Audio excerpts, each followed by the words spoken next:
I'm in Hollywood chapter 698 to chapter 744. As soon as Alan Hassenfeld's voice fell, another voice sounded behind him. Eric, do you mind if we also listen to your views on Transformers? Eric turned his head and saw Michael Eisner and Edgar Bronfman walking side by side. Michael Eisner and Edgar Bronfman noticed that Alan Hassenfeld took the initiative to talk to Eric not far away, so they quickly came over to prevent the two from negotiating about the copyright of Transformers. Although Firefly was indifferent to the copyright of Transformers on the surface, no one could deny that it was the most powerful competitor for the copyright of Transformers. The details of Alan Hassenfeld's contact with Eric made Michael Eisner and Edgar Bronfman feel a sense of crisis. Moreover, if Eric snatched the copyright of Transformers at the Universal Party, they would become the laughingstock of Hollywood.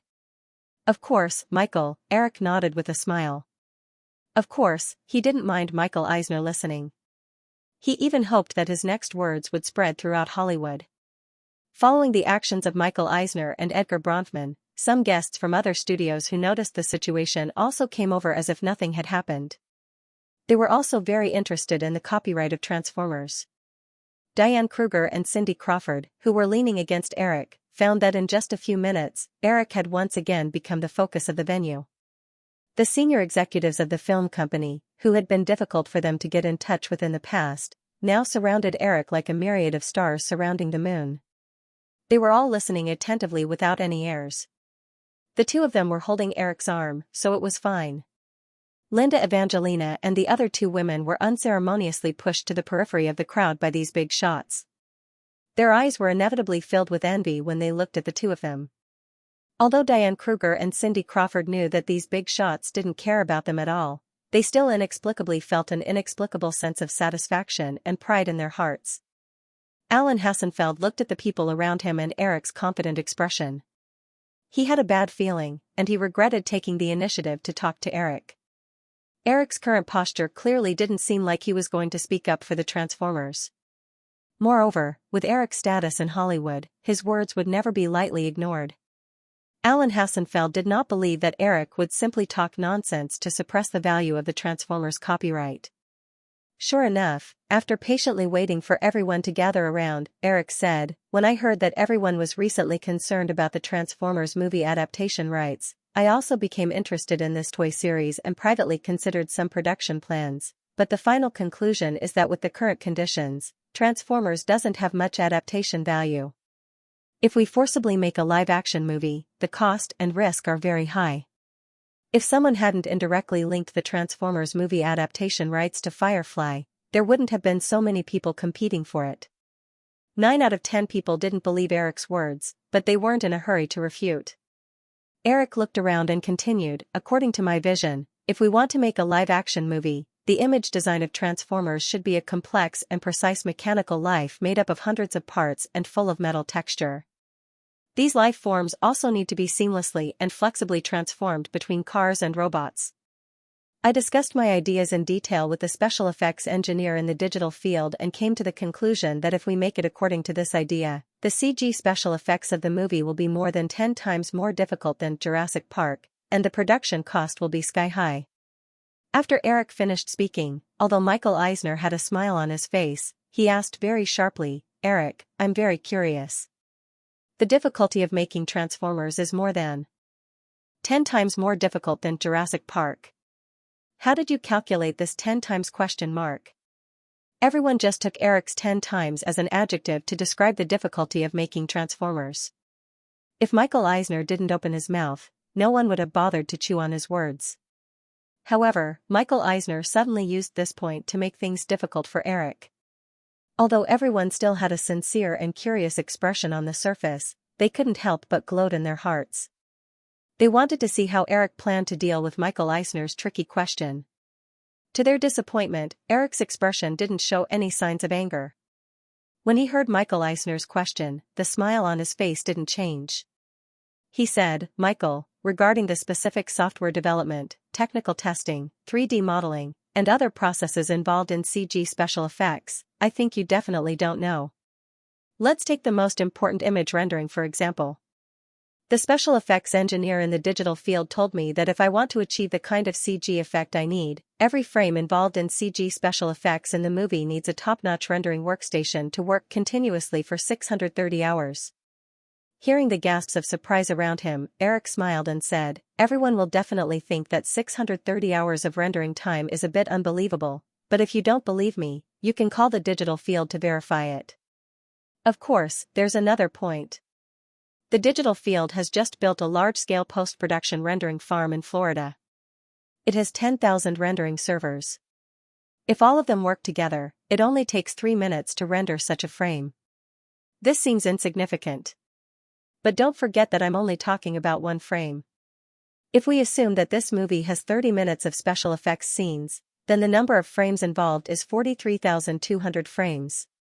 Even if all the rendering parameters can be done in one step without any testing, it will still take 115 days for the digital field's rendering farm to complete all the work.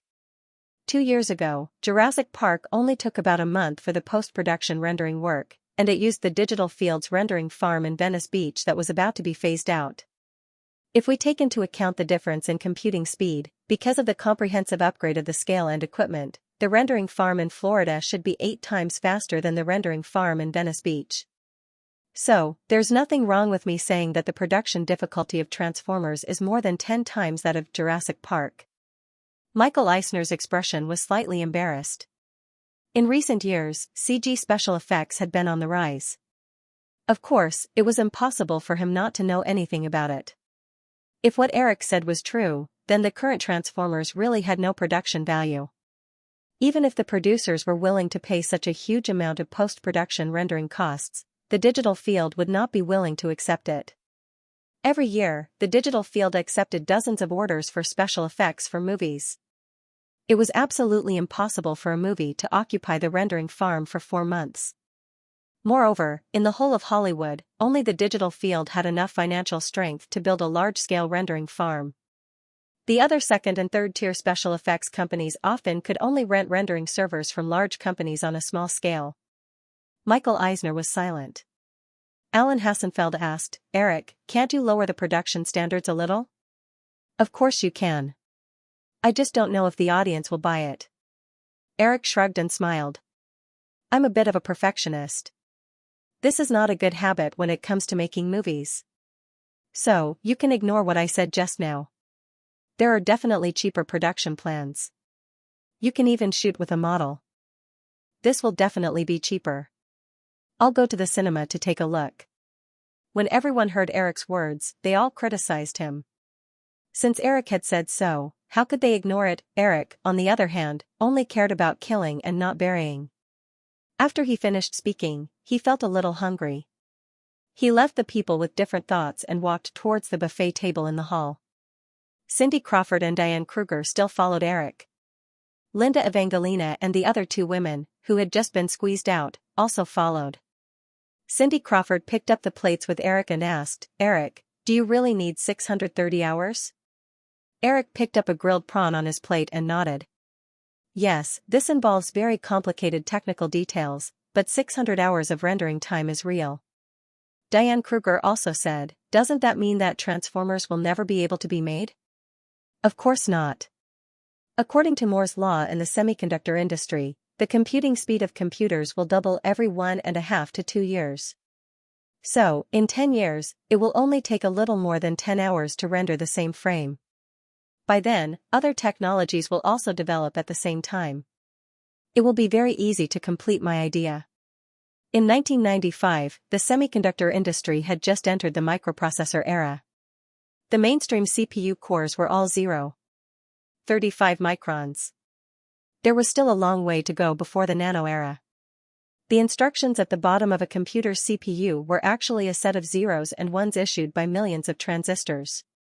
With the development of Moore's law, the number of transistors on a chip of the same size kept doubling, and the CPU's processing speed also correspondingly doubled. 10 years later, it would only take a little more than 10 hours to complete a task, but now it would take more than 600 hours. This limitation was not so easy to break. They could only wait patiently for the development of technology. Therefore, now was not the time to make Transformers at all. Moreover, Eric's repeated mention of the digital domain just now also conveyed another message to those people. That is, in Hollywood, even if you want to make Transformers, it is impossible to bypass the digital domain. Because in the entire Hollywood, only the digital domain had the ability to carry out the special effects of Transformers. Although the digital domain had been operating independently for the past few years and had not rejected any special effects orders from Firefly, this did not mean that Firefly would never do so. As for Industrial Light and Magic, almost all of the CG special effects blockbusters in the past few years were produced by the digital domain. The continuous special effects orders not only brought a large amount of income to the digital domain, but also gave the digital domain enough financial strength to continue to invest in technology research and development. At this time, the digital domain had left Industrial Light and Magic far behind in terms of technology accumulation. Take the rendering farm of the digital domain for example. Firefly had invested $100 million in the rendering farm in Florida for the digital domain. The powerful computing power was enough to support the rendering needs of all the orders under the digital domain. Even if Industrial Light and Magic could squeeze out $100 million to build a rendering farm of the same scale, the income from the CG special effects orders in their hands might not even be enough to support the maintenance and upgrade costs of such a large-scale rendering farm. Eric was thinking about this when Cindy Crawford, who was next to him, heard his words and said, 10 years, at most 6 times, how did it become more than 10 hours? Eric was stunned for a moment, then he shook his head and smiled. He looked at the other women and saw that they were obviously puzzled. He could not help but sigh at the mathematical skills of these beautiful women. Diane Kruger was the first to understand. She said, it doesn't seem to be 6 times. If it's continuously multiplied, it should be 2 to the 6th power, which is 64 times. Eric, am I right? Smart. Eric nodded. He picked up a grilled prawn and handed it to her. Here, your reward. Heh heh. Diane Kruger smiled happily as she looked at the other girls, especially Cindy Crawford. She couldn't help but look a little smug. Cindy Crawford was clinging to Eric, making her feel very threatened. Cindy Crawford noticed Diane Kruger's gaze and sneered in disdain. How stupid, how many men would like a smart woman? With that thought, Cindy Crawford's expression already showed a little resentment. She extended the plate in front of Eric and said softly, Eric, I want one too. Okay. Eric picked up a grilled prawn and put it on Cindy Crawford's plate. Seeing that the other 3 women also extended their plates, he did not mind. He picked up a grilled prawn and joked, why don't we take away all the grilled prawns on this plate? Seeing that Eric was about to pick up the entire plate, the women quickly stopped him and laughed. Haha, don't, we'll be laughed at. After eating some food and dancing with the women for a while, Eric noticed that the CEO of Hasbro, Alan Hassenfeld, left the party not long after talking to him. He also had the intention to leave. However, looking at Diane Kruger and Cindy Crawford, who were clinging to him, as well as the other 3 women's expectant eyes, Eric could only say, Cindy, I'm going home. Eric, I haven't been to the Sharphorn Manor yet. Can you take me there? Cindy Crawford said boldly, completely ignoring Diane Kruger on the other side. Countless pairs of eyes in the hall stared at them intentionally or unintentionally. If he took the 5 beauties with him, it would be too ostentatious. Faced with the tempting eyes of the girls, Eric could only refuse. It's too late today, but I'm off tomorrow. You can come over if you're free. Really? Then it's a deal. Cindy Crawford was the first to respond again, and the other girls followed suit. Eric smiled and nodded. He looked at Diane Kruger, whose eyes were flashing with disappointment, and said, Diane, let's go. Diane Kruger was stunned. After hearing Eric's words, she thought that Eric would not take any of them back. Just as she was worrying about her gains and losses, she heard Eric's flat tone. His tone did not carry any command or request, nor did it have the anxiety of a man inviting a girl home for the night for the first time. It was completely like a normal daily conversation, as if everything was so natural. Diane Kruger was hesitating whether she should be a little reserved, but when she felt the envious eyes of the other girls, she immediately gave up any reservations that might backfire. She intimately reached out to hold Eric's hand, and a beautiful smile appeared on her delicate face. She nodded and said, okay. Eric reached out and hugged the girl, and said goodbye to Cindy Crawford and the other girls. Then he walked to the host of the party to say goodbye. These etiquette were indispensable. Looking at Eric's departure, the remaining 4 girls felt that the men around them who wanted to strike up a conversation with them had lost interest almost at the same time. To be able to climb to their current position in the fashion industry, they were all very realistic. Although most of the men around them had prominent positions in various industries, even if they tried their best to help them, the help they brought was not necessarily comparable to the help Eric gave them with his little finger. They had just seen Eric's influence in Hollywood, and even in the fashion industry where their careers focused, the strong attention of the Victoria's Secret fashion show had made the 40 Victoria's Secret angels who participated in the Victoria's Secret fashion show become wildly sought-after endorsement candidates by businesses all over the world. Many media outlets predicted that the Victoria's Secret angels would monopolize the best brand endorsement opportunities in the industry in the next few years. There was still more than half a year before the second Victoria's Secret fashion show. The 40 Victoria's Secret angels had become the focus of competition among the major modeling agencies in the world. Unless Eric personally intervened, the Victoria's Secret angels from the previous show, who had come from weaker modeling agencies, were likely to be eliminated. Even the positions of the 5 Victoria's Secret spokespersons were coveted. The tabloids had reported more than once that one of the 5 of them would be replaced by the Victoria's Secret project team. In this case, the best way to stabilize his position at the top of the fashion pyramid was to do his best to hold on to Eric, this super thick thigh. Looking at Eric, Edgar Bronfman, and Michael Eisner leaving the party hall, Cindy Crawford politely declined an invitation to dance. She raised her wrist to look at the exquisite Patek Philippe and said, "It's almost 10 o'clock. It seems that I have to go back. Maybe I should go to Rodeo Avenue to pick out clothes for tomorrow. Linda, do you want to come?" "Of course." Linda Evangelines placed the half-empty glass of wine in her hand on the tray of a passing waiter and said, "The Chanel store should be closed by now, but I happen to know their manager, so I can pick out the clothes with just a call." Eric left alone with Diane Kruger, making the girls who were not so harmonious in private feel inexplicably united. Christy Durrington also came over and said in a slightly sour tone, "What can a little girl mean? Doesn't he understand that big sisters are more interesting?" Cindy Crawford chuckled and said in a low voice, "Don't you know? He likes big sisters." "Of course we know." Linda Evangelines joined the conversation and said with a smile, "Maybe we're not old enough." Haha, amidst her laughter, Cindy Crawford glanced at Tara Banks who was leaning over. Due to her skin color, although they wouldn't deliberately distance themselves from her, they wouldn't get too close to this black pearl in the past. However, at this moment, Cindy Crawford said, "Tara, I heard that Naomi Campbell invited Edward Razek to dinner last week. You have to be careful." In the Western world where racial discrimination was everywhere, the fashion circle could not accommodate 2 dazzling black pearls at the same time. Tara Banks could understand this, but she was not experienced enough. Hearing the conversation between the girls, although they were teasing on the surface, they were full of a sense of crisis. She said, "I don't think there's a need to be so worried. Didn't we all sign a contract?" Cindy Crawford showed a disdainful smile and said, "Tara, I also signed a contract with Warner's Fair Game last year, but in the end, the female lead was still changed." Thinking of this, Cindy Crawford showed a faint resentment again, but it was only for a moment, and she quickly calmed down.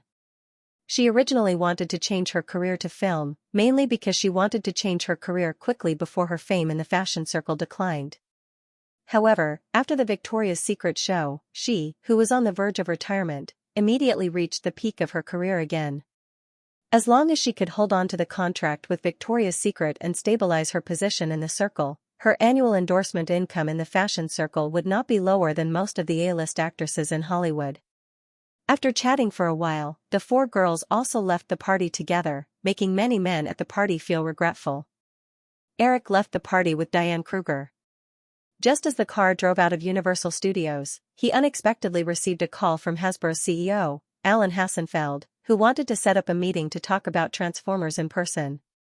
Recently, Eric had been busy with several films. The next 2 days happened to be the weekend, and the next Monday was March 27th, the date of the 67th Academy Awards. Eric did not plan to attend the awards ceremony, and since he had a few days off, He casually made an appointment at 10 o'clock in the morning the next day. Eric knew that his words at the party had made Alan Hassenfeld completely realize the reality. If they wanted to start filming Transformers, it was destined to be a film with a big investment and a big budget. It was impossible for a second or third-tier Hollywood film company to produce and distribute such a big project.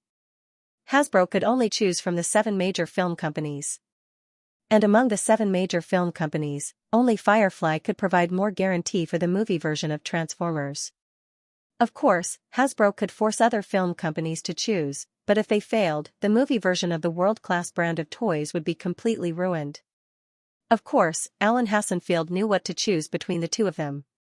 Although the original plan was to let Fox take the copyright, since so many changes had happened, Eric decided that it was safer to take the Transformers series under Firefly. The next morning, Eric habitually woke up early. He was not in a hurry to get up. Lying on his side with his chin propped up, he carefully admired the charming face beside him. Perhaps keenly feeling the man's gaze, Diane Kruger's eyelashes fluttered a few times, and she opened her eyes. "Good morning," Eric leaned over and kissed the seductive face. "Good morning, Eric," Diane Kruger nodded shyly. Eric reached out and pressed a button on the bedside. In the spacious circular bedroom, the curtains quietly slid open, and the morning light rushed in unscrupulously. It was all white outside the window, and as far as the eye could see, there was a faint mist. The sudden light made Diane Kruger even more shy. She shrank into the blanket, but also curiously stuck her head out and carefully looked around. "Do you want to take a look?" Eric said, "Although it's foggy, you should still be able to see around. The view here is pretty good." Diane Kruger had long seen pictures of Freedom City in magazines and knew that this bedroom was like a flying saucer sitting at the highest point of this streamlined villa. However, when she first saw this villa, she never thought that one day she would wake up in this bedroom. Seeing the girl nod, Eric got up and quickly put on his trousers and a shirt. He looked around. Diane Kruger's wine-red dress from last night was not in the bedroom. Eric had experience in this regard. He opened the closet and quickly took out a white shirt and a loose casual t-shirt. He raised them and smiled at the girl who was still huddled in the blanket. "Which one do you want to wear?" Diane Kruger looked around and pointed at the t-shirt in Eric's left hand. "This one." Eric handed the t-shirt over. Only then did Diane Kruger get up. Under Eric's gaze, she blushed and put on the loose t-shirt on her naked body. She had casually thrown her underwear in the bathroom when she took a shower last night. Now, she was too embarrassed to ask Eric to get it for her. After getting up, Diane Kruger looked at the loose t-shirt on her body and thought for a moment. She pointed at Eric's closet and asked with a questioning look in her eyes, "Can I?" Eric nodded and said, "Up to you." The girl quickly found a brown man's leather belt. She hung it for a moment and tied it around her waist. The loose t-shirt immediately turned into a lady's dress. Eric looked at the girl's actions and thought to himself that she was indeed a well-dressed alien from the past. In the blink of an eye, a t-shirt had turned into a long dress full of charm. The floor of the bedroom was slightly cold, but it was very comfortable to walk barefoot on. The two of them walked to the window on the south side. The sea was foggy, but they could still see the dark sea for several kilometers. In the east, a red light penetrated the mist, indicating that it was another good day. "Actually, the scenery here is the most beautiful in the evening. It's not that interesting now. Let's go over there." Eric held Diane Kruger's hand and walked to the north side of the bedroom. The plot of land in the Sharphorn Manor was already much higher than the surrounding area. The Freedom City increased the difference even further. Other than the hillside in the distance that couldn't be seen clearly in the mist, the nearby buildings within several kilometers appeared in their vision. Diane Kruger stood by the window and leaned in Eric's arms. She looked at the buildings that seemed to be under her feet. Looking at them from the height, it gave her the feeling of looking down on all living things. The two of them stood there and chatted softly for a while. Eric even gave Diane Kruger some of the Hollywood celebrities who lived in the area with great interest. At 9 o'clock in the morning, a few luxury cars appeared at the entrance of the Sharphorn Manor. Cindy Crawford and the other girls had set off early from downtown Los Angeles and rushed to the Sharphorn Manor. The girls went around the manor's corridor to the Freedom City. After parking the car, they walked to the villa together. The person who opened the door was Diane Kruger, who was still wearing the t-shirt from the morning. When the girl saw the four of them, she felt a faint sense of superiority in her heart, but she didn't show it. However, it was impossible for the shrewd Cindy and the other girls not to see it. After a passionate hug on the surface, Cindy Crawford couldn't wait to ask, "Diane, where's Eric?" "We just had breakfast. He's reading the newspaper on the balcony." Diane Kruger deliberately emphasized the word "we" and then led Cindy and the other girls into the villa. The girls lampooned inwardly, but they maintained their smiles on the surface. Linda Evangelista even affectionately hugged Diane Kruger's shoulder and whispered with a smile, asking her how she felt last night. Diane Kruger wasn't that thick-skinned. She blushed when Linda Evangelina said a few words. They chatted in a low voice as they walked through the spacious hall and came to the balcony on the south side of the villa. At this time, the morning mist had gradually dissipated. The sunlight passed through the last wisp of mist and sprinkled on the sparkling swimming pool on the balcony. The green water in the pool was like a huge piece of jade. Eric was wearing a white shirt and khaki casual pants. He leaned lazily on the deck chair beside the pool with his legs crossed and was flipping through today's Los Angeles Times. When he saw Cindy and the other girls coming over, he stood up and hugged them one by one with a smile. "I thought you would come close to noon." "So early. Have you had breakfast?" "No, Eric." "What do you think we should do?" Cindy Crawford recalled that Diane Kruger had deliberately mentioned that she and Eric had breakfast together, so she said this. Eric shrugged and said with a smile, "There's food in the kitchen. You can get it yourselves." As he said that, Cindy and the other girls didn't leave to eat. Looking at the spacious pool on the balcony, Cindy Crawford suddenly said, "Eric, can we swim here?" Eric nodded. Of course. Women were always very troublesome, especially beautiful women. After getting Eric's permission, Cindy Couplet and Cindy Couplet began to dress up. Crawford and the other women walked into the changing room behind them and changed into sexy bikinis. The red wine, drinks, and snacks in the villa were also collected and moved to the terrace. The women even took out the stereo in the living room. With the music playing, it was like a mini party on the terrace. At the end of March, the temperature in Los Angeles barely rose to about 20 degrees. It was not a good time for swimming, but the temperature was never a problem for women who loved to look beautiful. Eric leaned lazily on the deck chair beside the swimming pool, looking at the 5 beautiful women playing in the pool. He enjoyed it very much. After a while, Linda Couplet and Cindy Couplet arrived. Evangeline Linda swam to Eric's side and leaned half of her body on the edge of the pool. Looking at Eric, who was still wearing the same shirt and trousers, she asked, "Eric, why don't you come with me?" Eric looked at the delicate face that was slightly neutral because of the short hair and smiled. "Do you have a goldfish at home?" Linda Couplet? Evangelina put her chin on her smooth arm and shook her head in confusion. "I don't have any at home, but Christy likes to raise them." Eric raised his head at the beauties in the pool and smiled mischievously. "What do you think will happen if you put a shark into a goldfish bowl?" Noticing Linda Couplet? The other 4 women also swam over, but they all copied Linda Couplet's actions. Evangeline was standing in a row beside the pool. She happened to hear Eric's words and giggled, "Cindy? Mr. Shark, you can come down and try. See if you can eat us," Croft said with a provocative or teasing look. Eric did not expect her to be so bold. The hint was too obvious. However, after calculating the time, Eric shook his head. "Not now. I have a guest at 10 o'clock. Cindy Couplet? Claude and the other women were confused. Diane? Krug happened to be next to Eric last night and said, "Is that Alan Hassenfeld?" "Yes, that's him." Eric nodded. However, the copyright of Transformers involved a lot of things, and Eric did not want to discuss it too much. He took the initiative to change the topic. "Aren't you going to attend the Oscar Awards ceremony the day after tomorrow? How are your preparations?" All the girls realized that Eric wanted to change the topic, so they didn't ask. "Linda?" Evangeline Linda said, "I've been preparing for it for a long time." I never thought that I would be on the stage of the Oscars one day." As they chatted, seeing that Eric had no intention of getting into the water, the girls also got out of the pool. Eric admired the perfect bodies in front of him that made men's blood boil. He thoughtfully picked up the towels beside him and handed them to each of them.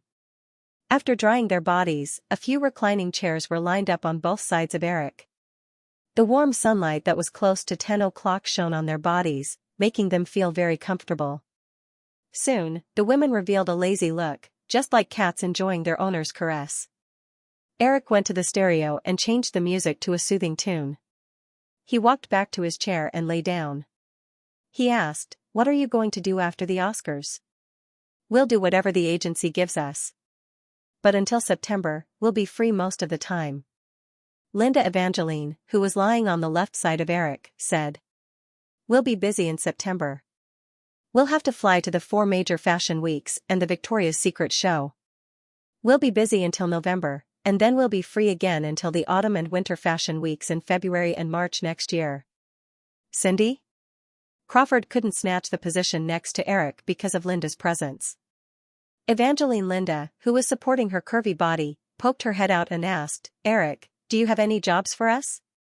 In order to maintain the popularity of the Victoria's Secret Angels, in addition to the Victoria's Secret show, the Firefly Group had been constantly providing media exposure opportunities for them. This was the main reason why the Victoria's Secret Angels were so popular in the modeling circle. However, these opportunities added together were not necessarily more valuable than the ones provided by Eric. So, realizing the meaning of Eric's words, "Cindy?" Crawford couldn't wait to ask.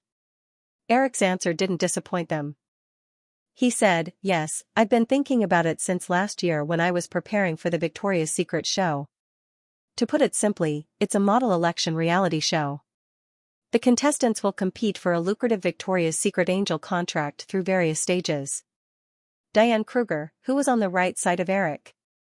Kruger said, "It sounds like a modeling competition held by an agency." "Of course it's different." Eric shook his head. "The program I want to create is not a competition in essence, but a reality show. Since it's a show, of course I'll choose something that the audience is interested in to show them. My plan is to choose a more experienced supermodel as the host and invite some well-known celebrities in the fashion industry to be the judges. In each episode, I'll set up various interesting and professional stages. Through a very intense elimination mode, I'll choose a winner from a batch of contestants and get the final reward contract." After Eric finished speaking, Tara Banks looked at him. Banks suddenly said, "Eric, are you saying that it's like Survivor?" Eric looked at Tara Banks with interest. Banks glanced at him and nodded with a smile. "Yeah, just like Survivor." Looking at the pairs of beautiful eyes around him that seemed to be burning with eagerness, Eric immediately poured some cold water on them. He said, "However, this is a more professional reality show. The ratings definitely can't be compared to Survivor." "Christy?" Dangton asked, then, "Eric, what do you think the ratings of this reality show will be?" Eric shook his head and said, "I can't guarantee that. Before a show is officially broadcast, no one can accurately predict its ratings." "Cindy?" Crawford also asked, "Will it be broadcast on ABC?" Eric shook his head and said, "No, any TV show has a fixed audience. Most of the shows broadcast by ABC are aimed at audiences of all ages. And this show? For the time being, let's call it America's Top Model. America's Top Model's audience is mainly aimed at young audiences between the ages of 16 and 28, especially female audiences who are very interested in fashion. So, after the production is completed, Firefly will sell the show to UPN, WB, MTV, and other TV stations with young audiences." In his previous life, America's Top Model was broadcast on the CW. In fact, it was established after the merger of Paramount's UPN and Time Warner's WB, two public TV stations. However, even if history didn't change, it should be 10 years later. "Cindy?" A few years ago, Crawford hosted a fashion show on MTV, Home of Fashion, so she was clear about the situation of these television stations.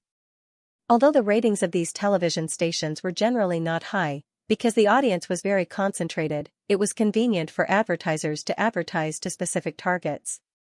Therefore, their popular television programs were also very profitable. If America's Top Model could become a reality show on the same level as Survivor on these niche television stations, then this show would definitely cause a sensation. If she could win the position of host, not only would she receive a generous reward, but more importantly, through the exposure of this reality show, she would be able to further raise her status in the industry. Therefore, she remembered that Eric just said that he wanted to choose a supermodel with a lot of experience in the circle as the host. Cindy? Crawford's eyes couldn't help but flicker, looking at Linda Costa beside her. She couldn't help but be a little vigilant. The most senior person in the supermodel circle was undoubtedly Linda Gomez. Evangeline Lindstad, who can be said to be the first supermodel in the fashion industry, and Christina Lindstad. Dangton's qualifications seemed to be deeper than hers. Although Tara? Banks and Diane?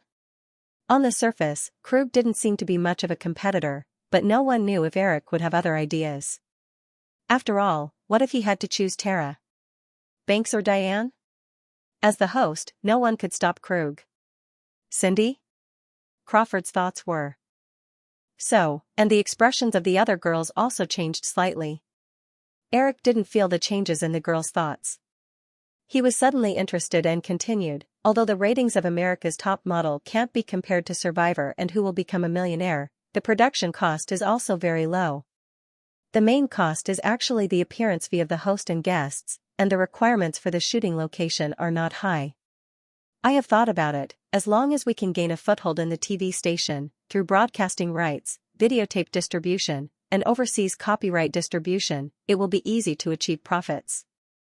Moreover, this kind of low-cost reality show has a very big advantage: as long as there is a market, it can be produced continuously.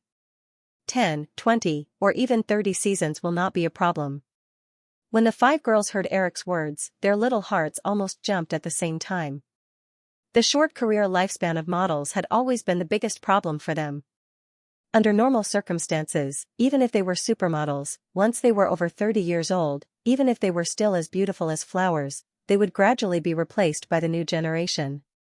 If they could get the host position of a longevity reality show that could produce dozens of seasons, it was almost equivalent to getting an iron rice bowl.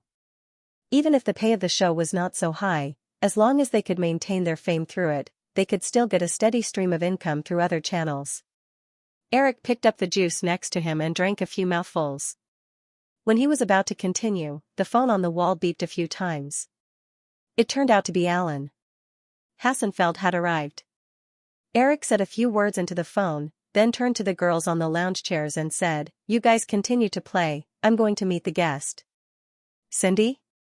Klaus said. "Eric, do you need me to help you?" "Oh, no," Eric shook his head and refused. The girls just knew that Eric didn't want them to know too much about the Transformers, so they didn't insist. However, after Eric pushed open the glass door not far away and left, the atmosphere on the terrace suddenly became obviously cold. 5 pairs of eyes inadvertently looked at each other, and it was obvious that there was a touch of hostility in each other's eyes. There could only be one host of America's Top Model.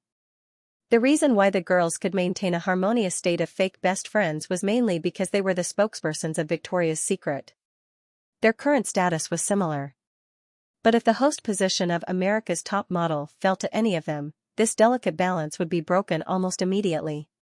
"Alan?" Hassenfeld parked the car in front of the Freedom City Villa. After getting out of the car, he couldn't help but look around, especially at the Freedom City that was frequently ridiculed by the media as an alien aircraft because of last year's Men in Black. His eyes were full of envy. Although the market value of Hasbro reached $2 billion, after more than half a century of development, Hasbro, like many long-established companies, had become a publicly owned company. Although the Hassenfeld family still controlled the toy company, it was no longer the largest shareholder, and the family wealth was only $500 million. Hassenfeld's personal wealth was less than $100 million. Therefore, at this time, looking at this dream villa that many rich people coveted, he could only be a little envious. Perhaps it was this gap in wealth that made Alan? Hassenfeld's confidence in his heart weakened unconsciously. He was also nervous about the next negotiations about the Transformers copyright. The door of the villa not far away opened. Seeing Eric walk out, Hassenfeld hurriedly went up to him. The two greeted each other, then Eric took him into the villa and went directly to the study. "Sit down on the sofa, Alan?" Hassenfeld saw Eric personally go to the side to make coffee and said, "Eric, why don't you let the servants do these things?" "Oh, I prefer silence. I'm not used to people wandering around in front of me. So they usually stay outside and don't come in on their own initiative. Everyone has their own unique personal preferences." Hearing Eric say this, "Alan?" Hassenfeld nodded slightly and didn't ask anything more. After making coffee and pouring a cup for each of them, Eric sat down on the sofa and said, "So, Alan, I think it's better for us to be direct. Regarding the Transformers, what are Hasbro's final conditions for cooperation?" Alan?" Hassenfeld was stunned. He put down the coffee cup in his hand, hesitated for a moment, and said, "Eric, about what you said last night, I want to ask first. If the Transformers are handed over to Firefly, when can you officially start production?"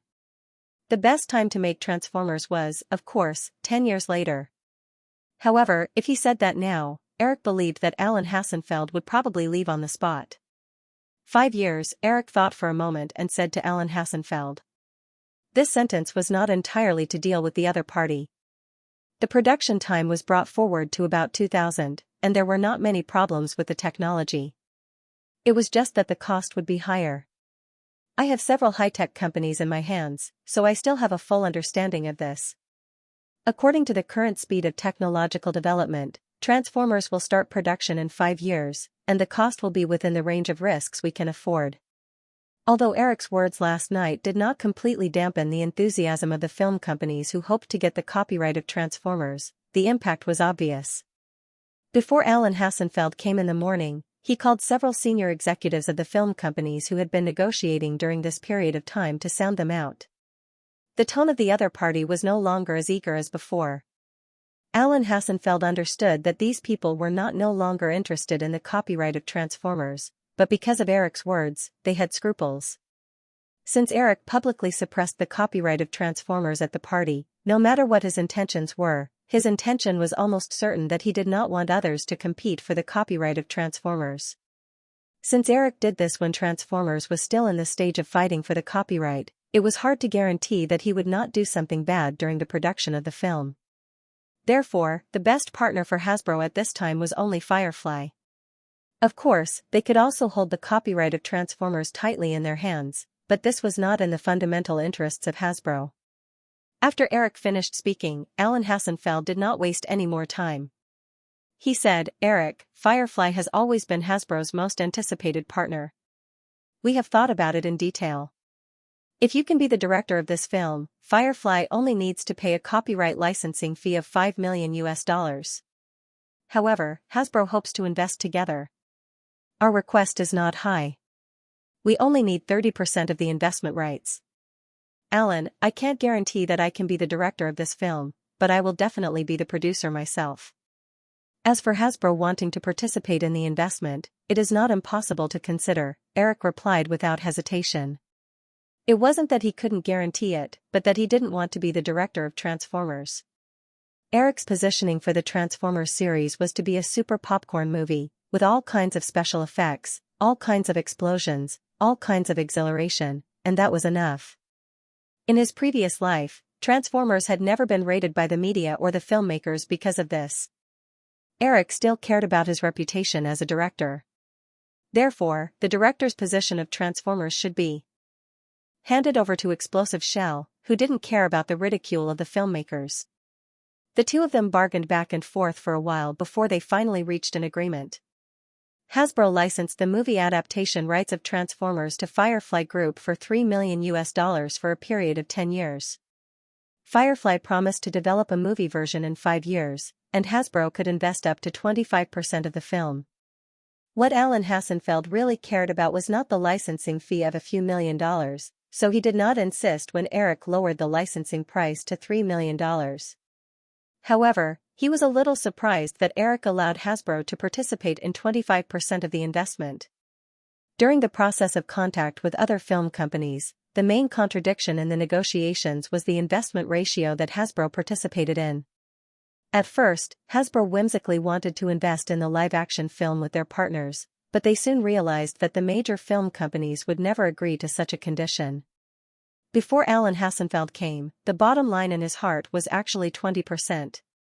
Eric readily gave him a 25% investment ratio, which even made him have the thought that if he had known earlier, he wouldn't have wasted so much time with the other companies. Eric saw Alan Hassenfeld's expression and laughed in his heart. Even if the idea buried in the bottom of his heart did not succeed, Hasbro would have a taste of the Hollywood financial system in the future. The specific contract terms would definitely need to be discussed in detail by both parties.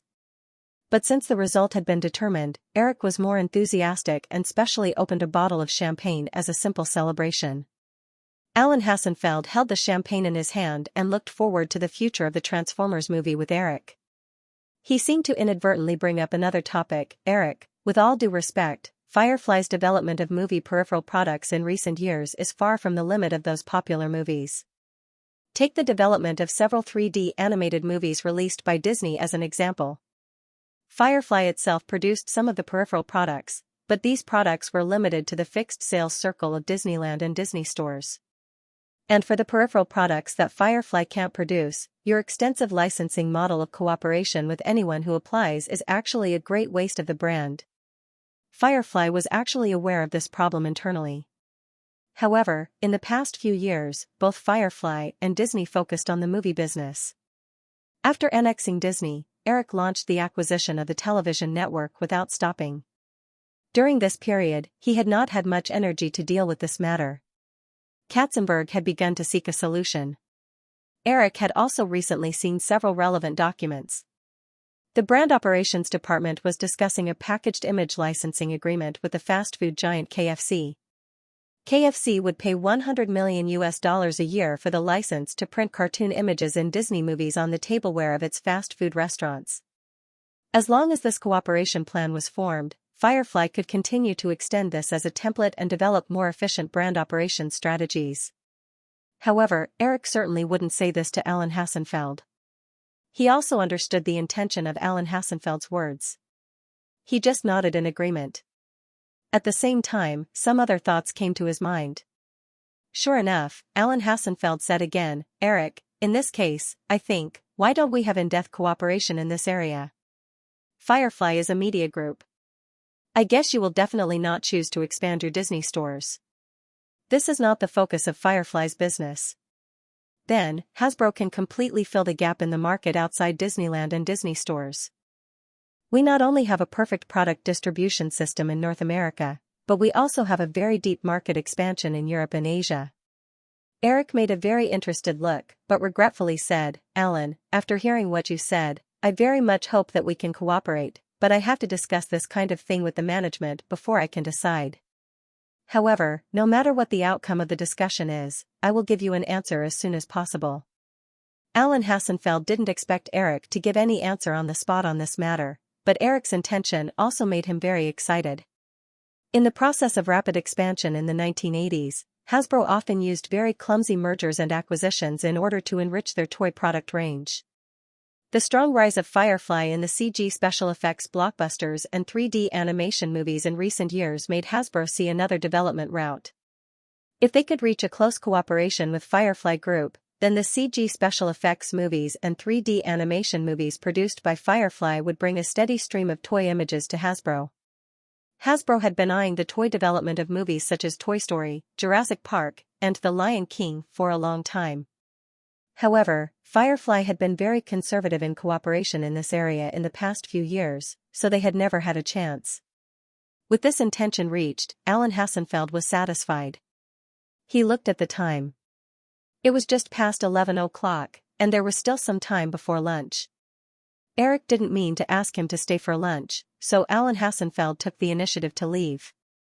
After sending Alan Hassenfeld away, Eric didn't return to the villa terrace to enjoy life. Instead, he dialed Katzenberg's phone. Alan Hassenfeld's cooperation proposal also made him realize another opportunity. Just look at how valuable Firefly's movie peripherals were. KFC was willing to pay $100 million a year for the licensing fee for Disney cartoon images.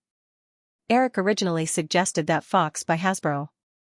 In addition to the copyright of Transformers, Hasbro also had a good toy production and sales system. Fox wasn't willing to take this risk, so Eric already had the idea of buying Hasbro. However, because of the need for a large investment in the high-tech industry in recent years, Eric didn't have enough funds to buy Hasbro for the time being. Right now, Alan Hassenfeld's cooperation proposal was almost equivalent to Hasbro taking the initiative to come to his door. As long as they could reach a close cooperation relationship with Hasbro, with the strong status of Firefly's movie brand image, the world-class toy giant would definitely gradually rely on Firefly's brand image. At the same time, all contracts had a term. Eric predicted that Firefly would probably be able to recoup a large amount of funds during the peak of the internet bubble in 2000. At that time, they would also have enough strength to buy Hasbro. In that case, Firefly only needed to sign a 5-year contract with Hasbro. In these 5 years, the closer the cooperation between Hasbro and Firefly, the stronger their dependence on Firefly would be. When the contract expired, Firefly would take advantage of the situation to launch an acquisition bid. Hasbro, who was already firmly tied to Firefly Group, naturally knew what to choose. Or rather, they had no other choice. Through the phone, Lu Zhou told Katzenberg his thoughts. Katzenberg also agreed. He was in high spirits and said that he would immediately convene the management of Firefly to discuss this matter. Eric hung up the phone and looked at the time. It was 11:30. Convening a meeting close to dinner time. Well, anyway, the resentment will definitely not fall on me. After secretly complaining about a certain workaholic, Eric called Elizabeth again and briefly told her what just happened. Elizabeth had already heard about what happened last night. Although there was some regret in her tone, things unexpectedly escalated to this point. This ending was actually the best. After all, if Eric didn't do it himself, Fox's chances of snatching the copyright of Transformers alone were not high. After the 2 phone calls, Eric returned to the villa's balcony and saw a few women walking towards him with a strange look. He smiled and said, "Everyone, it's already noon, get ready to eat." Wow. Splash, there was the sound of water. Before Eric finished speaking, he was quickly lifted up by the 5 women and thrown into the swimming pool. After choking on a few mouthfuls of water, Eric stabilized his body on the surface of the water. Hearing a few splashes, the 5 women laughed and jumped into the water one after another. They also shouted at him provocatively, "Hey, Mr. Shark, you left us hanging for so long. This is your punishment." Eric wiped the water stains on his face and pretended to be angry at Cindy Crawford. He quickly swam towards her and said, "In that case, prepare to be punished." Wow, haha. Run away, run away. After struggling for a while, Eric finally caught a warm and soft body. In order to prevent her from escaping, his hand slightly pushed the woman out of the water and pressed her to the side of the swimming pool. Shaking his wet hair, Eric opened his eyes and saw Linda Evangelista. Linda Evangelista didn't have the slightest consciousness of being a captive. Instead, she stretched out 2 straight long legs and boldly wrapped them around Eric's body. Her eyes were bright and hot. Just as Eric's hands were about to move, he remembered something. Staring at Linda Evangelista, he asked, "Linda, I remember that you should have been married a long time ago, right?" Linda Evangelista divorced her husband 2 years ago. However, at this time, she didn't have the slightest intention to explain. Licking her lips, she looked at Eric provocatively and said, "What's wrong? Don't you dare?" Since the woman in front of him didn't mind, of course, Eric didn't act pretentious.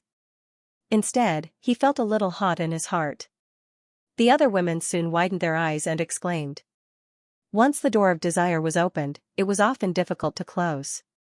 Until a new Monday morning, when the Oscar ceremony was in the evening, Cindy Crawford happened to forget to inform her agent of her whereabouts. Her agent was so anxious that she almost jumped to her feet and spent a lot of effort to contact her. At the same time, the 5 women realized that they had something more important to do, so they hurriedly left the Pointed Horn Manor. After a few months of hustle and bustle, the 1995 awards season finally came to an end with the arrival of the 67th Oscar Awards ceremony. Under the influence of Eric's Butterfly, this year's Oscars was very different from his previous life.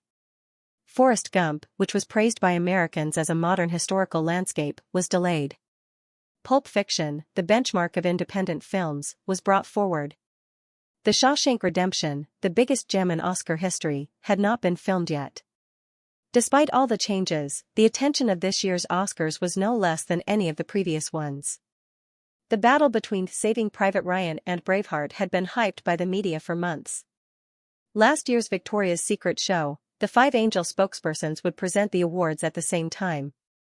A small man who always wore large-rimmed glasses and looked weird, after experiencing a scandal a few years ago, once again swept the main nominations with bullets across Broadway. Of course, he would definitely not attend. Most importantly, this year's Oscars was very likely to produce the first Best Female Director in the history of the Oscars.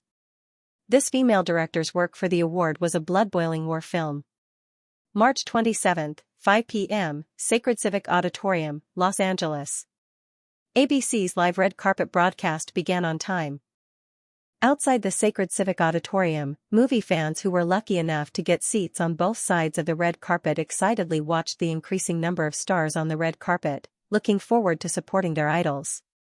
Tom Hanks, Morgan Freeman, John Travolta, Tom Cruise, Helen Mirren, Susan Sarandon, Judy Foster, Winona Reed. Whenever the familiar Hole appeared on the red carpet, it would cause waves of cheers. A limousine slowly stopped at the end of the red carpet. This was Catherine's first time attending the Oscar Awards ceremony. Before Saving Private Ryan, although Shock Point, Thunderbolt Blue Angel and other films had attracted the attention of the industry, because the topics of discussion of these films were not favorable, they had not received any decent nominations. The limousine was arranged by her agency. It was a stretch Lincoln. She was the only one sitting in the limousine, which seemed a bit empty. She inadvertently glanced at the sea of people outside the window and suddenly became nervous. She had never been used to public occasions like this. The door was pulled open. Catherine hesitated for a moment, but still stepped out of the limousine and stepped on the red carpet, tightly holding the handbag in her hand. In the end, she chose the light gray silk gown that Eric had given her. There was an irregular heart-shaped pattern embroidered on the chest, and it was tied at the waist. The hem was very long, but it was completely supported by her tall and slender figure. It gave people a shocking feeling that below the waist were all legs. Although she was momentarily at a loss, she still straightened her back out of habit. She didn't show any signs of panic on the surface. Instead, she gave off a feeling of nobility like a goddess. This kind of aura that came from the inside out made the surrounding audience fall silent for a moment. The first reaction in most people's hearts was basically, which female star was this? It was only when someone took the lead to shout Catherine that everyone suddenly reacted and responded excitedly. Catherine, Catherine, Catherine. The crazy flashing of the spotlights made her raise her hand to cover her eyes, but she soon realized that this action was a bit inappropriate. Halfway through, she waved her hand to the crowd with a shy smile on her face. This made the atmosphere in the venue even more frenzied. She even heard someone shouting crazy words like, "Catherine, I love you, marry me." It was a female voice. Her agent, who was standing outside the red carpet, made several gestures to her before she remembered to walk forward. She was all alone. Inexplicably, she missed that little fellow. Although he had scared her out of her wits that night, if there was such a person by her side now, and she could hold his arm, perhaps she wouldn't be so nervous and helpless in her heart. Strong men could always give people a sense of security. In the past, she had always thought that she would never need such a ridiculous thing. Now, surrounded by the crowd, she suddenly realized that maybe she still needed a little bit. Her mind was in a mess. Like a puppet, she acted according to her agent's arrangements. Walking down the red carpet and into the crowd, she finally relaxed when she met up with the crew of Saving Private Ryan. However, she was quickly pulled out by her agent and led into the auditorium, saying that she wanted to introduce the interview with ABC. Her agent had already told her about the interview. However, when the black female host praised her dress and asked which brand it was, she still couldn't answer. A certain shadow jumped out again. She heard that he had caused trouble at Worldwide's party 2 days ago. It seemed that he had tried to steal the movie rights. what a troublemaker. She also heard that he had messed around with those women again. Sigh. Although she tried to make herself look more like a big sister who was worried about her little brother, she couldn't get rid of some emotions. However, she didn't know that those emotions were called bitterness. Since he wasn't attending the Oscars, she didn't know what he was doing now. Early in the morning, after sending the 5 women out of the Sharp Corner Manor, Eric rushed to the headquarters of Firefly in Burbank. Katzenberg had always been very efficient. Although it was the weekend 2 days ago, when Eric arrived at the company, he had already taken out a general cooperation plan with Hasbro. Eric didn't know much about the surrounding operations, so he could only patiently listen to Katzenberg and the head of the brand operations department. They discussed it all morning. They didn't stop at lunch either. Eric and Katzenberg ate together and discussed the details of the preparations for a few movies. During this time, Eric briefly talked about the idea of America's Top Model. Katzenberg was excited again. He grabbed onto Eric and dug out all the ideas in his mind. He strongly suggested that America's Top Model be broadcast on Lifetime TV under the AE Television Network. The AE Television Network used to be a subsidiary network under ABC Group. At this time, it was jointly owned by Firefly Group and Hearst Group. Neither party controlled the majority of the shares.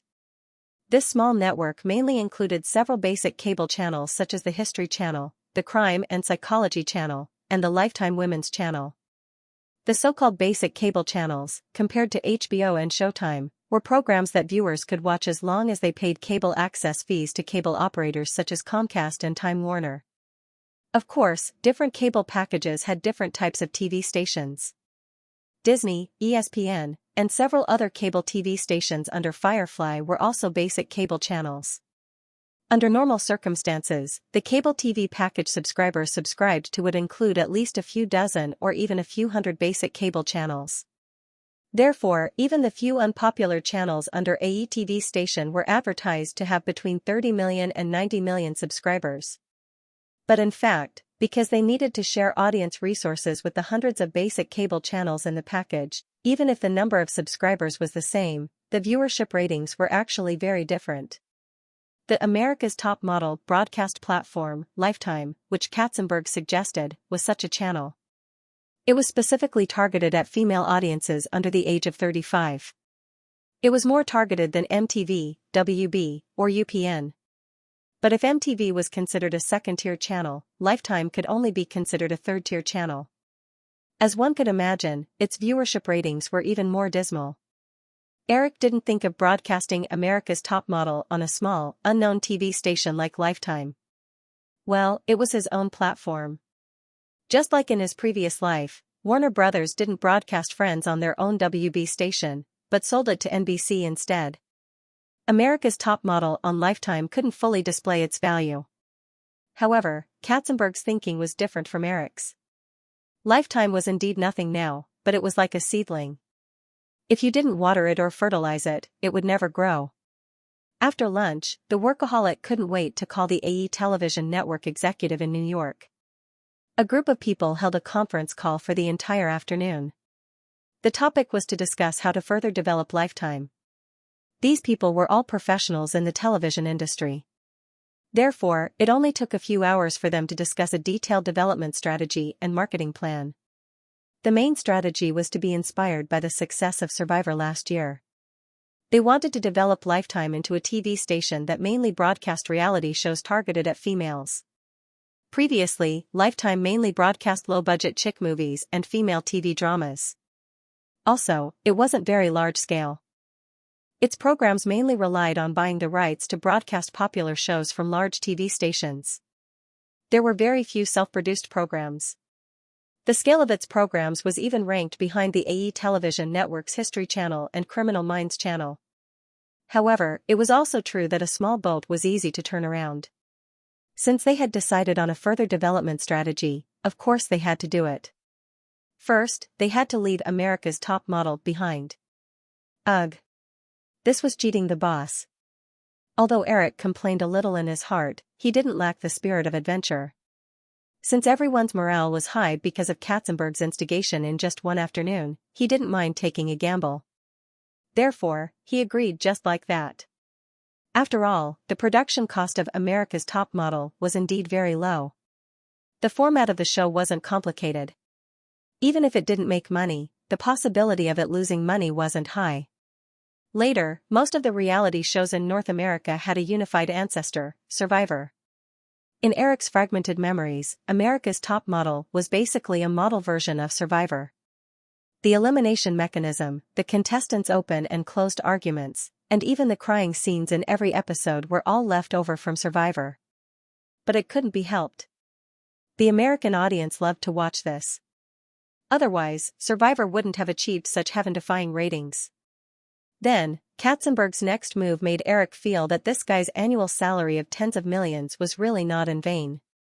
Not only did he immediately ask the head of AE Television Network to come to Los Angeles tomorrow to discuss the matter in more detail, but he also pulled over the management of the TV program production department under Firefly to discuss the general production details of America's Top Model with Eric on the spot. When all the work was almost done, it was already 8 o'clock in the evening. 8 o'clock, 8 o'clock, it seemed like a few days ago. He was still complaining that some of the resentment wouldn't fall on him anyway. But retribution really came quickly. In just a few days, he had become a resentment machine. But as a boss, Eric obviously couldn't tell his employees, "Hey, don't work so hard. Let's get off work early." So, he could only accompany them until the evening lights came on. The Oscar awards ceremony was almost halfway done. Eric, Katzenberg and the others came out of the conference room and went straight to the restaurant in the headquarters building. Although they still had to attend the party after the Oscar awards ceremony, Eric's stomach was rumbling with hunger. Once the high-intensity work was over, most people's first reaction was usually one word: hungry. After ordering dinner, the group knew what day it was and immediately turned on the TV in the restaurant. The sound came from the TV. It happened to be the award ceremony for the Best Original Screenplay. Both Saving Private Ryan and Braveheart were nominated for the Best Original Screenplay, but Eric had already won this award once. He also knew that at his age, it was impossible for them to give him another Oscar so soon. So, after getting a nomination, he completely gave up on public relations for this award and had no intention of attending the ceremony. After listening to the guests talk for a while, they began to introduce the nominees for the Best Original Screenplay. Eric was a little absent-minded at first, but he quickly pulled himself together. Because he heard a familiar name. Of course, it wasn't Braveheart, nor Saving Private Ryan, nor was it Bullets Fly Across Broadway by the small man with the big glasses. Well, it wasn't Four Weddings and a Funeral either. Although Eric had a deep impression of the female lead in this film, he didn't pay attention to the screenwriter of this film. What made him excited was a film called Sin Angel. This film had two screenwriters. One was called Fran Wills. There was no need to pay attention to him. The other was like thunder to his ears. His name was Peter Jackson. Peter Jackson. Moreover, the two female leads in this film also made Eric very interested. Faye Wynn withstood the powerful butterfly effect and stubbornly broke into Hollywood again. The other female lead was also an actress who had left a deep impression on Eric in his previous life. Melanie Lynskey, the eccentric stalker next door in 2.5 Men, Ross. Peter Jackson had already had the idea of filming the Lord of the Rings series when he was a child, but it took him a long time to realize his dream when he was almost 40 years old. Through the TV in the Firefly headquarters restaurant, Eric saw Peter Jackson, who was not yet a fat man, wearing a black suit that looked very ill-fitting. His hair was unkempt, and his expression was nervous. The Best Original Screenplay award was won by Braveheart without much suspense. Peter Jackson's image was immediately cut out, leaving only a disappointed silhouette. In fact, even if Braveheart did not win the Best Original Screenplay award, it would not have been Sin Angel's turn. The scripts of the following films, Saving Private Ryan, For Weddings and a Funeral, and Bullets Across Broadway were much better than Sin Angel's. This film's script was just coincidentally based on the theme of a biopic. The reason why it could be nominated for Best Original Screenplay, in Eric's opinion, was very simple. It was because the distributor was called Miramax. Since the other party had successfully entered the industry, Eric believed that what would come, so he did not take the initiative to contact Peter Jackson. After Best Original Screenplay, there were a few technical awards that did not matter. Finally, it was the end of the awards ceremony. Next, there were only 4 awards left: Best Actress, Best Actor, Best Director, and Best Film. Everyone in the restaurant was excited. Nominees for Best Actress include Jodie Foster in Annie in the Heart, Winona Ryder in Little Women, Susan Sarandon in The Ultimate Witness, Miranda Charlson in Tom and Viv, and Jessica Lange in Loose in the Heart. Jodie Foster and Winona Ryder definitely had no hope. Miranda Charlson was also a small fry, because the distributor of Tom and Viv was still Miramax. The Weinstein brothers would definitely not change their strategy of getting nominations in a short time. The remaining nominees, Jessica Lange and Susan Sarandon, were both heavyweight actresses in Hollywood. They had already been nominated for at least 3 Best Actress awards. It could be said that they were neck and neck. Eric remembered that Susan Sarandon's Best Actress award was next year's Death Row's Walk. Then, this year's Best Actress award would definitely be Jessica Lange. Indeed, after a series of introductions, the previous Best Actor, Daniel Day-Lewis, politely read out Jessica Lange's name. The entire audience applauded. After the Best Female Lead award was given out, it was Denzel Washington who went on stage to introduce the Best Picture nominee, Saving Private Ryan. A few minutes later, last year's Best Female Lead award winner, Holly Hunter, walked on stage in a red gown and began to present the Best Male Lead award. This year's Best Actor award was the most predictable. It could even be seen from the audience's reaction. When Holly Hunter introduced the nominees and read out Tom Hanks's name, the audience's applause was obviously much louder. At the same time, Mel Gibson's slightly bitter and stiff smile appeared on the TV screen. His Best Actor award was completely forced by the Weinstein brothers. Their purpose was to ruin his Best Director nomination. Watching Tom Hanks walk onto the stage after hugging the cast of Saving Private Ryan amidst the cheers of the audience, Carson, who was sitting opposite Eric, said, "Eric, are you confident this time?" Eric knew that Katzenberg was asking about Catherine's nomination for Best Director. He nodded slightly and said with a smile, "If she still can't get Best Director, then the Oscar committee is really fair." In order to promote Catherine's Best Director nomination, Eric used all the connections he had accumulated over the years. Steven Spielberg, Francis Coppola, and other big names personally helped Eric pull some votes in private. As for the many directors who had worked with Firefly, it was needless to say. In addition, there was no doubt that Saving Private Ryan was an award winner, and the Weinstein brothers had agreed to take the initiative to withdraw from the competition. Catherine's chances of winning the award were more than 90%. Of course, Eric also knew that in a short period of time, it was best to use his influence to pull votes only once. If he used it too often, there would definitely be a backlash from the Academy. Eric was very confident and had already begun to order people to prepare a car to rush to the hotel where the celebration banquet would be held. However, in the Sacred Citizen Auditorium, Catherine, who was sitting among the cast of Saving Private Ryan, was extremely nervous. Her fingers tightly gripped the armrest of the chair as she stared at last year's Best Director winner, Robert Altman.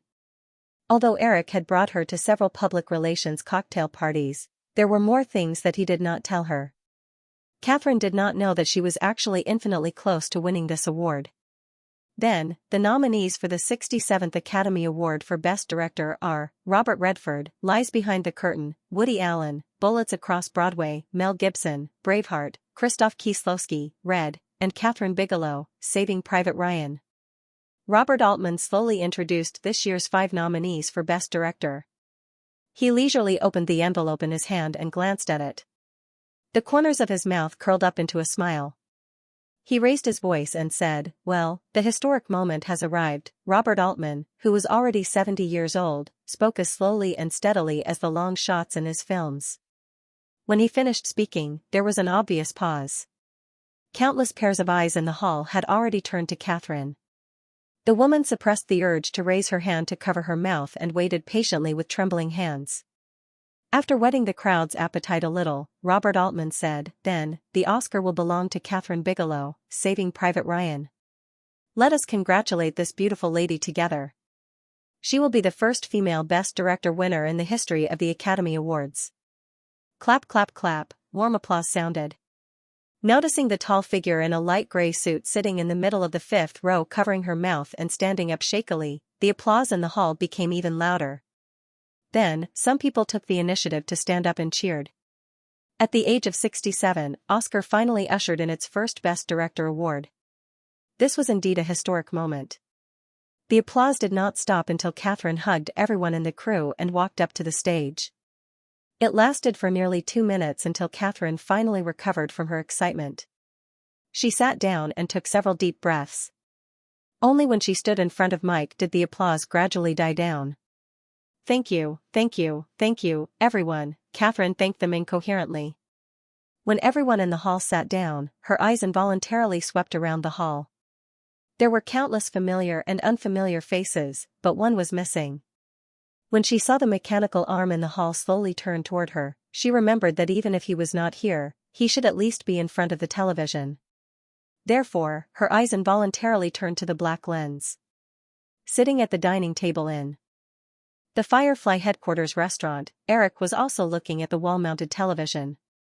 At this moment, he could clearly feel the curiosity in Catherine's eyes. This emotion seemed to be too obvious. Even Katzenberg, who was sitting opposite him, grinned at him and smiled a little obscenely. On the screen, Catherine's expression quickly calmed down and she began to give her acceptance speech. Although her slightly shaky tone was perfectly covered by her excitement, Eric could still hear the traces of reciting. He smiled. It was indeed difficult for a woman like her, who did not even know how to stand on the stage, to do this kind of thing. There was nothing much to see in the following awards ceremony. Braveheart won the Best Film Award without any suspense. Mel Gibson was able to go on stage as the producer this time, but he was sandwiched between the other two winners.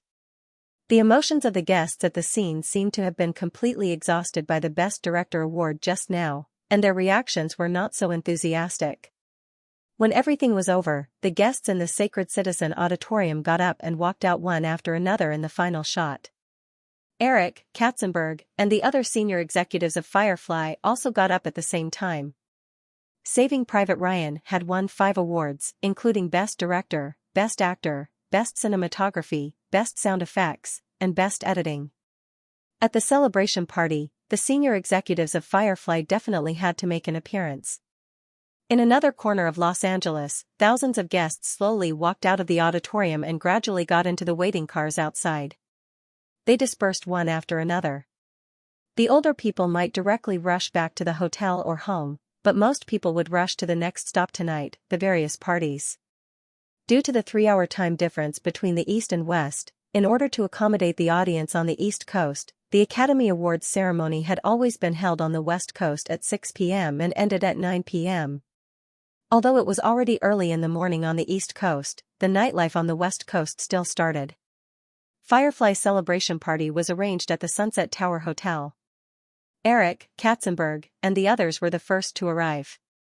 There were not many people in the party hall.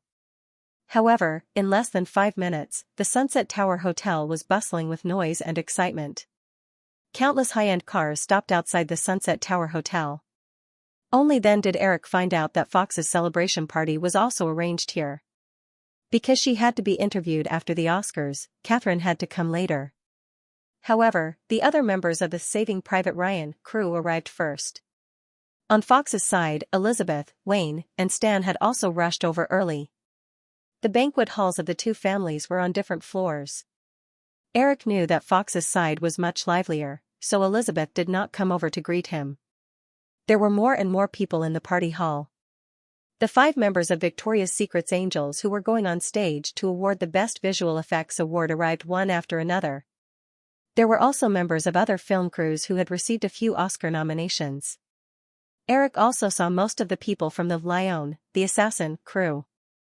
They were still thin and small: Natalie Portman, Luc Besson, who had not yet put on weight, and Jean Reno, who looked like an uncle. Lion, the Assassin was released last year and did not do very well at the box office in the United States. The critics also complained about Luc Besson's excessive portrayal of Natalie Portman as Lolita. However, the film was quite popular in Europe and Asia. Eric knew that in the coming years, with the rise of the internet, the film would become more and more popular. Although Lion, The Assassin was not liked by film critics and did not receive any Oscar nominations. Natalie Portman, the young lady, had truly taken her first step in Hollywood.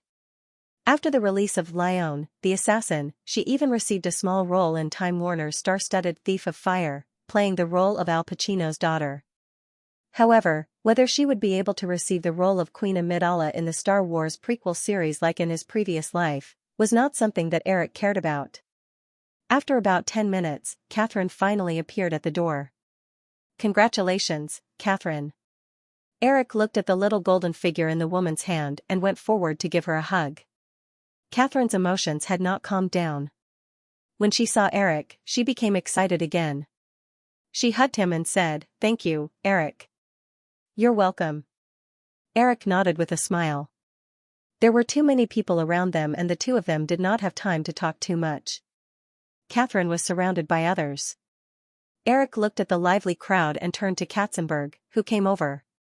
"Are Roger Ailes and the rest not planning to come?" Roger Ailes was the director of The Lion King. Although The Lion King did not receive a nomination for Best Film like the Golden Globe Awards, it still won 3 Best Original Songs and 1 Best Score. It could be considered a small limelight. At this time, the hand-drawn animation department had already belonged to Paramount, but most of the copyright of The Lion King still belonged to Firefly.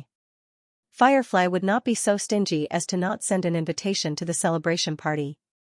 Katzenberg shook his head. "They won't come. Paramount's celebration party is at the Four Seasons Hotel. They will definitely go there." Eric smiled and asked about the situation of Disney's Monster Power Company.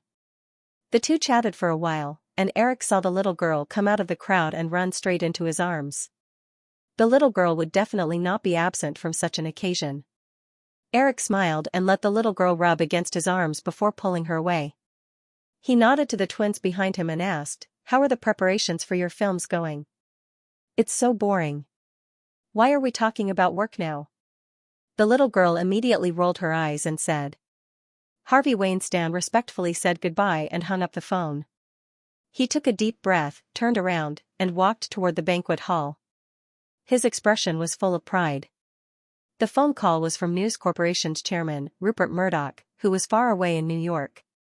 Although it was just a simple congratulatory message, it was already past midnight in New York. From this point, it could be seen that News Corporation valued Mira Mike very much. Tonight's Oscar ceremony was definitely the most glorious moment in the 16 years of Mira Mike's existence. After being acquired last year, relying on the strong financial support of the parent company, Mira Mike finally got rid of the financial constraints of the past. Moreover, with the production and distribution of Braveheart, Bullets Across Broadway, Red, Sin Angel, and other films, Mira Mike received an unprecedented total of 27 Oscar nominations. They won all the major Oscar awards and successfully won 9 Oscars. Behind these honors was Mira Mike's annual net profit of more than $200 million in 1994. This performance was even close to the profit scale of 20th Century Fox's headquarters. In the midst of pride and excitement, Harvey Weinstein was inevitably a little disappointed. If he didn't sell the company last year, or kept more shares, then he could get more dividends from Mira Mike's annual profits. But he soon got rid of this idea. There were many things in this world that did not have ifs. A few years ago, Eric, who had just made a name for himself, had even sent an acquisition invitation to Miramax. If he had agreed to that deal, even if he only had 10% or less of Firefly's shares now, it would still be a huge fortune. Harvey Weinstein shook his head and sighed. As soon as he returned to the party hall, a figure in a black suit with disheveled hair approached him. "Hey, Harvey," the man had obviously been waiting for him for a while. He knew that Weinstein was very busy, so he didn't beat around the bush and said in a hurried tone, "I heard that Firefly's celebration party is upstairs. Do you remember the thing I talked to you about?" Harvey Weinstein paid attention to building a good relationship with excellent filmmakers. Although the New Zealand director in front of him didn't get anything tonight, Harvey Weinstein didn't show the slightest perfunctory attitude. He stopped and thought for a moment, then said, "Peter, you mean Lord of the Rings?" Peter Jackson quickly nodded and said, "Yes, Harvey, isn't the film rights of the Lord of the Rings series in the hands of Flowers Pictures? I was wondering if you could introduce me?" Out of a subtle ostrich mentality, Harvey Weinstein didn't want to see another guy who was more dazzling in Hollywood. He hesitated for a moment and said, "Peter, look here. There are so many guests to entertain. I can't leave now." Peter Jackson was not discouraged and said, "Harvey, it's okay if you don't have time. Can you get someone to take us into the party? I just went up, but I was blocked outside." "Oh, haha." Harvey Weinstein froze for a moment, then laughed and patted Peter Jackson on the shoulder. "Of course, no problem, Peter." With Weinstein's help, Peter Jackson was not blocked outside this time and easily entered Firefly's party hall. Although Firefly only had one heavyweight Oscar film, the guests at the party were obviously more than foxes. There were 200 people bustling about. Weinstein's assistant, Brad Gray, sent Peter Jackson to the party hall and left. He had no intention of introducing him further. Peter Jackson didn't expect that either. He wandered in the crowd for a while with a glass of champagne in his hand before he noticed Eric Williams. However, Eric Williams was surrounded by 7 or 8 people, men and women, who seemed to be discussing something enthusiastically. Peter Jackson knew that it was not a good time to get in touch with the other party, so he had to wait patiently for Eric to be free. Eric was surrounded by Katzenberg, his former assistant, Alan Fissman, who he had sent to the TV production department, the little girl who was hanging on him, and the Victoria's Secret 5. They didn't talk about anything too formal. On the surface, they were just chatting casually. However, the Victoria's Secret 5 seemed to have realized something and very cleverly led the topic to the reality TV show. From time to time, they even probed Eric with a few words. Inadvertently, a figure with disheveled hair and a very uncoordinated black suit fell into Eric's eyes. Watching the other party wander around for more than 10 minutes, Eric curled the corner of his mouth and reached out to push the little girl. "Drew, can you help me get a glass of champagne?" The little girl blinked her big bright eyes. How could she not understand that Eric wanted to send her away? Although she didn't like the 5 long-legged beauties in front of her, she took the initiative to let go of Eric's arm and walked towards the long table where the drinks were placed not far away. Peter Jackson waited patiently for more than 10 minutes and found that the people around Eric had no intention of leaving. Just as he was considering whether to continue waiting or forcefully approach to strike up a conversation, he saw Drew Barrymore walk out from the group. He immediately realized that this was a good opportunity. Although the copyright of the Lord of the Rings series was in the hands of Flower Pictures, Peter Jackson knew very well that the real decision-maker behind Flower Pictures was Eric Williams. In the eyes of outsiders, Drew Barrymore was just a spokesperson. But at this time, there was no chance to talk to Eric Williams. The success rate of forcefully approaching him was even slimmer. It was worth a try to get in touch with Drew Barrymore. Although she wasn't sure why Eric wanted to send her away, the little girl didn't dwell on it. She noticed a tall figure in a light gray suit who was also surrounded by people not far away. She rolled her eyes and was about to go up and talk to this shy person when she heard someone call her name. "Miss Barrymore." She turned around and saw a white man with unkempt hair and a stubble. The little girl was curious whether the poor suit was borrowed or stolen. Her doll-like face revealed a sweet smile. "Sir, you called for me?" "Yes." Peter Jackson nodded quickly and reached out to the little girl. "Hello, Miss Barrymore. My name is Peter Jackson. I'm a director." "Oh." The little girl reached out and shook hands with him. She nodded and waited for him to continue. Peter Jackson thought of many ways to start the conversation, but when it came to it, his thoughts were scattered again. He hesitated for a long time before saying, "It's like this, Miss Barrymore. I've been a fan of Tolkien's books since I was a child. I even embarked on the path of a director in the hope that one day, I can personally bring The Lord of the Rings to the big screen. I heard that Flowers Pictures holds the copyright of the Lord of the Rings series, so I hope to get the opportunity to direct." The little girl asked, "Have you directed a similar film?" Peter Jackson shook his head and said, "Not yet, but I've been doing the relevant preparation work over the years.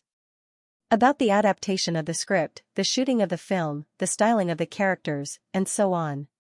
As long as you give me a chance to show off, I believe I can definitely convince you." The little girl blinked and said, "Then tell me about your ideas for the film first." "I'm listening." Peter Jackson glanced at Eric from the corner of his eyes. He was a little hesitant, not knowing if it would be useful to tell this blonde beauty in front of him. The little girl also noticed the change in his eyes. She smiled slyly and said, "You said that you've been preparing for this film for many years, but you don't even have the patience to tell me about your ideas?" Peter Jackson realized his mistake. If he couldn't seize the opportunity in front of him, what else could he talk about? So he quickly pulled himself together and said, "It's like this, Miss Barrymore. First of all, I think that The Lord of the Rings shouldn't be made into just one film. It'd be best if it could be made into a trilogy. Otherwise, it'd be a waste of this epic work, and it wouldn't be able to fully show the grand world that Tolkien had constructed." The little girl nodded and agreed with him. She said, "Eric said so too. Please continue." When Peter Jackson heard the little girl's words, he perked up and said, "In the script I've conceived, the story can start from the 111-year-old birthday of the hobbit Bilbo Baggins. The One Ring that Sauron created thousands of years ago, after a series of twists and turns, fell into the hands of Bilbo Baggins. Bilbo Baggins showed off the magic of the One Ring at his birthday party and was discovered by Gandalf, who came to visit. Under Gandalf's advice, Bilbo Baggins left the One Ring to his nephew, Frodo Baggins. At the same time, after thousands of years of slumber, Sauron woke up and made a comeback. He sent 9 ringwraiths to search for the One Ring. Peter Jackson realized that the little girl was very interested in this story, so he relied on his familiarity with the original book of The Lord of the Rings to tell the story with a lot of twists and turns. He also answered the questions that the little girl occasionally asked. After briefly describing the concept of the trilogy script, he began to talk about his ideas for filming. Unknowingly, more than half an hour had passed. Although the little girl had bought the movie rights to all of Tolkien's works according to Eric's request, she did not have the patience to read them all. At this time, she was listening with great interest. When Peter Jackson finished, the little girl turned her head and looked not far away. The 5 long-legged sprites beside Eric had disappeared. She said to Peter Jackson, "Come with me. I'll take you to see the person you want to see." Peter Jackson was a little embarrassed when he heard this. It turned out that his thoughts had been completely guessed by the little girl. However, he did not hesitate and followed her closely. "Eric, this is Peter Jackson. He wants to film The Lord of the Rings. He just told me some ideas. It's not bad." The little girl gave a concise introduction. Eric smiled and shook hands with Peter Jackson.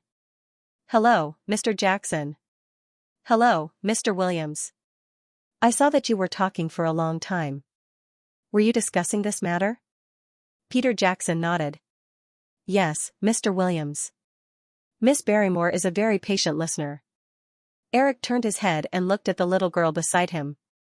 "What do you think?" "He's prepared very carefully. I think he can give it a try." Since the other party had come knocking on his door, Eric did not want to waste his energy pretending to be polite. He was not idle at all now. He said to Peter Jackson, "In that case, you can go to the headquarters of Flowers Pictures tomorrow and talk to Miss Amy Pascal again. However, there is one more thing. Even if we reach an agreement, this project cannot be launched for the next few years.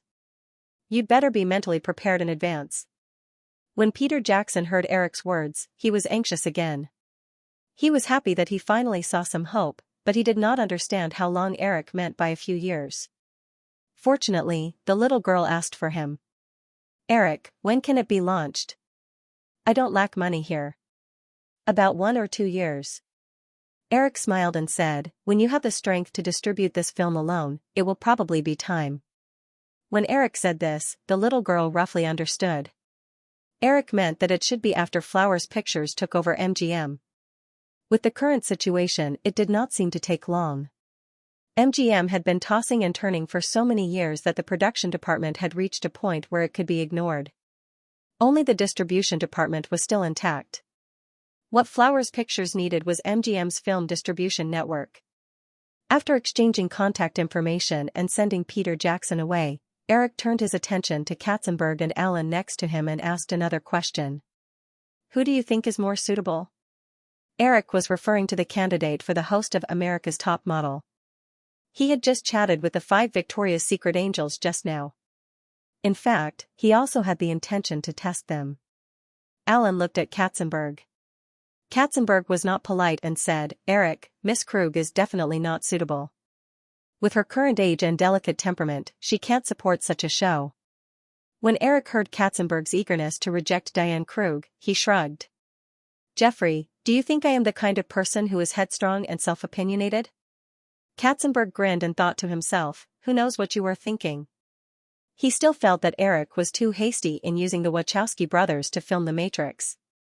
If Eric let Diane Krug be the host of America's Top Model this time, Katzenberg would not be too surprised. He would only feel that it was too reckless. In addition, Miss Dankton's high street fashion style is too heavy. She doesn't seem to be very eloquent either.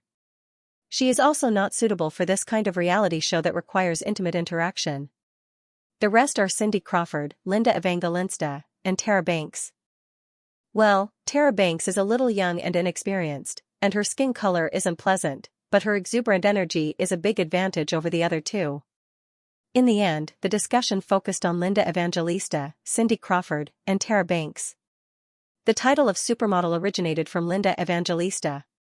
It was undoubtedly the most persuasive to let her be the host of this program. Cindy Crawford had frequently appeared on TV before the Victoria's Secret show.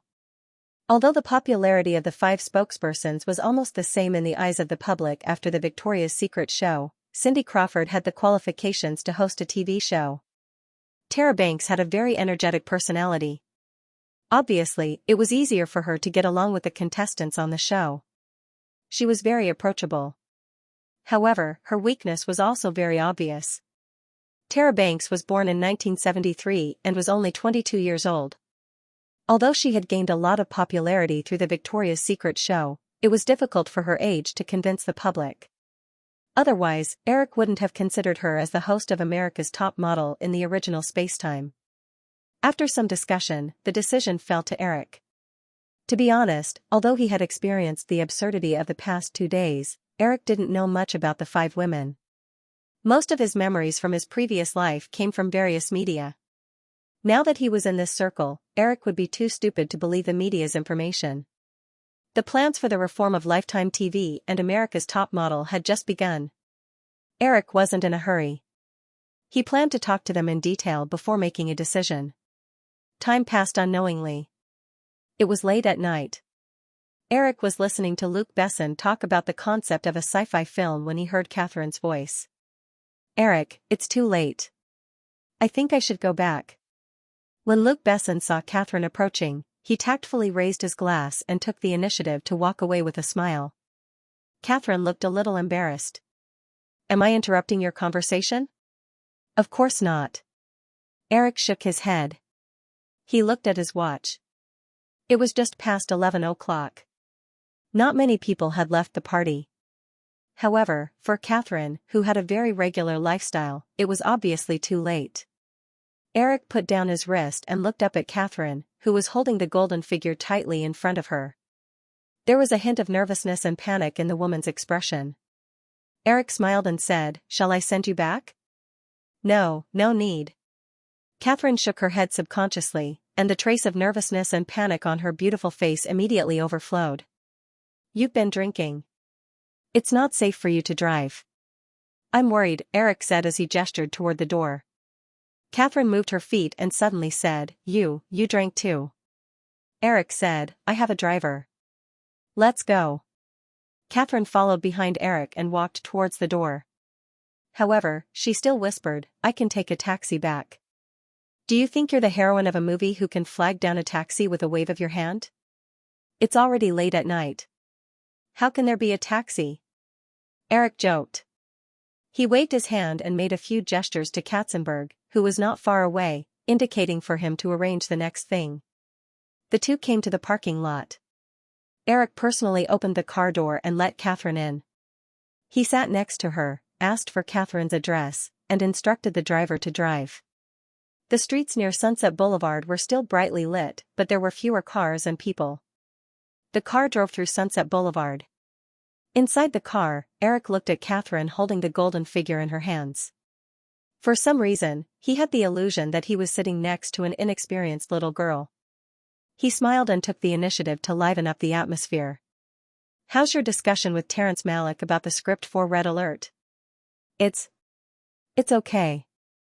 There are some differences in the details, but it's not a big problem. Next month, we plan to go to Guadalcanal Island for a field trip. Terrence wants to do a field trip. Eric nodded. Oh, have you thought about when to start shooting? Although Red Alert was to be invested in by Firefly, it was not a commercial film. Therefore, Eric was very lenient with the production plan of the film and allowed Catherine and Terrence Malick to decide on their own. Next year. I want to prepare more time, Catherine hesitated and said. The two chatted casually. Before they knew it, the car stopped outside a house in Coldwater Canyon. Eric had always been full of complaints about all the infrastructure in Los Angeles except for the highway network. The two got out of the car. They were surrounded by old street lights. In the dim yellow light, they could see a pole covered with dark moss. It looked like it was about to fall. Good night, then, said Eric, spreading his arms to Catherine. Good night. Catherine carefully came over and hugged him. She let go and said, good night. After that, the woman walked to the door behind her. Eric thought of something and shouted, Catherine? The woman froze and turned around. W.H. What? Eric pointed to the golden statuette in her hand. In the next few days, I may need you to cooperate with a few interviews. I hope you can prepare. Oh, I know. After the woman said that, she looked at him for less than 2 seconds. Realizing that the man had no intention of continuing, she fled into the yard again. Eric smiled and sat back in the car. In the front seat, Carter Moan started the car but didn't forget to tease him. Boss, this isn't your style. Just drive. I already feel like I'm guilty. I feel like I'm bullying a little girl. Carter Moan skillfully turned the car around and said, Ms. Bigelow must have feelings for you. Otherwise, she wouldn't have been so flustered. It's still a little short, Eric replied vaguely. The next day, the news of the first female Best Director in the history of the Oscars quickly occupied the headlines of major media outlets around the world, causing a frenzy. At the same time, Firefly also took the opportunity to launch a new round of publicity for the videotape of Saving Private Ryan. Thanks to Catherine winning the Academy Award for Best Director, in the following week, the videotape sales of Saving Private Ryan in North America easily exceeded 1 million units. In Europe, because the videotape was released behind North America, it was at a time when the market was hungry. With the cooperation of Firefly's publicity, the European distributors easily beat North America's weekly sales figures, close to 1.5 million units. In just a week, the videotape sales of Saving Private Ryan brought in $75 million for Firefly. Firefly internally predicted that the final videotape sales of the film would exceed $500 million, even surpassing the global box office of the film in terms of statistics. Because film companies usually did not release videotape sales figures to the public, most of the outside world was still stuck in the reverie of Catherine winning the Academy Award for Best Director. However, Hollywood was in an uproar because of the video sales figures of Saving Private Ryan. Several major film companies began to look for outstanding war movie scripts. The most direct result was that Catherine's next film, Red Alert, attracted a lot of attention from both inside and outside Hollywood. It even caused a medium-sized lawsuit. It turned out that before Terrence Malick contacted Eric, in order to produce this film, he had contacted many production companies, including the other 6 major film companies. That was not a big deal. The key was that in the process of contacting an independent film company called Phoenix, Terrence Malick signed a contract of intent with the other company, authorizing them to raise production funds for Red Alert. However, that was already 1988. The film's budget was too high, and the risks were too great. Of course, Phoenix did not manage to pull in a single cent of investment in the end. According to industry practice, under such circumstances, the contract of intent was almost automatically void. This matter should have been over just like that. The project was taken over by Firefly, and everything seemed to be in order. However, after Catherine won the Academy Award for Best Director, and after Saving Private Ryan achieved amazing results in the videotape market, Robert Gessler, the producer of Phoenix Film Company, jumped out and claimed that Phoenix had already raised enough funds for Red Alert according to the original contract. He asked Firefly to return the production and distribution rights of the film. Hollywood was full of bullshit, and Eric did not take it to heart. He just handed it over to Firefly's legal department. He had read the script of Red Alert and had a lot of information about the film in his memory. He knew that it was not a film that was a big box office hit. Moreover, he also knew that Phoenix might just want to participate in the investment. As long as it did not affect the production of the film, Eric did not mind giving up a little of the investment rights. Of course, if the other party did not know how to appreciate the kindness, Eric did not mind letting them have a taste of Firefly's anger. After the Oscars, Eric's main focus was on the reform of Lifetime TV station and the preparation for America's Top Model. Lifetime TV station was established in the early 1980s. It was formed by the merger of two small TV stations owned by ABC Television Station and the Hearst Group. Together, they were under the AE Television Network. In the first few years of its establishment, Lifetime TV station was in a state of loss. It was not until the late 1980s that it barely broke even. According to theoretical data, Lifetime TV station had 30 million subscribers, which were all the theoretical subscribers included in the different cable packages of the operators. However, in reality, just like the legal channels, educational channels, and foreign language channels that were also cable TV channels in China that few people watched, Lifetime TV station was the kind of unpopular TV channel that had been ignored by users for a long time. Even the more popular programs on the channel usually did not exceed 2 million viewers. Because the ratings were very mediocre, several major cable operators often said that they would not carry this TV channel. After all, just like the internet, cable TV signal transmission also consumed bandwidth. Before Katzenberg mentioned this TV station, Eric had almost forgotten that Firefly had such a TV channel. After the plan was launched, Eric also learned more about Lifetime TV station. In the 1980s, Lifetime TV station mainly broadcast the programs produced by ABC Television Network. Occasionally, they would buy some very cheap low-budget female films. The content of the programs could only be described as monotonous. It was not until the early 1990s, when ABC Television Network's performance recovered. With the support of the parent company, Lifetime TV station began to try to produce movies or miniseries on its own. However, the number of programs produced over the years was still less than 2. Compared to ABC Television Station, which had to broadcast dozens of new TV shows every year, the scale was still negligible. Therefore, it was not an easy task to reform such an unknown TV station. Fortunately, with the successful experience of ESPN growing from less than 300,000 subscribers to the #1 sports TV station in the United States, the executives of Firefly were very confident. They quickly came up with a very detailed development plan. On the other hand, although the American cable TV industry was established in the 1980s, it really started to flourish in the second half of the 1990s.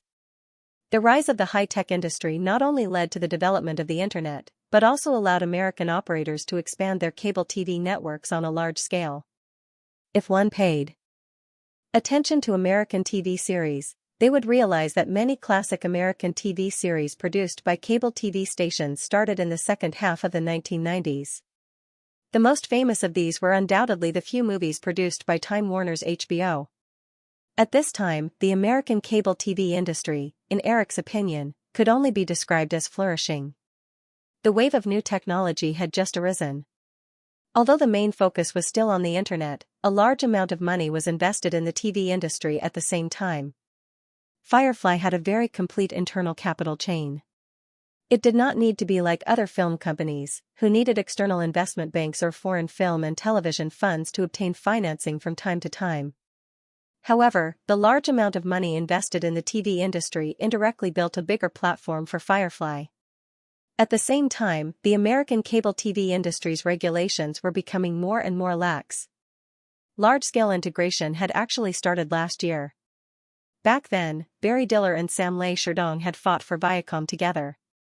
The reason why they had suffered a crushing defeat was that Barry Diller's parent company, Long Distance Communications, had merged with AT&T. Long Distance Communications was a large cable television company. Therefore, with the overall rise of the industry, it was the best time to set up the cable TV industry. After all, according to the memories of his previous life, even if the public TV network did not completely decline, it would gradually be suppressed by the cable TV stations with better quality content. Moreover, many cable TV stations had not realized the upcoming opportunity. If Lifetime TV station could make arrangements in advance, it would not be impossible to replace some of the cable TV stations that might have been rising. To revitalize a TV station, it was definitely not enough to rely on a popular program. However, a popular program that was full of topics and attracted widespread media attention could significantly increase the popularity of the relevant TV channel and gather more popularity for it. As long as the situation opened up and they continued to produce high-quality TV programs, the TV station could enter a virtuous cycle of continuous development. This was Eric's expectation for America's Top Model. Firefly did not have a large expansion plan in the next few years, but it did not mean that Firefly would stop growing. Before Eric proposed the idea of America's Top Model, Katzenberg had already begun to increase investment in Firefly's record business. Eric was familiar with the development prospects of the Western record industry. Although he was not enthusiastic about Katzenberg's development plan, he did not stop him. With strict copyright protection laws, although the Western record market was becoming more and more depressed due to the strong impact of the Internet era, it did not decline to the point where the entire industry disappeared. In addition to the record business, a more standardized commercial operation of products related to popular movies was one of Firefly's important development plans in the next few years. The upcoming cooperation negotiations with Hasbro Group for toys was part of this plan. After hearing the idea of America's Top Model, the energetic Katzenberg immediately proposed the idea of revitalizing Lifetime TV. As mentioned earlier, even if America's Top Model was successful again, a popular show would definitely not be able to support a TV station. After many brainstorming meetings, the management quickly developed a set of detailed original program production, reuse of the network's resources, program arrangement, and channel marketing plan. Firefly would invest $100 million a year in the production, procurement, and marketing of Lifetime TV for the next 3 years. It was expected to create a professional female TV station for young women who focused on fashion and high-quality life. Lifetime TV's parent company, AE Network, was jointly owned by Firefly Group and Hearst Group. Therefore, this reform plan for Lifetime still needed to be negotiated with Hearst Group and obtain the relevant supportive resources. Hearst Group owned hundreds of daily newspapers, weeklies, and magazines around the world. At present, these print media resources were still indispensable for the promotion of the female channel. After the Oscars, the awards season was finally over. Eric also dealt with most of the film projects that he needed to personally pay attention to. But before he could rest for a few days, a bunch of things came rushing at him again. The Hearst Corporation was headquartered in New York, and so was AETV. Once the plan came to fruition, most of Lifetime TV's programs would also be produced in New York. No matter how one looked at it, Eric had to personally head to New York to discuss and make arrangements. At the same time, the two little guys' birthdays were coming soon, and this year's Easter was on April 16th. On these special days, he had to make time to accompany his women and children. Hasbro's headquarters was in Rhode Island, which was very close to New York. The negotiations between the two parties regarding the development of toys were finally decided to be held in New York. Firefly Investment and Sprint's investment negotiations had already begun. It involved more than $1 billion of investment, and Eric had to attend some important events in person. Firefly Investments and Sprint were both headquartered in New York. On the plane to New York, Eric did a simple calculation of the schedule and found that after finishing these things, the summer vacation of the movie would be over. As soon as he got off the plane, Eric threw himself into work. In the conference room of ABC TV's headquarters on the Upper West Side of Manhattan, the executives of Firefly TV, AETV, and representatives from the Hearst Corporation were holding a related meeting. At Eric's invitation, the third-generation head of the Hearst Corporation, William Hearst, was also sitting in the conference room. According to the 1994 statistics, Lifetime TV has 31.5 million subscribers. Comcast, Time Warner, Telcom, and other cable operators pay an average of 15 cents per subscriber per month. Lifetime TV's operator share last year was $56.7 million, and its advertising revenue was $33.5 million. Its annual revenue was $92 million, and it realized a profit of $13.8 million. We plan to use 3 years to expand Lifetime TV's subscriber base to 60 million to 90 million through the first phase of the reform plan. We will also increase the operator's share to 25 cents. We also hope that through a series of high-quality TV programs, our advertising revenue will exceed the operator's revenue. We will achieve annual revenue of $500 million and net profit of $100 million. Katzenberg finished his simple report and was about to move on to the next topic when William Hurst, who was sitting on the left-hand side of the long conference table, raised his head and tapped on the document in front of him. He ignored Katzenberg and looked at Eric, who was sitting opposite him. Eric, last year's Victoria's Secret show was considered direct profits and indirect stock appreciation. It brought you more than $1.5 billion. Compared to that, don't you think this plan is a little too stingy? Eric leaned back in his comfortable leather chair and twirled a pencil in his hand out of habit. He smiled and said, "William, what happened last year was an accident. We have to take it one step at a time. With Lifetime TV Station's foundation, it's already very impressive for them to achieve this goal in 3 years. Last year, all of Firefly's TV station's total profits were only about $600 million. William Hurst stared at the young man across from him and said, "I don't pay much attention to the TV business, but I feel that this plan is not perfect. Or rather, there are some parts that are not explained clearly." Eric continued to beat around the bush. "This is just a draft. It definitely needs to be modified. Otherwise, we wouldn't have to hold this meeting today." William Hurst looked at the lazy smile on his face and said, "Eric, I mean, regarding the original program production of Lifetime TV, this plan doesn't seem to specify how to do it, right?" Eric replied, "Oh, I don't think there's any objection to this. Other than the news, all the programs on the TV network are handled by Firefly's TV program production department. This time, of course, we have to follow the rules." Everyone in the room quieted down and listened patiently as the two big shots wrestled with each other. As industry elites, most of the people knew what the two big shots were discussing. When the two of them spoke up to this point, even the clerk who was in charge of recording the meeting and was still a little confused just now understood what was going on. Eric and William Hurst were discussing the ownership of the copyright of Lifetime TV's original program.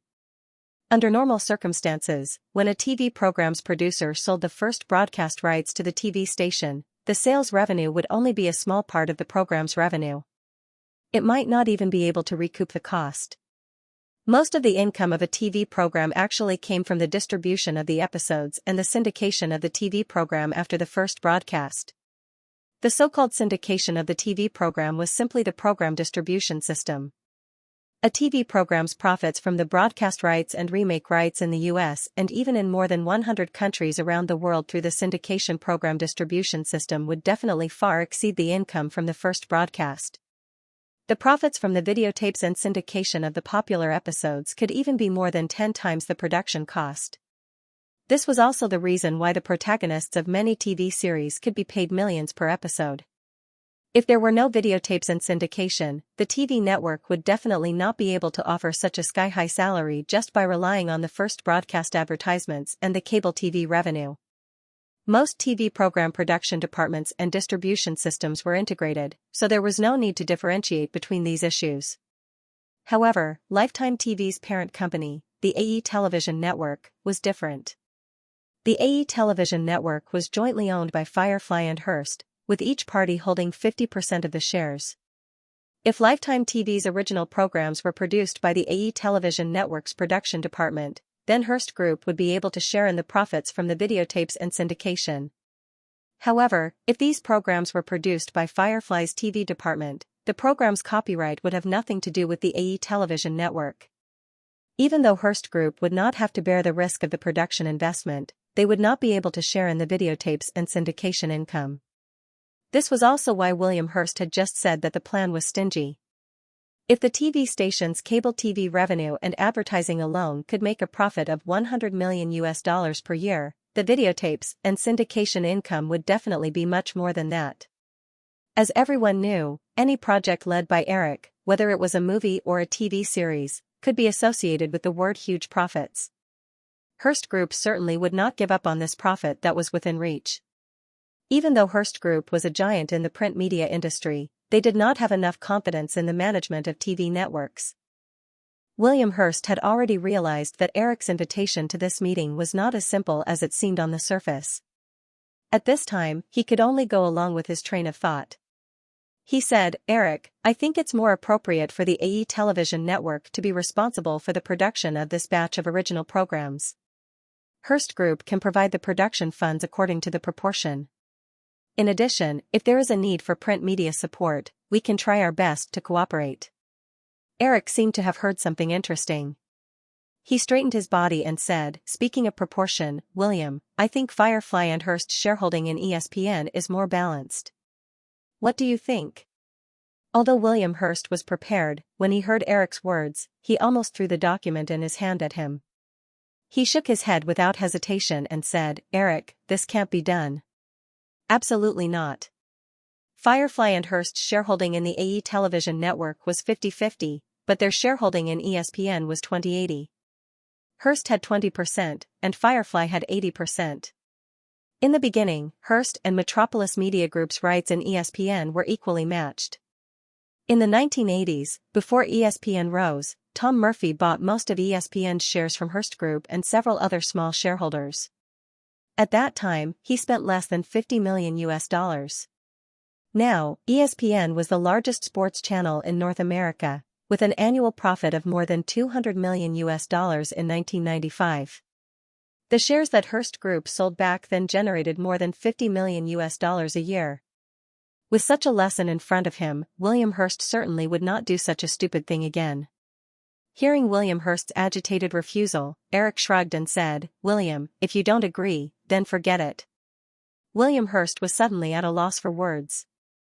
After a moment of silence, he continued, "Eric, I've heard your idea for America's Top Model. This project needs a lot of support from the print media. Firefly sold all its print media assets last year.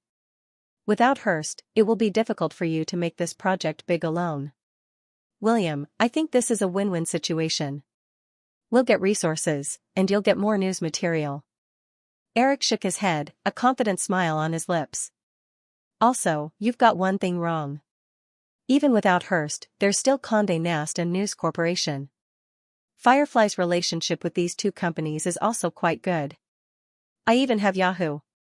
Although its influence can't be compared to traditional print media for the time being, its user base overlaps with the fashionable female audience of Lifetime TV.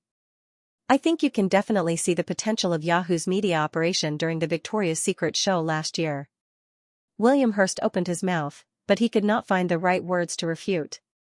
Although he was unwilling to admit it, he had no choice but to admit it in his heart. Although the Hearst Group was very strong in the media industry, the Hearst Group was not indispensable to Firefly, who had more resources. On the other hand, without Firefly, it would be difficult for the Hearst Group to make AE TV network bigger alone. The current situation was that Eric had already put forward his conditions. Firefly wanted most of the shares of AE TV network. If the Hearst Group did not agree, then they would not be able to share most of the profits that Lifetime TV network might bring after its growth. However, if they compromised, the Hearst Group would almost certainly repeat the mistakes of ESPN. After another round of hesitation, William Hearst said, "Eric, it is definitely impossible for Firefly to have 80% of the shares. At most, we will give you absolute control of the shares. You can completely transform this network according to your ideas. What do you think?" Eric shook his head. "William, the Hearst Group's business focus is on print media. I think you don't have to hold on to these television network assets at all. How about this? I will take a step back. Firefly only wants 75%. That is my bottom line. No, Eric, 55% at most. If it is higher, I would rather give up the rights of AE TV network to be in charge of program production and maintain the status quo. Hey, William, did you know that last year's emergency room story cost less than $30 million to produce, but just the first season's syndication sales made more than $150 million? We will also be releasing videos in the near future. This income will be even more significant. Look at the advertising revenue. $45 million. The profit is only 1/10 of the syndication. 1/10. William Hurst had a helpless look on his face. But you can't make such a huge profit every time you film, right? However, alright, Eric, 60%. If it is higher, I'm afraid I will be criticized by the shareholders. You can't fool me, William. The Hearst family has always had firm control of the Hearst Group. No one will object to your decision. 70%. This is Firefly's bottom line. If you can't accept it, Firefly will not rule out buying a cable television station alone. Everyone in the meeting room listened to the back and forth between the two bosses. They were quick-witted and spoke quickly. It seemed that they did not hesitate to blurt out the words, but they were shrewd and calculative. They were all amazed. Westerners rarely saw haggling like a vegetable market. In the end, after arguing for more than 10 minutes, both sides finally decided on a plan that they could reluctantly accept. Firefly would hold 65% of the shares, Hearst Group would keep 35% of the shares. AE TV station would be responsible for the production of Lifetime TV stations programs, and Hearst Group would fully cooperate in the print media resources. Eric, I think that if you insist, it won't be a big problem for Firefly to get 70% of AE Television Network's shares. Hearst Group won't have any initiative in this matter, Katzenberg said to Eric at the lunch after the meeting. Eric was holding a plate in his hand and picking food with Katzenberg at the buffet table. He turned to look at William Hurst, who was chatting with Tom Murphy not far away, and said, "If we want Lifetime TV to develop, we will definitely need a lot of investment in the early stages." Hearst Group's participation will not only share the investment risk, but their support in print media all over the world is also very important. Moreover, we have already obtained absolute control of the shares. In the future, Hearst Group won't have any initiative, right? Eric's words were somewhat unfinished, but Katzenberg immediately understood. He grinned slyly, revealing a row of big front teeth. When Lifetime TV developed, as the absolute controlling shareholder, Firefly would have countless ways to dilute the shares in Hearst Group's hands. After the two of them finished picking food, they found a table and sat down. Katzenberg said, "I couldn't attend the children's birthday a few days ago, so I asked Peter to help me send a gift. Did you receive it?" Of course, they all liked it very much. Eric nodded and said, "What about you? Are you planning to go back to Los Angeles for Easter?" Marilyn and the rest are all in New York. They are spending the year with my parents, so I don't have to run around, Katzenberg replied. He had married very early. His wife was Marilyn Siegel, and they had a pair of twins. After a few simple words, the two of them involuntarily turned to work again. During this period of time, the senior management of the group had focused on discussing the general development plan of Lifetime TV station and had somewhat neglected the specific production of the show. In the morning meeting, after consultation with Hearst Group, the final planning plan was finalized. At this time, Katzenberg began to care about the host of America's Top Model. This matter had been discussed since the Oscars, but it had been pending. In the end, Eric wavered between Cindy Crawford and Linda Evangelista. Tara Banks, the original host, was eliminated because of her age. Eric, there's less than half a year left before the fall season in September. The reality show needs to be produced in one go. We don't have much time to waste. Who will you choose between Linda Evangelista and Cindy Crawford? Have you thought about it? Eric hesitated for a moment before saying, "I've been thinking about this as well. Both of them are very outstanding. So, Jeffrey, what do you think of splitting them into two?" Katzenberg frowned slightly. "Eric, you're saying that it's not a good idea to let them take turns as hosts. Changing hosts will easily distract the audience." "No, what I mean is, since we now have $100 million in project funds, why don't we start two reality shows at the same time and let them be the hosts respectively?" Katzenberg's interest was piqued. "Eric, do you have any good ideas again? I've been troubled by this recently." I have some ideas, but I don't know much about them. Katzenberg looked puzzled. He didn't quite understand what Eric meant. I mean, Eric continued, this idea is also related to last year's Victoria's Secret show. During the preparation of the project, the designers had to come up with dozens of designs for angel outfits almost every week, but in the end, only 40 sets were finalized. The elimination rate was very high. Some of the designers' designs weren't even used. I've been thinking recently that since we can hold a modeling competition, why can't we create a reality show about fashion design competitions? It's just that I don't know anything about fashion design, so I don't know if we should implement this plan.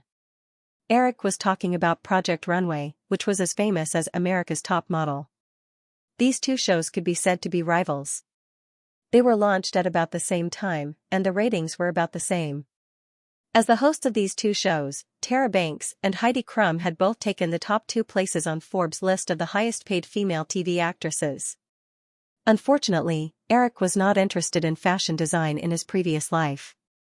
He had only watched a few episodes of America's Top Model because he wanted to see long legs, but he had never watched Project Runway at all. Compared to Eric's hesitation, Katzenberg was very optimistic. He said, Eric, a lot of times, a successful project starts with an idea. Walt Disney also came up with the idea of Disneyland when he saw his daughter playing. At that time, he definitely didn't know how to build a Disneyland, but now Disneyland has spread all over the world. Moreover, I think your idea is better than America's Top Model. Countless people in the United States are very interested in design. Those celebrities who are slightly famous like to launch their own personal brands, but most ordinary designers who are unknown find it difficult to make a name for themselves. If we can provide such a fashion design reality show platform, not only can it attract outstanding civilian designers to participate, but the audience who have their own design dreams will also like to watch such a show. As for fashion design, we just need to leave it to the professionals to deal with the problems in the field of fashion design. The Hearst Group has so many top fashion magazines in the world. They can casually get an editor-in-chief to be the art consultant of this reality show. Cindy and Linda have been supermodels for so many years. Their taste in fashion is definitely better than most ordinary designers. They are qualified to be the hosts of the reality show. Okay then. The two of them have recently come to New York. I'll think about it again and talk to them while I'm on break during Easter. Eric was convinced by Katzenberg's words. He was hesitant mainly because he wanted to be safe. After all, if the original program failed right after the start of the reform of Lifetime TV, it would have a great impact on the future plans of the TV station. Now that he thought about it, he would first start the production and see how it turned out. If the quality of the program did not meet his expectations, he would just put the project on hold. At most, he would lose a few $1,000,000. In the West, Easter was the first Sunday after the full moon on the spring equinox. Students had a week of spring break during this period, but it was not a national holiday. However, it was the weekend after all. Eric returned to East Hampton, Long Island early. He planned to spend it with his women and children. This year's Easter was much later than previous years. Easter was usually in March, but this year, it was April 16th. At the same time, Resident Evil, which was produced by DreamWorks Animation and distributed by MGM, was officially released in 2,500 theaters a week before Easter. Resident Evil cost $30 million, which was considered a medium cost. Eric did not use the movie version in his memory. Instead, he designed the plot according to the main storyline of the game version. Compared to Myra's live-action version, Eric preferred the two 3D animated movies released by Capcom based on the plot of the game, especially the fight scene between Sister Wong and the East Slavic female president in Resident Evil, Curse. It was so cool. Although the plot could not start from Resident Evil, Curse, as long as the villain was changed and Ada Wong appeared in the script, the fight scene could still be included in the movie. Therefore, during the writing of the script, Eric specially drew some relevant scenes for the scriptwriter to figure out. During the filming, he also specially invited a Hong Kong martial arts director to be in charge of the fight scene. Without a doubt, the effect was very good. After the movie was released, the most talked about part of the movie, other than the special effects of Lord Lick fighting the tyrant, was the close combat fight between Ada Wong and the villain played by Hu Kaili. Hu Kaili's fame also increased because of this, and she became a martial arts actress that movie fans loved to talk about. Although the reviews of the movie were generally not good, with a smooth plot, perfect settings, and enough plot highlights, the movie received $23 million in box office in the first week. It was a very good start. The industry estimated that the North American box office of the movie would reach $60 million because of this, which would basically cover the cost of production.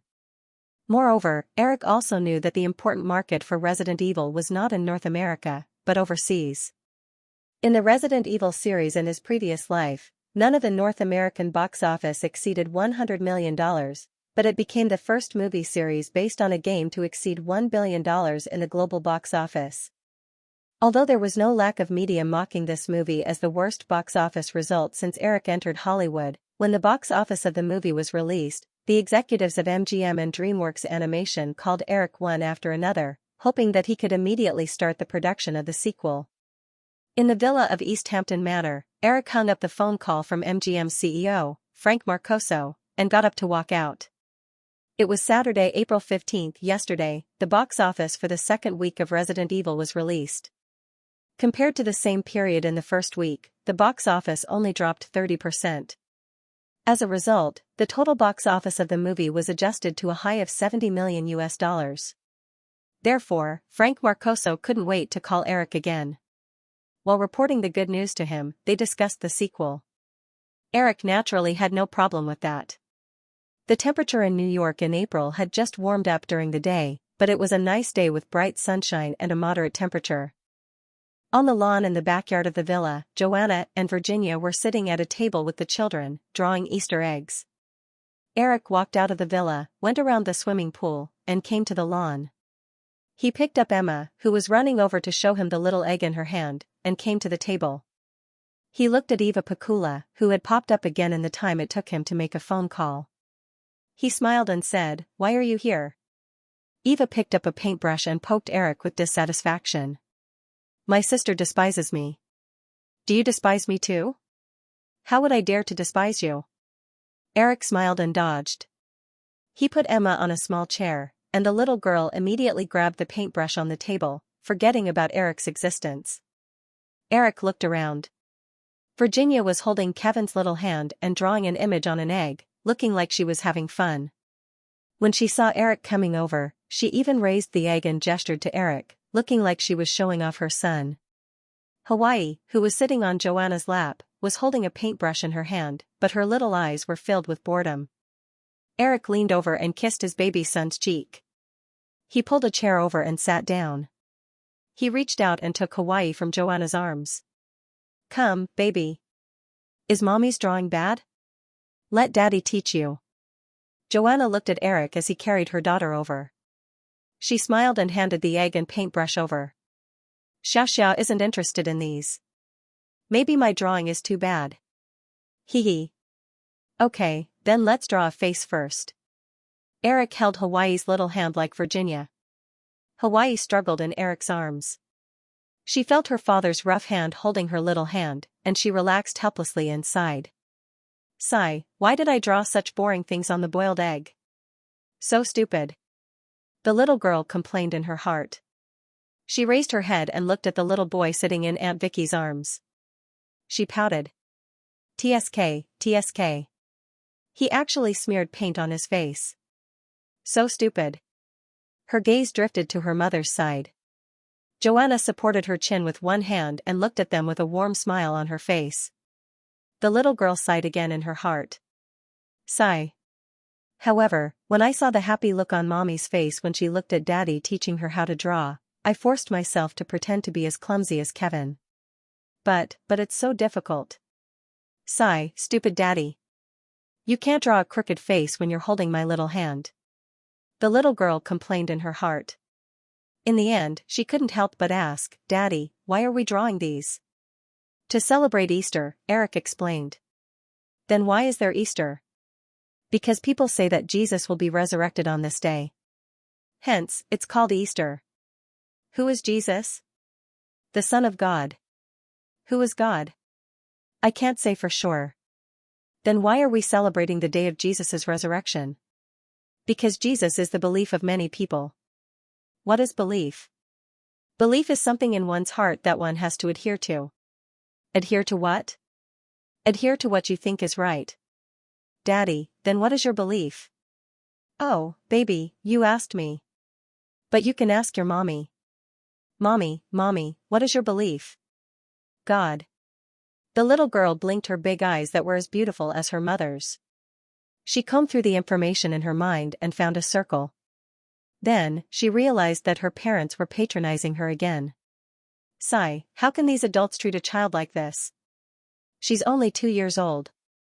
The two cars shuttled through the narrow asphalt roads of East Hampton one after the other until they stopped outside a manor near the sea in the south of East Hampton. Cindy Crawford and Linda Evangelista got out of the two cars respectively and walked to the manor's gate. They pressed the doorbell and waited patiently for a moment before a woman's voice sounded. After they reported their names, the gate automatically opened to the left and right. They returned to the car again and drove into the manor. They bypassed the S-shaped cement corridor and stopped in front of a luxurious European-style villa. A middle-aged maid came over and waited for them too. Get out of the car. She said politely, Miss Crawford, Miss Evangelista, please come with me. The two women followed the maid with their bags. Cindy Crawford asked the maid, where's Eric? Mr. Williams is painting Easter eggs with his wife and children, the maid replied and led the two women to the living room of the villa. She asked another younger maid to make coffee for them and walked to the backyard. When Cindy Crawford and Linda Evangelista heard the maid's words, their expressions changed slightly. They looked at each other, but at the same time, they looked away. From the moment Eric informed them to come to New York, the two of them realized that the host position of America's top model was very likely to be between the two of them. Although there were 3 fewer competitors, the hidden smell of gunpowder between the two of them was a little stronger. At this time, they only maintained a superficial courtesy. However, the maid's unabashed words had inexplicably pulled the distance between the two women closer. Looking at the maid who was making coffee not far away, Cindy Crawford leaned over and whispered, how much do you think this manor costs? 20 million. Who knows? We can't afford it anyway, Linda Evangelista said casually, but she remembered what she saw when she drove into the manor. The front yard of the manor was 5 or 6 acres in size. She didn't know what was behind it. According to the layout of the villa near the sea, there should be a private beach. It was definitely more than 20 acres, which was equivalent to 8 hectares. Although the two of them were considered to have a high income, they definitely wouldn't be able to afford such a manor even if they gritted their teeth and bought it. What's more, a manor in East Hampton wasn't something that could be bought just because one wanted to. The United States had a unique system of neighborhood autonomy. Not only did the buyer and the seller have to agree on the price, but the buyer also had to get the approval of the other residents in the neighborhood where the property was located. The residents of East Hampton were either rich businessmen, politicians, or celebrities. It was not easy for the two of them to squeeze into this circle. The maid served the two of them coffee and politely asked if they had any other invitations. Seeing the two of them shake their heads, the maid left. The living room fell into a brief silence. Cindy Crawford took a sip of coffee and turned her head to look at the glass door that led to the backyard. After some thought, she gave Linda Evangelina a look, stood up, and quietly walked over. Linda Evangelista felt that Cindy Crawford's actions were a bit inappropriate, but after a moment of hesitation, she couldn't hold back her strong curiosity and followed her. The two of them stood side by side behind the glass door and looked into the backyard. The first thing that caught their eyes was a swimming pool, which was a standard feature of many American courtyards. Looking further, they saw a white cement road. On one side was a pocket-sized children's playground, and on the other side was a lawn. On the lawn was a table with all kinds of small things piled up. 6 or 7 figures of different sizes were around the table. The maid who had just greeted them was standing next to them. Eric, in casual sportswear, was leaning over the table and intimately kissing the woman and child opposite him. The fact that Eric already had a child was not a secret to many people, but it was the first time for the two of them to see it. According to their past experience, Cindy Crawford and Linda Evangelina both thought that Eric would definitely keep the illegitimate child a secret, or even refuse to admit the identity of the illegitimate child at all, like many billionaires. However, the scene in front of them completely subverted their understanding. Even though they were far away, they could tell from the intimate interaction between Eric and the child that he was really a competent father. After a moment of absent-mindedness, Cindy Crawford withdrew her gaze and glanced at the luxurious European-style villa beside her. She sighed softly, "It's really frustrating. If we work hard for a lifetime, it's better to have a child." As soon as her voice fell, Cindy Crawford suddenly sobered up. She glanced at Linda Evangelina. When the two pairs of beautiful eyes met, Cindy Crawford noticed that Linda Evangelina's eyes flickered. She immediately realized that Linda Evangelina must have had the same idea as her. This made her feel relieved and not as guilty as she was before. Not daring to peep anymore, the two of them returned to the sofa and sat down together in silence. On the lawn in the backyard, Eric was holding a Hawaiian egg and drawing on it. Hearing the maid's report, Virginia, who was sitting opposite him, immediately rolled her eyes. "You're really busy. You haven't even finished a basket of eggs, and you've already gone out several times. I also want to stay at home to accompany you for a while, so I put my work here. But I promise, this is the last time. No one will disturb us on Easter tomorrow." Eric smiled and let go of the Hawaiian egg. Seeing that Virginia was still unhappy, he got up and leaned over with both hands on the table. "Come, baby, let Daddy kiss you." With that said, Eric moved closer to Virginia's face. "You bad guy, taking advantage of me again," Virginia said as she turned her face to let Eric kiss her. Then, she lifted Kevin in her arms. Eric also kissed his son's tender face and retracted his body. Emma, who was beside him, jumped over. Daddy, I want a kiss too." "Okay." Eric also kissed Emma's face and moved closer to Joanna, intending to be impartial. When it was Hawaiian's turn, the little girl quickly blinked her big eyes a few times. It seemed that this was a good opportunity to get rid of the boring task of drawing eggs in front of her. Letting Eric kiss her face, the little girl reached out her small hand and tugged at Eric's sleeve. "Daddy, can I go with you to meet the guests?" Before Eric could answer, Joanna rubbed Hawaiian's little head and smiled. "That won't do, baby. Daddy has something very important to discuss." Hawaiian recalled Emma's coquettish appearance and tugged at Eric's sleeve again. Her voice was soft and her eyes twinkled. "Daddy, I'm just a child. I don't know anything. I won't disturb your discussion." Eric was speechless when he heard Hawaiian's words. Everyone was silent for half a second. Then, Virginia, Joanna, and Eva laughed almost at the same time.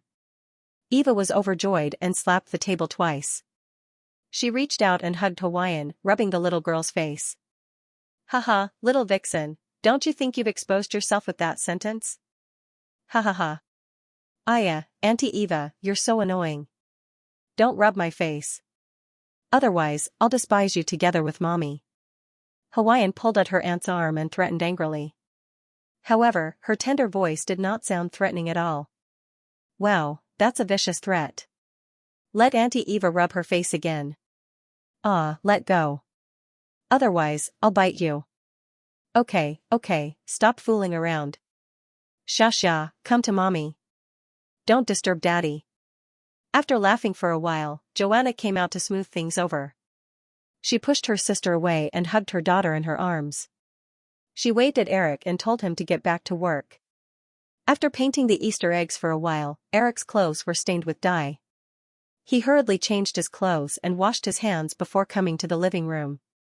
"Cindy, Linda, I'm sorry. I had to make you come here personally," Eric said as he hugged the two girls. "It's fine. We're not too busy anyway," Cindy Crawford replied with a smile. Eric nodded and said, "Come with me to the study. We'll talk there." When they arrived at the study, Eric took out two prepared documents from the bookshelf and sat down at the desk. He looked at the two girls who were sitting opposite him with nervous expressions and smiled. "You don't have to worry anymore. Originally, there was only the production plan for America's Top Model. However, I recently came up with an idea, so both of you can get jobs." Cindy Crawford put away the messy thoughts that had just appeared in her mind and said, "Eric, are you saying that Firefly is planning to produce 2 fashion reality shows?" Yes, Eric nodded and said, among the 5 of you, I think the 2 of you are the most suitable. Now, there's only one problem left. Which job will the 2 of you take? Cindy Crawford and Linda Evangelista looked at each other and did not speak. They waited for Eric to continue. You already know about the America's Top Model project, so I'll talk about another idea first. It's also a talent show, but the contestants are not models, but fashion designers. Therefore, the preliminary name of the show is Project Runway. Linda Evangelista heard this and said, Eric, America's Top Model is better, but the professional fashion design is too professional. Will anyone like it? Eric did not answer, but asked, have you 2 ever thought of creating your own personal brands? Well, we have, but we've been too busy, Cindy Crawford replied. I've thought of creating a perfume brand, Linda Evangelista said with a shrug. Obviously, the experience brought by the idea was not pleasant. Eric said, that's right. The entertainment industry is like you. People with a little fame like to launch their own personal brands. Then, for more ordinary people, they must have the same idea. This show can cater to many people's dreams. This is the audience base of the show. Of course, another part of the audience base is the urban women who are very sensitive to fashion. Project Runway will be broadcast on Lifetime TV, which is owned by AE Television Network. The main target audience of this TV station is young women. Then, can we take a look at it first? Cindy Crawford pointed to the documents in Eric's hand and asked tentatively. Eric held the 2 documents and said, these have little to do with the show. It's just some rough budget for the project. You have to figure out the specific format of the show yourself.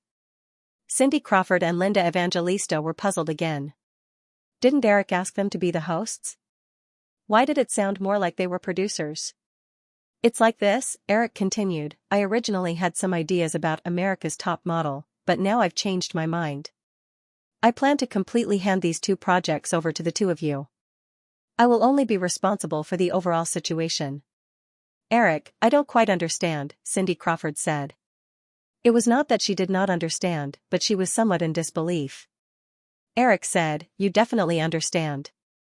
What I mean is that the 2 of you will be the hosts and producers of America's Top Model and Project Runway respectively. Although Linda Evangelista was very envious of the title of producer, she knew her own ability. She said, Eric, I don't seem to know what to do. Then, let's talk about your remuneration first. Eric smiled and said, as the producers of these 2 shows, you will get a 10% share of the profits of America's Top Model and Project Runway.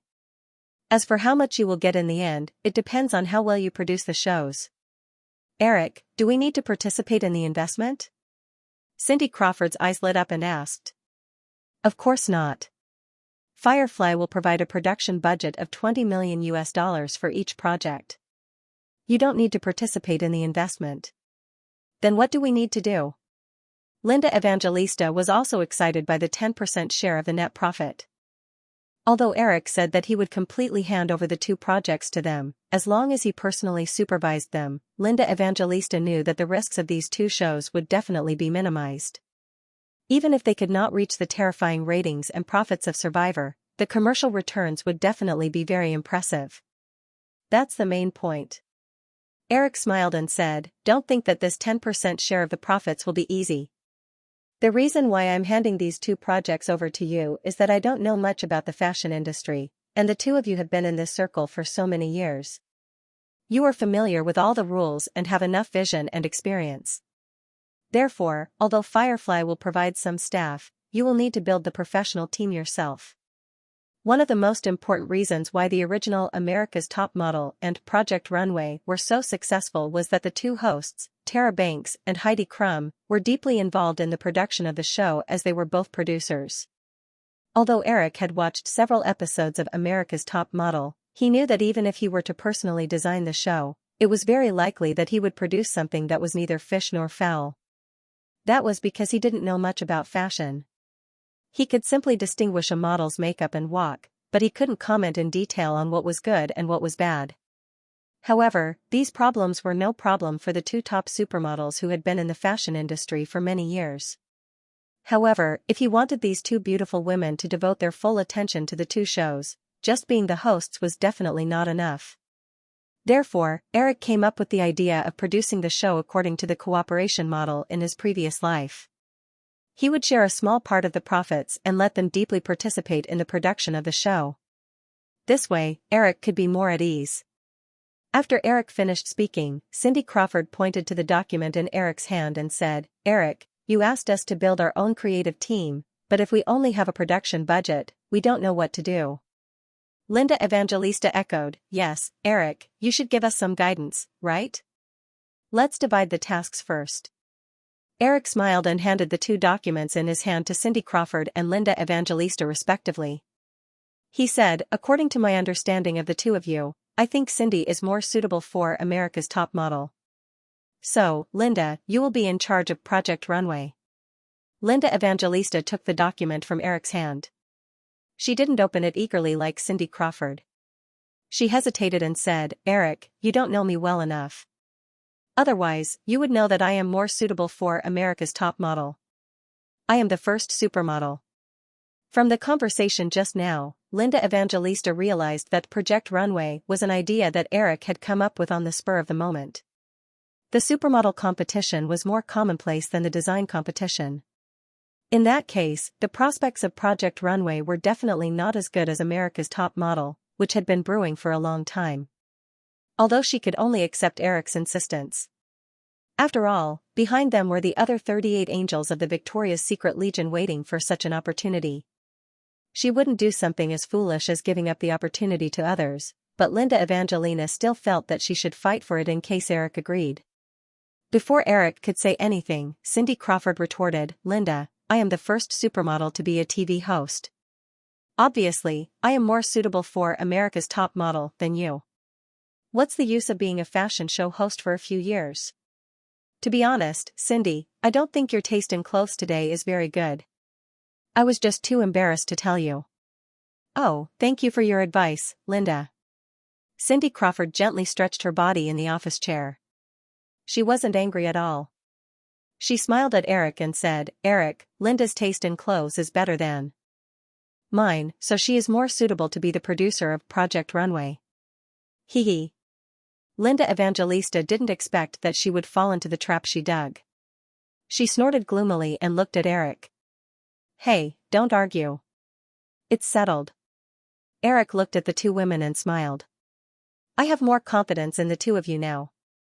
"Oh, why?" Cindy Crawford felt that Eric's smile was a little naughty, but she still asked curiously. Eric didn't answer directly. Instead, he asked, "Do you know what the most important thing in a reality TV show is?" The two women raised their heads at the same time. Eric didn't keep them in suspense and said with a smile, "The most important thing in a reality show is the drama. The dialogue between the two of you just now doesn't need any editing at all to be added into the scene of the reality show. No matter what kind of reality show it was, there was an element that couldn't be missing. In the West, this element was called the drama. In the East, it was called the drama." Cindy Crawford and Linda Evangelista were a little embarrassed, but Eric didn't mind. He continued, "Actually, the prospects of the projects in your hands are about the same. The most important thing is whether you can do it well. Just like Project Runway, if you can capture the essence of a reality show, even if the audience doesn't understand fashion design at all, they can find the fun of watching the contestants compete." Cindy Crawford happened to watch Survivor. When she heard Eric say this, she asked, "Eric, I have always been wondering. Does Survivor have a script?" Eric nodded and said with a smile, "Yes, it does." Cindy Crawford suddenly felt like she had been cheated. After all, Survivor had always used a completely unscripted show as a marketing gimmick. In the past, she had liked Survivor more. Then, the things we see on TV, they were all planned? You will have to do it yourself, so you definitely need to understand this. Reality TV shows definitely have a script, but this kind of script is not the kind of script used in movies and TV series. It is a script for the show. In this kind of script, other than some iconic lines of the host, it is mainly based on the contestants' personalities to design some possible plots. Moreover, this kind of plot setting is not forced for the contestants to execute. The program team will guide them in a more subtle way. As Eric spoke, he looked at the two women with a smile and said, "For example, I want the two of you to argue, so I give the project that both of you are more optimistic about to one of you. The other one is dissatisfied, so the situation just now happened." Linda Evangelista said angrily, "Eric, you are really despicable. You are making fun of us again. What I said is the truth." Eric smiled and continued, "In addition, there is also the guidance of benefits. As long as the contestants participating in reality TV are smart enough, they will know what the program team wants them to do. Under the stimulation of a huge sum of money, they will take the initiative to do what the program team wants them to do. The script in the minds of ordinary people is often a script with lines, but the script in reality TV shows is a script with actions. Therefore, it is not a lie that the reality show does not have a script." Cindy Crawford asked, "Eric, what if the contestants are not willing to execute the plot we have designed? There are so many contestants in a reality show, and the production team can collect at least several hours of material during each filming process. However, the official broadcast of each episode is only 43 minutes long. Therefore, you can completely choose the scenes that meet your needs from a pile of material. If all the material is not good enough, then the problem will definitely lie with you. In addition, for those contestants who are stubborn, the result is very simple: pass. At the end of the show, there will be fewer and fewer contestants. At that time, there is no need to worry at all, because those who can stay will definitely be familiar with the rules and willing to accept them." Wow, it feels like my whole outlook on life is about to be turned upside down. Then, is this still a professional reality show? I mean, can our professional knowledge be used? Linda Evangelista opened her small mouth exaggeratedly and sighed. Eric nodded and said, "Of course, if the fashion designer in your show can produce works that amaze everyone in the future, for the sake of fairness, you will definitely have to keep him or her. This is the principle that strength trumps everything. However, the possibility of people with this kind of strength participating in a reality show is definitely very low." Cindy Crawford did not feel as emotional as Linda Evangelista. She was thinking about more practical things and said, "Eric, I was thinking, can you transfer one or two skilled producers from the Survivor project to us? Of course, even if you did not mention this, I would have done so. I just said that Firefly will provide some staff for you. This is what I was referring to." Linda Evangelista was not to be outdone. She asked, "Then, Eric, can you briefly explain your thoughts on Project Runway? I can't possibly produce it without any direction, right?" Although he had not watched Project Runway before, it was a copycat of America's Top Model, so Eric could roughly figure out the format of the show. He said, "First, you have to build a creative team. Firefly will transfer a few professionals who have participated in the production of Survivor to you. But if you completely copy the format of Survivor, I can almost predict that this show will fail. Therefore, you have to create your own style on the basis of Survivor. Take Project Runway as an example. You'll need to find a few judges. There will be 3 permanent judges, including yourself, a veteran fashion designer, and the chief editor of a fashion magazine. You can look for them from the Hearst Group. They will cooperate with you. Of course, if you have a suitable candidate, you can also follow your own ideas." Linda Evangelista tilted her head and thought for a while. She then said, "Eric, what do you think of Anna Wintour?" Eric was speechless. Cindy Crawford laughed and said sarcastically, "Linda, I think Karl Lagerfeld is more suitable. You can invite the Empress Dowager and give him the position of producer and host."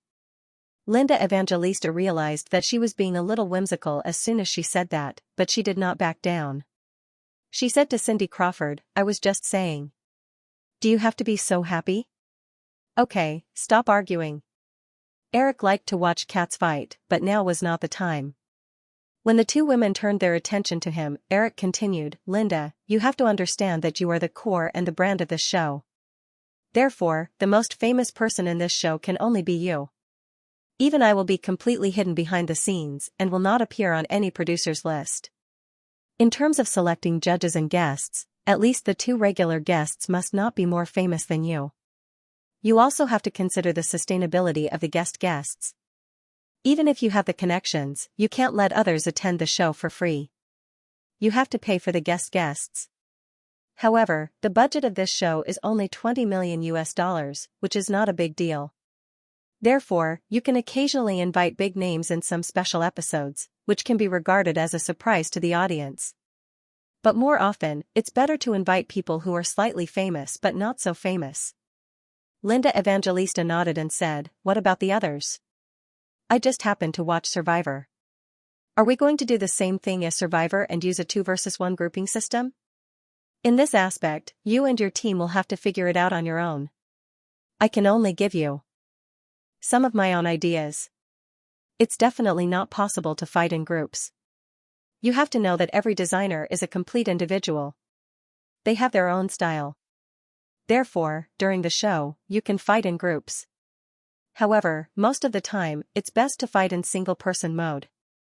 Well, I think you can choose a theme for each episode, set a time for them to work on it, and judge according to their work. Then, they will be eliminated one by one, and finally the winner will be. Well, the structure of each episode is roughly like this. Cindy Crawford said, "Eric, what's the reward for our winner? Is it also $1 million US? That's definitely not possible. We're a niche program on a niche TV station, so we can only get 100,000 yuan. Isn't 100,000 US too stingy? Do you think everyone has such a high income like you too? The average annual salary of Americans is less than 50,000 US. 100,000 US is a huge sum of money for most people. In order to maintain enough authenticity, the contestants of the 2 shows in your hands must be strictly limited to the ordinary class. The best model is a young girl in a small town, and the designer can't be too professional. In addition, the final prize can't be just money. In addition to the prize money, the final prize of America's top model also needs to provide resources that the model needs to become famous. For example, a chance to appear on the cover of a top fashion magazine. This will be supported by the Hearst Group. In addition, a chance to sign a contract with a modeling agency. You can communicate with your agency about this. I think they will definitely not be stingy with this cooperation opportunity. What about me? What about me? Linda Evangelista asked. You'll also get a bonus of 100,000 US. Well, it's best if you have a chance to cooperate with a fashion company. You can contact them first. I'll also talk to LTD, Eric said, waving his hand and saying, in short, these are your own things. Don't think about getting too much help from me. I'm only responsible for checking the results of your work. After talking for more than an hour, there was a knock on the door of the study. Eva Pakula poked her head in. Eric, Vicky asked me to ask you if you want to keep the guests for lunch. When Eric heard Virginia's name, he knew that she had instructed Eva to drive them away. He looked at his watch. It was almost 11 o'clock. Since Virginia didn't want the 2 girls to stay for lunch, he couldn't force them to stay. He said to Eva, "No, we've finished talking. Cindy and Linda can go back to New York." "Oh, then I'll tell Vicky." Eva winked mischievously and retracted her head. The door was gently closed. "In that case, you can go back first. I'll treat you to lunch when I'm free." After Eva left, Eric stood up and said. Cindy Crawford and Linda Evangelista certainly understood what had happened. If they were in his shoes, they felt that they would have done the same. They weren't too surprised, but they were definitely unhappy. After saying goodbye to Eric, Cindy Crawford and Linda Evangelista got into their respective cars and left Waterfront Manor. After a few minutes of shuttling through the quiet streets, they arrived at the center of East Hampton. Linda Evangelista saw Cindy Crawford parking her car in front of a restaurant and also stopped her car. The 2 girls walked into the restaurant with their respective bags. It was almost lunchtime, and the living room was already full of guests. Their temperament and appearance were very conspicuous, and they immediately attracted a lot of attention. Most of the guests just looked at them a few more times, and some people greeted them. 2 casually dressed girls boldly came over. One of them said, "Linda, Cindy, can you give us your autograph?" Of course. The feeling of being the center of attention made Cindy Crawford feel better. She nodded happily, took the pen and paper from the girl's hand, quickly signed it, and handed it to Linda Evangelista next to her. While signing their names, the 2 girls did not stop talking. They chattered, "I didn't expect you to live here. Jill even said that we might not meet any famous people here. Oh, we're here for a vacation. The white beach in East Hampton is really beautiful. It's a pity that it's a little cold now, so it's not suitable for swimming. When Linda Evangelista heard the girl's first sentence, her hand holding the pen paused. She quickly finished the last few strokes and returned the pen and paper to the two girls. However, she didn't have much interest in continuing to communicate with the two little fans in front of her. After a few simple words, the two women found a seat under the guidance of the waiter. Cindy Crawford took the menu from the waiter and looked at the menu that was even more expensive than the top restaurants in Manhattan. She curled her lips and ordered a few of the most expensive dishes as if she was venting her anger. After the waiter left, Cindy Crawford complained, "What do you mean we can just rush back to New York? Doesn't he know that it takes 2 hours to drive from East Hampton to Manhattan? We'll starve to death if we rush back." Listening to Cindy Crawford's envious and indignant tone, Linda Evangelista was not so depressed. She took out the document that Eric gave them from her satchel and leisurely flipped through it. She casually replied, "Why didn't you dare to tell him just now? If you did, he would have been too embarrassed to drive us away." "I'm too lazy to care." Cindy Crawford snorted softly and added without thinking, "She really thinks she's the mistress of the house just because she has a child." Linda Evangelista did not raise her head. She turned a page of the document and said to herself, "I have half a month to come up with a proposal, May to prepare, and the remaining 3 months to produce. I also have to squeeze time for the Autumn Fashion Week, followed by the Victoria's Secret show. I'm really worried that I'll be too busy." Cindy Crawford saw that lunch would not be served for a while. She also took out the document from her bag and said, "No one is forcing you to do this. If you say you don't want to do it, those little bitches will definitely cry and shout and throw themselves at you. Just don't regret it in the future. Look at Naomi Campbell's actions during this period. You'll know how much she regrets refusing to participate in the Victoria's Secret show last year." Linda Evangelista remembered that during this period, Naomi Campbell had tried to squeeze Tara Banks out of the Victoria's Secret show through her connections. She shook her head and said with some disdain, "I think she's completely wrong. Victoria's Secret Angel is a brand created by Williams. He's also a major shareholder of Ltd.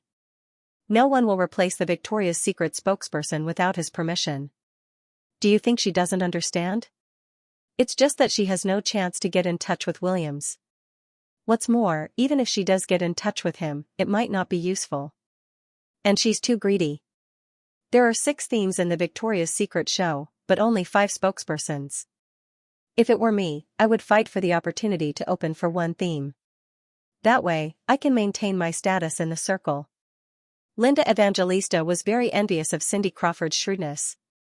Hearing this, she said, "Since you've thought about it so carefully, why don't you remind her?" "What can I get if I remind her? Friendship? Huh." Cindy Crawford laughed disdainfully. She glanced at the kitchen and turned her attention to the document in her hand. Linda Evangelista flipped through a few pages of the document and suddenly looked up. "Cindy, I have a good idea. What do you think?" "Oh, go ahead. If it's good, I won't hesitate to use it," Cindy Crawford replied casually as she lowered her head and thought about the guest she could invite in the future. She felt that with Linda Evangelina's IQ, it was unlikely that she would come up with a good idea. Linda Evangelista didn't care about Cindy Crawford's carelessness. She said excitedly, "You see, our shows will definitely be broadcast at the same time. My show needs models, and yours can't do without designers. Why don't we do a crossover episode? It'll definitely be a gimmick." "Wow, that's a good idea," Cindy Crawford praised, but then shook her head. "I don't want to do a crossover with you. What if your show's ratings are not good and you drag me down?" Linda Evangelista said unhappily, "Hey, I'm talking about a serious matter. Besides, why can't you be the one dragging me down?" Cindy Crawford raised her chin and said, "Because it's impossible. You're really self-righteous." "You're wrong. This is confidence. Forget it, I don't want to bicker with you." Linda Evangelista turned off the engine. After thinking for a while, she couldn't help but ask, "How much do you think we can get if we get a 10% share?" The production cost of last year's Victoria's Secret show was $20 million. "I don't expect too much. As long as the profits of this show are not less than 1/10 of the Victoria's Secret show, that's enough. Linda Evangelista recalled the profit data of the Victoria's Secret show and said, then you only have $3 million left. You've been busy for 5 months. That's so little. Cindy Crawford smiled and didn't explain anything to Linda Evangelista. The media always liked to brag about how much money top supermodels like them could make every year, but in fact, the difference between the media data and the real data was like heaven and earth. For example, some media reported that her income last year was $25 million, but in fact, that was not the case. It was true that her income last year was $25 million, but this data was like the operating income of a company. Revenue and profit were two completely different things. Among the $25 million, $10 million was the endorsement fee from Victoria's Secret. The other $15 million was mainly from the several new advertising endorsement contracts she received from the Victoria's Secret show. These endorsements only required her to attend some activities on time. Most of the time, she could get the money by shooting a few commercials. Therefore, the starting price was far lower than Victoria's Secret's, but the average length of the contract was about 3 years. With these contracts in hand, she couldn't accept more endorsements in the next few years. The contract with Victoria's Secret was 5 years, with an average of $2 million a year. The remaining contracts were 3 years, with an average of $5 million a year. In total, her annual income was $7 million. But this was not the end. With her income level, she had to pay 35% of the income tax, and the brokerage company had to take 10% of the share. In the end, she only had $85 million, which was her real annual income. Moreover, the modeling world was changing very quickly. Even for a supermodel like her, her income would gradually decline as she grew older and her successors rose to prominence. Therefore, Cindy Crawford cared more about this job than Linda Evangelista, who was not very sensitive about money. She still clearly remembered that Eric had said that as long as the ratings of this reality show were good, it could continue to produce dozens of seasons. Dozens of seasons? Cindy Crawford didn't dare to hope for that. But as long as the show could continue to produce for 8 or 10 years, she could save a lot of money before the age of 40 and retire with dignity. Thinking about the future, Cindy Crawford inexplicably thought of the luxurious manor covering dozens of acres by the sea in East Hampton, as well as the little figures that she had secretly seen in the morning. She remembered that the guy in Forbes magazine had a net worth of $46.5 billion. Even if she maintained her current annual income of more than $3 million, she wouldn't be able to reach 1% of his personal wealth after 100 years of work. Cindy Crawford was speechless. She couldn't help but feel helpless. She murmured in a low voice, "Alas, I'd rather have a child." Linda Evangelista, who was sitting opposite her, heard her voice and suddenly looked up. "Cindy, what did you say?" Cindy Crawford looked puzzled. "Did I say it out loud?" Linda Evangelista nodded firmly. "You said it out loud, and this is the second time." Cindy Crawford's eyes flashed for a moment, but she soon calmed down. She lowered her head and continued to flip through the documents in her hand. She asked lazily, "What did I say?" "You know." "Oh, I forgot." Linda Evangelista threatened, "Be careful, or I'll tell him about your thoughts." Cindy Crawford said indifferently, "Go ahead. Who knows if it's your thoughts or mine?" Linda Evangelista's eyes widened in shock. She subconsciously raised her voice and said, "My thoughts are too shameless." "How can you accuse me?" Cindy Crawford pouted her lips and said, "Shut up. Do you want these people to laugh at us?" Linda Evangelista noticed that some guests were looking at them. She lowered her voice and said, "Anyway, I just heard it." "All right, it's up to you." Cindy Crawford shrugged nonchalantly. She really wasn't that worried. Such thoughts were like contagious demons, and she was certain that Linda Evangelista had been infected. Otherwise, she wouldn't have been so insistent on that small detail, as if she had to prove something. Almost everyone agreed that women's spending power was far greater than men's. Therefore, Lifetime TV had this kind of potential consumer base, because the TV station's advertising clients would definitely favor the female audience. The American cable TV market had been brewing for more than a decade and was on the verge of exploding. This kind of drastic change in the industry was often the best time for monopolistic oligarchs to appear. Although there wasn't a dominant female TV station in the original universe, no one doubted that the cable TV market had this kind of potential. As long as they could seize the opportunity to enter the market first, it wasn't impossible to create a female TV station that was not inferior to ESPN. The most fundamental factor for a TV station's success was outstanding TV shows. Although they already had America's Top Model and Project Runway, the TV station couldn't rely only on reality shows to support the ratings. TV series were indispensable.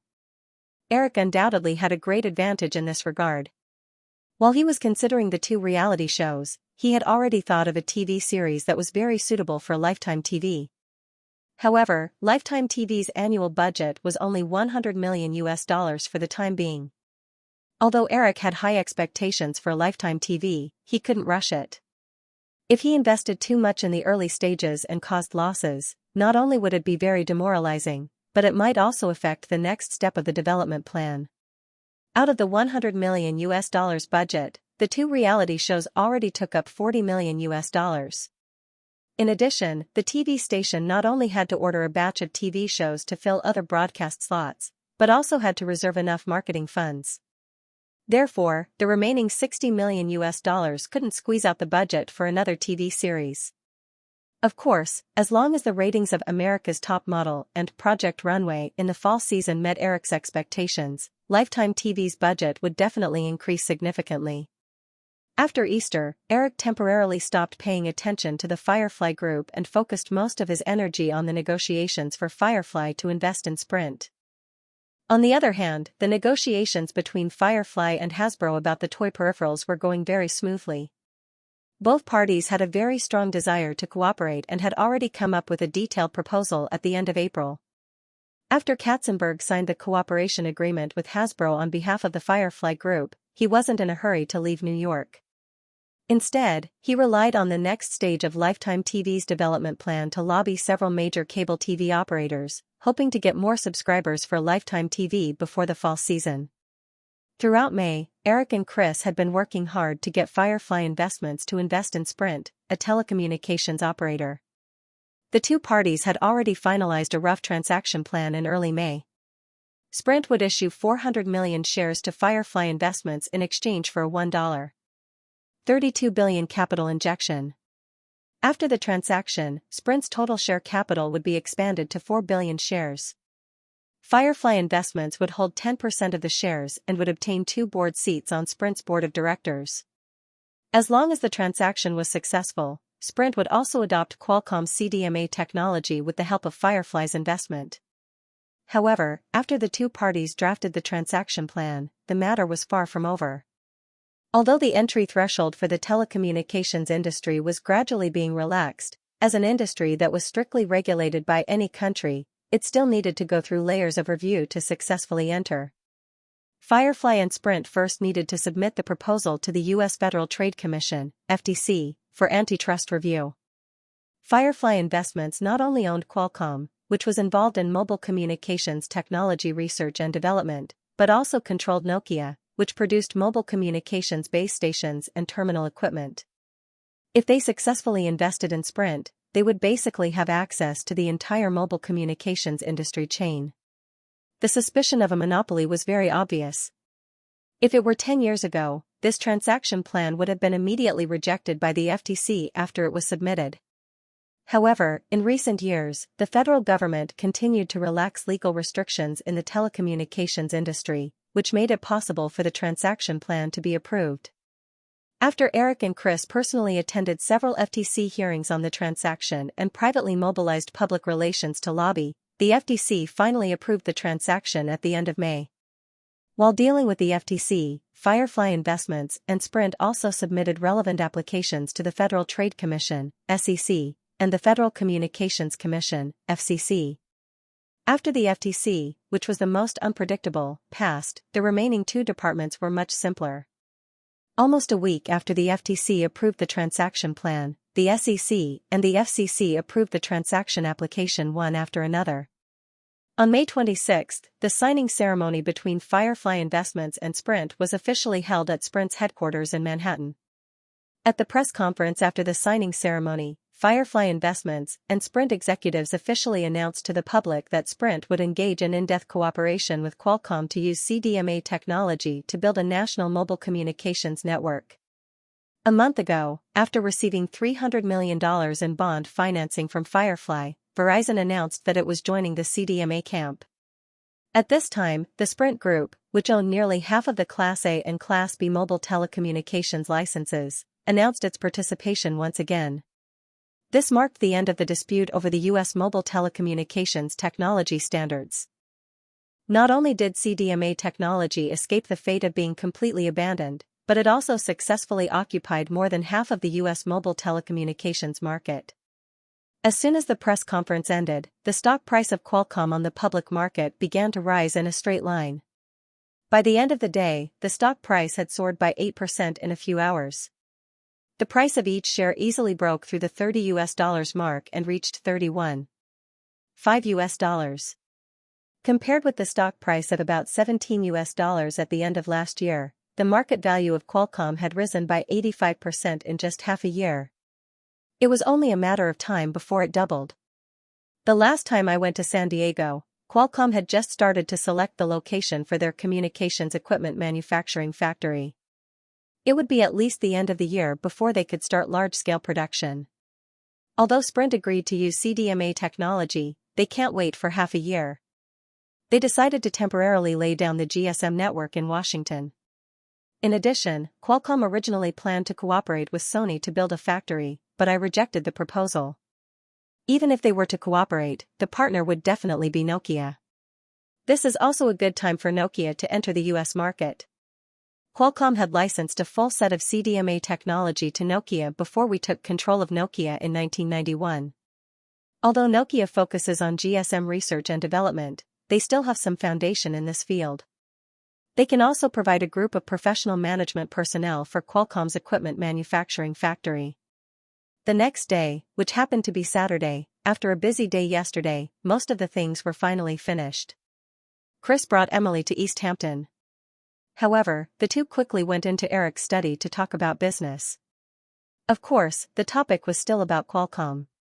Chris was very clear that Eric's recent series of plans were mainly for Qualcomm. Eric leaned back in his chair and listened to Chris. He said, "When it comes to GSM and CDMA, I think that neither side can drive the other out of the market in a short period of time. Therefore, the integration of these two technologies is the best way to go." Just like the DVD format dispute this time, the two major DVD technology standard camps were very smart. They didn't waste another 8 to 10 years on R+ and R to determine the winner. Instead, they chose to support each other. The DVD standard had been set for some years. However, due to the lower cost of DVD piracy, several major Hollywood film studios had been trying to delay the launch of DVD. But after delaying for so long, it was impossible for them to delay any longer. With Sony's videotape lawsuit as an example, Hollywood could no longer hope to use lawsuits to stop the emergence of DVDs. After the summer break, the major DVD manufacturers will introduce DVD players. Chris also knew some information in this area. He said, the standards held by the two major DVD technology camps are actually of the same generation, so it is not difficult to support each other. But GSM and CDMA are two completely different technology standards. It is basically impossible to integrate them. Eric said, "I am not talking about integration at the operator level, but integration at the terminal level. Nokia has GSM technology, and Qualcomm has CDMA technology. Both sides have a very deep technical accumulation in these two standards. Therefore, it is not difficult for us to launch a mobile phone that can support GSM and CDMA networks at the same time. Mobile phones with dual and full network connectivity that supported multiple network standards were very common in the future. But in 1995, the new generation of digital communication technology had just become widespread. The major technology camps were all thinking about how to squeeze each other out of the market. They did not consider coexistence or even integration at all. Therefore, multi-network mobile phones were definitely a very novel concept. Chris's eyes suddenly lit up. He said, Eric, this is a great idea. I think. Why don't we hold a conference call tomorrow to discuss this matter with Yoma Alala and Owen Jacob? A mobile phone that supports GSM and CDMA networks at the same time will definitely not have a big market in Europe. However, the coexistence of GSM and CDMA networks in North America has been confirmed. This mobile phone will definitely be very promising. You arrange it. Jurassic Park 2 Foot will be released on June 2nd. I can probably stay in New York for another week, Eric replied. He also planned to have a detailed discussion with Nokia's CEO, Yoma Alala. Nokia was the first communication equipment manufacturer to bet on GSM technology. This was also the key to its rapid rise in recent years. Although it did not completely monopolize CDMA technology patents like Qualcomm, Nokia had the most patents in GSM technology among the world's major communication equipment manufacturers. A few months ago, when the news of Firefly investing in Qualcomm came out, Yoma Alala had doubts about Eric's approach in an email. In his opinion, banning Qualcomm's CDMA technology was more in line with Nokia's interests. Now, not only did Eric not do that, but he also strongly supported CDMA technology to seize half of the mobile communication market in the United States. Even if Yoma Alala did not react strongly on the surface, he would definitely have a knot in his heart.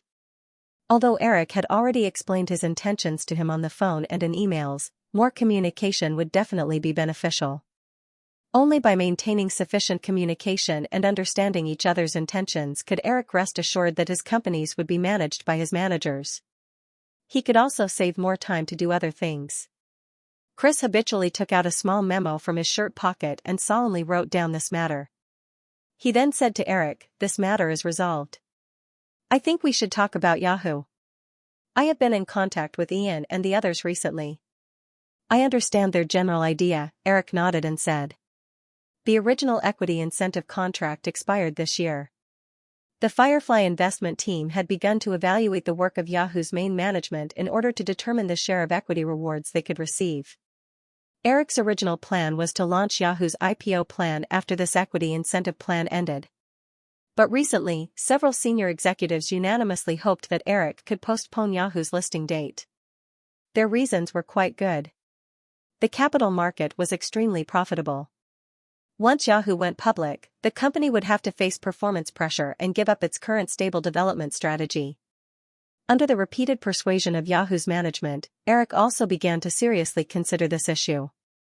A few years ago, Eric's original idea was to go public in 1995. When the dot-com bubble quickly inflated, his Yahoo shares would have passed the lock-up period. He could take advantage of Yahoo's inflated share price to cash out a large amount of money from the capital market. At the end of the day, Eric's original plan had a very obvious opportunistic mentality. Subconsciously, he only wanted to cash out and leave, instead of running Yahoo well. After a few years of mental stability, Eric also realized that if he maintained this mentality, his career would definitely hit a bottleneck one day. Chris saw Eric's expression and asked, "So, Eric, what do you think now? What about you? You also agree with their idea, right?" Eric smiled and asked back. Chris nodded. The capital market is very keen on investing in the internet market. That's why I think we should postpone our listing for a few years and wait for Yahoo to have a brighter future. Eric recalled that in his original spacetime, the Nasdaq index started to rise in 1998.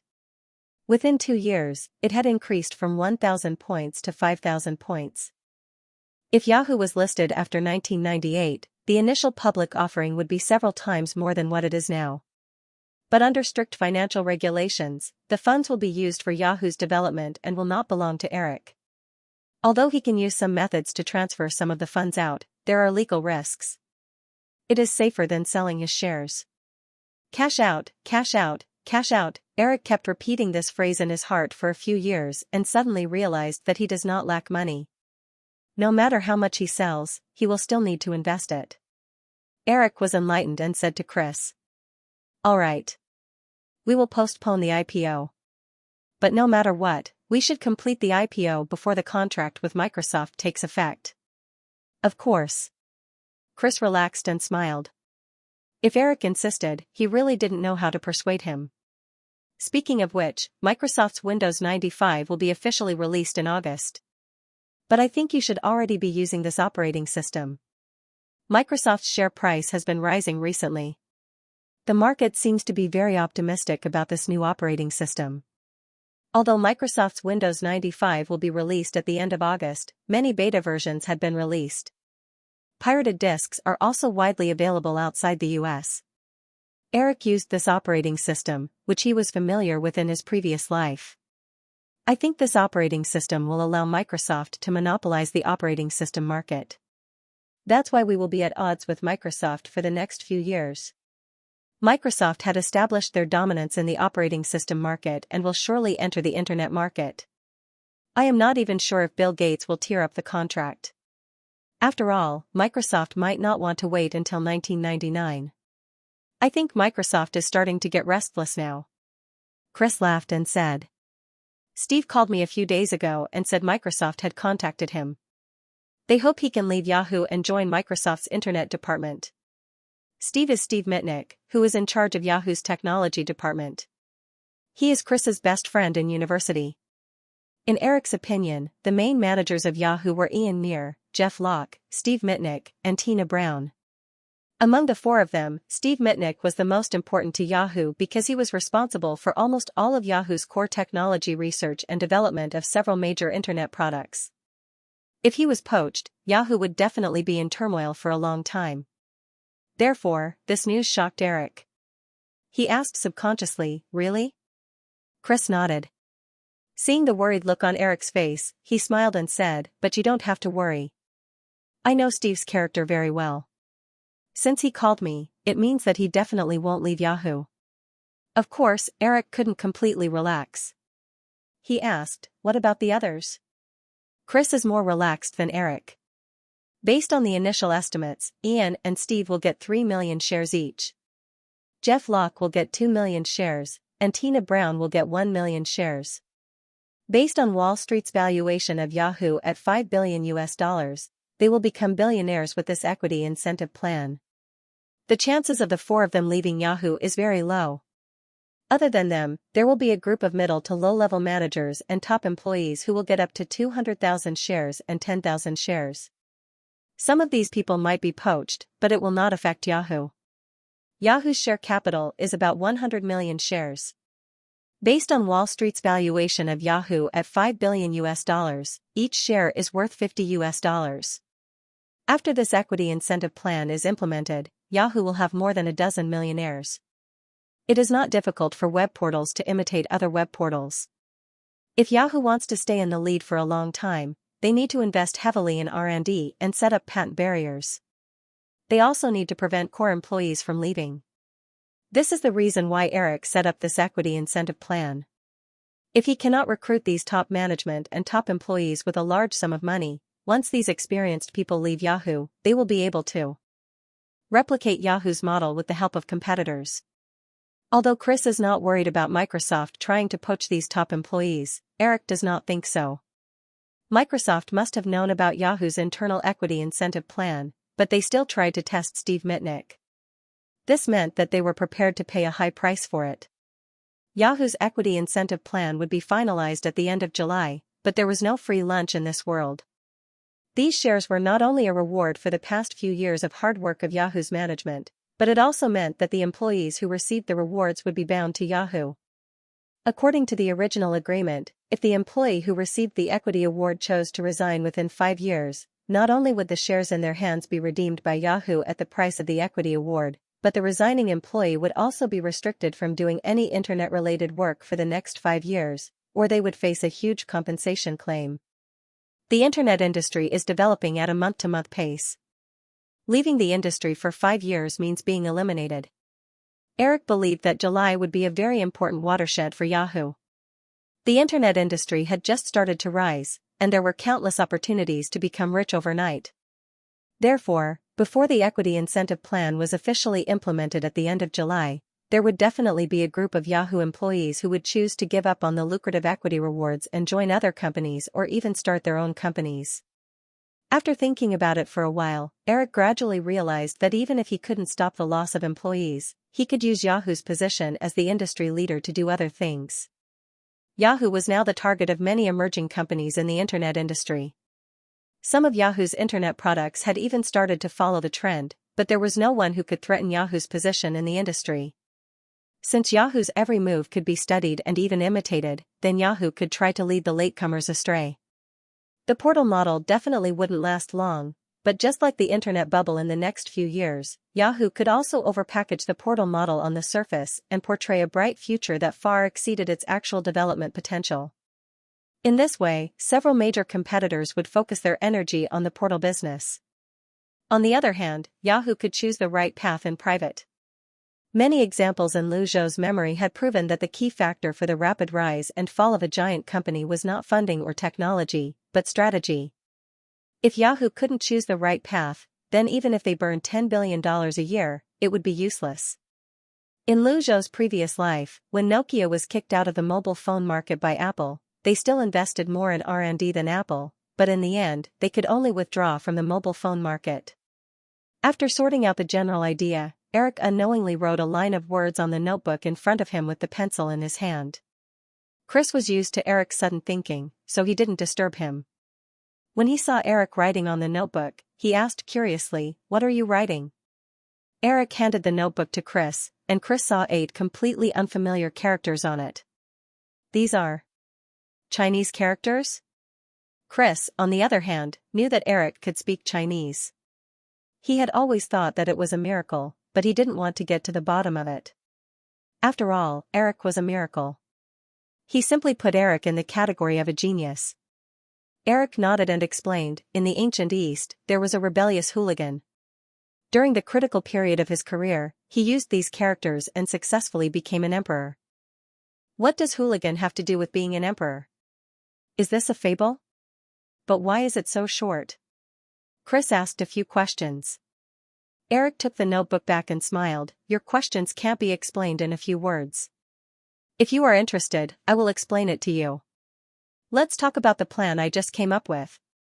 Isn't there a Yahoo Technology Alliance and Advertising Alliance conference in Boston?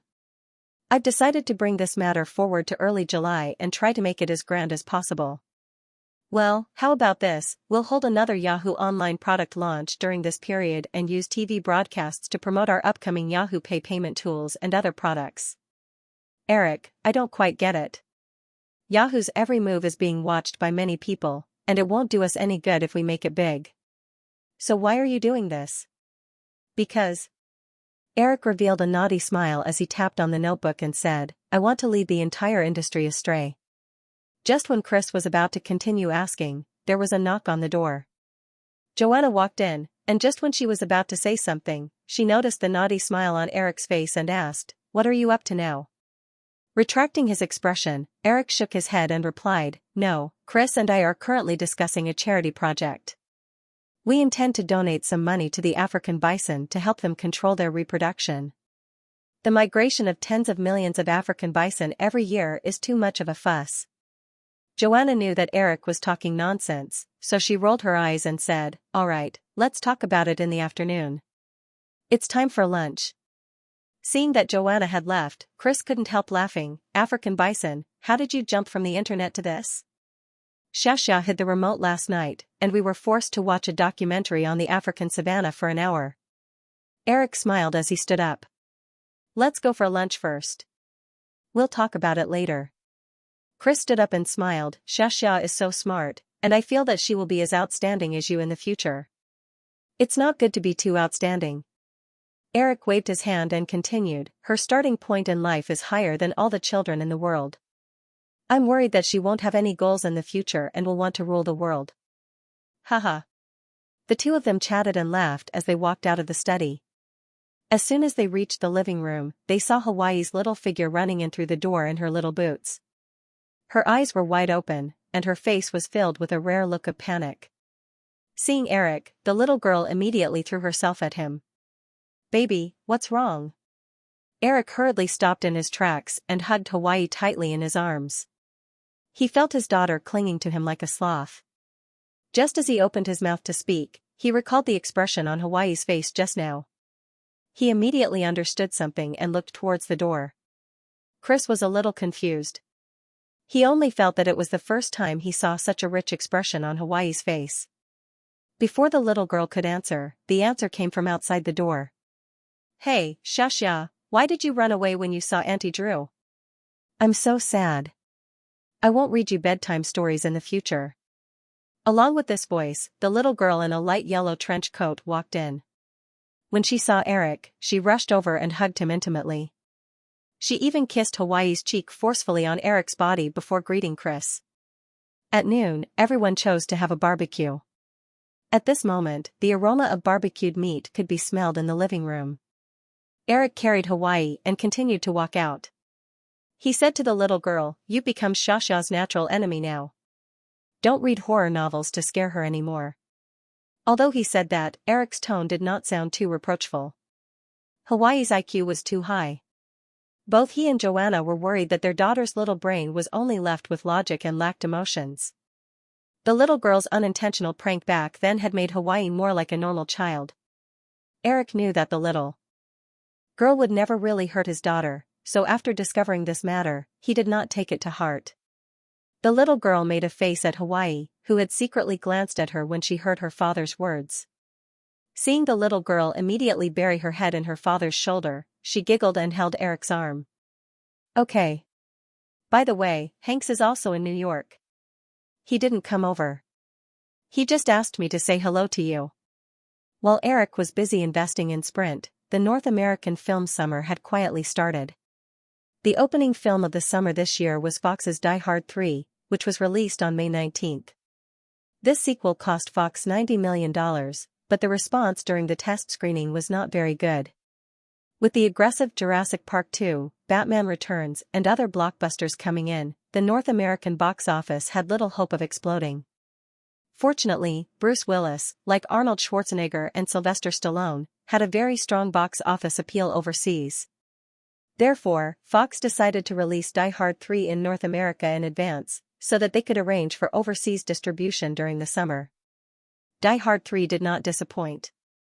The box office in the first week was only $29 million, which was almost a bleak result for a $90 million production cost. Fox had decided to shelve the series for a long time. Yesterday, May 26, was the second week of the summer.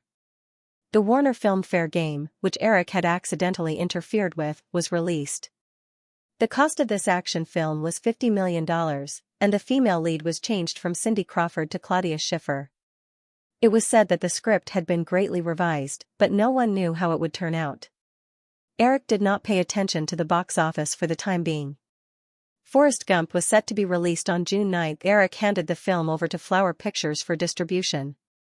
Drew came to New York to lead the crew on a promotional tour. In the words of his previous life, it was a road show.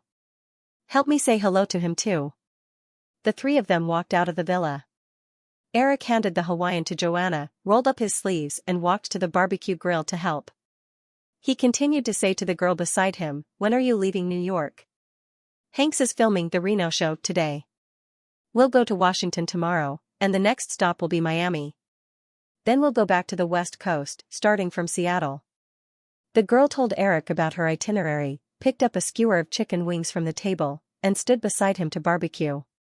She said, "Eric, Amy found out that Kirk Cotterian has recently started contacting MGM again.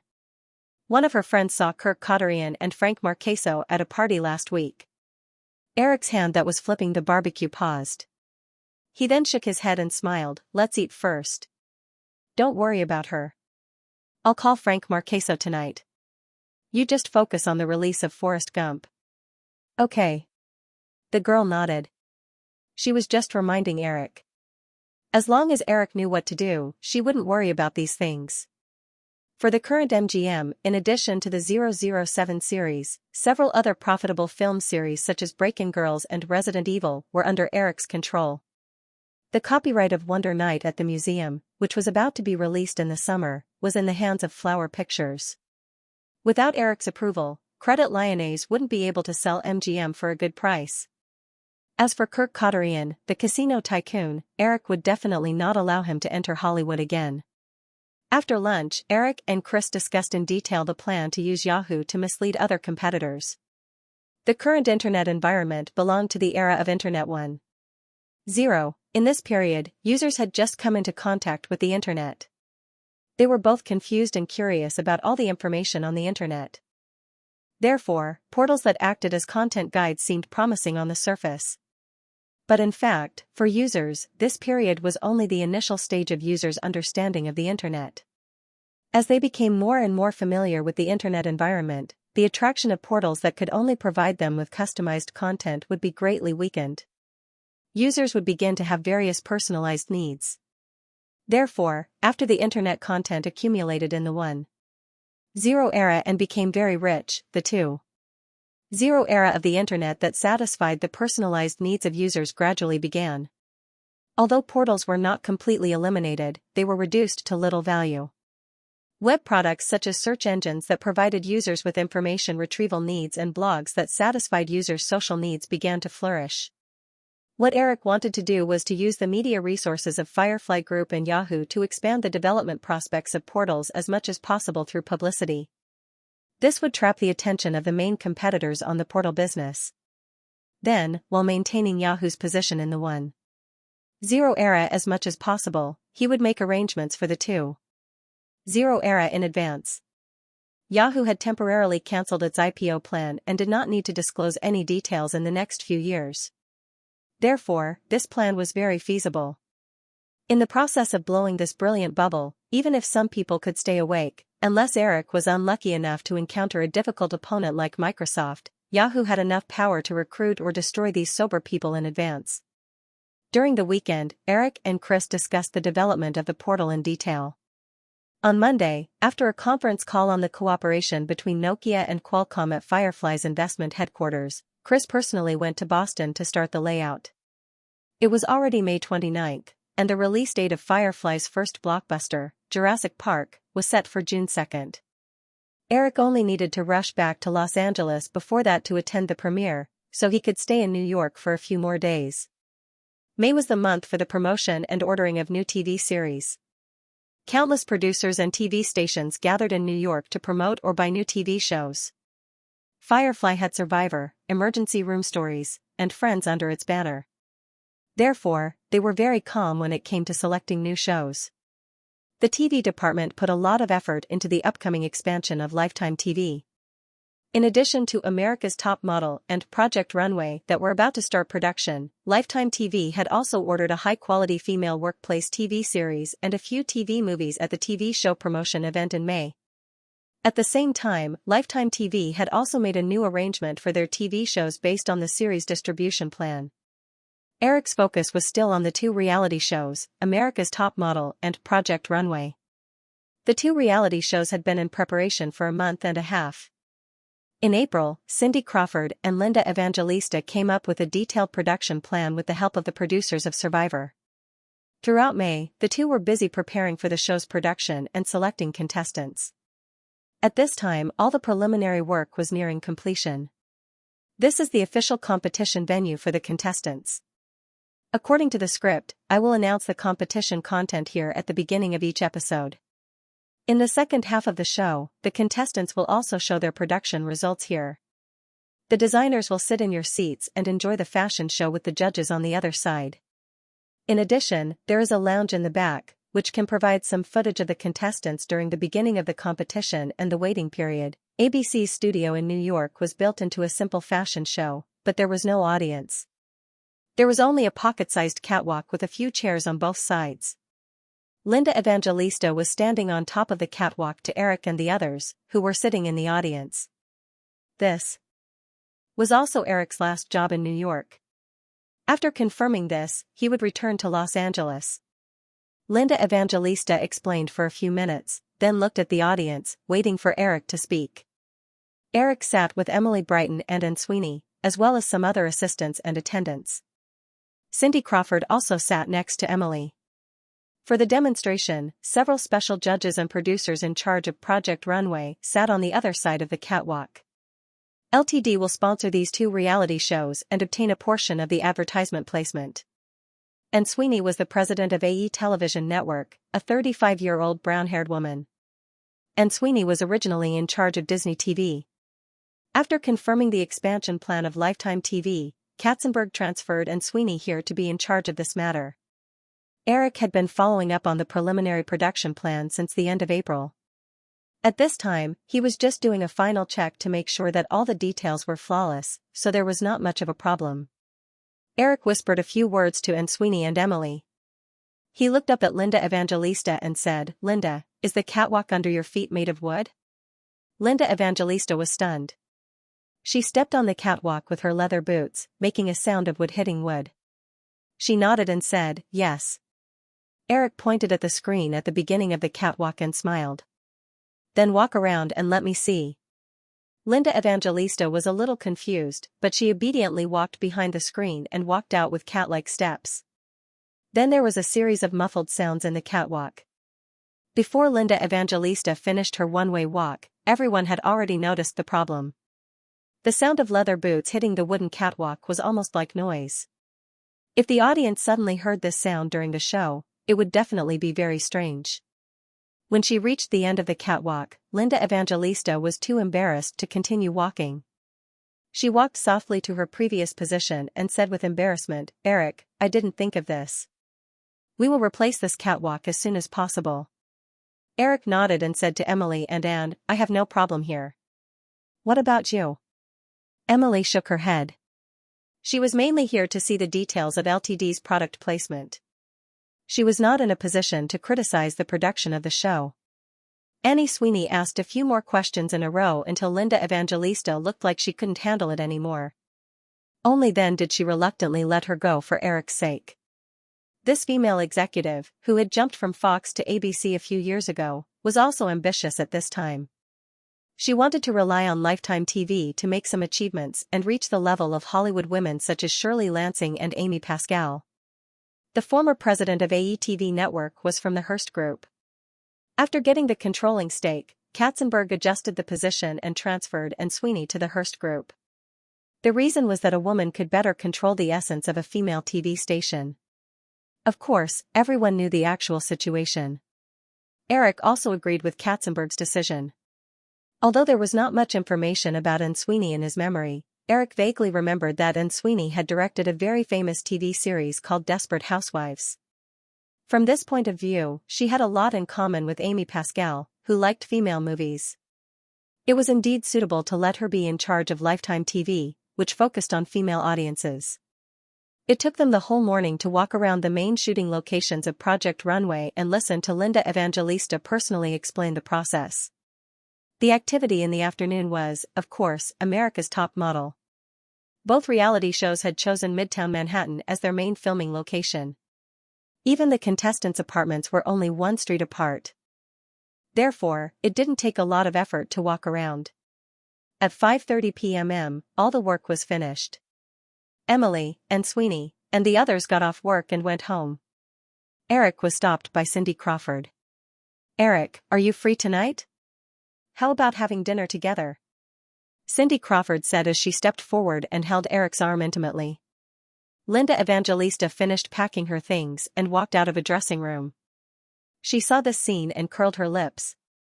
She walked to Eric and said with a smile, "Eric, since you want to have dinner, why don't I join you?" Eric joked, "If I take you two to the restaurant, I'll be killed by people's eyes. Then let's go to my place.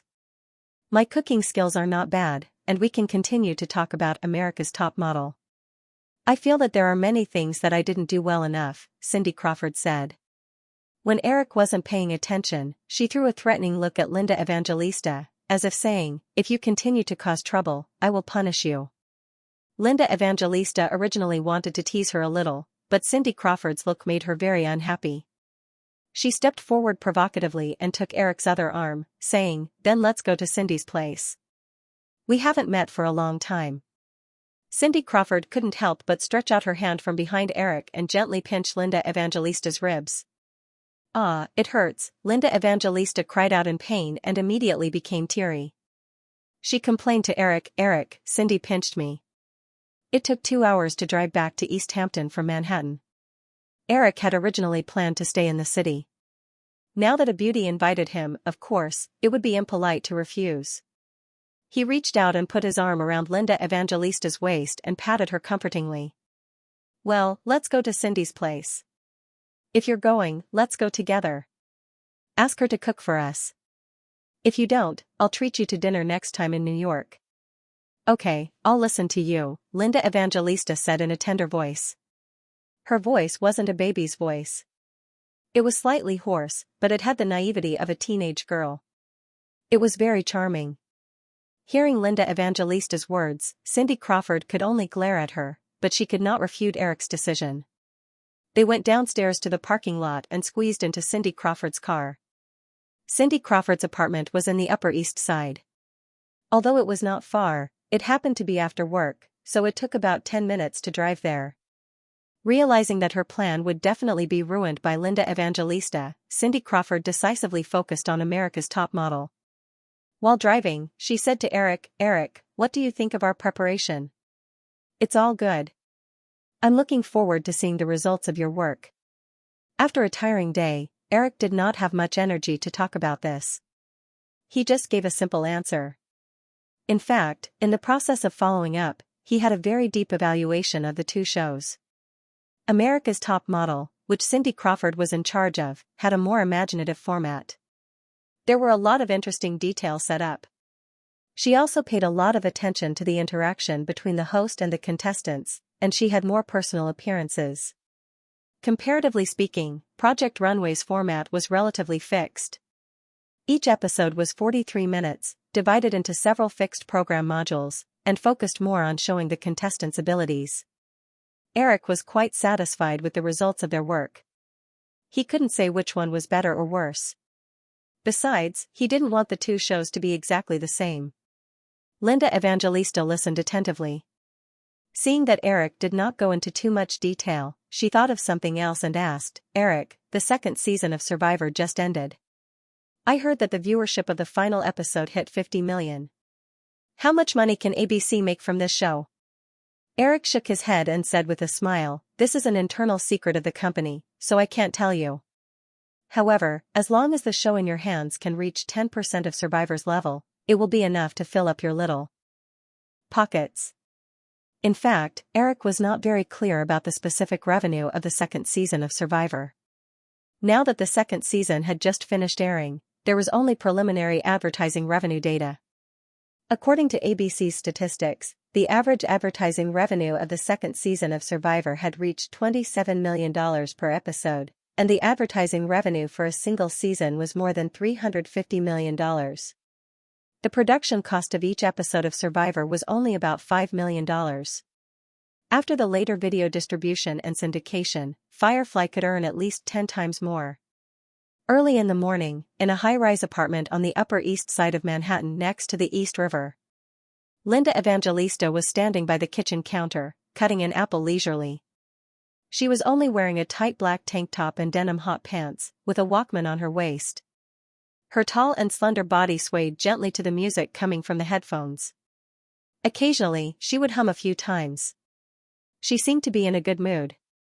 After cutting the apple, she turned around to get salad dressing from the fridge, only to see Cindy Crawford at the door of the kitchen.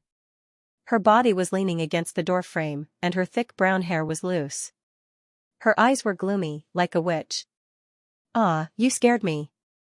Linda Evangelista noticed the expression on Cindy Crawford's face. She subconsciously stepped back and leaned against the fridge door. After a moment of panic, she quickly took off her headphones, pretending to be calm. She giggled as if nothing had happened and said, "Good morning, Cindy." Cindy Crawford crossed her arms in front of her chest and looked up and down at Linda Evangelista.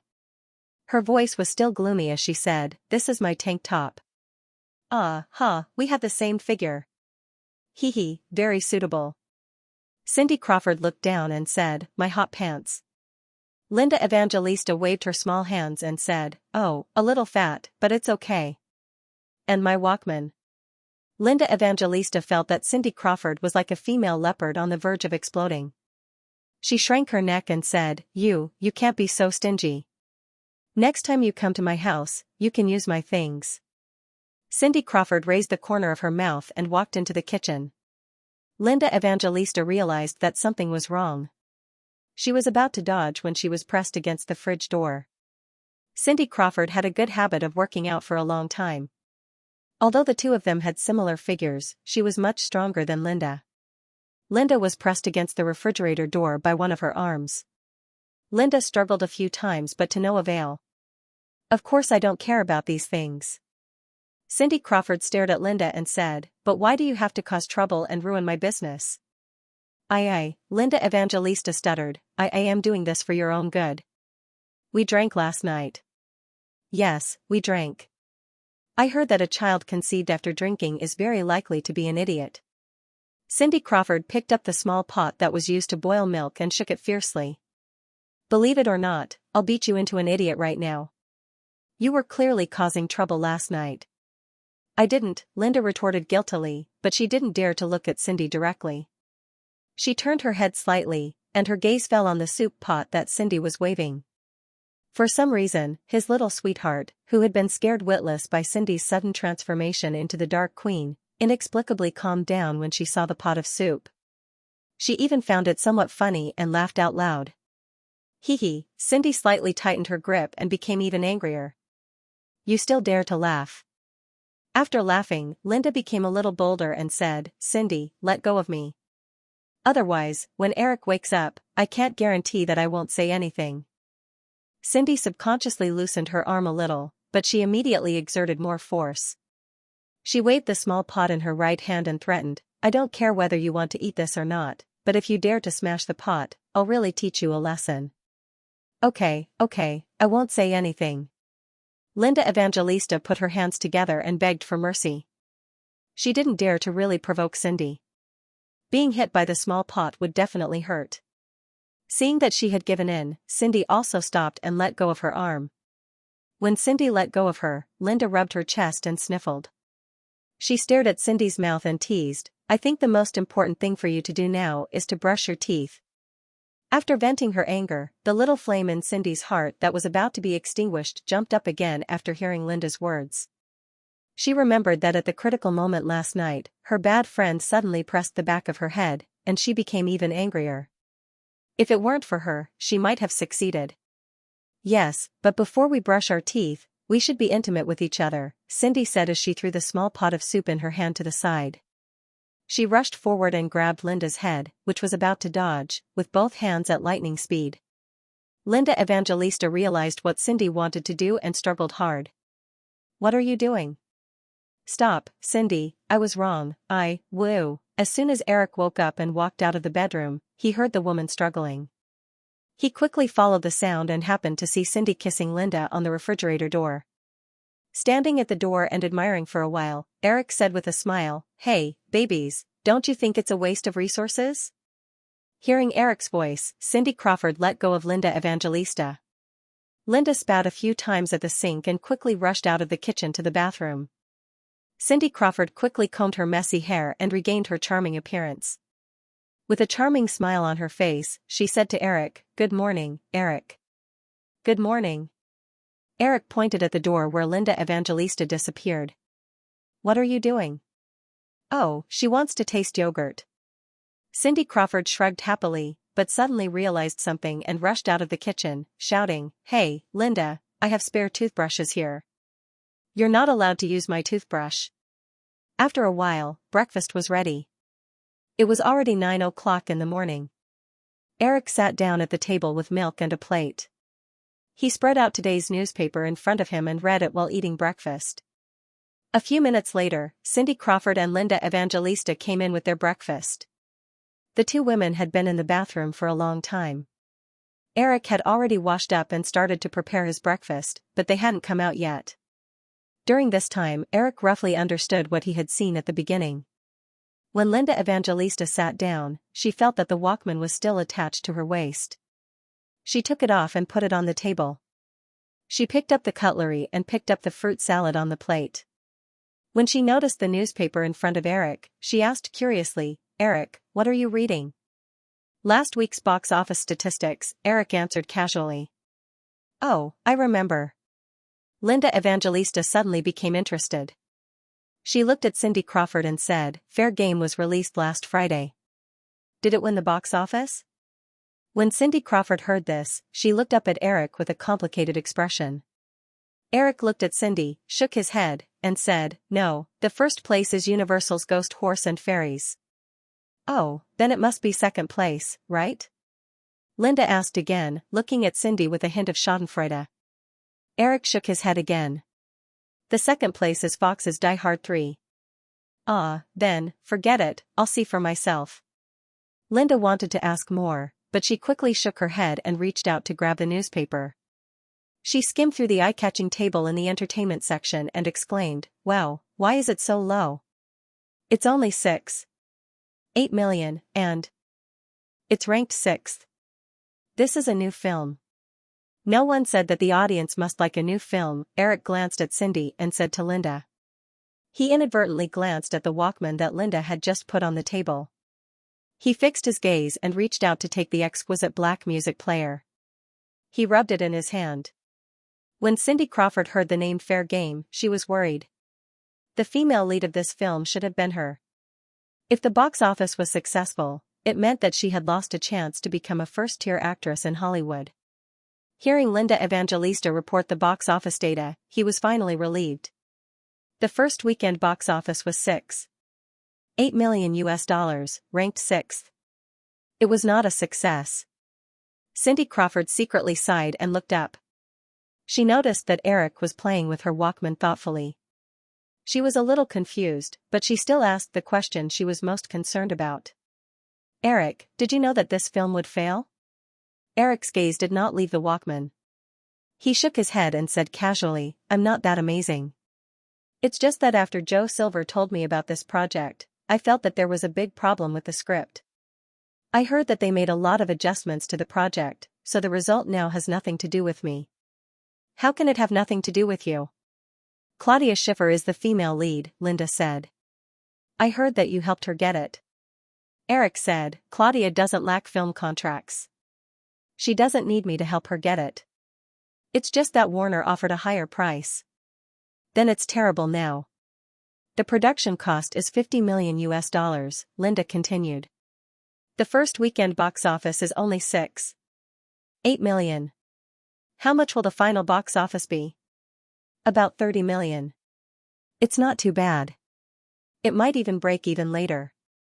But next week, Jurassic Park 2 will be released. The other films will basically be eliminated." Eric said it matter-of-factly. The two women did not doubt that Jurassic Park 2 had the potential to dominate the box office. They did not refute him. Cindy Crawford was still a little conflicted about what happened in the past. She asked, "Eric, why do you think this film failed?" Eric answered, "I just glanced at the reviews. It's mainly because the completion rate of the story was too low. Although Joe Silver made some adjustments to the script, this problem arose during the production process. The director wasted too much time on the foreshadowing of the plot. As a result, the story just started to take a big turn and ended in a hurry. This situation should be due to budget constraints. The director did not finish filming what he wanted to film." Although he did not watch the film, Eric could roughly guess that the problem of this film should be similar to Michael Bay's Escape from Cloning Island that failed miserably in the box office in his previous life. It gave people the feeling that it ended before it even started.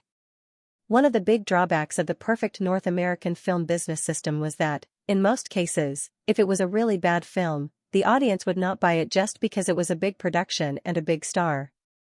It would flop if it was supposed to. At this time, Cindy Crawford was also glad that she had escaped a disaster. If she had acted in this film, even if the blame for the film's failure was not on her, her acting career in Hollywood would definitely have ended before it even started. However, she immediately felt some bitterness in her heart. If she acted in this film, she might ruin her acting career, but this matter definitely wouldn't affect Claudia Schiffer too much.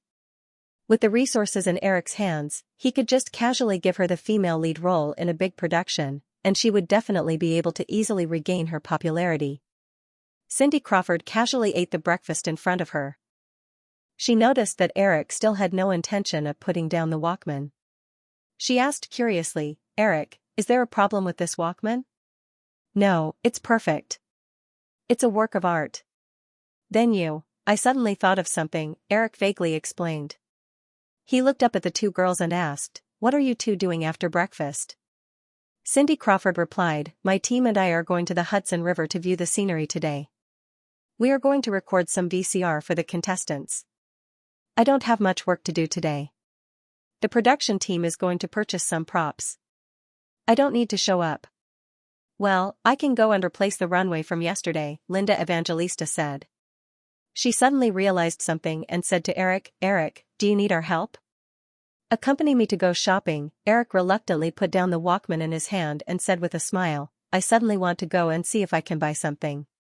Of course, if you want to replace the runway yourself, then forget it. Ah, of course not. This kind of small thing, let others do it. Linda Evangelista quickly shook her head, then looked at Cindy Crawford proudly. Cindy Crawford was a little depressed. Since she had just said that she had work today, she couldn't slack off in front of her big boss, Eric. She could only sulk and ask reluctantly, Eric, will you still come over tonight? It depends. I will return to Los Angeles the day after tomorrow.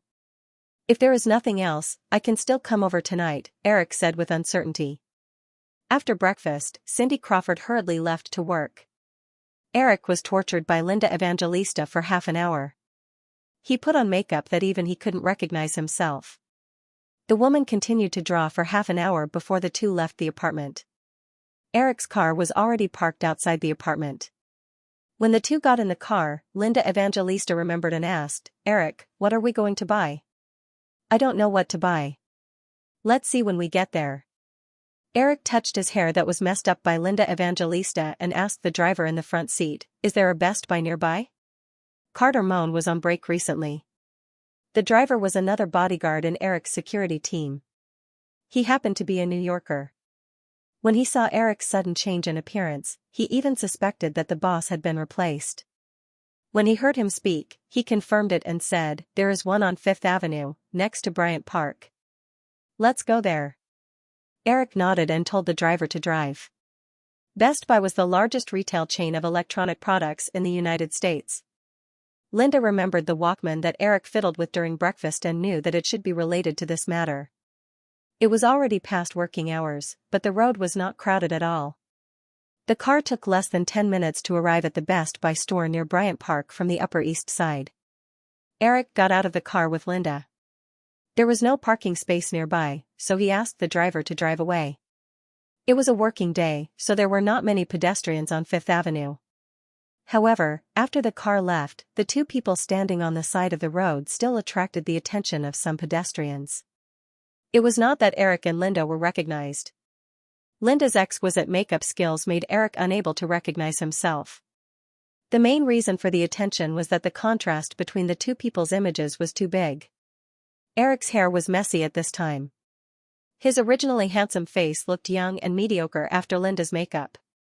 He was originally 25 years old, but now he looked like he was in his early 20s. Because he did not have a change of clothes today, his light gray shirt was slightly wrinkled, and he looked like a slovenly college student. On the other hand, Linda, who was beside him, had her hair tied up in a bun. She wore large sunglasses and flaming red lips, looking gorgeous. The black knee-length dress tightly wrapped around her exquisite and slender body. She held a Prada bag in her hand, and a decorative fur vest was draped over her shoulders, adding to her aristocratic temperament. More importantly, this woman was wearing stilettos. Her figure was already about the same as Eric's, and now, in terms of height and temperament, she completely outshone Eric. Noticing the envious and slightly disdainful gazes of the passers-by, Eric looked at the woman beside him who looked like she had succeeded in her prank. He smiled and said, "Are you very proud now?" Thinking that Eric was angry, Linda hurriedly held his arm intimately and said with a smile, "Ah, I also want to wear the same makeup as you, but I don't look like you." Eric didn't believe her words, but he didn't feel much about it. He had lived 2 lives and stood in his current position. The opinions of others wouldn't affect him much. Letting Linda fall on him, Eric pushed open the glass door of Best Buy and walked into the store. The hall was full of large household appliances. Looking at the schematic diagram of the distribution of goods, he walked in with Linda and said, "Do you know, our current situation is very similar to a certain atmosphere of the European palace era?" Linda, like Eric, ignored the gazes of the people around them and asked, "What is it?" At that time, it was very popular for European noblewomen to keep talented young men as lovers. Those young men also liked to live off women. Linda laughed and said, I've never heard of it. You must be making it up, haha. Of course not. Many famous people in history have lived off women. Linda still didn't believe him and asked, who were they? Eric thought for a moment and said, Rousseau. Linda nodded. I think I've heard of him. Balzac. Linda's little face under the sunglasses was surprised. Wow, really? Eric nodded. And Tchaikovsky. Linda's mouth was slightly open, and her face was full of disbelief. A moment later, she seemed to suddenly get into character and waved the Prada bag in her hand. Little Eric, pick whatever you want. I'll buy it for you. Linda seemed to be a little excited and forgot to lower her voice. The few customers and waiters in the store had already noticed this very incompatible couple. When they heard this, another wave of disdainful looks were thrown at Eric. Passing through the area, Eric happened to see the Apple brand counter, so he led Linda over. After roughly browsing, Eric wasn't interested in the retro-looking Macintosh and PowerBook. The laptop he often used now was an IBM ThinkPad. Without Steve Jobs, the design of Apple products could only be described as terrible. However, something that looked like a tablet caught Eric's attention. He signaled the salesperson in front of him, who was peeking at Linda from time to time, to take the tablet out of the counter. Eric roughly played with it and saw the Newton logo on it. He then remembered that this should be the early Newton tablet of Apple. The salesperson looked at Eric clumsily fiddling with the tablet in his hand.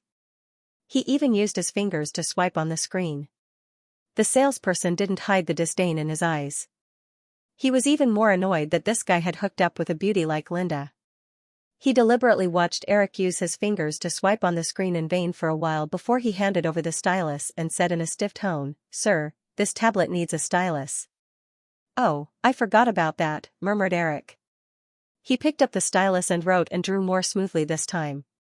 This is Apple's latest Newton MP110 series.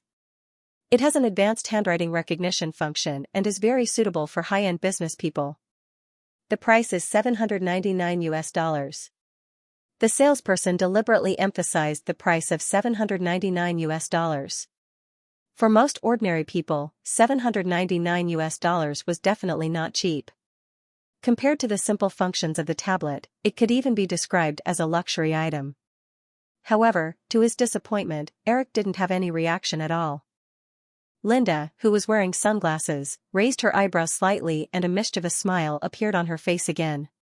Eric tried out the notepad, memo, calendar, and other functions on the tablet before he looked up and asked the salesperson, What is the screen material of this machine? What? The salesperson was stunned. I mean, what is the touchscreen material of this machine, STN or TFT? The salesperson finally understood, but he couldn't answer. He noticed the smile on Linda's face and said, I'm not too sure about this. Eric asked again, What type of battery is it? The salesperson knew about this and said, It uses the latest lithium-ion battery developed by Sony. The capacity is more than twice that of the mainstream NIMH batteries. Oh, Eric nodded and continued to ask, How big is the storage capacity, and what type of memory chip is used? The salesman was once again left speechless. He felt that Eric was purposely making things difficult for him, so he angrily said, Mister, I'm just a salesman, not an engineer. Please don't make trouble here, okay? Before Eric could say anything, Linda said, Hey, you don't know anything and you're still a salesperson. Be careful or I'll complain about you. The salesperson put on a fearless expression and said, Madam, please don't show your fake Prada in front of me. My girlfriend also has a similar handbag. She bought it from an authentic store. Your handbag is obviously fake. I even suspect that you two are scammers. If you continue to make trouble, I'll call the security. The handbag in Linda's hand was a limited edition handbag. It was very different from the handbags sold in the store. She didn't expect that it would be fake. She was speechless and turned to look at Eric with a look that said, I can't help you. Eric shrugged slightly. He was too lazy to be nosy. When he was about to leave with Linda, a middle-aged man wearing glasses walked over and asked the salesperson, Jack, what happened here? They The salesperson named Jack immediately began to complain in a low voice. The middle-aged man waved his hand and asked him to leave. He turned his head and was about to say something to Eric and Linda when he saw Eric's expression. He narrowed his eyes and looked carefully. He still wasn't sure, but he didn't dare to be negligent. He said, "Sir, I'm the manager of this store, Ritter Jackman. You can call me Ritter. Can I serve you?" "Sure." Eric smiled and walked to the counter. He picked up the Newton tablet and asked the question. Ritter Jackman wasn't as ignorant as the salesperson. He smiled and answered, "This tablet uses the latest TFT LCD screen. It has 1M RAM and 4M storage. It uses Toshiba's flash memory chip. Do you have any other electronic products that use flash memory technology?" "Of course. The mobile phones, digital cameras, computers, and other products all use this technology." Eric asked again, "What's the maximum storage capacity of this chip?" Ritter Jackman thought for a while and said, "The maximum storage capacity should be the CF memory card developed by Shandy. This is a product launched by Shandy last year. It's mainly used in digital cameras. The maximum storage capacity is 16M. Sir, if you're interested, I can take you to have a look." 16M could only hold 4 MP3 songs at most. Eric was disappointed, but he still wanted to take a look. So he said, "Let's have a look. Also, prepare 5 of these tablets for me. I'll take them away later." Linda was puzzled. "Eric, why are you buying so many?" Eric smiled and said, "To give them away." Linda was still at a loss. Instead, it was Ritter Jackman who raised his eyebrows slightly. He acutely noticed that although the man and woman in front of him looked like a noblewoman and a coachman, that wasn't the case at all. His guess became more and more certain. Instructing the salesperson at the counter to prepare Eric's things, Ritter Jackman patiently led Eric to the digital camera area with a constant smile. At another counter, Ritter Jackman handed a stamp-sized memory card to Eric and said, "Sir, this is the CF card. It has 16 megabytes of memory and can store up to 100 photos. Do you need me to demonstrate it with a digital camera?" Eric looked at the card and shook his head. "No, it looks too big. The storage capacity is too small." Ritter Jackman wasn't angry at all. He smiled and said, "Sir, this is the limit of the current technology. 5 years ago, when flash memory chips first appeared, the storage capacity was only 1M. Now, only hard disks can achieve a larger storage capacity." "Oh." Eric's tone was a little higher. He suddenly remembered and asked, "Then, is there a hard disk the same size as the CF card?" "I haven't seen this." Ritter Jackman shook his head and said, "The smallest hard disk now is the 1.8-inch hard disk developed by Toshiba. It's used in their portable PDA. Do you have this kind of PDA here?" "Yes, please follow me." Ritter Jackman said and brought Eric to the Toshiba product counter. He took out a Toshiba PDA and gave it to Eric. He introduced, "This is Toshiba's Libretto 20 PDA. It has a 6.1-inch TFT screen, 8M RAM, and 270M storage. It uses a 1.8-inch small hard disk internally." In the morning, when Eric saw Sinclair's Walkman, he quickly thought of the MP3 player. The MP3 audio format patent was now in the hands of Yahoo. Because of Yahoo's open licensing policy, it had become the most widely used audio format. Not only was it widely used on the internet, but it had also been used in some CDs. Last weekend, when he was discussing Yahoo's future development strategy with Chris, the two discussed the possibility of Yahoo's involvement in hardware products. At this time, Eric realized that the MP3 player was the most suitable. If he could hold the complete patent technology related to the MP3 player in advance, Eric could use Yahoo's platform to build an online music store, and then firmly control the entire music sales industry from the internet to the terminal. The music copyright laws in North America were very strict, and people generally had the habit of paying for music. This meant that Yahoo's involvement in the online music store was very promising. If Yahoo's music store could become a complete sales platform, the profits would definitely be no less than the hardware sales. Moreover, the MP3 player could be integrated into Nokia phones in advance. This was another development idea. Thinking about these things in his mind, Eric simply tried the Toshiba PDA that looked like a mini notebook, but he didn't know what the hard disk inside looked like. He said subconsciously, "Can I open it and take a look?" When Ritter Jackman heard Eric's words, he was slightly hesitant, but quickly said, "Of course, sir. However, there are no tools here. Shall we go to my office?" After asking, Eric wanted to shake his head. This kind of request seemed to be a bit too much. When he heard Ritter Jackman's answer, Eric understood and smiled. "You recognized me?" Ritter Jackman smiled and said, "If you didn't ask this question, I wouldn't be 100% sure, Mr. Williams." In an office above the Best Buy store, the expensive Toshiba PDA had been dismantled into scattered parts. Eric looked at the credit card-sized Toshiba HDD in his hand and said to Ritter Jackman, 1.8 inches, it shouldn't be that big. I think this HDD is at least 4 inches. With Eric's identity exposed, Ritter Jackman became even more respectful. He patiently explained, "Mr. Williams, the size of the HDD doesn't refer to the external package, but the diameter of the internal disk." As Ritter Jackman spoke, he took the HDD from Eric's hand and skillfully opened the back cover with a dismantling tool. He showed Eric the silver disk inside the HDD, which was slightly bigger than a coin. He said, "These aluminum disks have countless fine magnetic particles attached to them. Through the operation of the magnetic head, they are arranged to represent zeros and ones to record data." Linda Evangelista had been very quiet as a listener. Hearing Ritter Jackman's concise description, she said in surprise, "That's amazing. I just heard you guys talking about the CF card. This one has a capacity 10 times larger than that. Doesn't that mean it can store more than 1,000 photos?" Ritter Jackman was very pleased with the reaction of the beautiful Linda. He smiled and said, "According to the current mainstream digital cameras, it can store about 1,600 photos." Linda asked, "Then why do digital cameras use the CF card with a very small storage capacity, and not this HDD?"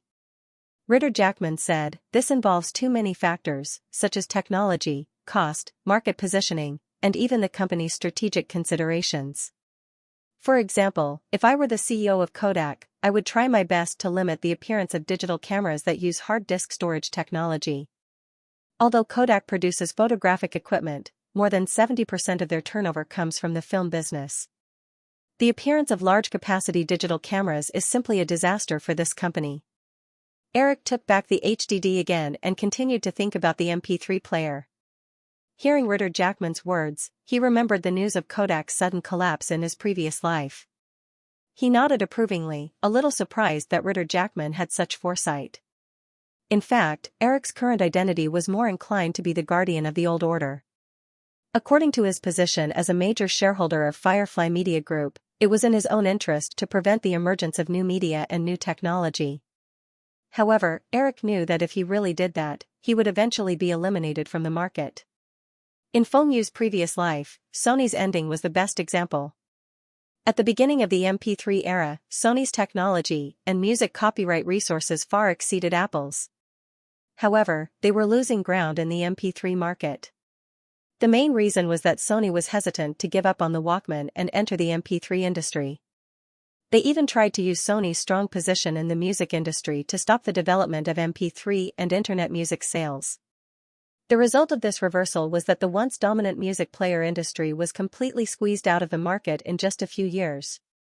Eric knew that if he brought out the MP3 player plan, he would definitely be boycotted by the major music companies in the future. Even the internal music department of Firefly Media Group would criticize him. However, if he didn't do that, it meant that this market would be handed over to an outsider. At that time, he would be even more passive. After shopping at Best Buy for 2 hours, Eric left with 2 full boxes of what looked like antiques from a futuristic point of view, but were now using the most advanced technology. Eric didn't go back to Cindy's apartment. Instead, he brought Linda to his residence on 6th Avenue. After a simple lunch, Eric started to organize the goods he bought in the morning. Linda walked around the luxurious duplex apartment overlooking the entire Central Park. She smacked her lips as she went downstairs. She saw Eric playing with a brick-like IBM mobile phone in the living room filled with electronic products. Occasionally, he would even type on his laptop. She came over and asked curiously, "Eric, this mobile phone is so big. Do people still use it?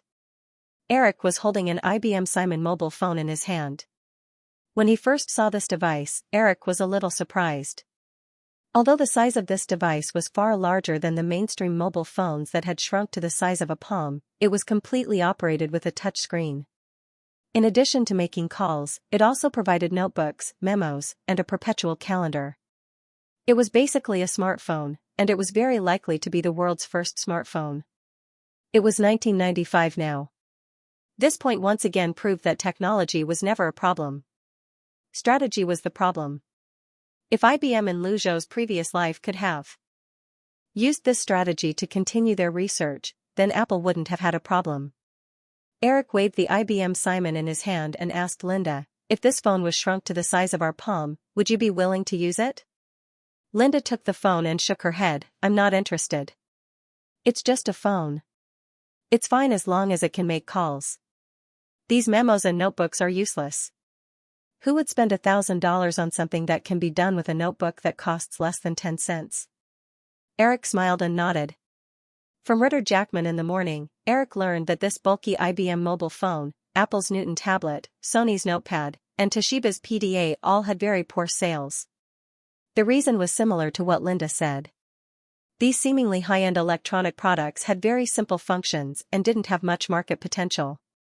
Then let's make another hypothesis. Eric picked up the Newton tablet and said, if you can use this tablet as an e-reader and can store a few hundred books, would you be willing to buy it?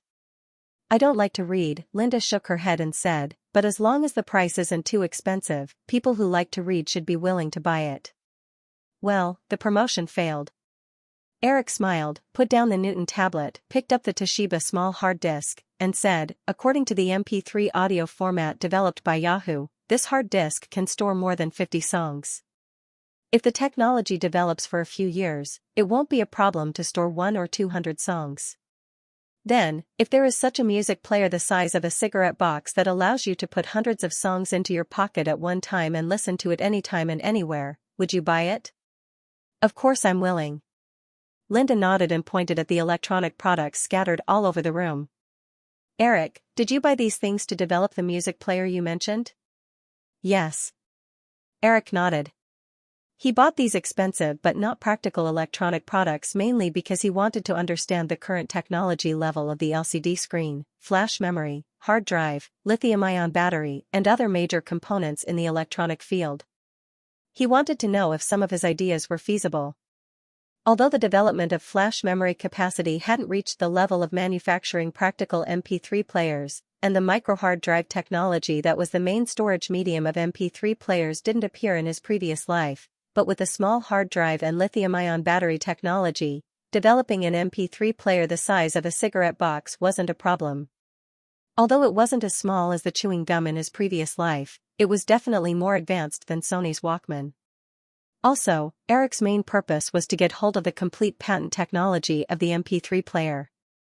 This way, in the Western society where patent rights were strictly protected, at least there wouldn't be a situation like in his previous life where the ownership of patents was unclear and confusing, which led to many manufacturers rushing to produce MP3 players. Eric spent the whole afternoon dismantling most of the electronic products he bought into a pile of expensive parts. He also compiled a detailed memo on the development of e-readers, MP3 players, and even smartphones.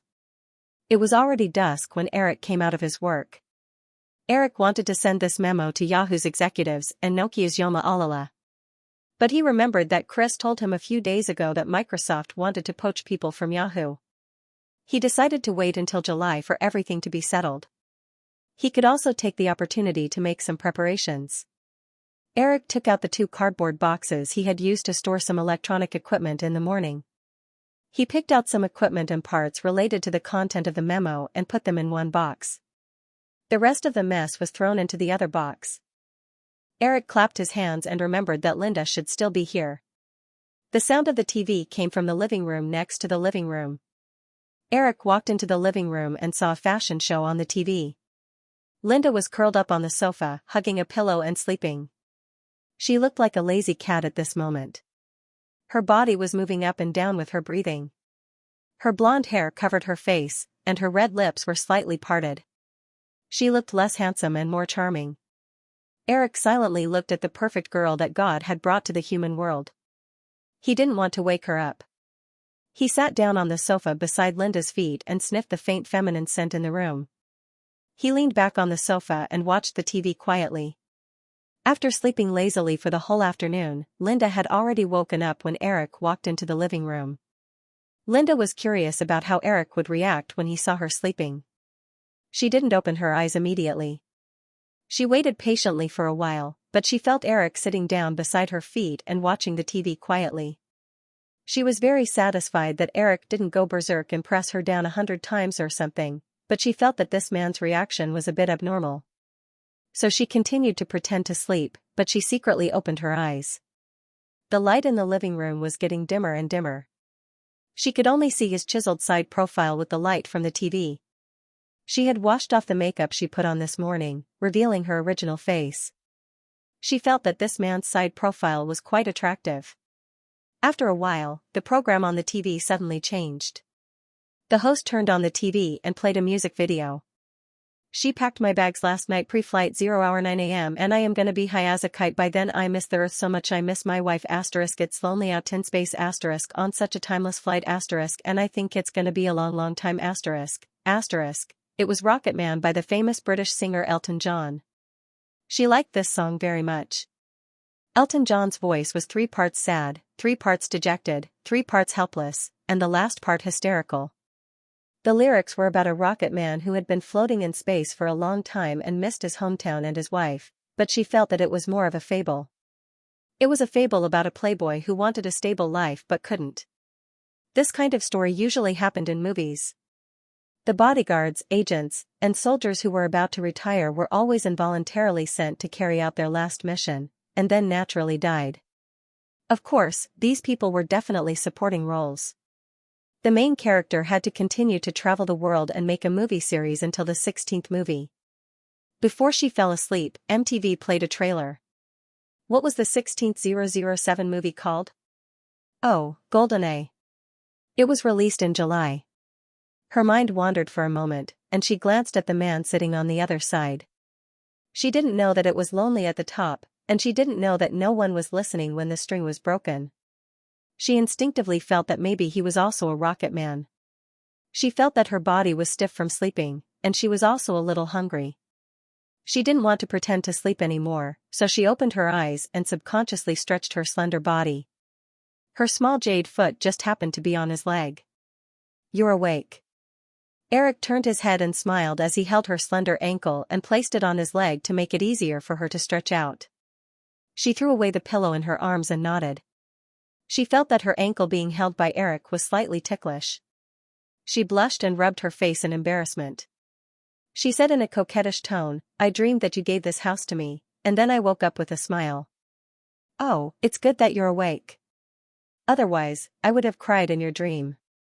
Although she was envious, she didn't imagine that Eric would give her this mansion worth tens of millions. If it really happened, she wouldn't dare to accept it. Although she wasn't very smart, she knew that everything in this world had a price. In the afternoon, she really did dream of this situation. The last touch of twilight created a dark environment, so she didn't have any ulterior motives. Eric's words made her somewhat disappointed. She kicked her foot and said, "In this situation, even if a playboy doesn't want to give a girl something, shouldn't he usually give her something perfunctory?" "You're so lazy." Eric pretended to be helpless and said, "Okay, let me think about the lines." Under the fluorescent light of the TV, Linda's sparkling eyes stared at Eric with great interest. She had an unruly look on her face. After a moment, Eric slapped his forehead and said with a face full of realization, "Oh, I remember now. This house isn't mine." "Ha, so uncreative. Hollywood gold medal screenwriter. Just make do." Eric laughed and asked, "Are you hungry? Let's go out and eat." "Okay." Linda nodded. She was far more familiar with Manhattan than Eric. Just as she was about to make her suggestion, she heard a phone ring in the living room outside. "I'm going to take a call."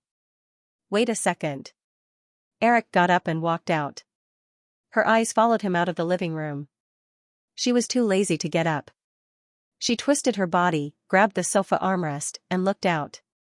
She saw the man pick up his phone and sit down on the sofa in the living room. She vaguely heard him talking to someone about Jurassic Park 2. It seemed to be the arrangements for the premiere. After chatting for nearly 10 minutes, Eric hung up.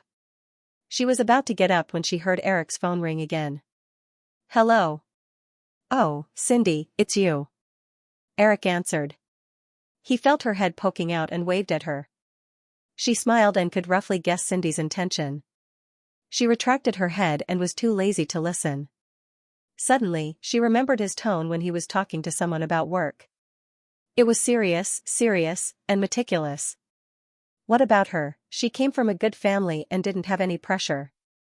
When she grew up, she was too lazy to study and became a model. She started at the age of 16. 14 years. Step by step. Life seemed to be very simple. Work. Play. Don't wake up without $10,000 a day. Get married too early. Meet the wrong person. Don't want to make do anymore and divorce. Can't stand the boyfriend and break up. Follow your heart. It was boundless. She suddenly realized that she was the Rocket Man. No wonder she liked Elton John's song. He listened to the voices outside and continued to chat with Sinclair in a gentle tone, appearing to be very patient. Perhaps, although he was also floating in space, he was controlling everything, like the pilot of the space shuttle. No, he didn't control everything. At least, he didn't know what her ambitious fake best friend was thinking. She suddenly felt that she had a responsibility to do something. Her head buzzed for a while, and she jumped up from the sofa and walked into the living room. "Oh, George Jean Restaurant. Where is it?" Eric saw Linda walking over and didn't mind. He was talking to Cindy when Linda walked up to him. She flipped her blonde hair like a queen and sat on Eric's lap. She reached out and pushed him to the back of the sofa. Eric was listening to Cindy introduce the address of a restaurant when Linda suddenly pushed him to the back of the sofa. He could only ask Linda what was going on. On the other end of the phone, Cindy had already told him the address. Eric watched Linda unzip the back of her dress with her hands behind her back.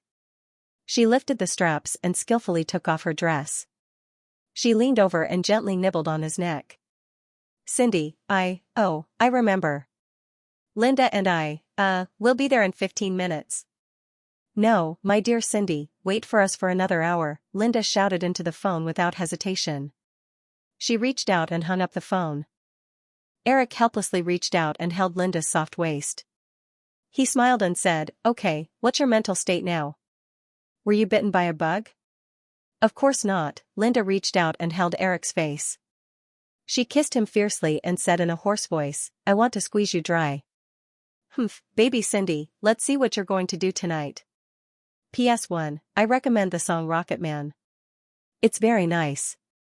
If someone watches California Lust, it will be even more touching. What is California Lust? Go search it yourself. PS2, I posted some pictures of Linda Evangelista. It's very interesting. You can enjoy it. PS3, occasionally, some characters will suddenly have feelings while writing. If you write for a long time, it will be difficult to persist without feelings. So, don't complain. For Hollywood, the 1995 summer season began with the release of Die Hard 3 on May 19. But since the trailer of Jurassic Park 2 officially appeared at the Super Bowl at the beginning of the year, the eyes of the global media and fans were focused on this long-awaited blockbuster. June 2, the date Jurassic Park 2 was released, it became the official beginning of the summer season in the hearts of most ordinary people. The huge success of Jurassic Park 2 years ago was not only reflected in the record-breaking global box office of $1 billion, but also made the Jurassic Park brand deeply rooted in people's hearts and even formed a cultural phenomenon. Although it was difficult for the Jurassic Park series to reach the heights of Star Wars in the 1970s due to the gradual rise of CG special effects films, the potential commercial value of its brand still reached billions of US dollars. With this strong influence, the premiere of Jurassic Park 2 attracted strong attention from hundreds of media outlets around the world. Eric returned to Los Angeles from New York on the morning of May 31st and began the final preparations for the premiere of Jurassic Park 2 the next day. At 5 o'clock in the afternoon on June 1st, the premiere of Jurassic Park 2 was officially held at the Los Angeles Music Center. For the new version of Jurassic Park 2, Eric used director Joe Johnston, who had worked with Disney on many films. The director, who was a film special effects artist, produced the very successful family comedy Honey, I Made the Baby Smaller in the late 1980s. In the original timeline, Joe Johnston was supposed to be the director of Game of Bravehearts and Jurassic Park 3. Eric gave Game of Bravehearts to someone else and let Joe Johnston join the Jurassic Park series in advance. If the second film was successful as expected, Joe Johnston could continue to handle the third film. The star-studded red carpet session lasted for 2 hours. Because the media Q&A was scheduled after the movie screening, it was 7 o'clock in the afternoon. After a brief speech by the host, the movie officially began to play in the hall. The original Jurassic Park 2 was basically Spielberg's playful work. The plot was weak and messy, and the story progression still followed the plot of the first movie where the characters deliberately courted death. In the end, Spielberg even admitted that this was his worst film. Although in the original universe, the global box office of Jurassic Park 2 still reached more than $600 million, the reputation of the entire series was completely ruined, resulting in the third movie's global box office only reaching $300 million. The new version of Jurassic Park 2 used the general idea of the original version. However, in order not to repeat the same mistakes and maintain the good reputation of the series, the original story framework was completely overturned by Eric. In the new script, Eric toned down the exploration of Jurassic Island and deleted a portion of the side quests. He also didn't use the brainless plot of not courting death. Instead, he focused the story on the company that bribed the park's computer manager for dinosaur embryos, resulting in the final disaster. In order to build a new Jurassic Park and reap huge profits, the company captured all sorts of dinosaurs from Jurassic Island. When they successfully captured a Tyrannosaurus rex, during the transportation process, the Tyrannosaurus rex accidentally escaped, resulting in an even more disastrous outcome. The Tyrannosaurus rex invaded the city. In the movie, the Tyrannosaurus rex that rampaged through the city in search of its baby not only shocked the entire world, it also made the thousands of audience members in the theater cry out in shock. Without a doubt, this setting was extremely successful. After all, the revival of dinosaurs in modern society was already a huge gimmick, and the mountain-like Tyrannosaurus rex invading the city was definitely more immersive than the isolated Jurassic Island. The tight storyline made everyone forget about the passing of time. The 2 hours of movie viewing passed in the blink of an eye. When the Tyrannosaurus rex that caused a series of disastrous consequences was finally subdued, the credits rose and the music hall was filled with enthusiastic applause. The audience and guests that participated in the premiere gradually dispersed. In the press conference, it was time for the Q&A session. The invited reporters didn't discuss the quality of the movie, nor did they ask about the movie's box office expectations. Instead, they all used the first opportunity to ask a question that they had been holding back for more than a year. Mr. Williams, I'm a reporter from the Seattle Daily. First of all, I want to say that this is an excellent sequel, but we still don't understand why you gave up on directing the Jurassic Park series. In the press conference hall, a female reporter who was lucky enough to get the chance to ask a question stared at Eric and couldn't wait to ask. Eric took the microphone from the person next to him. With a faint smile on his face, he said, I know everyone has been curious about this question for a long time, but my answer is not much different from Firefly's previous announcements, and I don't mean to be perfunctory. On the one hand, I don't like to repeat a certain work. On the other hand, and the most important reason, is that I'm too busy right now.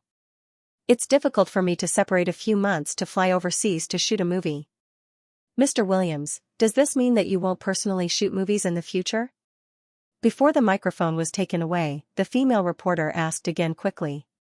Eric thought for a moment and said, to be honest, the first film, Jurassic Park, 2 years ago was the peak of my personal career. If a person has done something to the extreme, it is absolutely difficult for them to continue to do it with passion. Will I continue to shoot the next film? The answer is yes, because I'm still very young and have a lot of time. But when the next film will start, even I don't know. The microphone was passed to another reporter. The other person said, Mr. Williams, I'm a reporter from the New York Times. Excuse me, under what circumstances will you continue to produce the next film? There are too many. For example, projects that I think can break through my limits, or scripts that arouse my strong interest. Of course, there is another situation. A friend once joked that I'm like a chef who runs a restaurant. If the chef is absent for some reason, I can replace him at any time. In fact, if Firefly's project needs me, I can also do it at any time. Do you mean that you can direct any kind of movie project under Firefly? Faced with this small trap, Eric shook his head slightly and smiled. Oh, I'm not sure about this, but you can go back and look at the types of films I've produced over the years. There was a burst of laughter in the audience. A moment later, another reporter asked, Mr. Williams, I'm a reporter from The Hollywood Reporter. Excuse me, the films you directed have achieved commercial success that others can't achieve. When do you plan to compete for the Best Director Oscar? Eric wanted to ask, if you were already the President of the United States, would you still care about the Boy Scout Award? However, if he answered like this, the media would definitely interpret it as Eric Williams openly despising the Academy Award. Although Eric did think this in his heart, he would never say it in public. After pretending to hesitate for a moment, Eric said into the microphone, well, this is the last question about me. If the next question has nothing to do with Jurassic Park, I won't answer anymore. Then, to your question, my answer is that this will definitely be a very long story. Everyone in the audience was stunned for a moment, then realized that Eric's words were secretly mocking the Film Academy. They all laughed. As everyone knew, Eric was only 25 years old. In the more than half a century of Oscar history, no director had won an Oscar before the age of 30. Therefore, if Eric expressed his intention to compete for the Best Director Oscar, there would definitely be a long game between him and the Film Academy. It was conceivable that in order to maintain their authority, in order to show that they would never give in to Eric's various halos, and in order to increase the ratings of the awards ceremony, the Film Academy would definitely be more strict with Eric's Oscar films. Eric could even imagine that if he wanted to compete for the Oscars, it was likely that he would replace Xianxia and become the most talked about joke at every Oscars. Xianxia had now followed the path of history and stepped onto the big ship. Therefore, the matter of creating jokes for the fans would be left to him. After the premiere, Jurassic Park was officially released in North American cinemas. The number of screens opened once again broke the record, reaching 3,500. Taking over the sequel of a movie that had once created a box office legend, one could imagine the pressure on Joe Johnston. Therefore, he did not have the playful heart of Spielberg in his previous life. He invested a lot of energy in this sequel. Although the final production cost was overrun, it was all obviously worth it. A tighter plot, more exquisite special effects, unknowingly spent 2 hours in the cinema. Without a doubt, Joe Johnston has delivered a satisfying answer to this sequel. Los Angeles Times. The setting of the Tyrannosaurus Rex running rampant in the city is amazing. Even in the cinema, watching the crowd being chased by the Tyrannosaurus Rex on the screen, my heart couldn't help but race, and I felt like running away. Hollywood Daily News. I originally thought that this would be a normal sequel, but in the case of the film continuing the style of the first film, the breakthroughs in plot and special effects are pleasantly surprising. The plot of the giant beast invading the city also makes people wonder if we should have more respect for nature and less destruction. New York Times. Compared to the one-sided negative reviews of the sequels in his previous life, the critics basically gave a positive review of this new version. With a good reputation and the number of screens in 3,500 theaters, the movie earned $31.7 million on its first Friday, easily breaking all the previous single-day box office records. Then, $33.5 million on Saturday, and $29.8 million on Sunday. In the end, after adding in the $5.6 million box office on the night of the premiere, everyone was surprised to find that Jurassic Park 2 once again broke a new record of $100 million for the first weekend with a box office of $106 million. At the same time, with Firefly's strong distribution channel operation, although Japan, Germany, and other major countries were not able to synchronize for various reasons, Jurassic Park 2 was released in 22 countries and regions simultaneously, and the 3-day box office reached $60 million. The 3-day global box office of $160 million easily exceeded all the production and distribution costs that Firefly invested in the sequel. Many people didn't even dare to imagine how high the movie would reach again. For Eric, seeing this box office result, the last trace of anxiety in his heart completely dissipated. At the same time, he was 100% sure that the sequel of Jurassic Park in his previous life was really screwed up by his classmate. In fact, this was not too surprising for Eric. With the huge popularity of the first movie, the excellent quality of the second movie, and the further expansion of the North American and global film markets, even if the box office did not reach the first movie's high, it would not be too far off. Moreover, in his previous life, Jurassic Park was rebooted after being shelved for many years. The box office of Jurassic World in North America was $600 million, and the box office of $1.6 billion worldwide was enough to prove that people were very interested in the dinosaur series. Culver City, Los Angeles, Columbia Pictures Studio. A black Lincoln slowly stopped in front of the studio's office building. The CEO of Sony's American branch, Howard Stringer, had just gotten out of the car when the new CEO of Columbia Pictures, Bill Mechanic, came up to him. Bill Mechanic was also a senior executive in Hollywood. He had worked at Paramount, Disney, and Fox. When he was at Disney in the mid-80s, Bill Mechanic single-handedly led the distribution of Disney's classic animated films and created a series of good sales records. At the end of the 80s, Bill Mechanic jumped to Fox as the vice president. After Fox appointed Joe Ross as the CEO, Bill Mechanic had already started planning to jump ship. After Sony gave up on Michael Ovitz as the head of Columbia Pictures, they searched for a few months, and the position fell into Bill Mechanic's hands. In fact, it was not that Columbia did not have a better choice.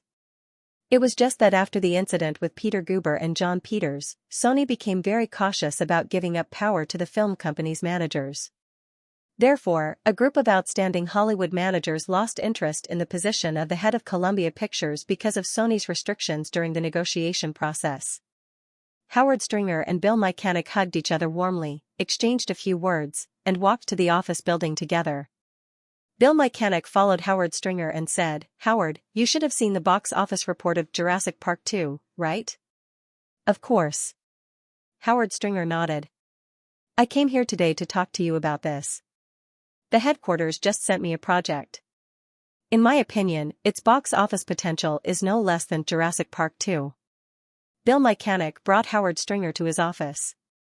As soon as he sat down, Howard Stringer took out a document from his briefcase and said, "Bill, take a look at this first." Bill Mechanic took it and opened it. The first thing he saw was a picture of a dinosaur-like monster with scales all over its back. Bill Mechanic blurted out without thinking, "Godzilla?" "Yes, Godzilla," Howard Stringer nodded and took the coffee from Bill Mechanic's secretary. He waved his hand to let the secretary leave and continued, "Yesterday, Mr. Choi contacted me and sent me this information. Sony's headquarters has started to contact Toho and will soon get the authorization. He hopes that we can use Hollywood's most advanced CG special effects technology to bring this monster to the big screen." Since the first Godzilla special effects movie appeared in 1954, the image of this monster, which was born out of the nuclear fear in Japan, had spread all over the world and gathered a lot of popularity. In addition to the more than 20 Godzilla movies produced by Toho, Godzilla comics, animations, toys, and other products all over the world were endless. The image of this monster even had a huge impact on many movies involving giant monsters. Bill Mechanic understood that Sony's top management must have been stimulated by the box office explosion of Jurassic Park 2, so they came up with the idea of making a CG special effects version of Godzilla on a whim. Since it was based on the Jurassic Park series, the budget of this project would definitely not be less than $100 million. However, if this project was started, it would conflict with his development strategy for Columbia. After pondering for a moment, Bill Mechanic asked, "Howard, what is Mr. Choi's specific plan for this project? You know, Columbia's current situation is not very good." "I know what you are worried about, Bill," Howard Stringer said with a smile on his face. "There is no problem with the budget. Mr. Choi said that as long as we can do this project well, Sony is willing to bear a production budget of $150 million and will spend $50 million for distribution. He hopes that the first movie will be famous and then make it into a series like Toho. When Bill Mechanic heard Howard Stringer's words, he didn't feel happy at all. If Sony were to spend $200 million on this project, then the global box office sales would have to reach at least $500 million to break even. Although 2 years ago, Jurassic Park had pushed the highest Hollywood box office record to $1 billion, Bill Mechanic, who had been in Hollywood for 20 years, knew very well that even with the expansion of the global box office market, it was definitely not an easy task to make a film with a global box office of $500 million. Last year's Hollywood film market could be described as brilliant compared to the past, but in the whole year, there were only 6 films that exceeded $500 million at the global box office. Bill Mechanic could imagine that if this $200 million project failed again, Sony's confidence in the movie business would be destroyed. They might even withdraw from Hollywood like Panasonic. Every time a big movie company changed hands, it meant a change in management. At that time, as the CEO, his future would be uncertain. After hesitating for a while, Bill Mechanic said, "Howard, when I joined the company, I said that if Sony wants to operate the movie business in the long term, in the next few years, they should focus on producing low and medium budget movies. Through this conservative management strategy, they can steadily repair Columbia's production and distribution system that was on the verge of collapse. At that time, you and Mr. Choi agreed with my idea. Why should we take the risk now?" Howard Stringer explained patiently, "Bill, Mr. Choi's original words were that Sony wants Columbia to have a very representative movie series. Howard, I just think this decision is too stupid.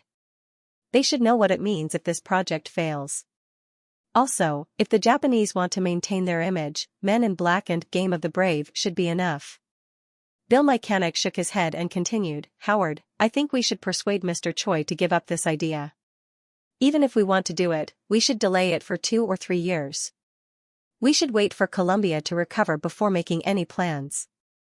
Howard Stringer was from the media industry.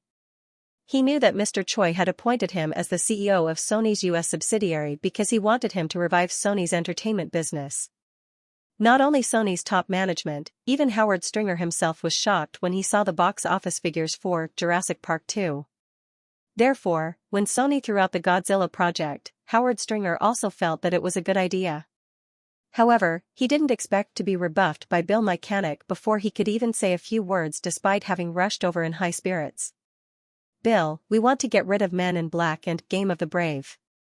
That's why we need to do this project alone. As long as we have our own ace movie series, we will no longer be controlled by others." Bill Mechanic still wanted to say something, but when he saw Howard Stringer's serious expression, he realized that it wasn't appropriate for him to continue arguing with his direct superior. He softened his tone and said, "Then, Howard, we can do this project, but I think it's best to postpone it for a year. We all know the situation in Columbia. Because of Peter Guber, Columbia's production and distribution business has been in a semi-stagnant state since the second half of last year. Although it has improved in the past few months, if we can have another year. Bill, this is the decision of the headquarters. There is no room for negotiation. All we have to do is execute." Howard Stringer finally lost his patience and interrupted Bill Mechanic. He said, "Also, I don't want us to continue arguing. The board of directors will never allow Columbia to go out of control again. If you don't cooperate, I will report the situation here to the board of directors." Bill Mechanic was surprised. He had been employed since the end of April. During this period of time, the two of them had gotten along well. He even felt that Howard Stringer was an easygoing person. But he did not expect Howard Stringer to be so self-opinionated and even threaten him. He could not help but curse in his heart. Bill Mechanic thought that Sony had just chased away 2 idiots and hired another idiot who knew nothing about the movie industry. Howard Stringer was once a reporter and later the president of the CBS News department. Although he was in the media industry, he had never been involved in the movie industry. There were plenty of executives with non-professional backgrounds in Hollywood, but the current leaders of Hollywood's 7 biggest companies, Jeffrey Katzenberg, Michael Eisner, Shirley Lansing, and the others, including himself, had all climbed up from the bottom of Hollywood. It was not that there were no professionals in the industry. Just like Paramount 10 years ago, it was because of Martin Davis, an outsider, who interfered with the company's management. This led to the company's rapid decline and was eventually acquired by Viacom. Okay. Bill Mechanic shrugged. Although he was very reluctant, he did not want to look for a second job so soon. Since this project was decided by Sony's headquarters, then even if it failed, he would not have to bear too much responsibility. If it succeeded, then it would be better. Howard, since this is the case, what do you plan to do? Although Bill Mechanic seemed to be compromising on the surface, Howard Stringer could still feel the obvious negative attitude from him. After some thought, he said, "How about this, Bill? I'll be personally in charge of this project. The production will be handed over to TriStar Pictures. You continue to manage the company according to your own ideas and cooperate when necessary." Bill Mechanic felt that Sony's top management and Howard Stringer were obviously obsessed with the box office success of Jurassic Park 2. They thought that they could easily produce a movie that grossed $1 billion at the box office. He had been thinking about how to get rid of this risky project. This way, if the project was successful, the company's overall strength would increase, and it would be good for him to manage the company. If it failed, even if he had to face the risk of losing his job, at least he would not have to bear this black mark when looking for another job. Of course, no problem. If you can do it personally, then it will be great. Bill Mechanic nodded without hesitation and smiled. Seeing that Bill Mechanic was no longer against this plan and was willing to let go of his authority, Howard Stringer was very satisfied. At the same time, he felt that his tone was too harsh. He was not a strong-willed person. What he said just now was what Shinji Ide had told him privately. The Sony board of directors did not want to see another uncontrollable manager in Columbia. It was just that he and the Sony executives did not realize that letting the horse be reined in may cause the horse to lose control, but if the reins were too tight, the result would often be strangling the horse to death. So, Bill, who do you think is the most suitable director for this film in Hollywood? Howard Stringer asked in a gentle tone with the intention of easing the atmosphere. I think we should first solve the problem of special effects. Although Bill Mechanic felt Howard Stringer's thoughts, he was still determined not to get involved in this matter. Therefore, he would not take the initiative to recommend a director. He just said, if we want to use CG technology to bring Godzilla to the big screen, the only one in Hollywood that can handle the special effects of this project is Digital Domain. But after the incident at the beginning of the year, our relationship with Firefly is not very good now.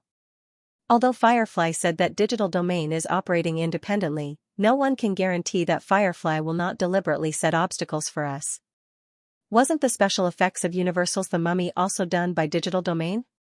Howard Stringer thought for a while and said, the relationship between Michael Eisner and Eric Williams was much worse than Firefly and Columbia. I think this should be mainly because of the female lead, Nicole Kidman, mediating, Bill Mechanic said. She is Eric Williams' woman, and she received a sky-high salary of $30 million from the first The Mummy. To a large extent, this should be the price Universal paid for the success of the Mummy series. If Godzilla can be successful, it's not like we can't afford this price. Howard Stringer pondered for a moment and said, so, do you think we can use the same strategy as Universal? Bill Mechanic shook his head and said, I don't think so. Warner's Fair Game released at the end of May. The female lead, Claudia Schiffer, is also Eric Williams' woman. However, this action film, which cost $50 million to produce, had a box office of less than $10 million in its first week. Last weekend, under the impact of Jurassic Park 2, the box office for the 3-day weekend dropped by 57% and only earned $3 million. Originally, some evaluation agencies predicted that the box office could reach $30 million, but now, it seems like it would be good if it could reach $25 million. I heard about this at a business cocktail party a few days ago, Howard Stringer said. It said that during the preparation of the film, Eric Williams predicted that this project would fail. Joe Silver made a lot of changes to the project in an attempt to save it, but it was to no avail. I didn't hear anything about the female lead. Bill Mechanic thought that at a formal business cocktail party, people would of course not talk about this kind of gossip. They would just pay a little more attention to Hollywood. These things were never a secret. Anyway, Howard, we have to solve the problem of the special effects first. Secondly, for such a big project, it's very important to find a reliable director. This director should have directed a successful special effects blockbuster before. Although he did not intend to get involved, Bill Mechanic still tried his best to guide Howard Stringer on the right path. Howard Stringer almost immediately thought of Jurassic Park 2, which had been in the limelight recently. Then, maybe we can try to get in touch with Joe Johnston. It would be great if it works. Bill Mechanic nodded in agreement, but he did not have much hope. Since Firefly let Joe Johnston take over Jurassic Park, they would definitely sign a strict option contract with him.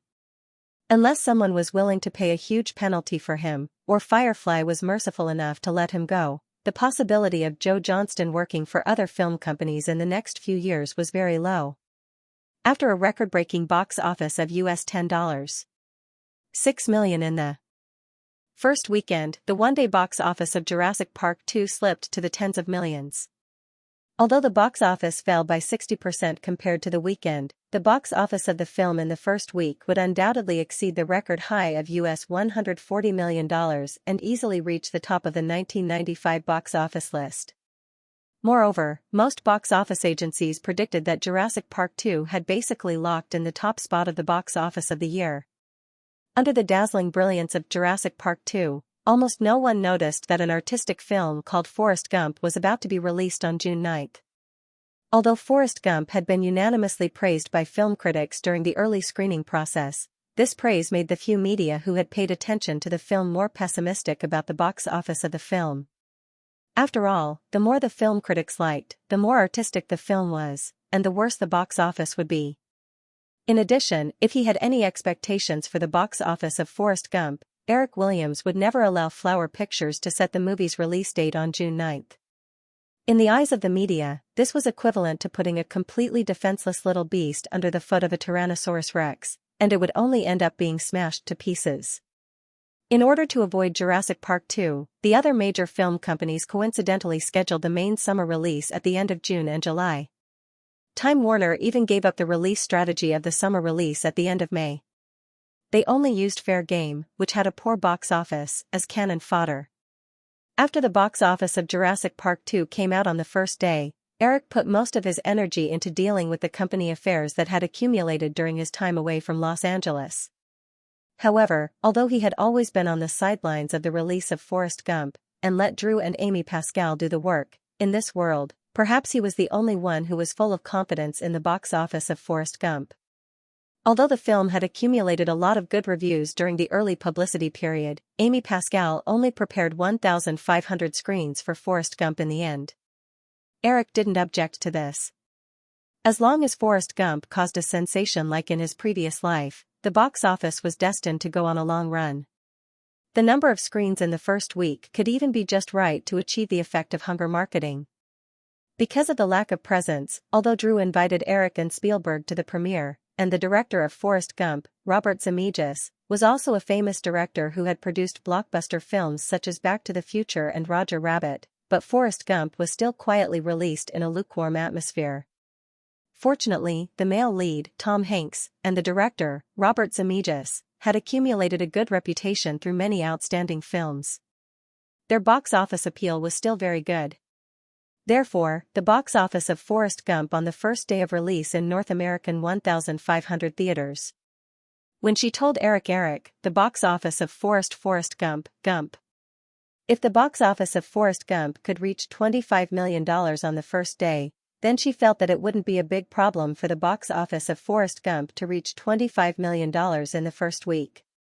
With the excellent reputation of the film and the long-term screening strategy, the box office of the film was likely to be close to $80 million before the final screening.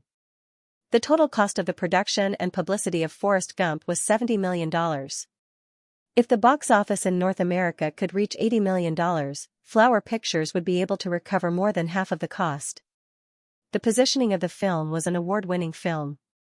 With the current reputation of the film critics, it could even compete for the Academy Award for Best Picture. As long as it could get a few heavyweight Oscars, then the overseas distribution and videotape sales would be more abundant in the future. Although the recovery of funds would take a long time, Flower Pictures could still make enough profits from this project. When Amy Pascal analyzed the profit prospects of Forrest Gump, she sounded like a housewife who was calculating her money carefully. The reason why she had this idea was not difficult to understand. Although Forrest Gump was personally promoted and produced by Eric, and although he had created a series of box office miracles, the fear of film risks had been ingrained in Hollywood executives' instincts. The total cost of Forrest Gump was $70 million. In the eyes of most people, it had far exceeded the commercial potential of an indie film. However, the dramatic development of things was far beyond most people's expectations. After the first day of release, most of the media, who had only planned to introduce the new film with a short message, were surprised to find that Forrest Gump had far exceeded their expectations. The film perfectly shows the development of American society in the 30 years after the war through the amazing special effects from the perspective of a fool with an IQ of only 75. The three main characters in the film are like the embodiment of the three mainstream American spiritual tendencies from 20 years ago.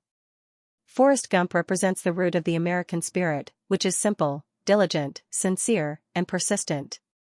Jenny represents the rebellious generation in the 1960s. They tried to break the stereotypes and pursue themselves, but in fact, they went to the abyss of loss.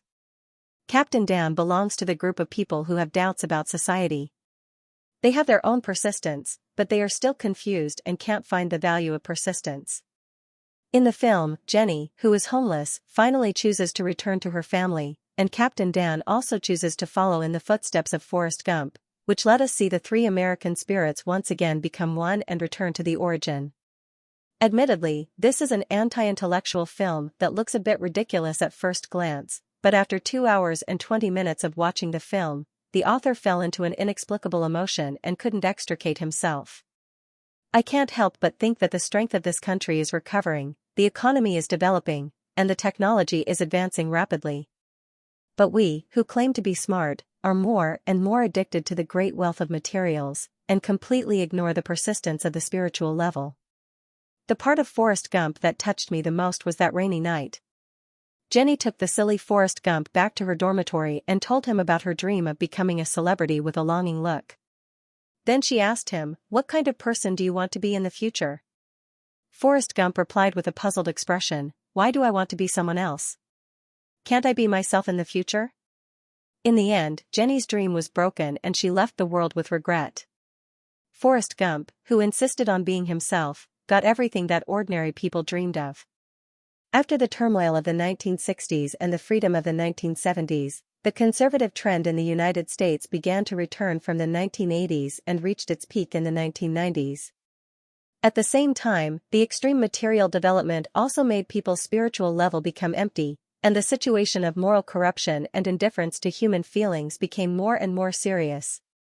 Therefore, the conservative image of Forrest Gump and his own kind, sincere, and simple character completely catered to the yearning of more and more Americans for the spiritual life. With the overwhelming spontaneous publicity of the media, more and more people began to notice the film and therefore went to the cinema. Life is like a box of chocolates. You never know what the next one will taste like. This classic line, which was destined to be recorded in the history of the world cinema, quickly spread among the crowd. In fact, most people didn't know the profound meaning of this sentence. They just repeated this sentence in their hearts several times with inexplicable feeling and satisfaction after watching the movie. Then they silently remembered it and could never forget it.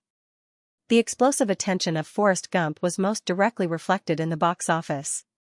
After $6.7 million on the first day, the box office of the next 2 days showed a one-day increase of more than 20%. Finally, the 3-day box office of the film reached $22.9 million on the first weekend. Compared with Jurassic Park 2, this box office number seemed not worth mentioning. However, as a literary film, this box office number, which meant that the box office was about to explode, made everyone excited. After all, Fair Game, which cost the same as Forrest Gump 2 weeks ago, only had a 3-day box office of $6.8 million on the first weekend. On the weekday, the box office momentum of Forrest Gump did not decrease at all. Although it slipped behind Sunday, the box office still maintained around $6 million in a single day. In the end, the box office of Forrest Gump, which was more than $47 million in the first week, once again caused the media to exclaim. This was almost double or even triple the previous estimates of the box office of the film. However, after sighing with emotion, many people couldn't help but feel that this box office number was so reasonable, since Forrest Gump had almost become an American cultural symbol. Venice Beach. In an Italian seafood restaurant, Amy Pascal smiled and looked at Drew, who was whispering to Eric. She held a coffee cup in her hand and took a sip from time to time.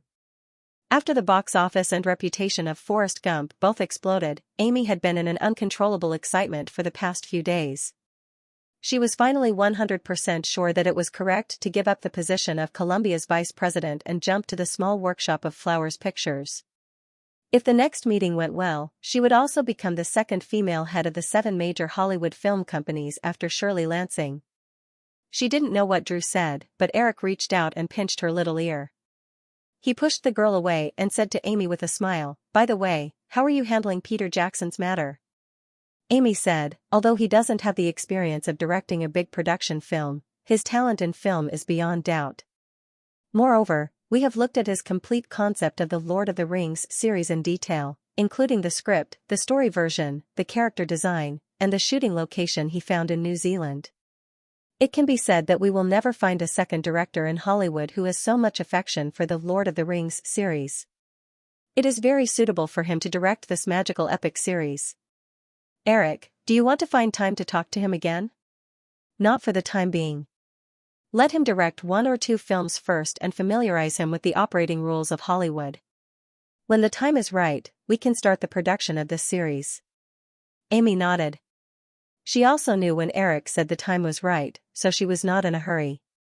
The current project of Flowers Pictures was enough for her and Drew to be busy for a long time. After the two finished talking, Drew said excitedly, "Eric, in the photos taken by Jackson, New Zealand is so beautiful. Let's take some time to go there for a vacation, okay?" "Okay, then we can buy a big farm and raise a few horses." "Hee, I don't believe you are interested in raising horses," Drew said with a smile. "Maybe you can exile some of the models you don't like there and raise them as pets on the farm." If Drew didn't mention it, Eric would have almost forgotten about it. He hadn't heard any news about Heidi Klum in the past 6 months. He scratched her ribs to stop her from talking nonsense. Instead, he asked, "How are the preparations for Mean Girls and Scream going?" Drew said, "They have already started shooting. Wes Craven doesn't want to go to Canada. Scream was chosen to shoot at Santa Rosa High School in Northern California. I will also be shooting the beginning scenes in a few days. Also, the Mean Girls crew went to Vancouver. Shooting in Canada can save more than $1 million on a budget." Tina also went. When Eric left Los Angeles the last time, the 2 movies were still in preparation. Although more than a month had passed, Eric still felt that it was a little rushed. Amy seemed to have sensed Eric's thoughts and took the initiative to explain, "Eric, these 2 movies involve a lot of school scenes. These scenes have to be shot before the end of the summer break. That's why our schedule is so tight." After leaving school for so long, Eric's concept of the school holidays had become very vague. Although he had a very clear concept of the summer break, this concept was more of a business term. Therefore, after hearing Amy's explanation, Eric suddenly realized this point. If they didn't rush to shoot during the summer break, it would be very troublesome to shoot school scenes when the students started school. As the 3 of them were chatting, the waiter led a middle-aged man in his 50s over. It was the current CEO of MGM, Frank Marcoso. "Sorry, Eric, I'm late." Frank Marcoso reached out to Eric apologetically. Eric got up and shook hands with the other party. He smiled and said, "Of course not, Frank. We just arrived early. I don't think I need to introduce these 2. Of course." Frank Marcoso shook hands with Drew and Amy and said respectfully, "I recently went to watch Forrest Gump. It's really an excellent film that leaves a lasting aftertaste." "Thank you for your recognition, Mr. Marcoso." Amy smiled and nodded. Frank Marcoso sat down in the chair pulled out by the waiter and didn't forget to add, "Just call me Frank." Aime, we're considered acquaintances, right? Aime nodded and said, "Of course." "Let's order first, Frank. I've had lunch here a few times. The fried base here is good. You can try it." Eric took the menu from the waiter and recommended it to Frank Marcoso. However, he remembered the first time he ate here 2 years ago. That time, he was with Nicole and there was a young waitress whose eyes made him feel creeped out. After ordering, Eric waited for the waiter to leave. He went straight to the point and asked, "So, Frank, has Correa made an offer to MGM?" Frank Marcoso nodded and said, $1.5 billion US. Moreover, Correa seems to be very anxious. He even wants to complete the deal before July. However, Credit Lyonnais hasn't given a reply. They seem to be waiting for GoldenEye and Night at the Museum to be released in July before making any plans. Also, I heard that France's Vivendi Group has also contacted Credit Lyonnais, but I'm not sure about their offer. Although Credit Lyonnais was a versatile bank in France, it had never intended to be involved in the entertainment industry. A few years ago, it had accidentally become a major shareholder of MGM because it had been cheated by an Italian financial group. MGM shares had been confiscated by the court and used to repay the huge debt owed by the Italian financial group. Credit Lyonnais had once become the largest bank in Europe due to its bubble expansion in the late 1980s. However, in recent years, after the financial bubble burst due to the crazy expansion, a large number of bad loans had caused huge losses of tens of billions of US dollars. It had even been on the verge of bankruptcy. Under the pressure of the French government and shareholders, although MGM's situation had begun to improve, Credit Lyonnais was still eager to sell its MGM shares in exchange for cash to make up for its shortage of funds. Eric guessed that $1.5 billion US should be higher than the price Correa had paid to buy MGM back in his previous life, but it was still reasonable. Although MGM was now showing signs of recovery, anyone with a discerning eye could see that other than the 007 series, other blockbusters such as The Break-In Girls, Resident Evil, and the upcoming Night at the Museum were not controlled by MGM. Moreover, in the past 2 years, although MGM's operating situation had stabilized, the huge debt that Correa had left for the company had not decreased by much. "Frank, you can go back and contact the relevant person in charge of Credit Lyonnais. We also offer $1.5 billion US. Ask them to send someone to negotiate. I know Credit Lyonnais is in urgent need of funds. We can pay all the purchase price in a short period of time." Frank Marcoso looked at Amy and Drew and said, "Eric, is it Firefly?" Eric shook his head and smiled. "No, it's Flower Pictures. Firefly will not have any equity disputes with MGM." Eric's simple words made Frank Marcoso secretly shocked. It was easy to guess why Eric didn't want Firefly to have any equity disputes with MGM. He didn't want Flower Pictures to encounter any monopolization obstacles because of Firefly's shares in the future expansion process. According to the current scale of Flower Pictures and MGM, it was impossible to reach the level of monopolization without 8 to 10 years of rapid development under normal circumstances. But the world never lacked miracles. Back then, it had only taken 7 years for the tiny Firefly to develop into the giant it was now. After considering the wording, Frank Marcoso asked, "Then, Eric, after Flower Pictures acquires MGM, how do you plan to operate it?" Eric didn't answer and only signaled to Amy. Amy smiled. She knew Frank Marcoso was concerned about the arrangement of the original management after Flower Pictures acquires MGM. She said, "Frank, after the merger, I hope you can continue to stay and be mainly responsible for the company's North American and global distribution work." Frank Marcoso was now mainly responsible for the distribution of movies. Because other than 007, MGM hadn't produced any decent movies in the past few years. He also didn't expect to replace Amy as the new company's CEO. Therefore, he was quite satisfied with this arrangement. He nodded and said to Eric, "Eric, although $1.5 billion US isn't low, if Prestige and Corkery join in the fight, I think the final price may be raised to $1.8 billion US. In principle, Credit Lyonnais will definitely sell MGM to the highest bidder. Eric shook his head with a smile and said, "Frank, I don't think Credit Lyonnais has any principles. They don't have any trump cards. They can only choose to accept or not accept. If they insist on selling MGM to someone else, I will immediately cut off all cooperation between Flower Pictures and DreamWorks Animation with MGM. Without the distribution rights for Thunderbolt Girls, Resident Evil, and Night at the Museum, MGM will immediately become an empty shell like it was a few years ago. At that time, I don't believe that anyone will offer them $1.5 billion US. Just imagining this scene in his mind, Frank Marcoso had a strong sense of powerlessness.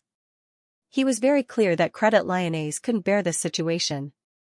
Although MGM had signed distribution contracts with DreamWorks Animation and Flower Pictures, in Hollywood, Firefly had countless ways to achieve its goal without violating the contract. At the same time, Frank Marcoso absolutely didn't want Corkery to get control of MGM again. This casino tycoon was just a vampire. He didn't have the slightest intention of making movies. He was just like Ron Perlman on Wall Street. When MGM's business situation improved on the surface, he issued a large number of bonds for financing, and then used various methods to put the funds into his own private pocket. When MGM was on the verge of bankruptcy again, he didn't hesitate to transfer the money to the next company. The heavy debt MGM was now burdened with was the mess left by Corkery's repeated operations in the 1980s. Just the interest of the huge debt made MGM overwhelmed. At the moment, he didn't know the situation of the French Vivendi Group, which was interested in MGM, but he knew that choosing to cooperate with Firefly was the only way out for MGM. Once it merged with Flower Pictures, he believed that Eric would definitely put DreamWorks into the new company. At that time, with a large number of profitable blockbuster series such as Mission Impossible, Breakin' Girls, Night at the Museum, Resident Evil, James Bond, and 007, MGM would quickly recover and become a powerful film company again. Thinking that he could personally participate in the recovery of MGM, Frank Marcoso was slightly excited. He said to Eric, "Eric, I will pass your words to Credit Lyonnais." Eric nodded with satisfaction, and then it was time to eat happily. An hour later, Frank Marcoso left the restaurant. Eric, Amy, and Drew didn't leave.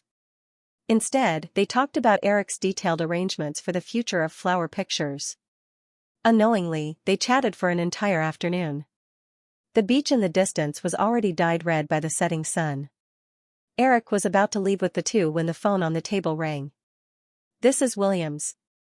Eric picked up the phone and chatted with the other party for a while, nodding from time to time. After a while, Eric had a playful smile on his face. He looked at Amy and Drew sitting opposite him and said, "Do you know Godzilla?" The call was from ICM's Kapoor Sid.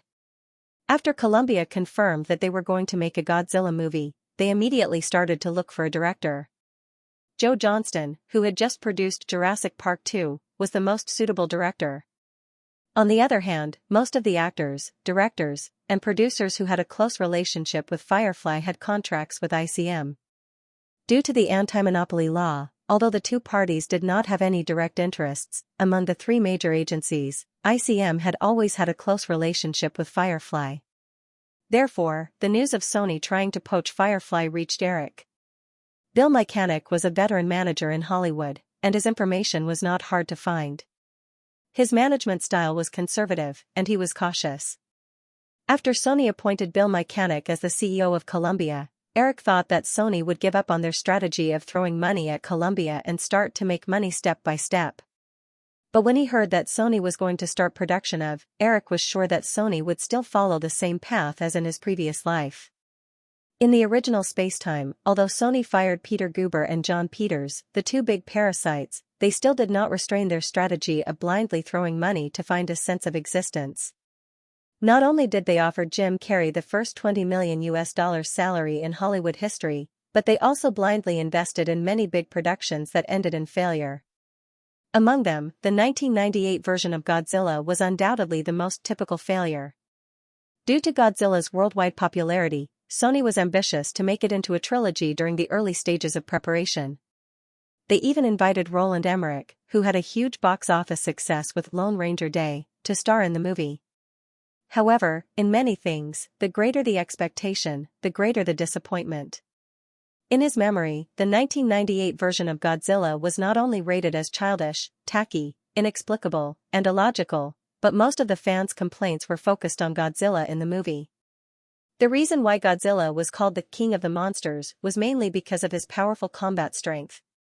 The Japanese version of Godzilla not only had an indestructible body and powerful attack methods such as radiation heat, but also could withstand nuclear bomb attacks. Occasionally, he would even be called out to fight against alien invasions. This was the true king of the monsters, who could destroy everything in his path. Looking at the 1998 version of Godzilla, the first reaction of most Godzilla fans after watching the movie was, "Are you *king kidding me?" It was one thing for the dignified king of monsters to abandon the classic image of the Japanese version and be designed as a Tyrannosaurus rex with a dorsal fin.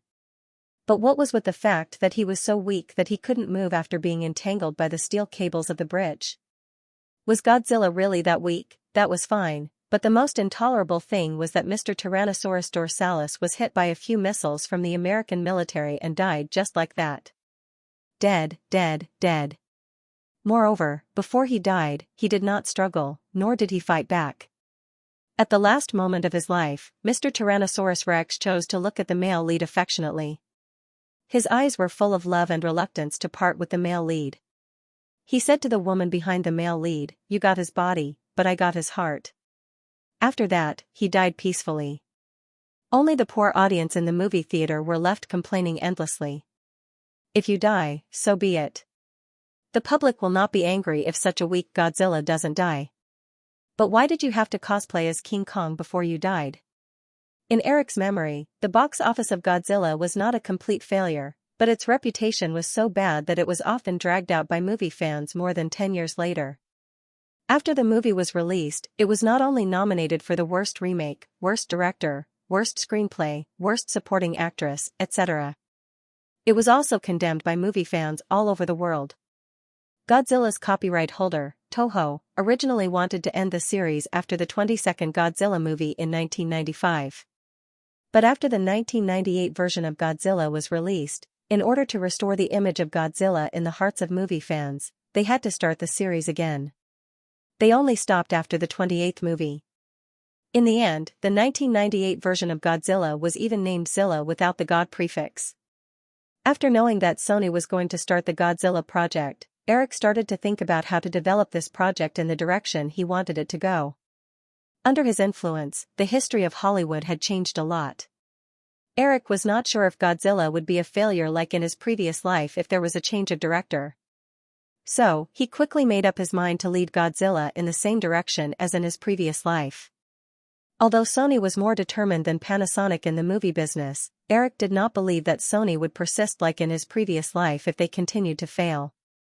Furthermore, Sony was destined to lose the Spider-Man series as a last resort. In the current Hollywood, there were not many directors who were suitable to direct Godzilla. Cameron was one, Spielberg was another, and of course, Eric himself was another. There were also Joe Johnston, Roland Emmerich, Gene de Bont, Paul Van Hoven, and a few others. Most of these people were related to Firefly. After all, in recent years, the most successful batch of special effects blockbusters in Hollywood came from Firefly. Cameron, Roland Emmerich, and the others also accumulated enough experience in special effects films with Firefly's unstinting support. If Fong wanted Godzilla to repeat the same mistakes, pushing Roland Emmerich to Sony was the easiest and most direct way. Therefore, what Eric wanted to do was very simple. He only needed to stop Sony from looking for other directors. Cameron did not need to worry about this. He was currently producing Titanic, and Sony would not be able to do anything to him. Joe Johnston had signed an option contract with Firefly before he took on Jurassic Park 2. Even if Sony could offer $20 million, it would not be enough to cover the penalty. So, Cameron did not need to consider. Eric was not worried about the other directors. Before eliminating the top few directors, Eric believed that Sony would not settle for the second best. Then, the most unstable factor was Spielberg. Jaws, the movie that made Old Sea famous in the past, is actually a monster movie. Without a doubt, even if Eric purposely did not do anything, Sony would still choose Spielberg over Roland Emmerich. Of course, there were no absolutes in this world. Now, Roland Emmerich had the best opportunity to increase his competitiveness.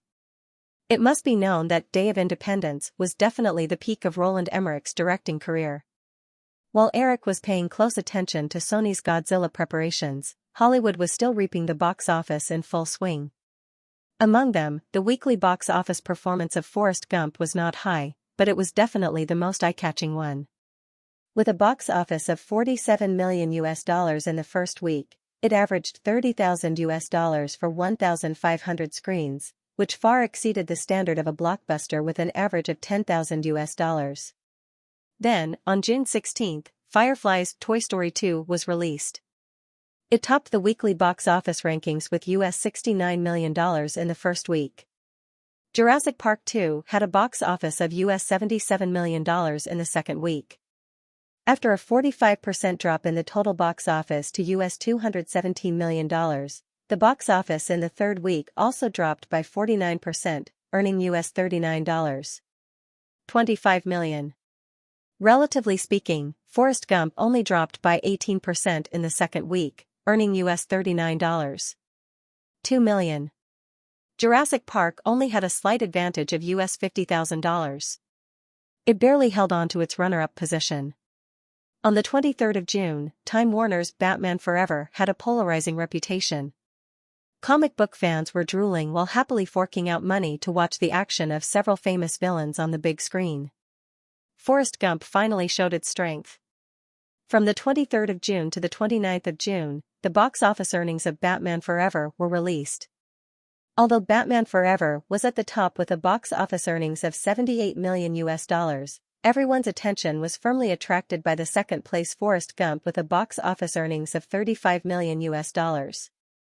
The box office earnings of Toy Story 2 had dropped to $33 million, ranking third. Jurassic Park 2 continued to follow the step-by-step commercial box office trend and dropped 40%, earning $23.5 million, ranking fourth. Unknowingly, in 3 weeks, the box office earnings of Forrest Gump had unexpectedly accumulated $122 million. It had completely broken out of the category of indie films and reached the level of a box office blockbuster. Moreover, according to the popularity and the weekly box office decline trend, box office evaluation agencies adjusted the box office expectations of Forrest Gump again and again. When the box office earnings of the third week were released, everyone was surprised to find that most box office evaluation agencies and media had unknowingly set the box office expectations of Forrest Gump at $300 million. Although the 4-week box office earnings of Jurassic Park 2 had reached $279 million and the total box office earnings of $300 million was just around the corner, few people doubted that Forrest Gump had unknowingly shown the strength to compete with Jurassic Park 2 for the annual box office. The most excited about the box office results of Forrest Gump was of course the producer, Flower Pictures. The most complicated one was undoubtedly Sony Columbia, which lost the distribution rights of Forrest Gump and Amazing Night at the Museum to Eric because of the dispute between Men in Black and Game of Bravehearts at the beginning of the year. When Sony found out that they were willing to give up on Forrest Gump, which could bring them at least $100 million for Men in Black and Game of the Brave, some shareholders even publicly questioned the decision of the U.S. branch. If it wasn't for Nobuyuki Ide personally endorsing Howard Stringer, the newly appointed U.S. branch director might have resigned. After the controversy, Howard Stringer was more determined to get rid of the shadow of the Fireflies and make Godzilla a blockbuster series. After his intention to invite Joe Winston to direct Godzilla was directly rejected, Howard Stringer quickly set his eyes on Spielberg. However, Howard Stringer was better than the German film investors who only chose big stars and didn't care whether they were outdated or not. Because Jurassic Park was taken away by Eric, although Spielberg's films in the past 2 years had good box office earnings, they were not too dazzling. His box office miracles Jaws and E.T. were from more than 20 years ago. What's more, Captain Hook, which Columbia and Spielberg collaborated on a few years ago, also failed amidst the overwhelming praise in the early stages. Moreover, in recent years, Spielberg had been maintaining a close cooperation with Universal Pictures. Ghost and the Fairies, which had a good box office at the beginning of this year's summer, was the result of the cooperation between Spielberg's Amberlin Pictures and Universal. This fantasy family comedy had tenaciously achieved more than $80 million in box office under the crushing of a blockbuster like Jurassic Park 2. It was even said that the new studio he was about to set up with David Geffen would also be affiliated with Universal. Therefore, Howard Stringer's confidence in inviting Spielberg was not so firm. Under such hesitant circumstances, Day of Independence was released. Independence Day, which was released on June 30, grossed $56 million in the first 3 days. As the Independence Day holiday of July 4 was a working day in the US, the box office on that day did not decrease but increased instead. Therefore, with strong word of mouth and strong marketing, the box office for Independence Day reached $85 million in the first week, exceeding the production cost of $75 million. According to the distribution rules, the producers and distributors would usually get 90% of the box office in the first week. Therefore, in theory, Firefly should have recovered all the production cost in the first week. Back then, the great collision of Earth and Earth had already propelled Roland Emmerich to the ranks of A-list directors. The box office results of Independence Day had also propelled Roland Emmerich's reputation to new heights. Also, Howard Stringer was pleasantly surprised to find that Roland Emmerich was not bound by an option contract like Joe Winston. This meant that as long as they paid enough, Sony could invite Roland Emmerich to direct Godzilla. The question now was, if Sony sent an invitation to Roland Emmerich, how would Firefly react? Although Howard Stringer wanted to get rid of Firefly's shadow, he knew very well that it was impossible to completely get rid of Firefly's influence. At least, in terms of special effects, the film definitely needed technical support from the digital field.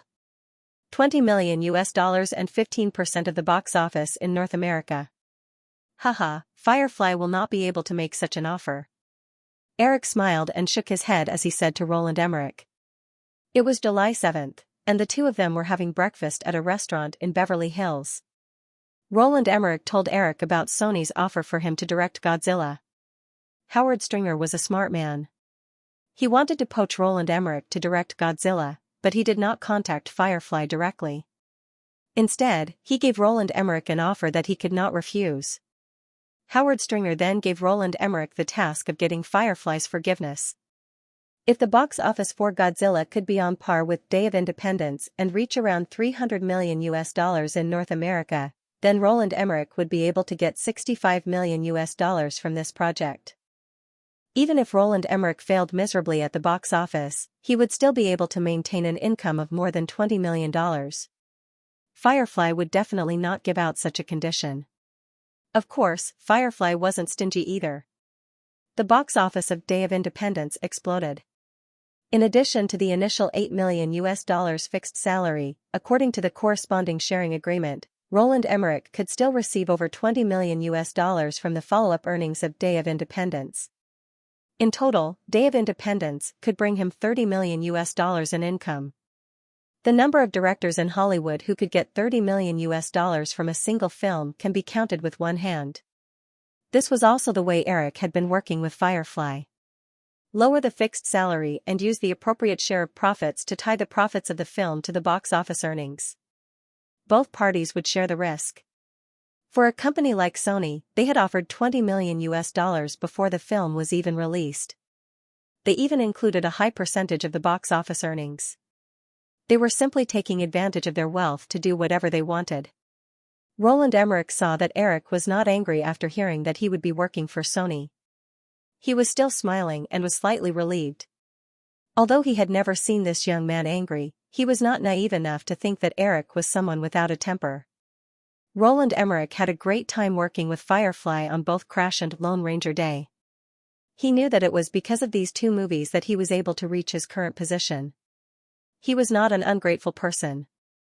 Under normal circumstances, even if there was no contract, he would still be willing to continue working with Firefly. But this time, Sony's offer was too much for him to reject. Anyway, I am sorry, Eric. I am afraid I will not be able to direct the day after tomorrow. Although Roland Emmerich was relieved, he still had a regretful expression on his face. Firefly was at its peak, but Eric's influence in Hollywood was still growing. Unless it was absolutely necessary, Roland Emmerich did not want to anger Eric. Roland Emmerich thought for a while and said, "Eric, everyone is looking forward to your new film. Maybe it is a good choice for you to direct The Day After Tomorrow." "Let's see how it goes," Eric said noncommittally with a smile. Sony was ambitious to make Godzilla into a trilogy. In theory, Roland Emmerich would not be able to direct Firefly's film in the next few years. Eric was still not comfortable with this. If Roland Emmerich gave up on directing The Day After Tomorrow, Firefly's filming schedule would have to be adjusted accordingly. However, when Roland Emmerich was invited to direct The Great Clash of Worlds, Roland Emmerich only signed 2 contracts with Firefly. After Independence Day was completed, both parties' contracts were fulfilled. Although Firefly had the priority to renew the contract, they would not be able to offer Sony a sky-high salary. Blocking someone's path to wealth was like killing their parents. Under these circumstances, it would be difficult for Firefly to force Roland Emmerich to stay. Of course, the reason why Eric let Roland Emmerich go so easily was because he was planning ahead for the next few years. Lyonnais's representative had arrived in Los Angeles and was negotiating with Amy Pascal, who was in charge of Flower Pictures. Once they got MGM, Flower Pictures would expand rapidly. On the other hand, although they had Sony's strong financial support, Sony could not continue operating Columbia TriStar at a loss because of Peter Guber's operations. If Sony's ambitious Godzilla series failed again, it would be a devastating blow to Sony's confidence in the movie business.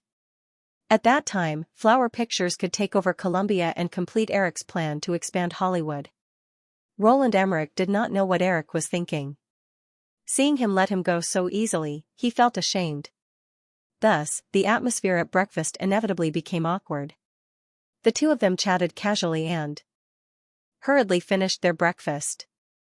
Roland Emmerich took the initiative to pay the bill and left the restaurant. Although Howard Stringer still hoped that he could talk to Eric about entrusting Digital Domain to be in charge of the special effects for Godzilla, Roland Emmerich was already feeling guilty. It was hard for him to talk about it, so he decided to leave this troublesome matter to Sony to deal with. After Roland Emmerich left, Eric did not rush to the office. He asked the waiter to remove the cutlery and ordered a cup of coffee. He then leisurely read today's newspaper. In the weekly box office announcement of the Los Angeles Times entertainment section, the #1 movie was Lone Ranger Day, which had earned $85 million, followed by Universal Pictures' new film, the famous Apollo 13. Although the male lead was no longer Tom Hanks, the film still managed to earn more than $43 million in the first week's box office, ranking second, based on the film's excellent quality and reputation. Although Universal Pictures had experienced the turbulence of the acquisition at the beginning of the year, they still maintained good box office results during the summer. Ghost and Elf and Apollo 13 at the end of May did not have high production costs. Although the results were far from comparable to Firefly, it was enough to make Universal's summer box office results look good.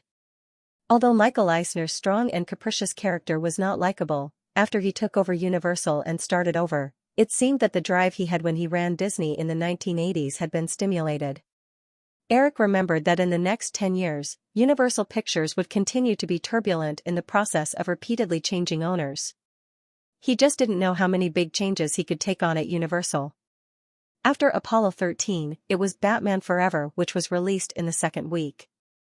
It grossed $42 million and ranked third. Next, Forrest Gump made $28 million at the box office, with a slight drop of 20%, and ranked fourth. The total box office for 4 weeks was $150 million. The box office of Toy Story 2 had just reached $28.02 million and was ranked fifth, with a total box office of $130 million. It had also started a long run, but it was definitely not as strong as Forrest Gump. The total box office was expected to be around $200 million. In addition, Jurassic Park 2 only made $14 million in the fifth week after its 4-week total box office reached $280 million. It was estimated that the box office for the next week would exceed $300 million. But at the same time, the weekly box office would fall below $1 million and enter the final stage. In just 1 month, the weekly box office had fallen from $140 million to $14 million. It was inevitable that there would be comments in the newspapers about Firefly's distribution strategy. They said that Firefly's 3,500 screens in the first week of production had overused the box office potential of Jurassic Park 2. If Firefly's scheduling strategy had been more conservative, the box office curve would have been better. Eric just laughed off such comments. Anyone with a discerning eye could see that in recent years, Firefly had almost occupied the entire June schedule. In order to avoid direct confrontation with Firefly's films, several other major film companies had adopted the strategy of advancing or delaying the release of their films. If Firefly had not needed Lone Ranger Day to cater to American Lone Ranger Day on July 4, the film would have been released a week earlier.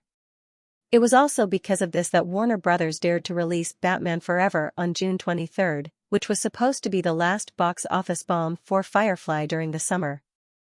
It was precisely because of Firefly's action of occupying the June schedule that other film companies had released their main films in July. Starting with Universal's Apollo 13 and Lone Ranger Day on June 30, there were 2 new main films released almost every week in July. For example, on July 7, Fox's Liar starring Jim Carrey and Time Warner's Future Waterworld, on July 14, Night at the Museum and Evaporation Order, and on July 21, 007's GoldenEye and Thief of Fire.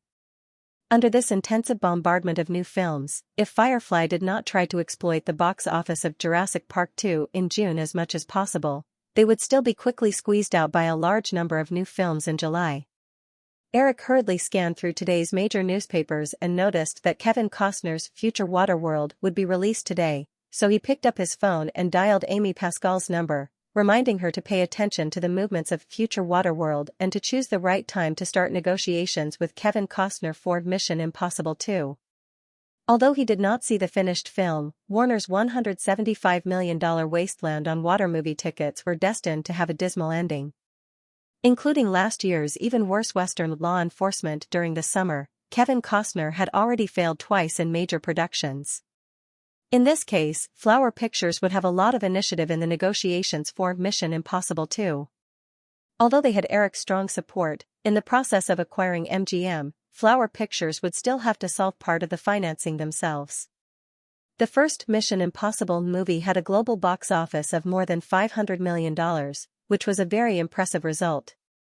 Finalizing the contract for the sequel to Mission Impossible would undoubtedly increase the financing chips for Flower Pictures. Burbank, Firefly headquarters. Seeing the 2 iconic figures, one tall and one short, walk into the office building, the passing employees greeted them enthusiastically.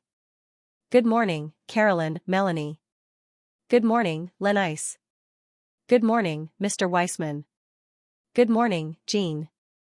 The petite Carolyn Wilson politely used a special accent to greet the people she passed by. Americans usually had a very complicated attitude towards British people. If someone frequently spoke to them with the arrogant tone of a British aristocrat, they would most likely feel a strong dislike. However, the purity and sincerity of the petite girl in front of them made them unable to produce any negative feelings. There were even quite a few young male employees who, in order to hear a simple good morning from the girl, specifically inquired about the work schedule of the 2 girls and deliberately created opportunities to meet them. Melanie Garrettson, who was beside Carolyn, held on to her breakfast and pretended to be very busy. She merely nodded her head in acknowledgement with her eyes. As she ate her sandwich in a carefree manner, she rolled her eyes at the fellow from the distribution department called Jean.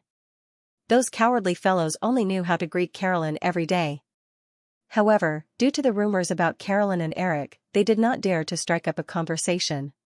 After working in Eric's assistant office for nearly a year, Melanie's understanding of her boss had far surpassed what it was before. The more she knew, the more she felt that there was no possibility of Carolyn and Eric being together. In order to pull Carolyn's thoughts away from Eric, Melanie even tried to introduce a boyfriend to her, but in the end, it was all for naught. Eric's assistant office was on the 6th floor. In order to finish breakfast before reaching the office, Melanie pulled Carolyn up the stairs. When they reached the 6th floor, Melanie had just finished eating her breakfast. A tissue was handed over from the side. Melanie did not hesitate to wipe her mouth and said with a smile, "Carolyn still loves me the most." "If you sleep in again next time, I won't help you prepare breakfast," Carolyn said with a small threat. Melanie threw the tissue into the trash can without feeling anything. She tidied her hair and said with a smile, "If I didn't help you drink a few glasses of wine at the party last night, you would be the one who couldn't get up today." Carolyn retorted, "You're clearly the one who forced me to go. I didn't even want to go. I'm not familiar with those people. I'm doing this for your own good. You're about to become a little nun. All you know is to work, work, work. When you're free, you'll become a love-struck fool. Sigh, you're incurable." "I'm not. I feel that my current lifestyle is very good." Carolyn's face turned slightly red from Melanie's last sentence, but she still defended herself. She was a simple girl and was very satisfied with her current life. She had a job with a good salary and could support herself without relying on her family. She also had some good friends who cared about her. More importantly, not only was she working for him, she could also occasionally see him. Although she was simple, she was not stupid. In fact, she was smarter than most people. However, although she knew that this one-sided love would not produce any results, she was not willing to force herself to accommodate others. She only secretly thought that when she felt that she did not like him that much anymore, she would leave. Eric's assistant office was a very special existence in the Firefly Group. Although it was located in the Firefly Group's headquarters, it was an important hub for communication between Eric and all the businesses under his name. According to Eric's original arrangement, Carolyn and Melanie were in charge of matters related to Yahoo, Cisco, and AOL. They also led a team of 6 people, including the 2 of them. Relying on her special relationship with Eric and her own outstanding work ability, Carolyn was promoted by Kelly at the beginning of the year as the team leader of this team. Although this had caused some staff members who had the potential to take on this position to leave, Carolyn had already obtained everyone's recognition over the past half a year. After all, the most important aspect of this position wasn't the ability to deal with people. Instead, it was the ability to gather, organize, and coordinate information. In this aspect, no one dared to say that they were more outstanding than this little girl who was able to imprint a thick professional textbook into her mind after just reading it once. The 2 walked into the office and greeted the other colleagues. Carolyn went to her desk, turned on the computer, and prepared to start the day's work. Yahoo was about to hold a 5-day annual meeting from July 10th to July 14th. During this period, there were many major events such as the launch of Yahoo's online products, the Yahoo Advertising Alliance Conference, and the Yahoo Technology Alliance Conference. Recently, their team had to receive information from Boston about the preparations for the annual meeting every day. After sorting it out, they would submit it to Eric for review. Occasionally, some of Eric's special treatment suggestions would be sent back to Boston. In addition, Eric also gave them some other tasks. The East Coast was 3 hours earlier than the West Coast. When Carolyn opened her mailbox, it was already full of more than 20 unread emails. After carefully reading all the emails, Carolyn had just opened the email interface and was about to copy the 2 more important emails directly to Kelly Haynes when she heard the sound of high heels walking towards her. She looked up and happened to see Kelly walking towards her. "Good morning, Ms. Haynes." Carolyn stood up from her office cubicle. "Morning, Carolyn." Kelly nodded with a smile and handed the folder in her hand to Carolyn. Carolyn recognized that the document was the schedule of Yahoo's annual meeting that she had just sorted out yesterday. She asked with some apprehension, "Ms. Haynes, is there something wrong?" "Of course not." Kelly shook her head and said, "I need to rush to Praia Vista immediately. There is an impromptu meeting there that I need to attend. Eric will come over at 10 o'clock to look at these documents. You can send them to him for me. These documents happen to be sorted out by you personally. If he doesn't understand anything, he can ask you directly." "But, Ms. Haynes," Carolyn was about to say something when Kelly picked up her handbag and said, "No buts. That's all. Carolyn, I'll go first." Melanie heard Kelly's words. After Kelly left the office, she poked her head out from the cubicle next to her and smiled at Carolyn, who was holding a folder in a daze. "Carolyn, do you want me to report to the boss on your behalf?" "No." Carolyn subconsciously refused. However, she quickly realized that Melanie was teasing her. The other colleagues in the office also laughed softly. Carolyn shyly glared at Melanie and quickly sat down. She hid herself in the cubicle and looked at her watch. There were still 15 minutes before 10 o'clock. She quickly flipped through the documents, intending to go through the documents that she had memorized by heart once again, just in case. At 10 o'clock, Eric had just sat down in his office. A few minutes later, the secretary outside knocked on the door and let a small figure in. "Hi, Carolyn." Eric raised his head. He wasn't surprised to see Carolyn walk in. His secretary had just informed him that Kelly had rushed to Praia Vista at the last minute. "Hi, Eric." Carolyn walked over and handed the documents in her hand to Eric. "This is the schedule of Yahoo's events from the 10th to the 14th, Eric smiled and took the documents.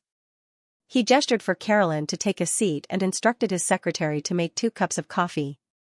Then, he lowered his head and flipped through the documents. Initially, Yahoo's management team only planned to hold a low-key Yahoo Technology Alliance and Advertising Alliance conference to announce new technology products to Yahoo's partners and discuss business cooperation. After Eric came up with the plan to mislead his competitors in New York, the scale of the annual meeting was greatly increased and a special budget was allocated. In the end, the annual meeting was divided into 2 main sections: the Yahoo Product Launch for users and the Yahoo Technology and Advertising Alliance Conference for partners. At the same time, according to Eric's idea, in order to expand their influence, Yahoo sent invitations to many high-tech companies, including Microsoft, Cisco, AOL, and other senior executives. There were also countless invitations to media reporters from all over the world.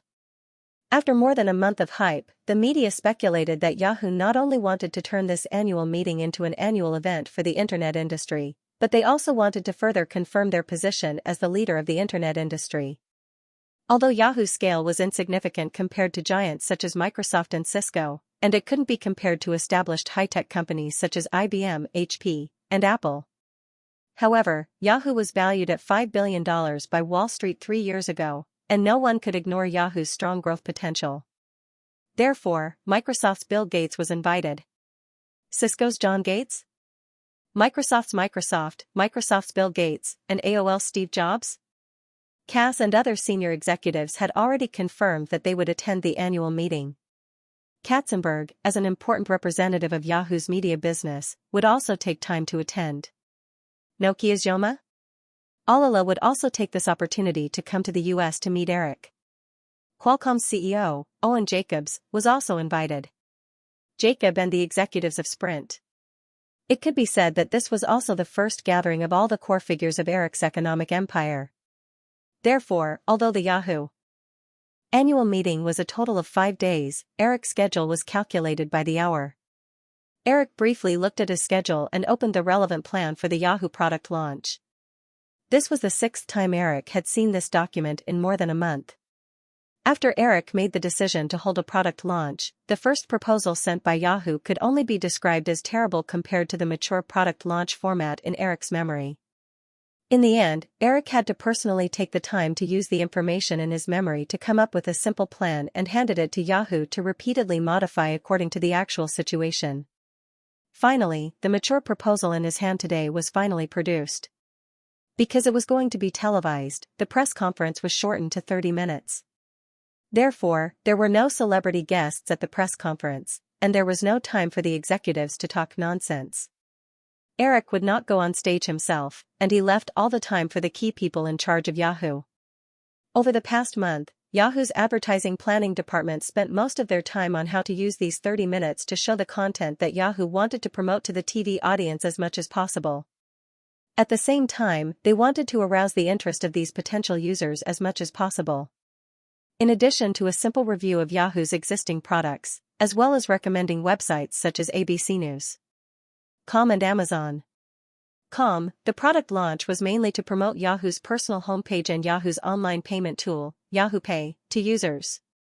In the current Internet 1.0 era, there was a lack of information on the Internet. Therefore, just like how movies and TV series were to the media industry, they had to find ways to expand the Internet content to provide enough soil for the development of the Internet industry. However, this task was impossible to complete with only professional media websites. Tina? The Yahoo information department that Brown was in charge of had expanded many times, and the number of employees was less than 1,000. These people could never provide enough content for the current 25 million US internet users. Therefore, launching a personal homepage similar to Boxer's and using tens of millions of users to do this work would undoubtedly be twice the effort for half the results. Everyone had a desire to show off. As long as 1/5 of the current 25 million US users opened a personal homepage, and each person provided an average of 20 pages of new content per year, the entire internet would add 100 million pages of content. Moreover, if the 100 million pages of content brought in 10 cents of advertising revenue per page per year for Yahoo, it would bring in $10 million a year. Eric knew that in the next few years, these numbers would be far more than that. Because the industry was still in its infancy, in 1995, there were only a handful of companies that had a revenue of more than $10 million. However, as long as Yahoo could maintain its strong position, with the explosive expansion of the internet in the next few years, Yahoo's advertising revenue would also increase exponentially. On the other hand, the internet e-commerce had just appeared. Even Amazon, the giant in the e-commerce industry in his previous life, was only a budding seedling. Therefore, most e-commerce platforms could not support a complete online payment system. This was the best time for Yahoo's online payment tool to enter the game. As long as the setup was completed, when everyone was used to using Yahoo Pay to make online payments in the future, disregarding the other profits brought by this online payment tool, just the interest of the tens of billions of floating deposits in users' accounts would bring in huge profits for Yahoo. When Eric saw the Yahoo Pay payment tool, he could not help but think of Amazon. When Yahoo launched the $100 million angel investment plan, Eric quickly found Jeff Bezos' name in a pile of project application documents. He specifically asked Yahoo's angel investment department to give the green light to this project. However, in the end, Bezos was only willing to sell 10% of his shares in exchange for Yahoo's $500,000 investment as startup capital. It was conceivable that if Yahoo did not follow up, the 10% of shares held by Jeff would follow suit. Bezos' further financing would be gradually diluted. Eric knew that he should not bite off more than he could chew. Therefore, he would not allow Yahoo to become too bloated. Whether it was now or in the future, Yahoo's core business would be on web portals, search engines, email, and other basic internet services. The profit model would also mainly rely on advertising and would not involve too much in e-commerce. Even the Yahoo Music Store in Eric's plan would be operated by a separate electronic product department. However, although Yahoo would not involve too much in this area, it was still very promising to invest in e-commerce websites. What's more, since he had encountered the budding Amazon, Eric certainly would not let it go so easily. After marking the name of Amazon in the document with a pencil, Eric looked up and was about to say something when he happened to see Carolyn looking away in a panic. Looking at Carolyn's red face, Eric realized that this girl was peeking at him just now. As a normal man, he did not lack the vanity of being noticed by the opposite sex. However, he just smiled. He knew that Carolyn was shy, so he did not tease her. He said, "Carolyn, help me prepare a copy of Amazon's information, and also give me a copy of their original proposal." "Oh, you know Amazon, right?" Carolyn saw that Eric did not tease her and was talking about business. She calmed down and nodded. "Is it Jeff? The online book sales website created by Bezos?" "Yes. Also, make an appointment. I want to talk to him personally." Eric lowered his head and looked at the schedule for the next few days. His schedule during the day was definitely full, and only the night was left. On the night of the 10th, there was a cocktail party for the technology company executives who came to attend the annual meeting. On the night of the 11th, there was a party for the executives of the Firefly system. He continued to look at the schedule. On the night of the 12th, there was nothing else after 8 o'clock. Therefore, he looked up and said to Carolyn, "Let's do it on the night of the 12th, from 8 o'clock to 9 o'clock. Just choose the location at the hotel I'm staying at." "Okay, Eric." Carolyn nodded. She took out a memo and wrote it down. Her memory was very good, but she still carefully prepared a small memo according to the work habits of most people. After writing it down, Carolyn looked up and asked, "Eric, then, are there any problems with this information?" "No. Eric shook his head and closed the folder. He said, also, how is the information about the electronic players and ebooks that I asked you to prepare? It's almost done. But about the micro hard drive research and development cooperation? Carolyn hesitated and said, I called every day this week, but there was no reply from IBM. They only said that their executives were still discussing it. Although they had temporarily decided to use the small hard drive developed by Toshiba as a storage medium for research and development, Eric still planned to entrust IBM to develop the micro hard drive immediately. In the original spacetime, IBM was the first manufacturer to come up with the micro hard drive technology. Eric frowned and said, it's been a week. Even if they don't intend to cooperate, they should have responded, right? Carolyn looked at Eric's frown and thought for a while. Then, she said, Eric, I don't think IBM is a good partner. Huh? Eric looked up and motioned for Carolyn to continue. Carolyn said, IBM has always been a company that relies heavily on government officials. Their decision-making committee has as many as 38 people. 3 years ago, IBM's board of directors appointed Lewis Carolyn to lead the company. 3 years ago, Arthur Gerstner made a series of reforms in the company and achieved good results. However, this kind of corporate disease cannot be changed in a short period of time. IBM's attitude has always been very slow even to partners of the same level. I feel that even if they come to a conclusion, with IBM's arrogance, they will not agree to our cooperation proposal. The battery and LCD technologies for the electronic players and ebooks were already mature. The only difficulty was the storage medium. The current capacity of the flash drive was too small, so the only path left was the micro hard drive. Currently, the major hard drive manufacturers had not developed the micro hard drive yet. However, with their strong technical knowledge, it was not difficult to miniaturize the hard drive technology. Eric originally planned to pay a research and development fee to entrust IBM's hard drive department to develop the micro hard drive. Then, he would obtain the exclusive rights to the micro hard drive for a few years after it was successfully developed. This way, he could delay his competitors for 2 to 3 years. When Eric heard what Carolyn said, he remembered some information about IBM. It was said that IBM's internal hierarchy was very strict. During meetings, every executive had a seat of the same level as them. Even the company's internal work uniforms were of the same level. The strict hierarchy inevitably caused the company's management to be rigid and slow. No wonder there was no response from IBM for an entire week. At this time, Eric also realized that IBM was not a good partner. He wanted the exclusive rights to the micro hard drive. Simply put, after IBM developed the micro hard drive, Firefly would have the exclusive rights to the micro hard drive for the next few years. IBM would not be able to sell the micro hard drive to other manufacturers. This kind of research and development agreement was very common among technology companies. However, for a giant like IBM, the chances of Firefly getting the exclusive rights were very slim. I didn't think about this matter carefully, Eric said. Then, which manufacturer do you think is more suitable for us to cooperate with? Seagate or Western Digital? These two hard drive companies are in California. It is very convenient to cooperate with them. They have enough technical knowledge, Carolyn replied. Also, the Japanese hard drive manufacturers have more advanced technology. However, companies like Toshiba and Hitachi are involved in the manufacturing of electronic products. If we cooperate with them, it will be easy to compete with us in the same type of electronic products in the future.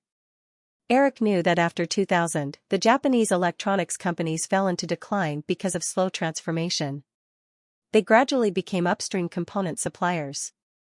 However, Japanese electronic products currently maintained a very strong position in the world. Carolyn could not see what would happen in a few years. She was not wrong to say this. Eric himself did not like to cooperate with the Japanese, so he said, then contact Seagate and Western Digital. You can follow up on this matter personally. Try to get the results before the end of July. Okay. Carolyn nodded her head and earnestly wrote down the matter. Raising her head, she saw Eric looking at her. Her face turned slightly red as she asked, Eric, what's the matter? Nothing, I was just thinking, do you need to write down these things? It's better to write it down. It's safer. Eric said, I think you should talk to Buffett when you have time. He will definitely like you very much.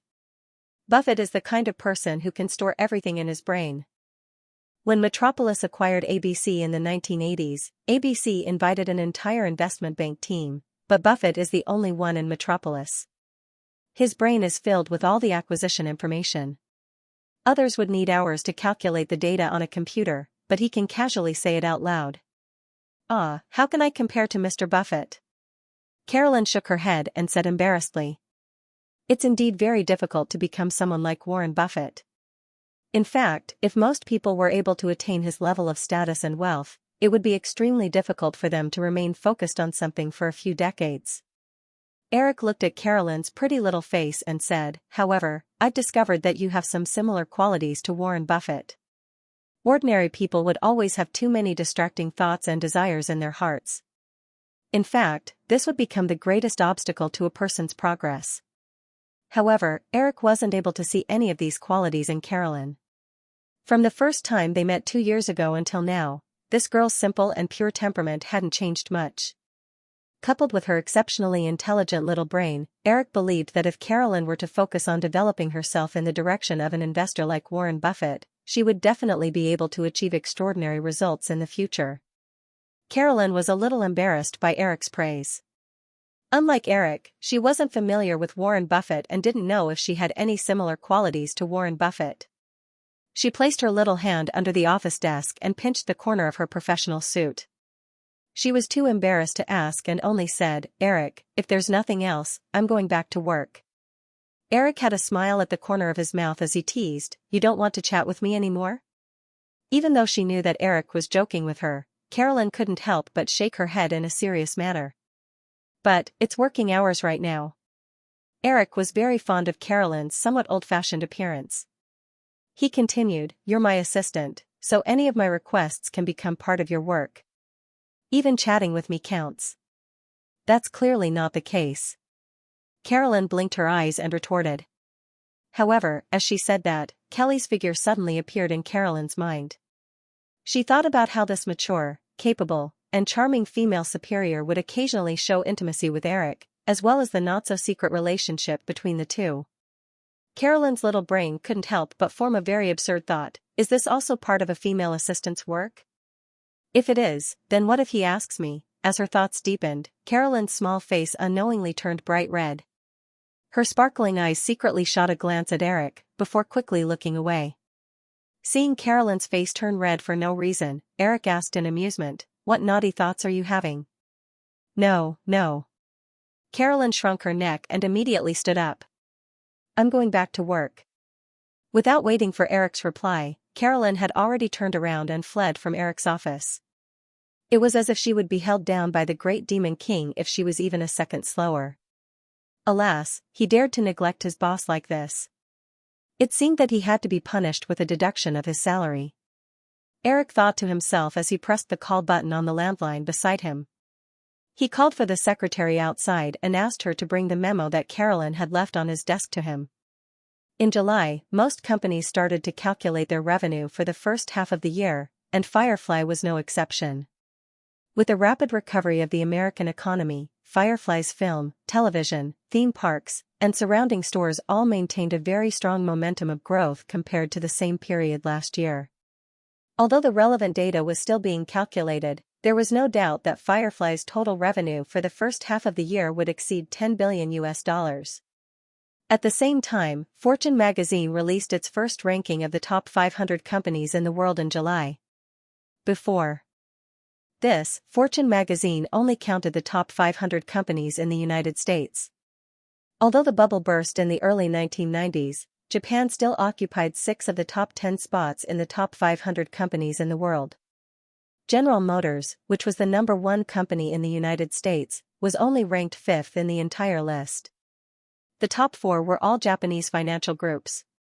Firefly's annual revenue of around $20 billion was very insignificant in front of the number 1 company on the list, Mitsubishi Corporation's revenue of $175.8 billion. Although Eric sighed in his heart about the huge gap between him and these world-class corporate oligarchs, he would not belittle himself.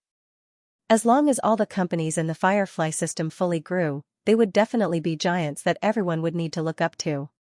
Moreover, with the rapid development of advanced technology, this day would not be too far away. In the sharp corner manner, Eric sat on the sofa by the curtain wall and flipped through Fortune magazine. Natasha came in with Amy Pascal and made coffee for the two of them. The twins quietly went upstairs. Today was July 9th, and tomorrow was the official start of the Yahoo annual meeting. Eric was about to fly to Boston. Drew and the twins were upstairs helping him pack. Amy sat down on the sofa opposite him and took a sip of coffee. She glanced at the magazine in Eric's hand and smiled. "Eric, I think you should like Forbes more." Eric knew that Amy was referring to the Forbes rich list. He said, "It's easy to lose your ambition by always looking at those people. You still have to face reality to motivate yourself." Amy shook her head and sighed. "You have already left everyone in the dust. It's hard to imagine where you will go in the future. In short, I don't have the good habit of waiting for others." Eric smiled and asked, "Drew said that you talked to Kevin Costner about the sequel to Mission Impossible yesterday. What was the result?" Future Waterworld, which cost $175 million, was officially released the day before yesterday. The box office on the first day was only $6 million. Although this number was similar to Forrest Gump, the weight of the two movies was very different. What's more, Future Waterworld was also met with bad reviews after its release. It was impossible for the box office to go on a long-term trajectory. Coupled with the fact that there were many blockbusters that were still being released and were about to start filming, its prospects were extremely bleak. After the box office on the first day was released, Kevin Costner's last hope was dashed. He took the initiative to contact Flower Pictures, hoping to launch the sequel to Mission Impossible to maintain his popularity. "It's just a preliminary contact," Amy replied. "I hope to sign the contract for 2 sequels at once. Kevin Costner is only willing to sign one. Also, they are not willing to make too many concessions in terms of remuneration." Although Law Enforcement and Future Waterworld had failed 2 blockbusters in a row, Mission Impossible had just achieved great success last year. The popularity of the movie was still at its peak. It was not surprising that Kevin Costner was not willing to make too many concessions. But the initiative is always on our side. "Let's talk slowly," Eric said after listening. Amy nodded and said, "I met Joe Silver yesterday. He asked me to ask you if the agreement from last year still stands." Amy's tone was a little doubtful. Obviously, Joe Silver did not explain the matter clearly to her. Eric and Joe Silver met at the celebration party for True Lies last year. Coincidentally, Joe Silver was the producer of The Matrix. Eric had the intention to rope him in to be in charge of this project. Eric roughly explained the situation to Amy and said, "Although Fair Game failed, it is undeniable that Joe Silver is a producer who is very good at producing action movies. I think he is very suitable to be in charge of the Matrix series." Amy shook her head and said, "Eric, I don't think this is a good idea." "Why?" Eric was puzzled. "Do you still remember Peter Guber and John Peters?" Eric nodded. After the two of them left Columbia, they faded out of Hollywood. After all, very few people were willing to invite these 2 prodigal sons to be producers. However, with their glorious resume of squandering more than $2 billion of assets in Colombia, it was hard for Hollywood to forget them. Amy continued, "In the beginning, Sony poached Peter Guber and John Peters from Time Warner to be the CEO and president of Columbia. But at that time, the two of them still had a contract with Warner. Sony spent $200 million to buy their studio under Warner. But because of the contract, they had to pay Time Warner another $800 million. Only then did they drop the matter. Joe Silver's relationship with Warner is even closer than the two of them. His production company is also under Warner, and he has also signed a long-term contract with Warner. In all these years, he has not participated in any production outside of Warner's company. Time Warner is in a very bad situation now. Under such circumstances, if Firefly poached him, they would not let him go easily. When that time comes, Firefly will have to pay the same price as Sony." After listening to Amy, Eric could only shake his head regretfully. If Joe Silver could transfer to Firefly, he did not mind paying Time Warner an appropriate amount of compensation. but Eric would never be a fool like Sony. Speaking of which, although the summer was not over yet, Warner's strategy of using quantity to replace quality to increase sales was doomed to failure in Eric's opinion. 3 of the planned 5 films had already been released. Except for Batman Forever, which had a decent box office, Fair Game, which was released at the end of May, and Future Waterworld, which had just been released, both ended in failure. Although there were still Arnold Schwarzenegger's Evaporation Order and Al Pacino and Robert De Niro's Thief of Fire in the next 2 weeks, from what Eric could remember, these 2 films did not have a high box office. The box office of Evaporation Order was likely to be similar to Fox's Die Hard 3 in May.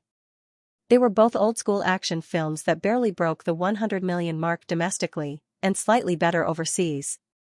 Although Thief of Fire was a classic, the film's nearly 3-hour duration would greatly limit its box office.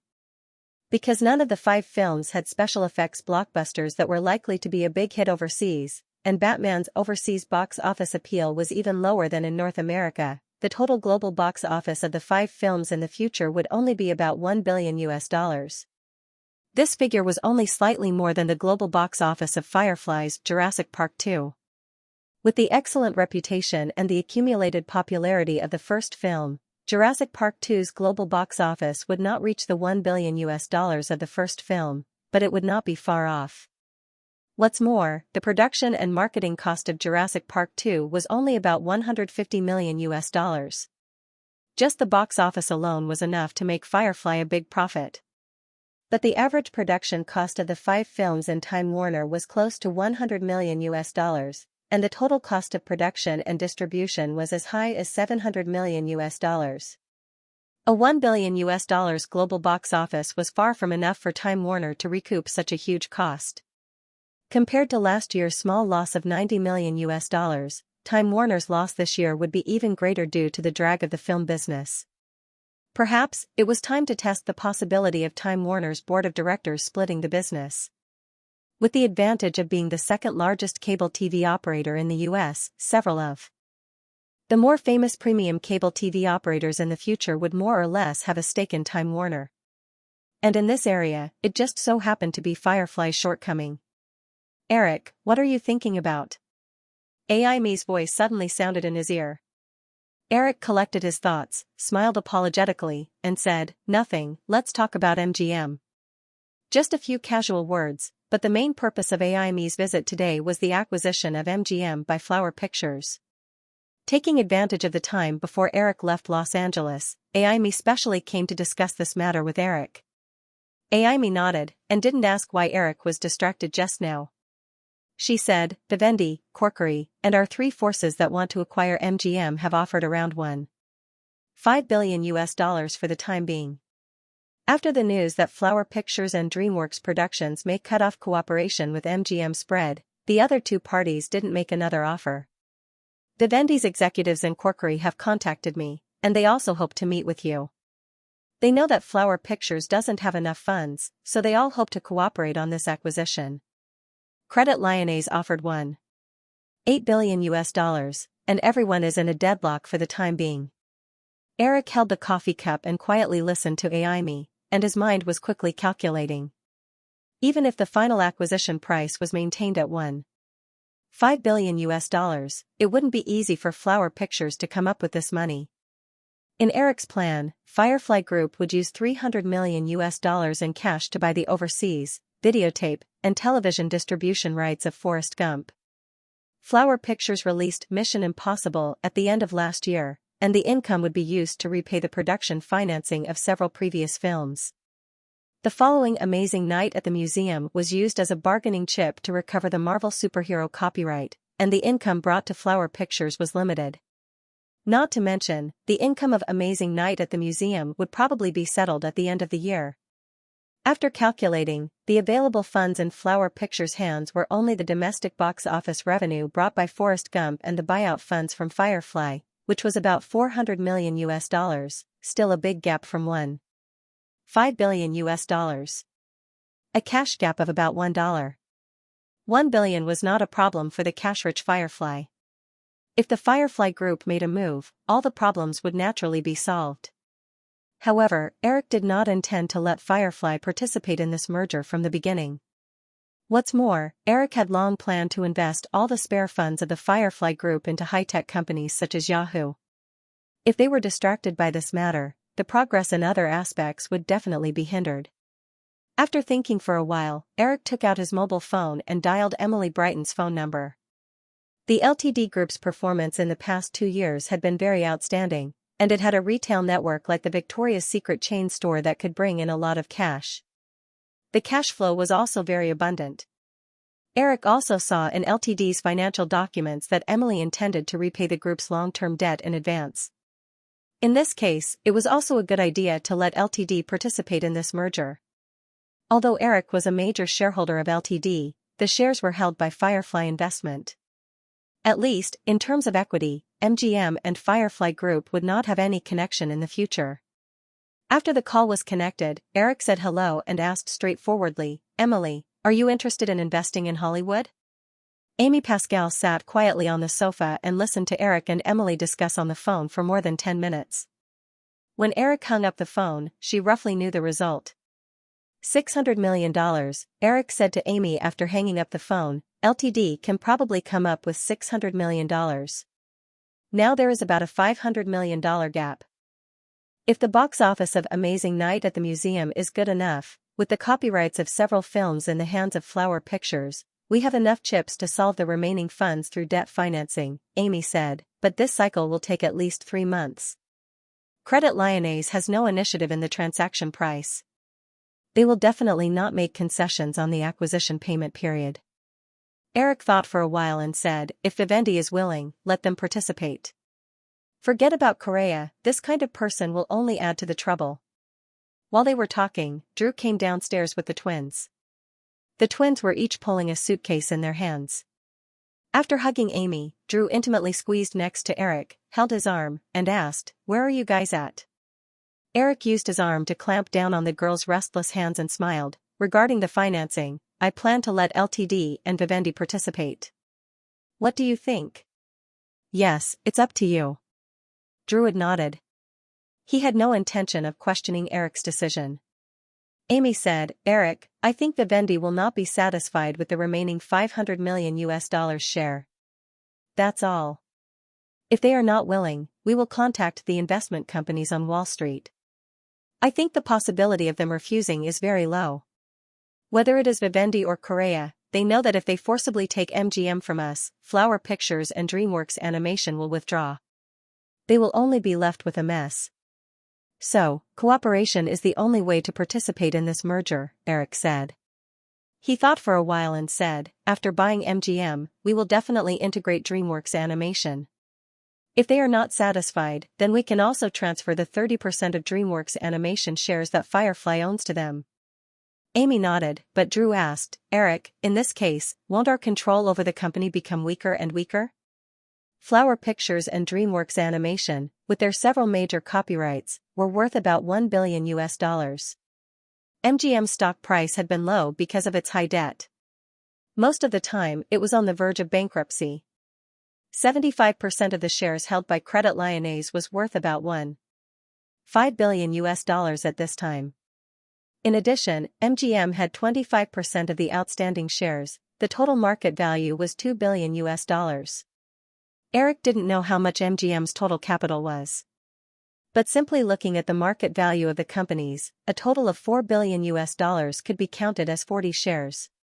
Flower Pictures was completely in Drew's hands, so it was counted as 10 shares.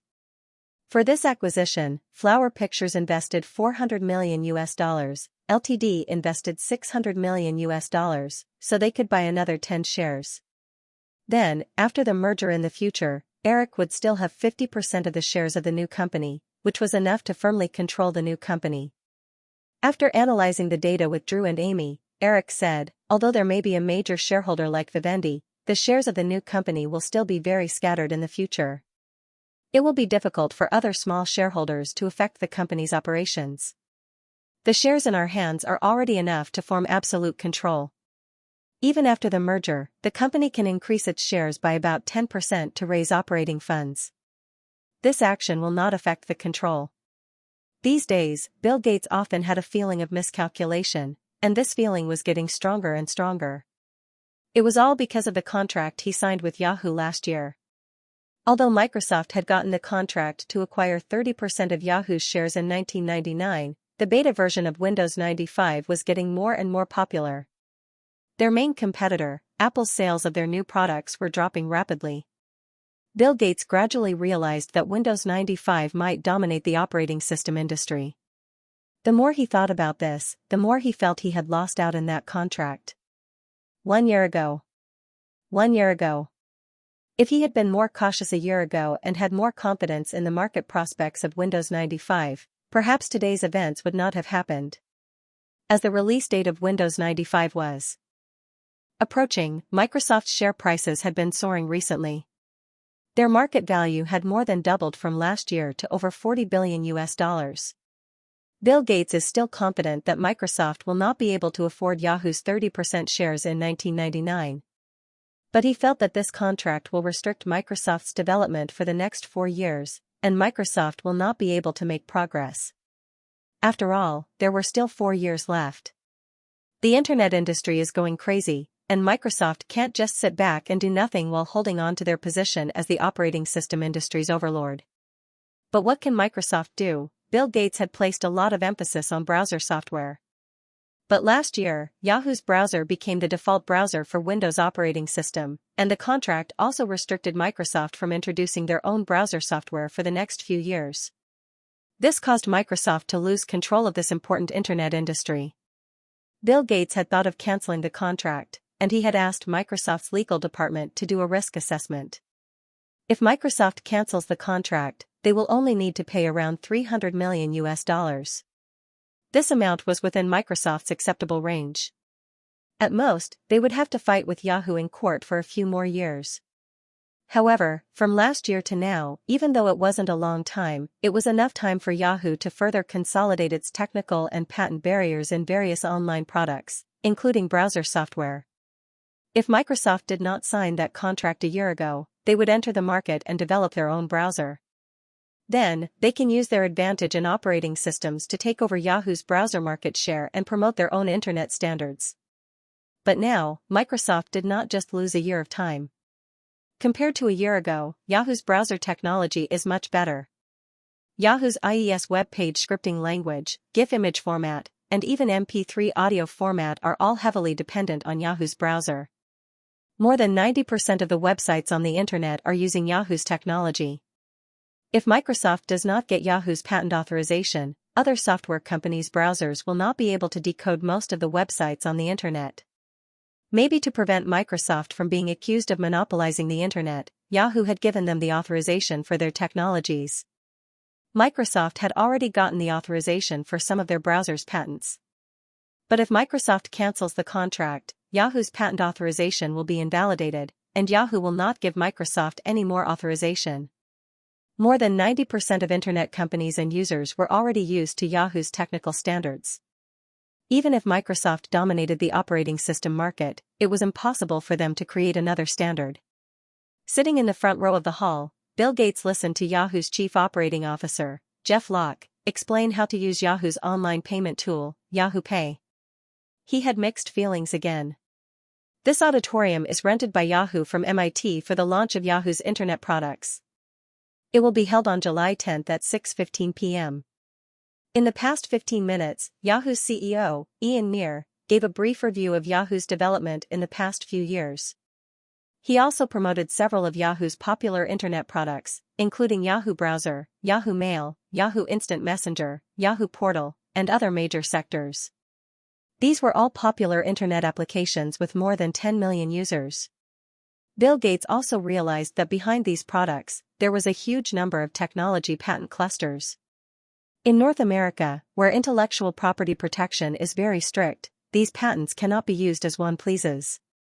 Without authorization, even a giant like Microsoft cannot use these patents recklessly. Microsoft can afford to pay for patent abuse, but they cannot bear the consequences of breaking business rules. After all, Microsoft owns a large number of patents for operating systems. If their competitors follow Microsoft's example and break the rules, Microsoft will not be able to survive. Right now, Jeff Locke was introducing Yahoo's online payment tool on stage, which shocked Bill Gates even more. Although he didn't know much about the financial industry, he realized that such a payment platform would be no different from a bank. The financial regulatory system in the US was relatively open. As long as Yahoo was willing, it wouldn't be too difficult to get a banking license. An online bank that completely monopolized the virtual world, one could imagine how terrifying its development potential would be. With this in mind, Bill Gates leaned forward slightly and couldn't help but look at Eric, who was a few seats away. Eric was chatting with the CEO of Cisco, John Chambers, who was sitting next to him. He noticed Bill Gates' gaze and nodded slightly at him. Bill Gates nodded as well. From the corner of his eye, he saw a camera not far away sweeping over. He immediately sat up straight and revealed a professional smile. Bill Gates once again felt that this press conference was a big deal. It was broadcasted on TV. Out of caution, the press conference was not broadcasted live on TV. Instead, it was delayed by 3 hours. After the recording, it was scheduled to be broadcasted at 9 p.m. on ABC. Even so, it meant that tens of millions of viewers would be able to watch the press conference. This would undoubtedly create a strong advertising effect for Yahoo. Windows 95 will be released on August 24th, and Microsoft's marketing department had planned to broadcast the conference live via satellite. Hundreds of thousands of people will be able to watch the Windows 95 conference through satellite signals. But compared to Yahoo, Bill Gates felt Microsoft's conference is too stingy. He decided to speak to Eric later and hoped to broadcast the Windows 95 conference on ABC. Of course, Microsoft can afford to pay for this. But without the support of the top management, it will not be easy for Microsoft to get the chance to broadcast the conference on the 3 major TV networks. On the stage, after Jeff Locke finished introducing Yahoo Pay, he paused for a moment amidst the applause of the thousands of guests below the stage. He picked up the mineral water on the podium and took a sip, giving everyone a break to digest the information they had just received. After a while, Jeff Locke picked up the remote control again and pressed the button. A brand new image and 2 eye-catching words appear on the big screen behind him: Yahoo Blog. Okay. Next, I would like to recommend Yahoo's brand new online product, Yahoo's homepage. Jeff Locke had a faint smile on his face.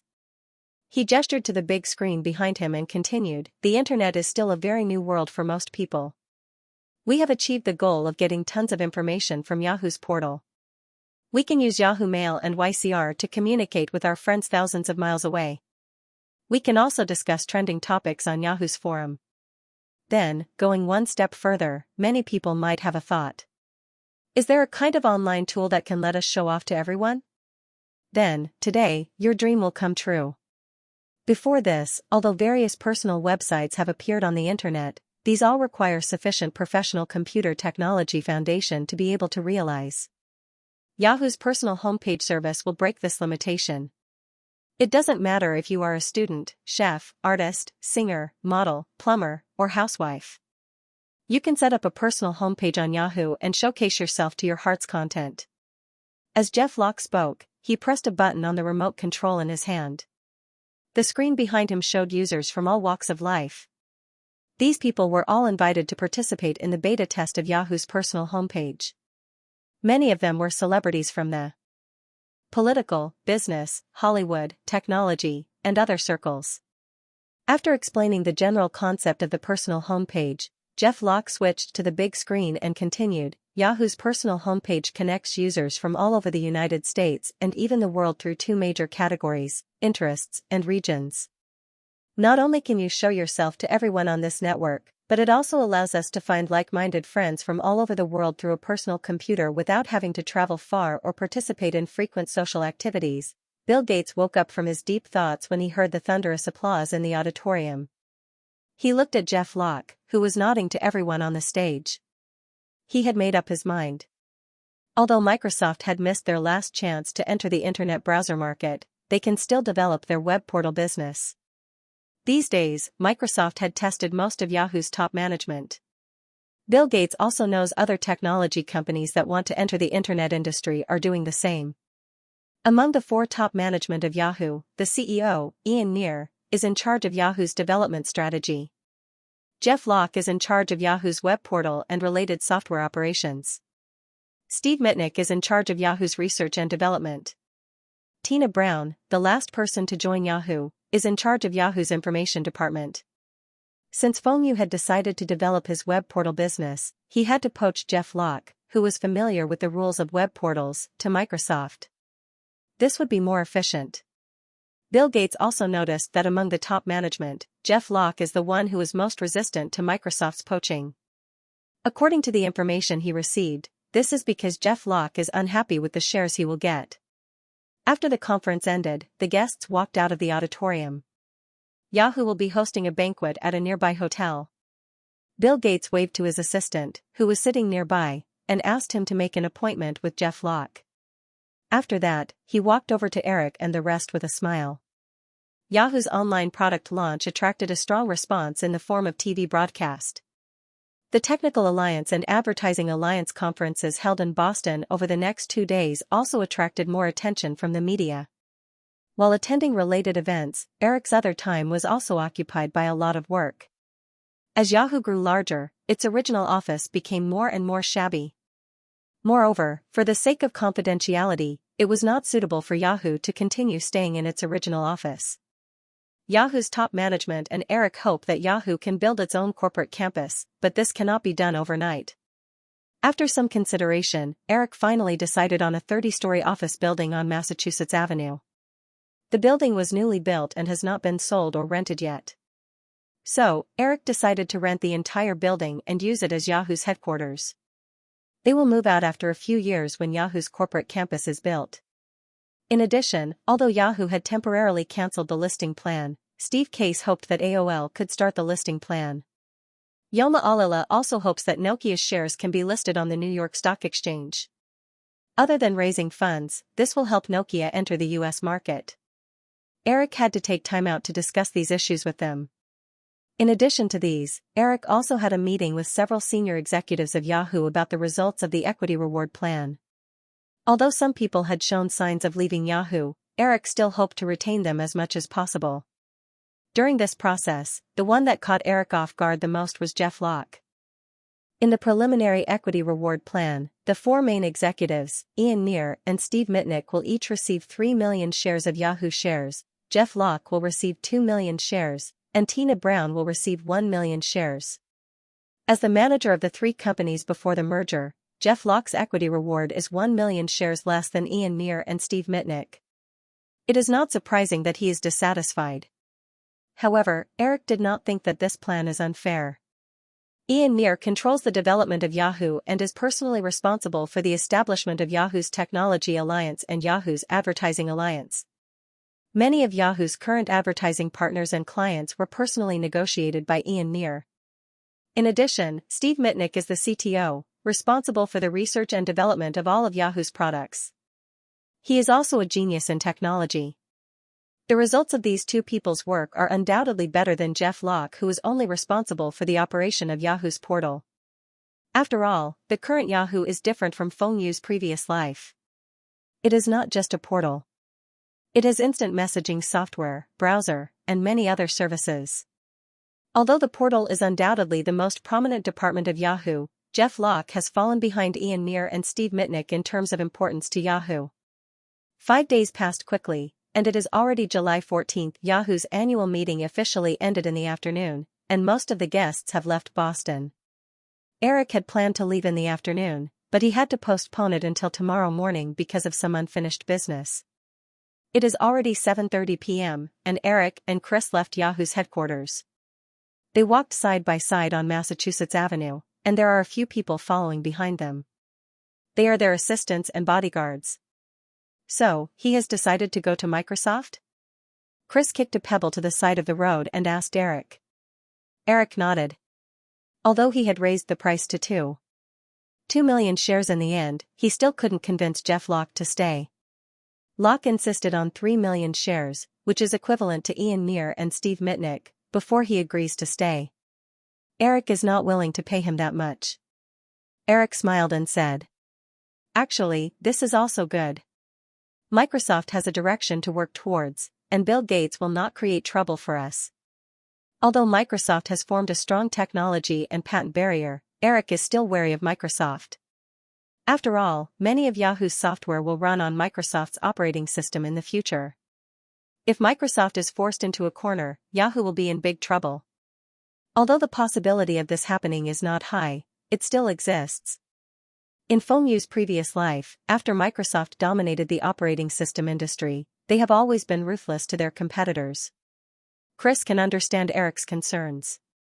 He nodded and said, "Now that everything is done, what do you think of the effect?" He had made such a big commotion in Boston in the past few days in order to lead other competitors astray. Although Eric had explained it to him, Chris was still not sure if it would work. "Didn't you see it?" Eric looked relaxed and said. "Since Microsoft chose to poach Jeff Locke, he will not be a threat to us in the next 2 years." Based on Fengyu's previous life, Yahoo and Google are two completely different internet companies.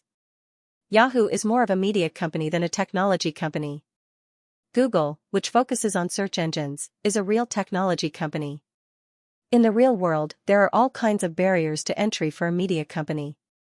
But in the internet world, the barriers are very low. In the future, individuals can even operate an internet media company. In this situation where the barriers to entry are very low, websites based on media information will become more and more common in the future. It is almost impossible to become an internet giant just by relying on content. A search engine like Google, which focuses on the integration of huge amounts of information on the internet, will be the mainstream of internet companies in the future. In Liu Zhou's previous life, the main reason why Yahoo couldn't escape its fate of decline was that it couldn't make a decision on its own media and technology attributes. In the end, even though it lasted more than a decade longer than AOL, it still couldn't escape its fate. Eric's series of actions in the past few days was to guide other competitors to focus on the development of the internet media business, which is portals. Eric even deliberately spouted nonsense at an industry exchange meeting 2 days ago. He made an image analogy between the portal and the 3 major television networks in reality, describing the relationship between the portal and its advertising alliance partners as a cooperative relationship between a television network and a participating television station. He also wantonly promoted its development prospects, predicting that as long as the number of internet users reached half of the number of TV users in reality, then the revenue scale of the portal would surpass that of the television network in reality. Judging from the reaction at the conference, many people obviously believed him. After the conference, Steve Cass even communicated with Eric, hoping to increase AOL's investment in the portal business. Although Eric convinced Steve Cass that AOL will focus on the role of an internet service provider, Eric did not ask AOL to give up the portal business. This business will play a huge role in boosting AOL's stock price during the dot-com bubble a few years later. Eric did not attack Steve Cass at that time. He readily agreed to the other party's request and was willing to provide some technical support. When many people focused on the portal that was destined to decline, in fact, most people probably did not know that what Eric cared about most was the seemingly inconspicuous Yahoo search tool at the top of the Yahoo portal. In the past few years, he had been intentionally or unintentionally inviting Steve Mitnick, who was in charge of technology research and development, to increase the development of intelligent search engine technology. The two chatted and soon walked to the hotel where they were staying. Chris looked up at the brightly lit restaurant on the 2nd floor and said to Eric, "Jeff Bezos should already be upstairs. He was very unhappy when you suddenly stood him up 2 days ago. It took me a lot of effort to negotiate the terms with him." Eric originally planned to meet with Jeff Bezos the night before to discuss increasing investment in Amazon. However, he was delayed by other things at that time. He originally planned to return to the hotel at 8 o'clock, but in fact, it was delayed until 8:30. The meeting between the two naturally fell through. Eric could only entrust Chris to contact Jeff Bezos. Fortunately, the result was good. According to the agreement reached between Chris and Jeff Bezos, in the next few years, Firefly Investments would be directly responsible for financing Amazon's e-commerce website. Firefly promised not to participate in Amazon's operations. In order to show its sincerity, Firefly Investments would inject funds into Amazon in exchange for convertible preferred shares of Amazon. The so-called preferred shares were shares that did not have voting rights but had the priority to receive dividends. The convertible preferred shares of Amazon held by Firefly Investments would automatically be converted into ordinary shares with voting rights after Amazon's IPO. This agreement could prompt Jeff Bezos to delay Amazon's IPO as much as possible. Firefly Investments could also obtain more shares of Amazon in the process. Chris estimated that before Jeff Bezos decided to list Amazon, Firefly Investments would probably be able to obtain about 40% of Amazon's shares. After the listing, Firefly Investments could maintain a shareholding of more than 30%. The two walked into the hotel and went to the restaurant on the second floor. Although Eric was not late this time, Jeff Bezos was already waiting there. The reason why Eric delayed his departure until the next morning was to take the opportunity to meet Jeff Bezos. Since the agreement had been reached, the two sides did not talk too much about the cooperation. The atmosphere was quite pleasant. After chatting casually for about an hour and getting to know each other, the two sides went their separate ways. Before walking into his hotel room, Eric said to Kelly, "Let's go to New York tomorrow morning before returning to Los Angeles. I have to see the two little guys. Besides, there's also the production progress of America's Top Model and Project Runway." On a yacht on the Hudson River in New York, the crew of America's Top Model was filming the latest episode. Eric stood outside the set, wearing a pair of sunglasses.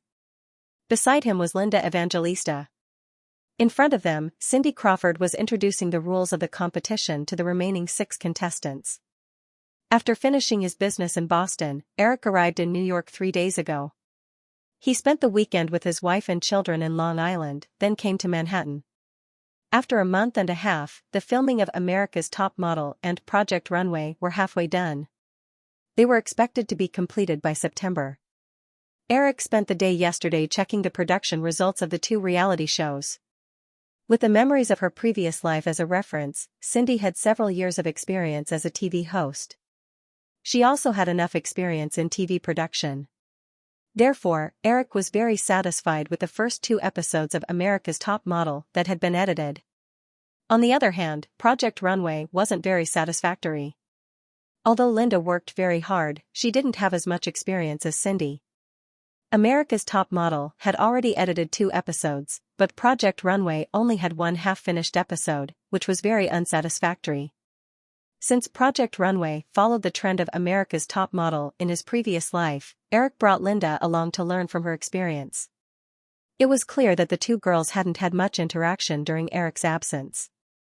Eric was also clear that it was impossible for 2 equally proud and beautiful women to work together. Like repels like.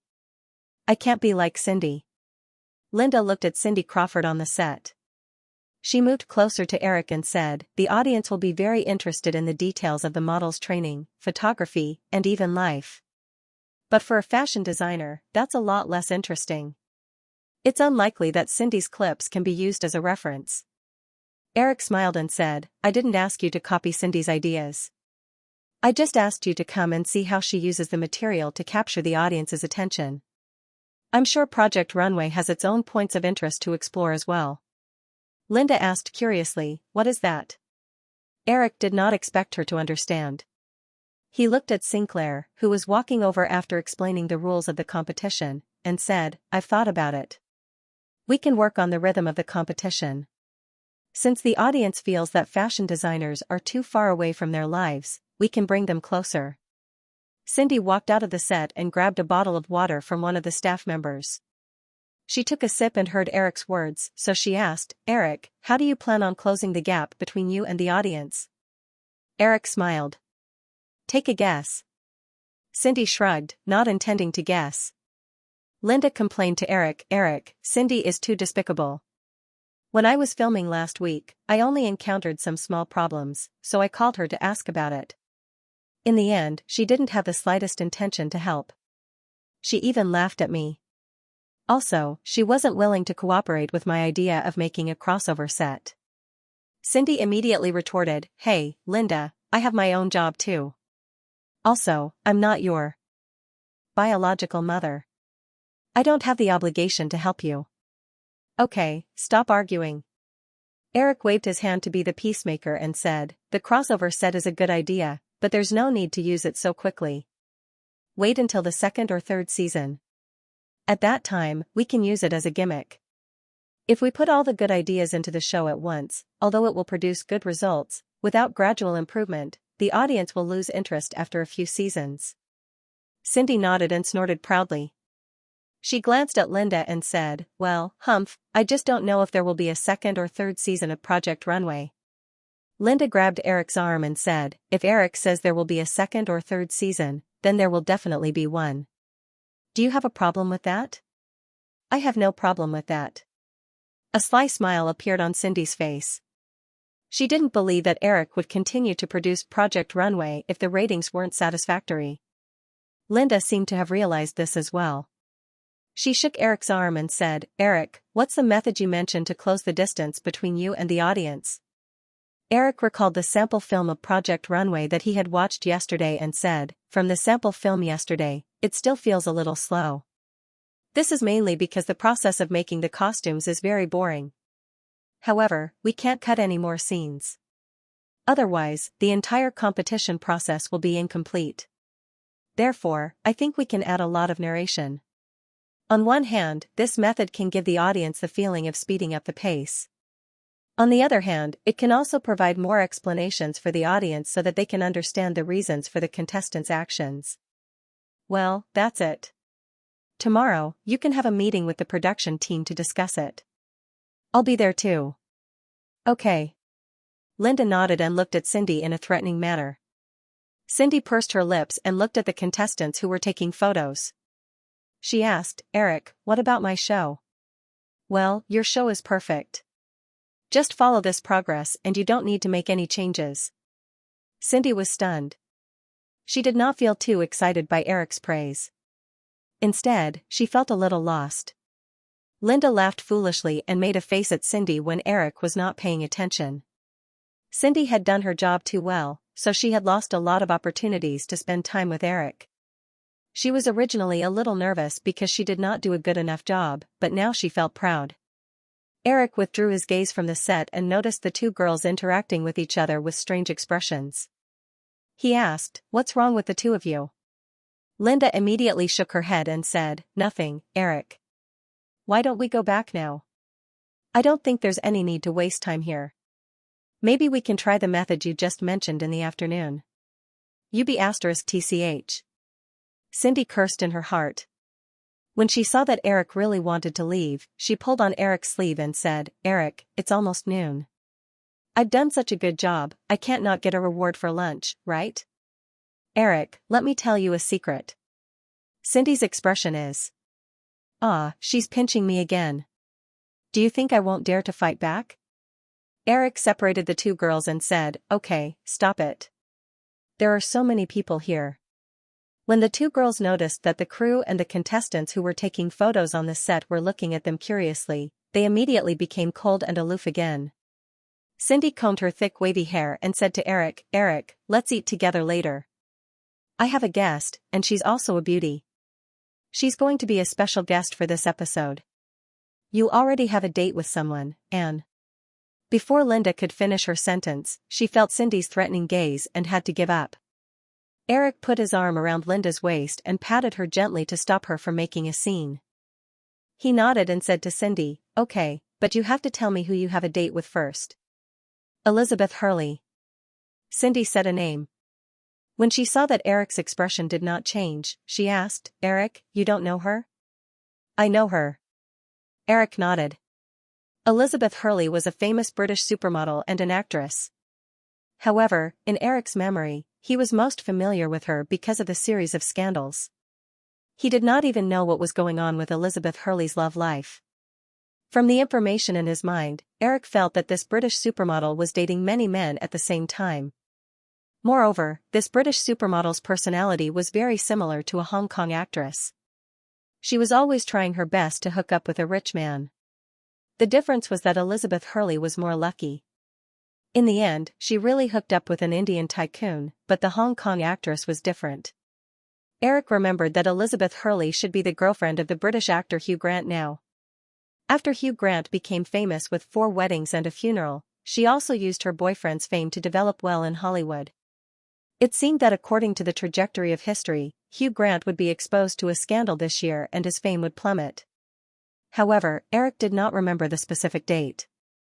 It was already July this year, and this incident had not happened yet. It seemed that it was the result of the butterfly effect.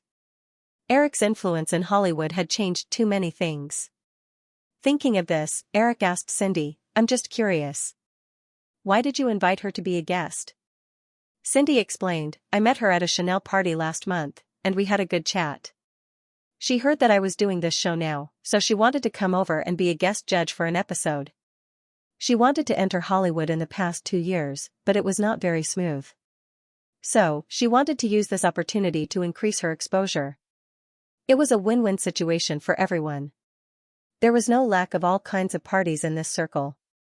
After being reborn for so many years, although Eric had not integrated into this kind of culture, he was used to it. They stayed on the set of America's Top Model for more than an hour. When the crew finished at noon, Cindy hurried Eric and Linda to a relatively quiet restaurant located in a building on 6th Avenue in Manhattan. The privacy was very good. There was a separate cubicle and a membership card was required. The three of them had just sat down when a tall woman in a black dress walked over. "Hi, Liz." Cindy stood up and greeted her. She hugged Elizabeth Hurley and said apologetically, "I'm sorry, Liz. 2 friends came over at the last minute. I didn't have time to talk to you, so I brought them with me." As the 2 women talked, Eric felt Elizabeth Hurley's eyes on his face. They were even shining inexplicably. "Let me introduce you. This is Eric Williams. Oh, this is Linda. You must know her." Cindy deliberately waved her hand in front of Linda's face, which made Linda feel depressed. "Mr. Williams, nice to meet you." Elizabeth Hurley did not hide her eyes. With a decent smile on her face, she reached out her hand to Eric. "Just call me Eric." Eric shook hands with her. It was just a simple touch, but he felt her fingers gently tickle his palm. He thought to himself, "This woman is really bold." After greeting, they sat down at the table. Elizabeth Hurley asked without hiding anything, "Eric, are you here for America's Top Model?" "Yeah."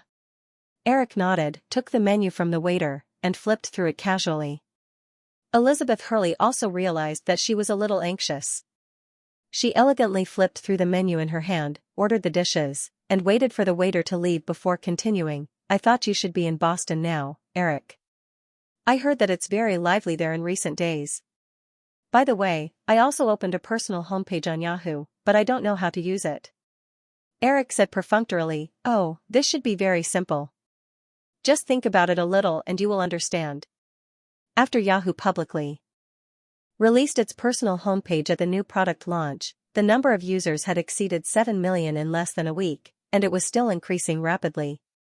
With Eric's influence in Hollywood, many stars also took the opportunity to open their personal homepages. This move increased the attractiveness of Yahoo's personal homepage. Because the mobile internet era was still far away, Yahoo's personal homepage was mainly a long-form blog. It was far from time for Weibo, which focused on real-time communication. However, Eric had specifically instructed the relevant departments of Yahoo's personal homepage to pay more attention to the social functions of the personal homepage. When this topic was brought up, Cindy's eyes lit up. She thought of a photo she saw in the New York Times a few days ago.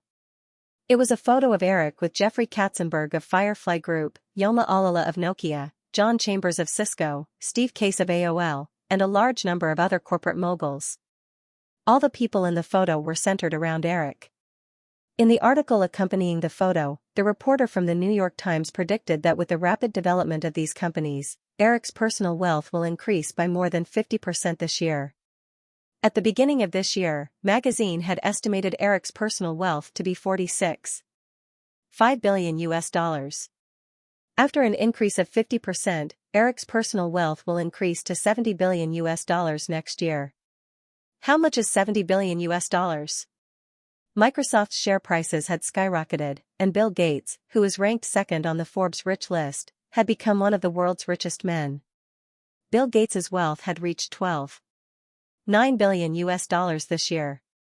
Eric's personal wealth is equivalent to the total wealth of the top 10 Forbes billionaires combined.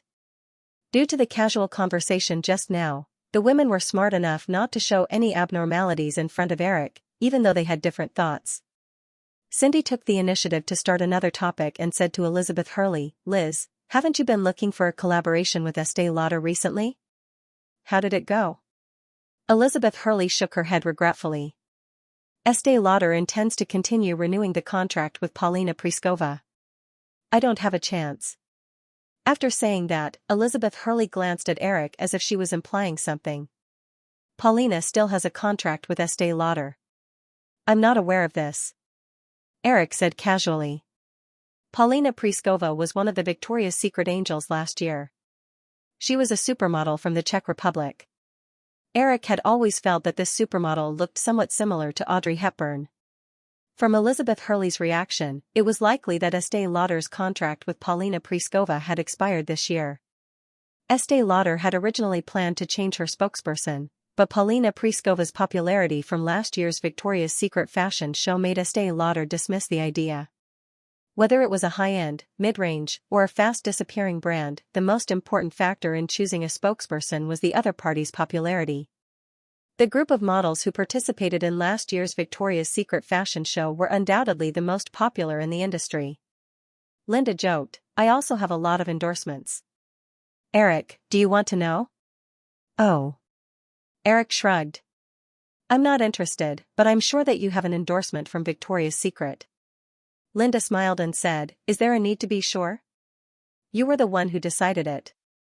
When Elizabeth Hurley heard the two talking about Victoria's Secret, she timely interrupted, Eric, will you still participate in the production of this year's Victoria's Secret fashion show? I won't participate this time, Eric said and looked at Cindy and Linda. Will you be relieved after hearing this news? Linda nodded straightforwardly. She even cooperated and showed a relieved expression. She said, Yes, you tyrant. Finally, you can't torture us anymore. Actually, since the beginning of the year, Ltd had been preparing for this year's Victoria's Secret fashion show. Eric had let go of this project, so other than the supermodels, they had to settle the background music for this year's Victoria's Secret fashion show. With the huge popularity accumulated last year, many famous musicians were interested in collaborating with the Victoria's Secret show. Linda and Cindy had long known that the Victoria's Secret fashion show had a new director this year. It was the MTV director who had filmed the Victoria's Secret commercial for them. However, the director was still in Los Angeles working on his first film. He would only be able to come to New York next month to take over this year's Victoria's Secret fashion show. As one of Britain's top supermodels, Elizabeth Hurley also had the opportunity to participate in the Victoria's Secret show last year. However, she was participating in a British film at that time. Moreover, she was 1 year older than Cindy. At that time, her thoughts were similar to Cindy's. She felt that she had reached the upper limit of the modeling industry, so she began to develop in the direction of acting. When the Victoria's Secret fashion show set off a worldwide trend, the film she acted in did not even make a splash. She regretted it. The guest judges who participated in this year's America's Top Model had the intention of befriending Cindy, hoping that she could help them get on the Victoria's Secret stage this year. What surprised her was that she met Eric, the young Hollywood mogul, at lunch this time. She knew very well that if she wanted to get on the Victoria's Secret stage, even if she became Cindy's best friend, it would not be as effective as a few casual words from this young man in front of her. As they chatted, the waiter quickly served lunch and poured red wine for everyone. Only then did the waiter leave quietly. Elizabeth Hurley slowly cut the steak on her plate and said to Eric casually, Speaking of which, I missed the Victoria's Secret fashion show last year because of my schedule. I still have some regrets. Eric, do you think I have a chance to participate in this year's Victoria's Secret fashion show? The Victoria's Secret Angel Corps had basically taken shape and even formed several different tiers.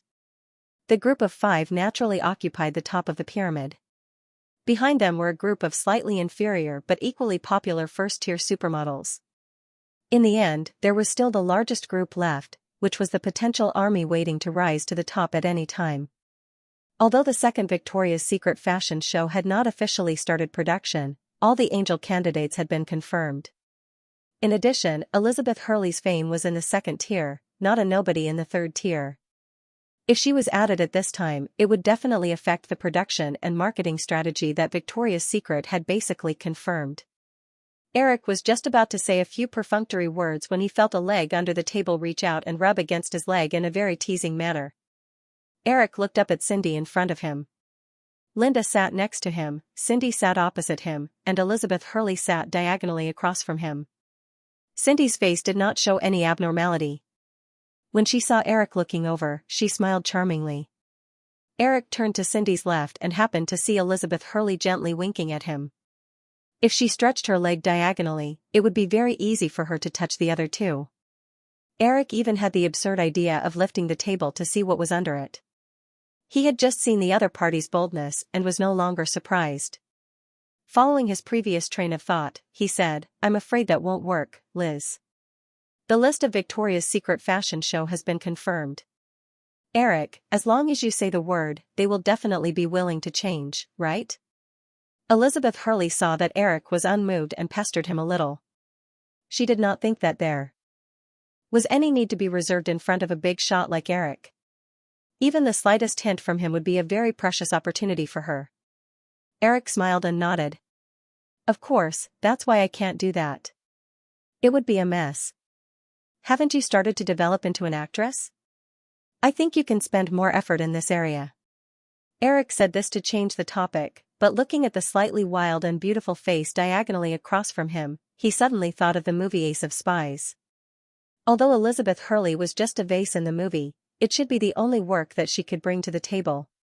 In his memory, Ace of Spies was a similar parody movie to Condor Anti a few years ago. Condor Anti parodied a lot of movies, while Ace of Spies focused on the 007 series.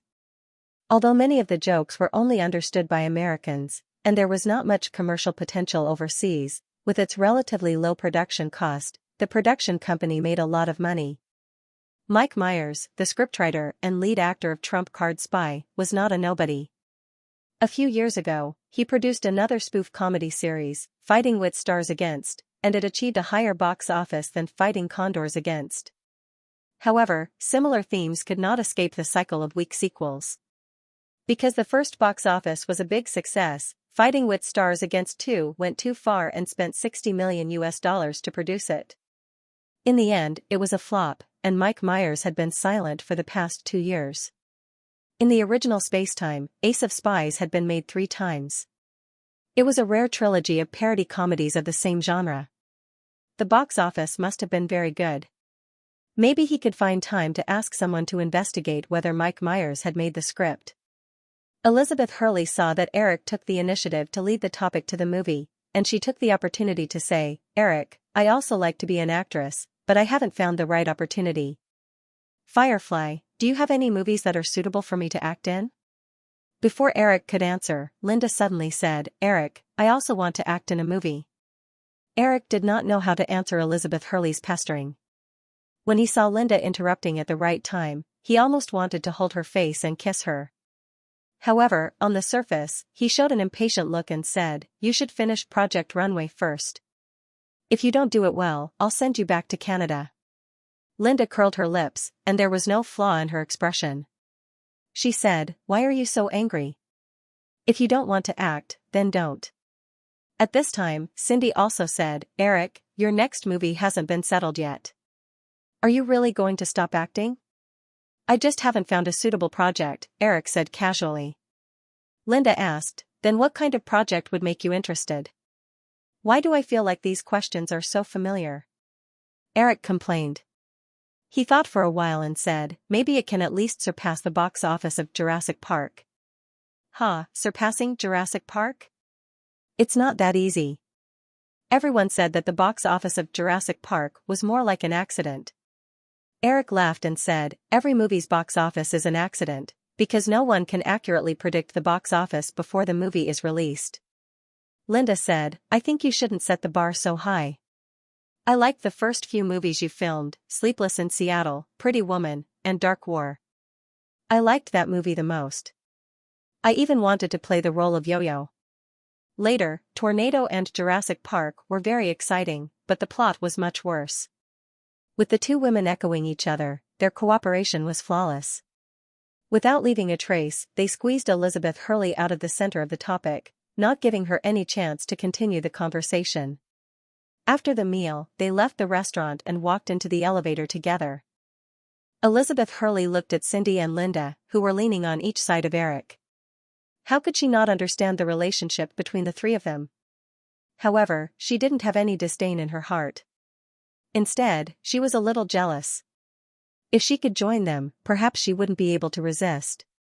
After all, this little man's power and wealth made her unable to produce any resistance. When they arrived at the underground parking lot, Cindy reluctantly said goodbye to Eric and Linda. She then drove away.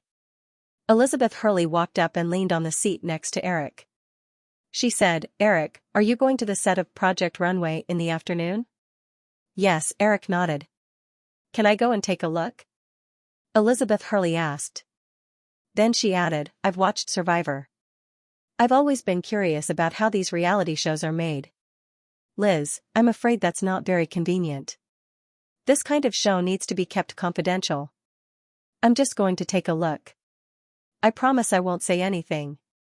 "Really?" Elizabeth Hurley said. She then took a step forward and gently held Eric's arm.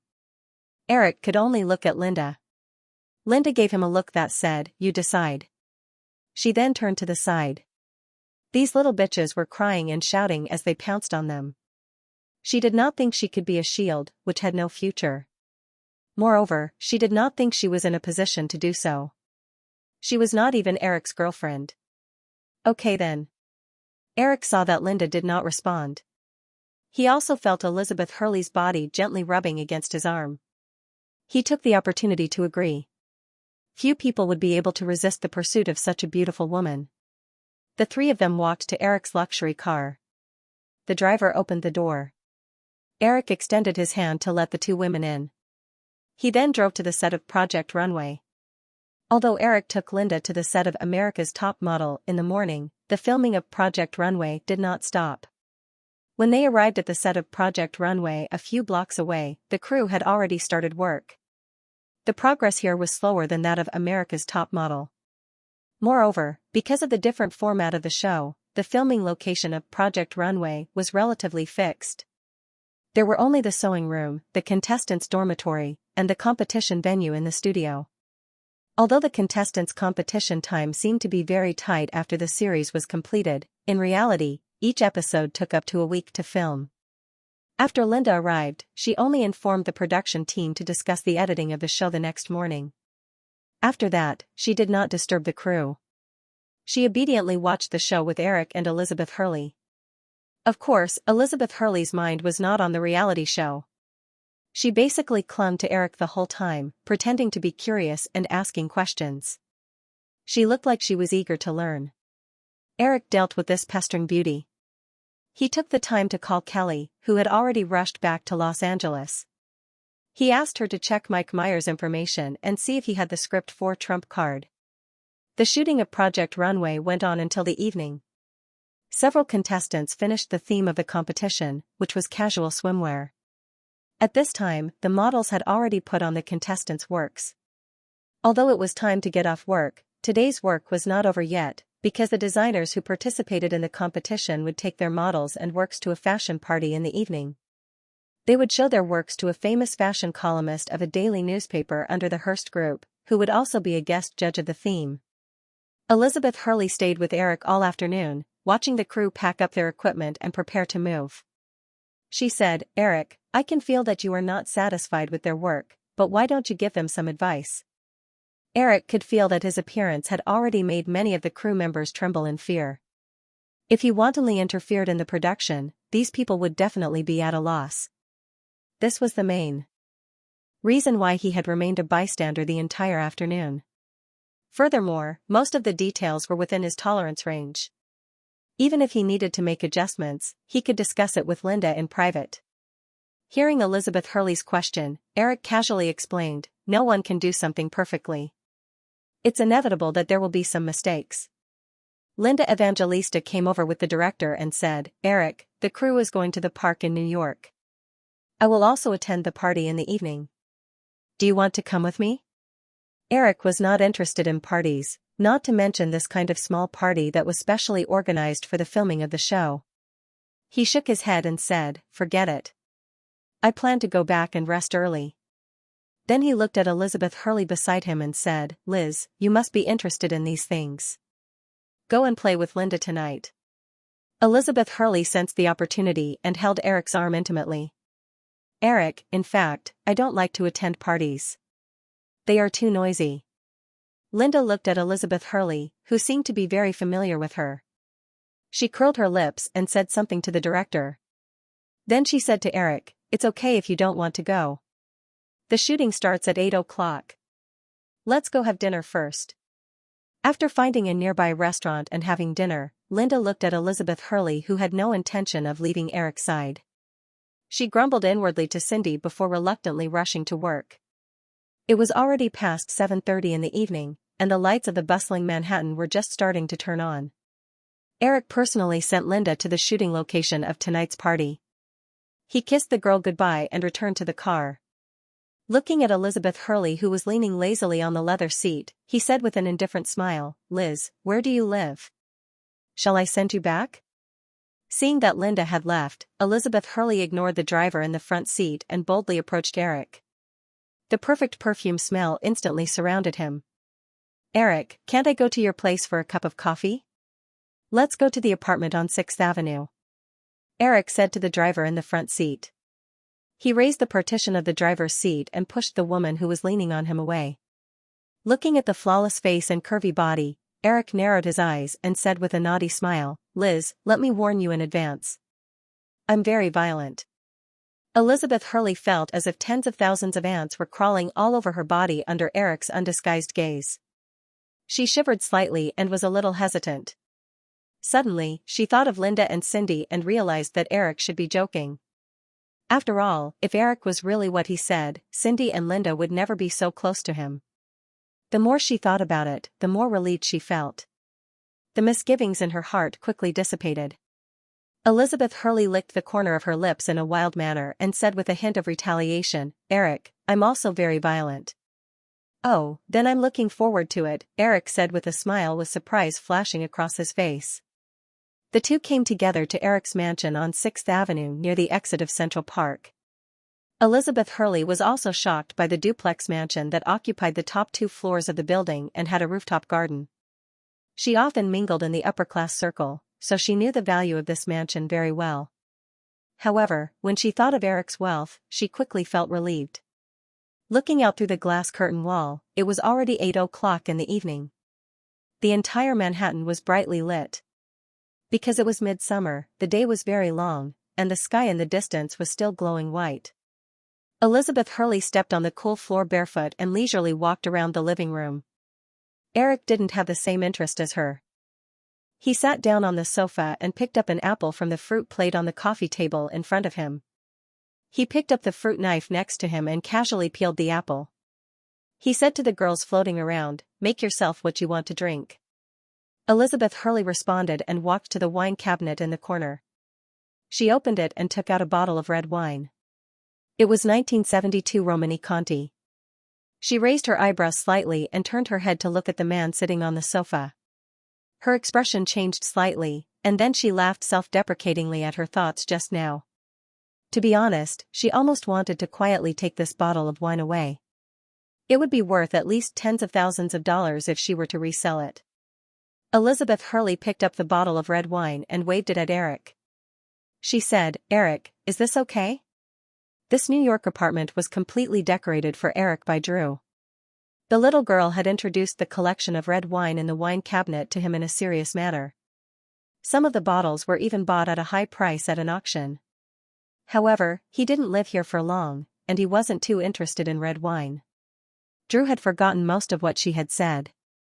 When he heard Elizabeth Hurley's words, he casually glanced at it and nodded. "Open it if you like it."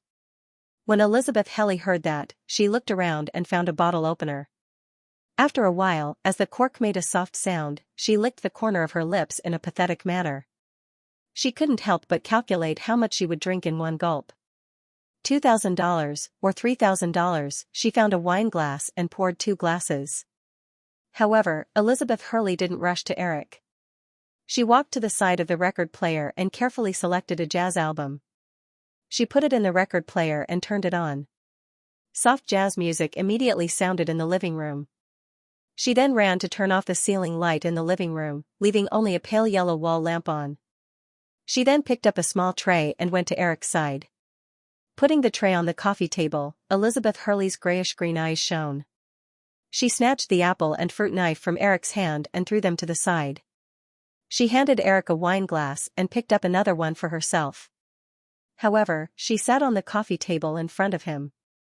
She raised her glass in a wild manner and said, "Cheers." Eric smiled and took a sip. The wine was slightly sour, but the taste was mellow and long. Eric held the wine glass and looked at the gorgeous lady who was rubbing her toes against his leg. "Has anyone ever told you which color suits you best?" "Not really. I usually prefer casual clothes." "However, Eric, what color do you think it should be?" "Red, passionate, wild, and blooming." "Very few women are suitable for red, but you are definitely one of them." Elizabeth Hurley looked at Eric seductively and said, "That's considered a compliment, right?" "Of course." Eric nodded. Elizabeth Hurley pretended to be regretful and said, "I do have a red gown, but unfortunately, I can't show it to you immediately." "It's all right. There will be plenty of opportunities." "That's right. There will be plenty of opportunities." Elizabeth Hurley finished the red wine in one gulp and threw the wine glass to the side. She leaned back slightly and placed her hands on the coffee table. "However, Eric, is there not much time left today?" "Oh, it's only 8 o'clock. I didn't expect you to have so much confidence in me." Elizabeth Hurley, of course, understood Eric's double entendre. She smiled charmingly and said, "What did someone say in the car?" "I'm looking forward to it. I think of the contestants on Project Runway this afternoon. To be honest, when I was young, I also had the idea of becoming a fashion designer." "Oh," Elizabeth Hurley replied, not understanding. Then, she saw Eric stand up and pick up the fruit knife she had just thrown aside. Then, he came over and pushed her to lie on the coffee table. Elizabeth Hurley was nervous and asked in a trembling voice, "AI? Eric, what are you doing?" Eric smiled and pressed her waist. "Don't move, baby. I want to study the structure of this dress." As he said that, Elizabeth Hurley felt the cold blade against the skin of the neckline of her black dress. The soft sound of the silk fabric being cut could be heard.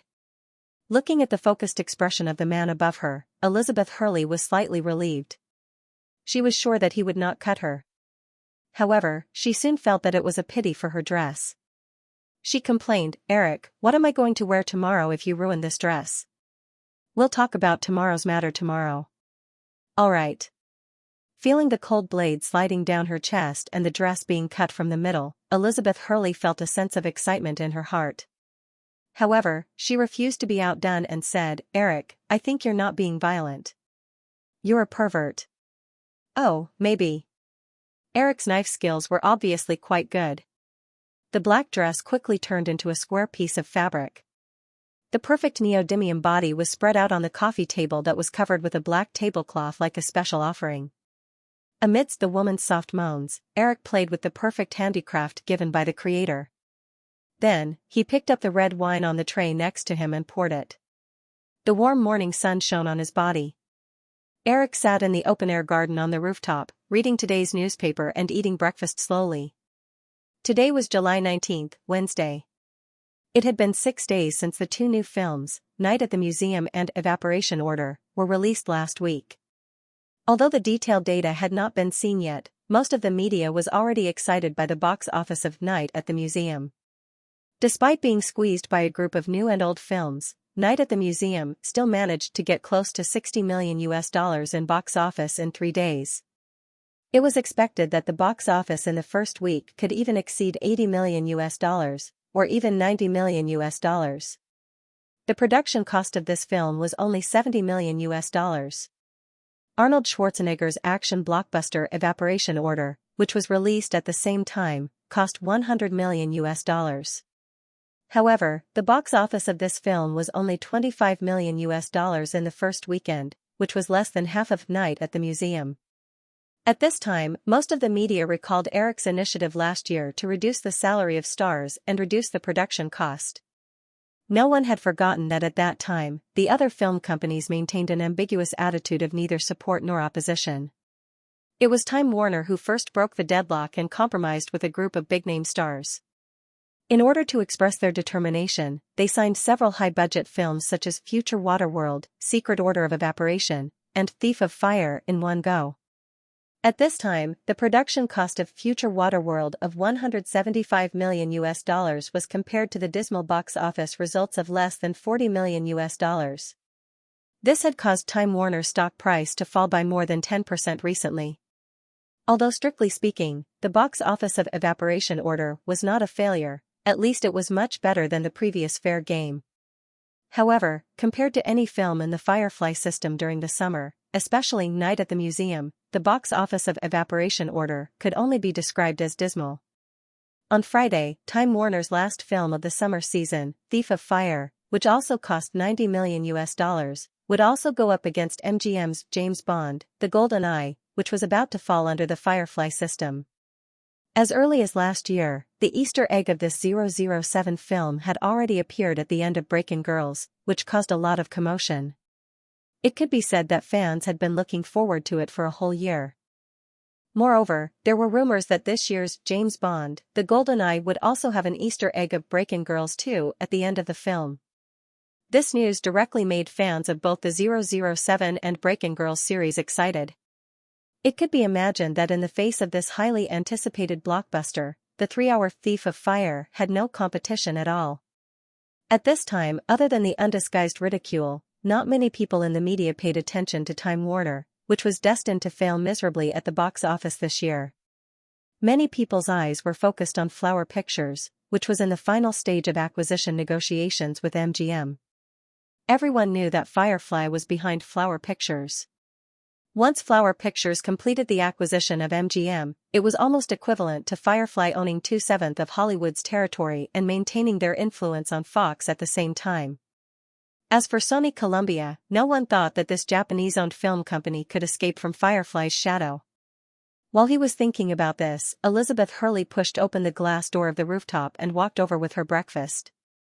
The girl was simply wrapped in a very short white bathrobe, revealing 2 seductive long legs. Her brown hair was loose, her thin lips were slightly pursed, and her eyes were languid. She exuded a different kind of seductive aura. "Morning, Liz." Eric did not hide his appreciation for a moment and greeted her. "Morning, Eric." Elizabeth Hurley nodded with a reserved smile and sat down next to Eric. Compared with yesterday's gorgeous makeup, Elizabeth Hurley was only wearing light makeup at this time. She didn't even put on lipstick. Eric noticed that Elizabeth Hurley was more in line with his aesthetic standards than the image in his memory. At least, she must have undergone lip enlargement surgery later. Because Westerners regarded lip enlargement as beauty, many female stars had undergone similar plastic surgery. However, Eric was not interested in lip enhancement. At least, he did not have any similar women around him. Nicole once wanted to have her lips enhanced, but she was stopped by Eric. The girl's perfect small mouth was the most beautiful in Eric's eyes. Why did she have to have a weird sausage mouth? Over the years, there were no similar female protagonists in the movies that Eric had directed. This had also caused the aesthetics of women in Hollywood movies to unknowingly change under the influence of Eric's personal preferences in recent years. Perhaps in a few years, under the continuous bombardment of various movies and TV series, people's aesthetic would completely change. The aesthetic trends of the general public had always been constantly changing with the trend of the media. "Eric, what are you looking at?" Elizabeth Hurley noticed Eric's gaze and asked curiously. Eric said, "The shape of your lips is very beautiful." Elizabeth Hurley smiled and said, "Thank you, but my agent has always felt that it's not sexy enough. She even suggested that I have lip enhancement surgery. I think women with thick lips are ugly." "No, everybody likes it," said Elizabeth Hurley, in astonishment. Eric shrugged. "I don't like it anyway." Elizabeth Hurley hummed in acknowledgement. She originally wanted to listen to her agent's suggestion and book a minor surgery in the near future. However, at that moment, she dismissed the idea in her heart. Eric finished his breakfast and continued reading the newspaper. He casually chatted with Elizabeth Hurley. "What have you been up to recently?" "Ah." Elizabeth Hurley raised her head and thought for a while before saying, "Recently, I only have one job, which is to be a judge on America's Top Model." "And then?" "Then, not for the time being," Elizabeth Hurley replied. She originally planned to use the opportunity of participating in America's Top Model to contact Cindy Crawford and see if she could recommend her to this year's Victoria's Secret show. However, Eric had completely blocked her idea yesterday. In Hollywood, most of the workers were frequently in a state of unemployment. In fact, the modeling circle was similar. Even the top supermodels could not have a job all year round. Of course, the top supermodels no longer needed to worry about their livelihood, but more ordinary girls who had just entered the industry did not have it so easy.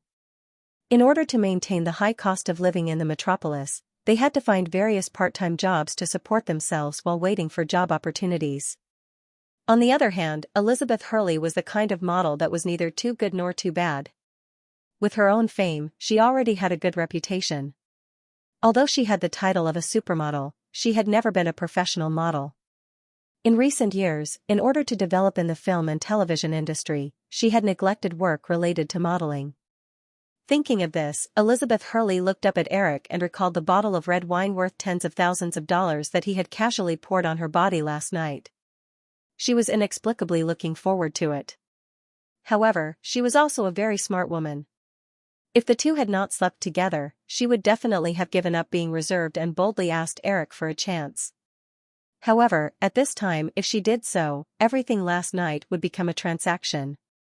Therefore, this kind of thing could only be initiated by a man. Even if Eric did not say anything, she would not be stupid enough to take the initiative to ask. Eric responded and did not seem to notice Elizabeth Hurley's eyes.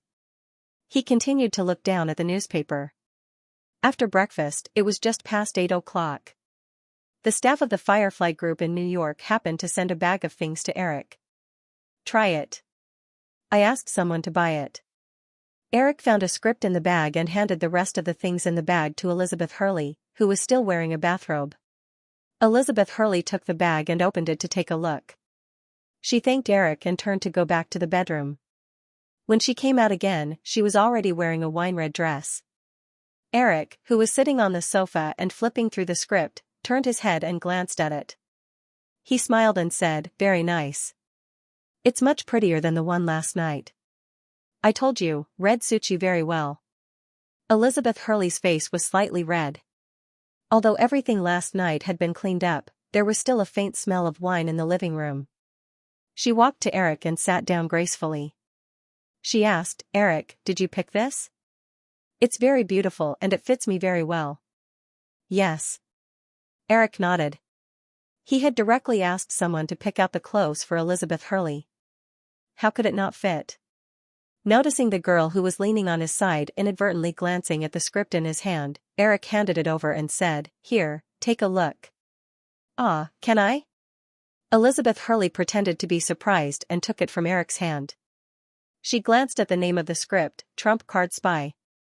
She quickly glanced at the outline of the script and was immediately disappointed. She had already acted in many movies and TV series. Although many of them were small roles, she still had a good eye. The script in her hand was probably a lowbrow comedy with a production cost of 10 to 20 million. In this kind of movie, even the female lead was usually just a vase. Although she knew that if she wanted to enter Hollywood, most of the time, she would have to start as a vase. However, this script from Eric was somewhat below her personal expectations. Eric handed the script to Elizabeth Hurley and got up to change his clothes. He was going to the set of Project Runway. This morning, they still had to discuss the adjustment plan for the show. After changing his clothes and returning to the living room, Eric looked at Elizabeth Hurley, who seemed to be focused on the script in her hand. He smiled noncommittally. He had just casually flipped through the script while the girl was changing. To be honest, he was not interested in the script at all. It was just a pure spoof comedy. He believed that Elizabeth Hurley would definitely not be interested in it. "Liz, let's go. I'll send you to work first. You can take the script back and read it. If you're interested, the female lead is yours." Elizabeth Hurley picked up her handbag and got up. She thought about it and followed Eric out. When they reached the elevator together, she made up her mind and said, "Eric, I don't really like this role. Also, it seems that there are a lot of scenes." Elizabeth Hurley thought very clearly.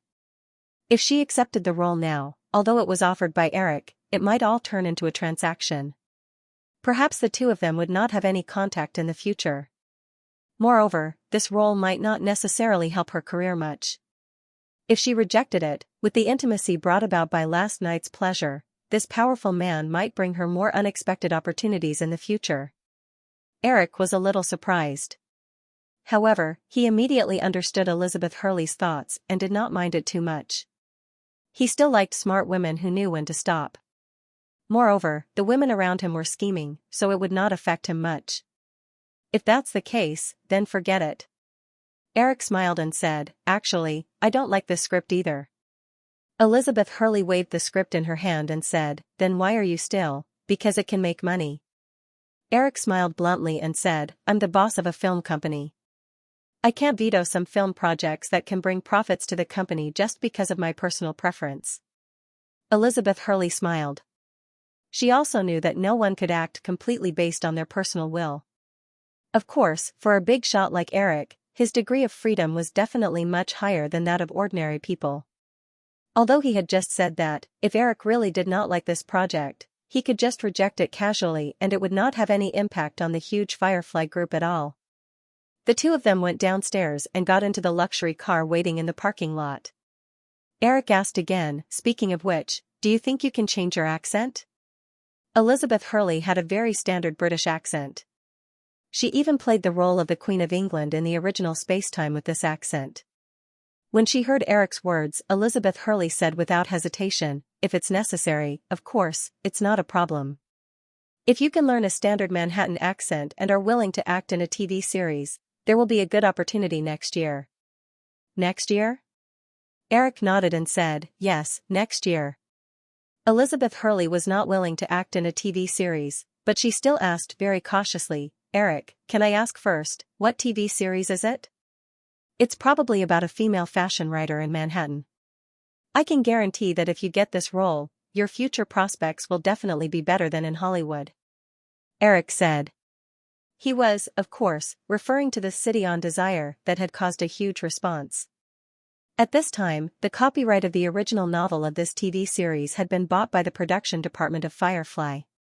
However, Eric had not disclosed the specific production plan to the relevant personnel for the time being.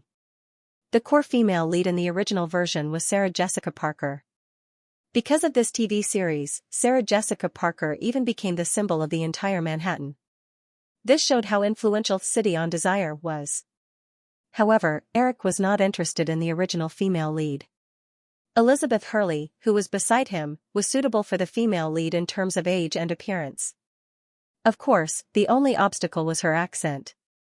If she could not change it, even if City on Desire was a success as expected, the female lead with a London accent would definitely not become the symbol of Manhattan, and the impact would be much smaller. Elizabeth Hurley of course would not be moved by Eric's words, but she would not doubt Eric's judgment either. This man had no reason to fool an insignificant woman like her. After thinking about it, she said, "Then, I'll find some time to sign up for an oral class." She thought very clearly that something like an accent would definitely not be her personal advantage. Although many Hollywood actors were interested in learning the British accent in order to act in British movies, she did not have the acting skills to act in Shakespeare's plays. Eric nodded and sent Elizabeth Hurley to her destination. He quickly returned to the set of Project Runway. On July 21, the last two blockbusters of the 1995 summer season, 007, The Golden Eye and Thief of Fire, were released as scheduled. After 3 days of box office competition, 007, The Golden Eye, with more than 2,800 canvases, collected $29 million in box office in the first weekend. Although this result was still not enough to beat Amazing Night at the Museum, it left Thief of Fire, which had the same number of screenings, far behind. After 3 days of release, Thief of Fire only earned $8.4 million in box office in the United States. Although it had a good reputation, it was still difficult for the movie to recover its cost in the box office. Warners could only hope for the release of the movie in the future. Compared to the two new movies, Amazing Night at the Museum was extremely eye-catching. After the first week's box office of more than $86 million, the box office of the second week only dropped by 20%. In 3 days, it earned $47 $7 million again, firmly occupying the first place in the box office rankings. Compared to Game of Bravehearts, which had a very similar theme and special effects, this result surprised many people. At the end of last year, the total box office of Game of Bravehearts was only a little more than $100 million. However, Amazing Night at the Museum had accumulated more than $130 million in box office in 10 days. It was completely another big dark horse of the summer season. Although the box office of 007, The Golden Eye also met expectations, compared to Amazing Night at the Museum, it could only be a disappointment. Although MGM was a little biased towards 007, The Golden Eye in the announcement, they could not reverse the situation at all. The 007 series was the last bargaining chip of Credit Lyonnais. They had hoped that the sequel would be a big success, so as to raise the transaction price. However, compared to Amazing Night at the Museum, they had no confidence at all.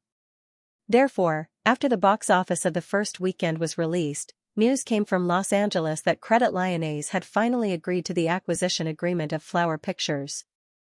Taking advantage of the gap between the start of the conference, Eric gathered Amy Pascal and other MGM shareholders who attended the conference to communicate about the idea of additional stock issuance.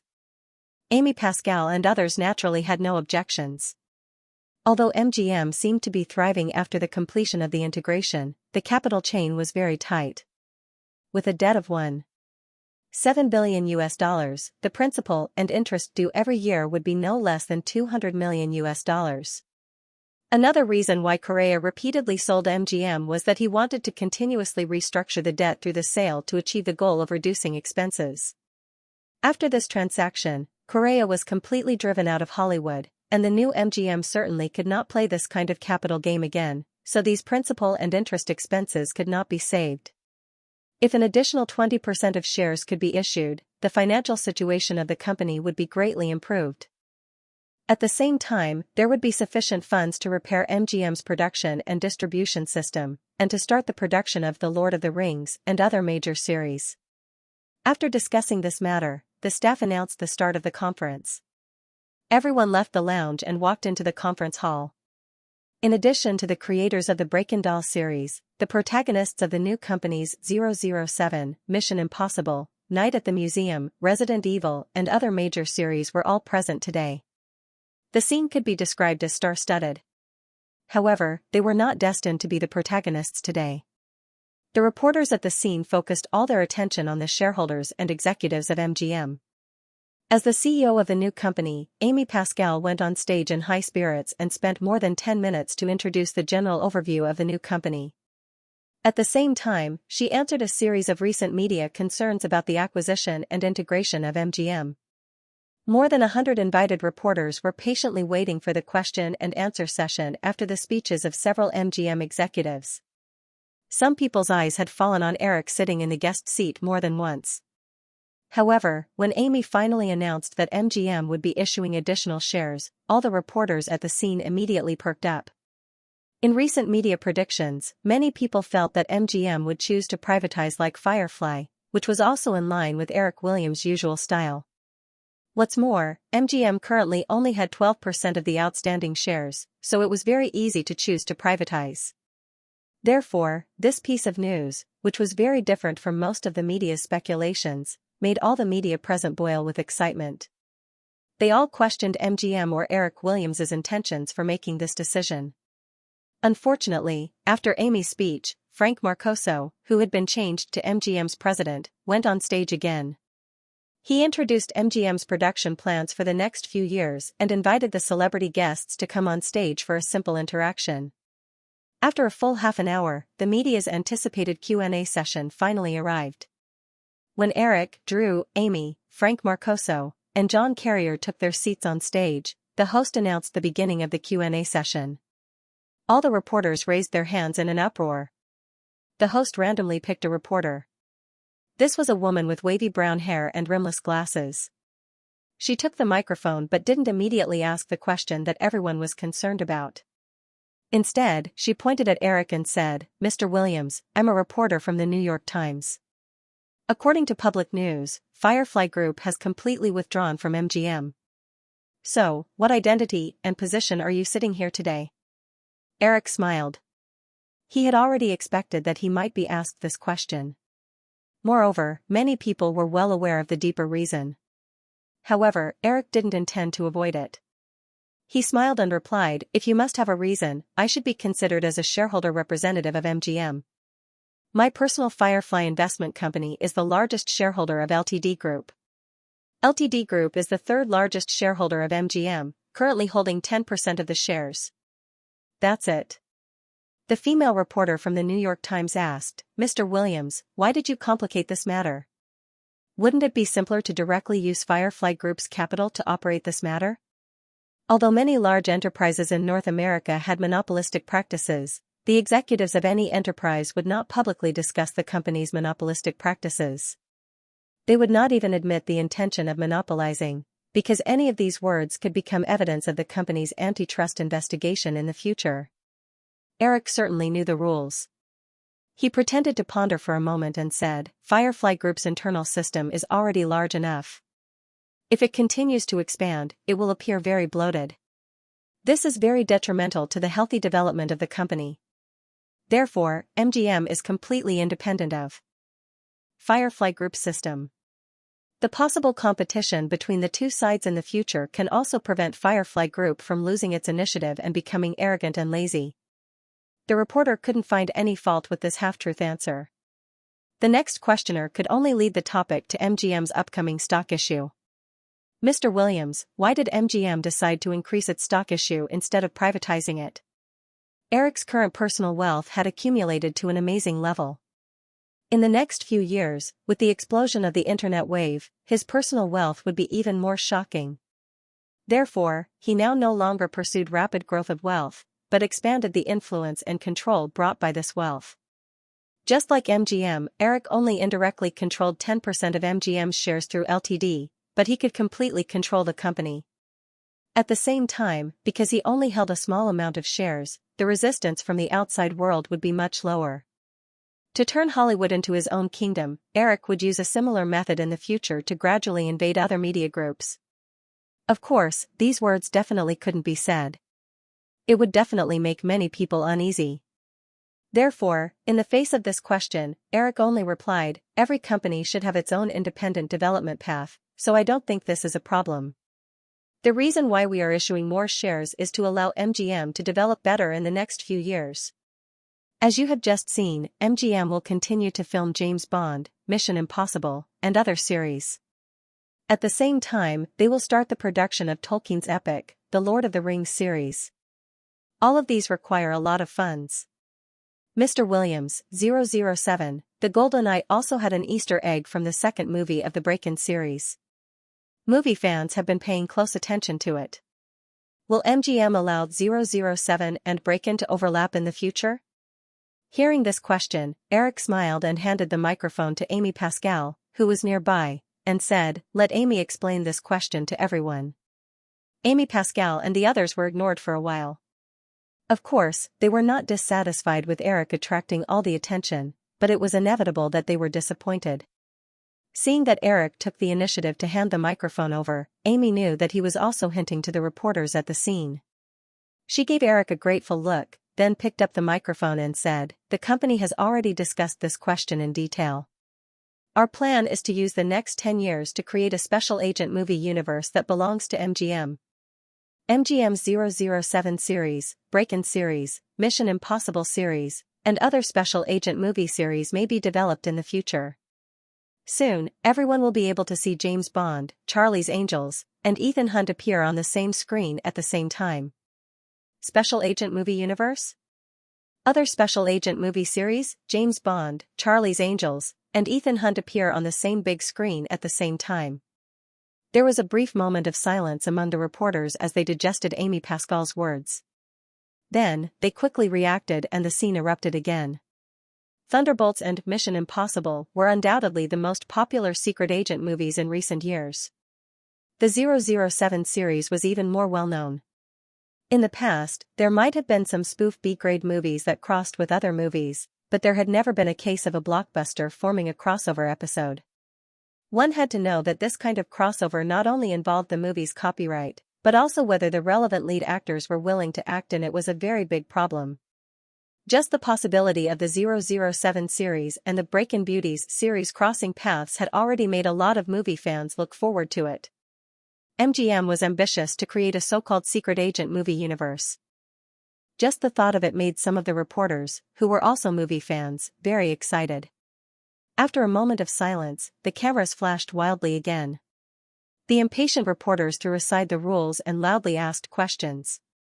Ms. Pascal, could you please explain the Agent Cinematic Universe plan in detail? Ms. Pascal, has MGM discussed this with Pierce Brosnan, Kevin Costner, and the 3 female leads in Breakin' Beauties? Isn't MGM worried that this plan will affect the 007 series brand? The scene was in chaos. It wasn't until the staff shouted to maintain order that everyone calmed down again. Then, everyone began to ask Amy about the secret agent movie universe. Eric also pushed the questions that fell on him to Amy and the others. He was happy to leisurely watch everything that was happening. Agent Cinematic Universe was no doubt derived from the later series of Marvel Cinematic Universe, DC Cinematic Universe, Monster Cinematic Universe, and so on by Eric. In his previous life, the 007, Breakin' Beauties, and Mission Impossible series all belonged to different movie companies.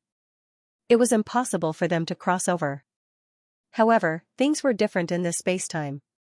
Eric had accidentally realized a few days ago that these famous secret agent movies from the original spacetime would all belong to one movie company with the integration of MGM. Other than these 3 movies that had already been produced, even the copyright of the Bourne series was in the hands of Flower Pictures. Then, the possibility of creating a secret agent movie universe that belonged solely to MGM was very high. Although the backgrounds of the different series were different, this wasn't a problem at all. Other than the slightly different Bourne, the core of the other secret agent blockbusters plot was no more than one word: save the world. As long as they followed this theme and created a complete world background, then put all the major series into production. They would start with the solo movies and eventually form an intersection. They would work together to deal with a big villain and complete the mission of saving the world. The entire story would be complete.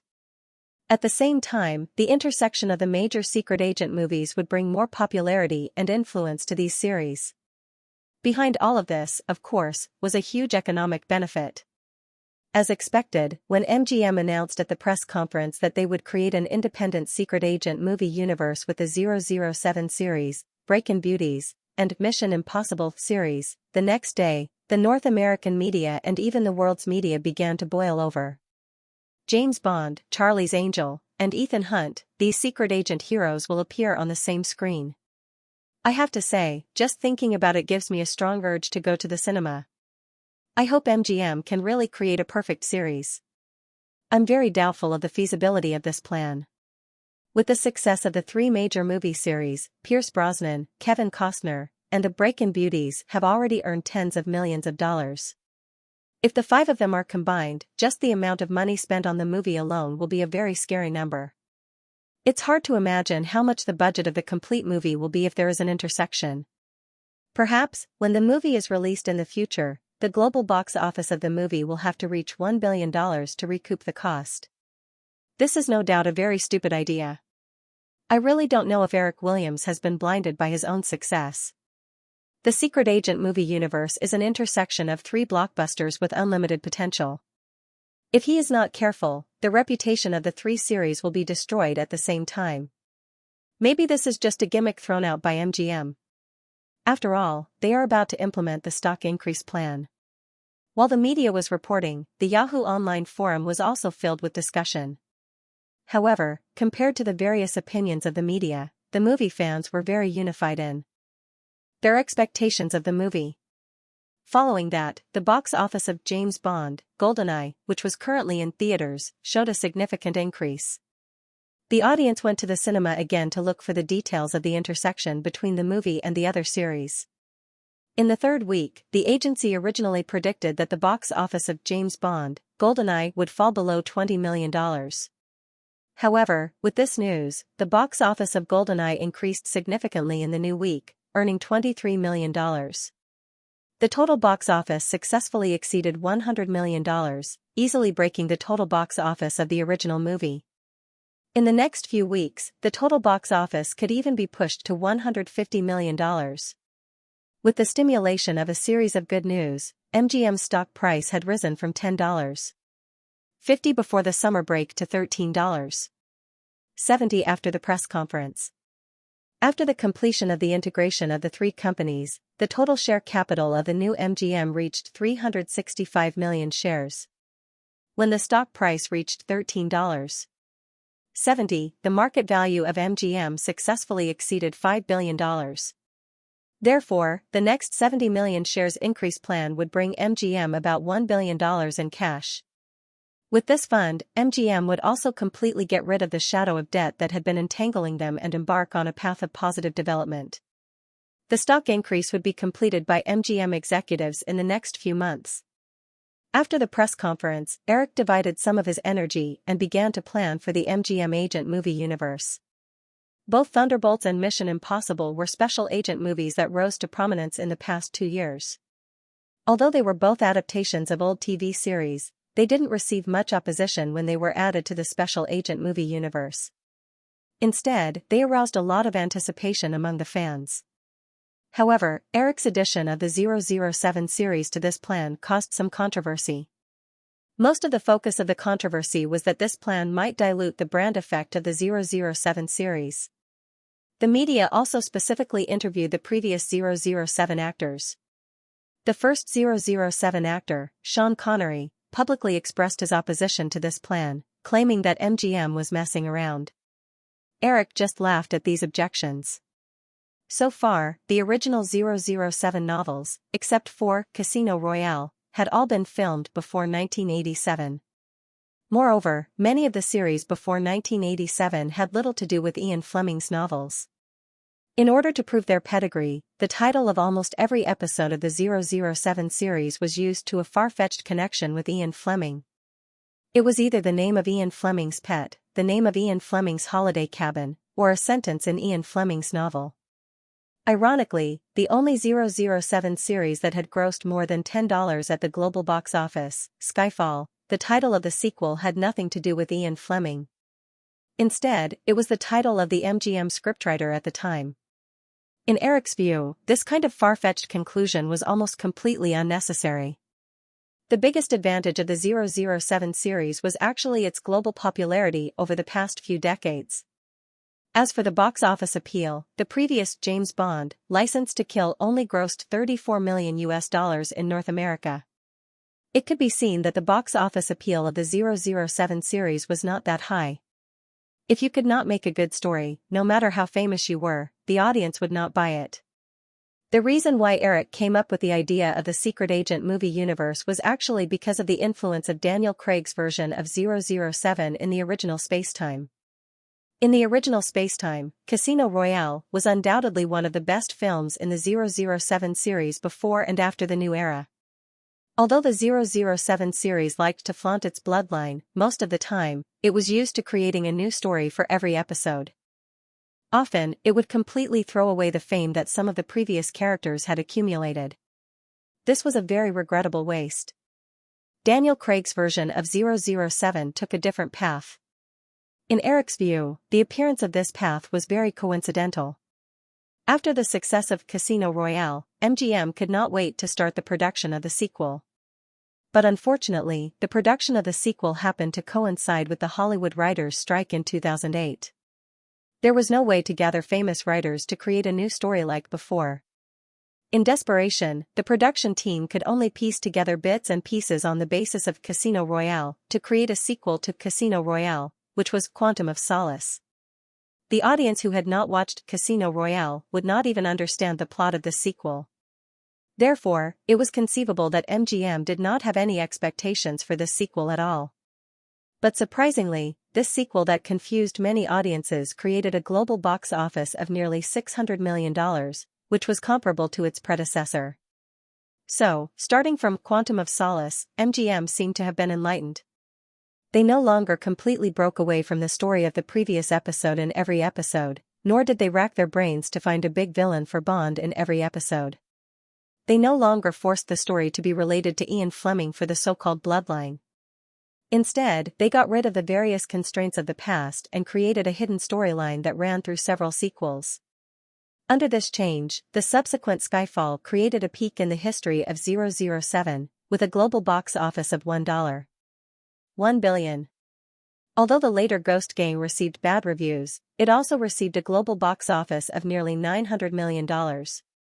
Inspired by the Daniel Craig 007 series, Eric planned to cut out the subsequent films by Pierce Brosnan, such as Choose Another Day to Die and Tomorrow's Empire.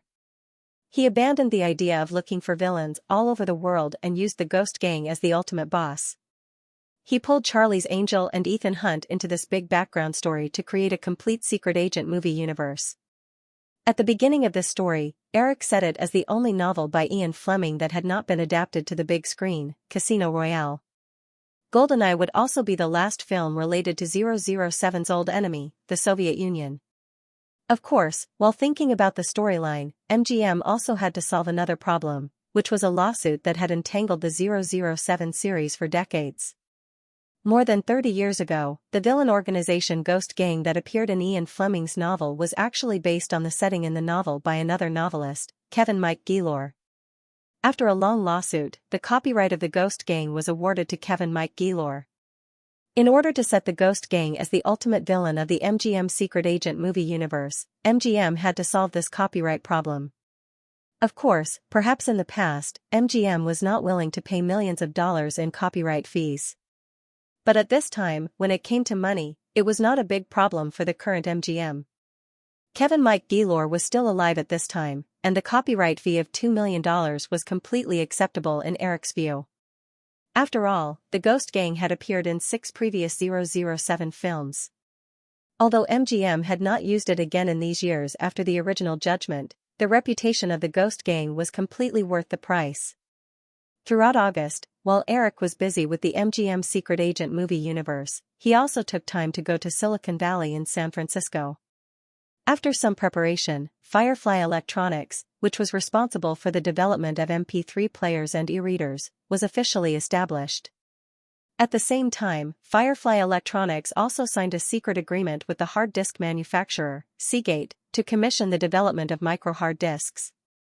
Because the company did not have an official product, Firefly Electronics only set up an electronic product R&D center in Silicon Valley at this time. In Boston, Yahoo's equity reward plan was completely implemented. Except for Jeff Locke and a few other senior executives who left, Yahoo's management was basically intact. While the MP3 and e-reader R&D centers were set up, Yahoo also launched plans to build an online music store and an online ebook store. The development of micro-hard disks would take at least a year. Eric's biggest expectation for the R&D center set up in Silicon Valley was not that they could come up with a finished product as soon as possible, but that they could take the opportunity to register the complete patent copyright covering all the technology of the MP3 player in the United States and overseas. The technical content of the MP3 player was actually not that high, but as long as most of the patents were obtained in advance, then in the future, no one would be able to produce it if they wanted to.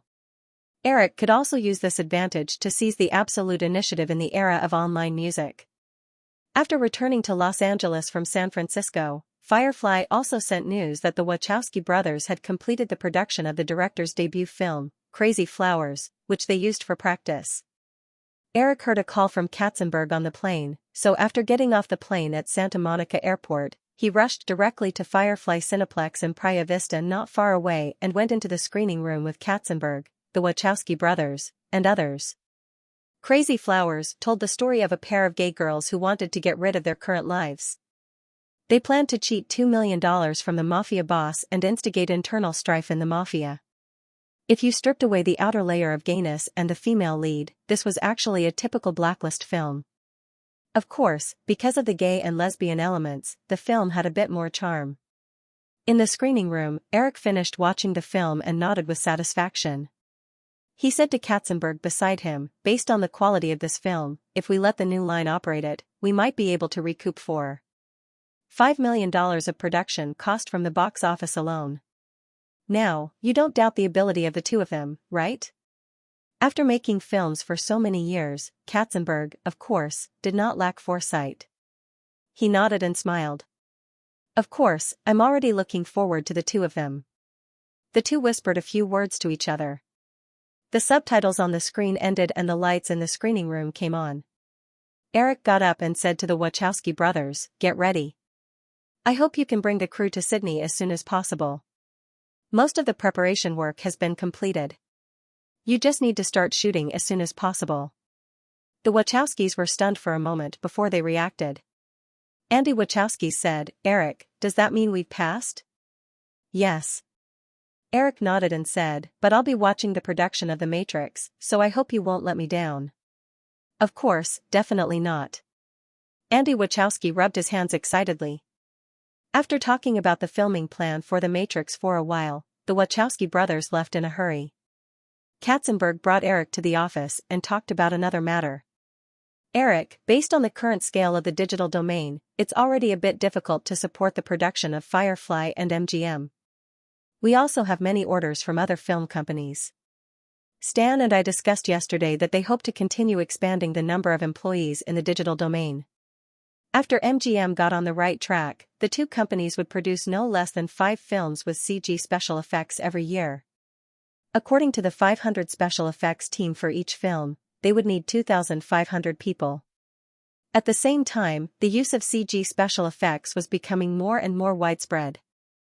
Even if it was not a film with CG special effects, it still required a special effects company to handle a lot of shots. Therefore, the past few years could be said to be the golden age of special effects companies.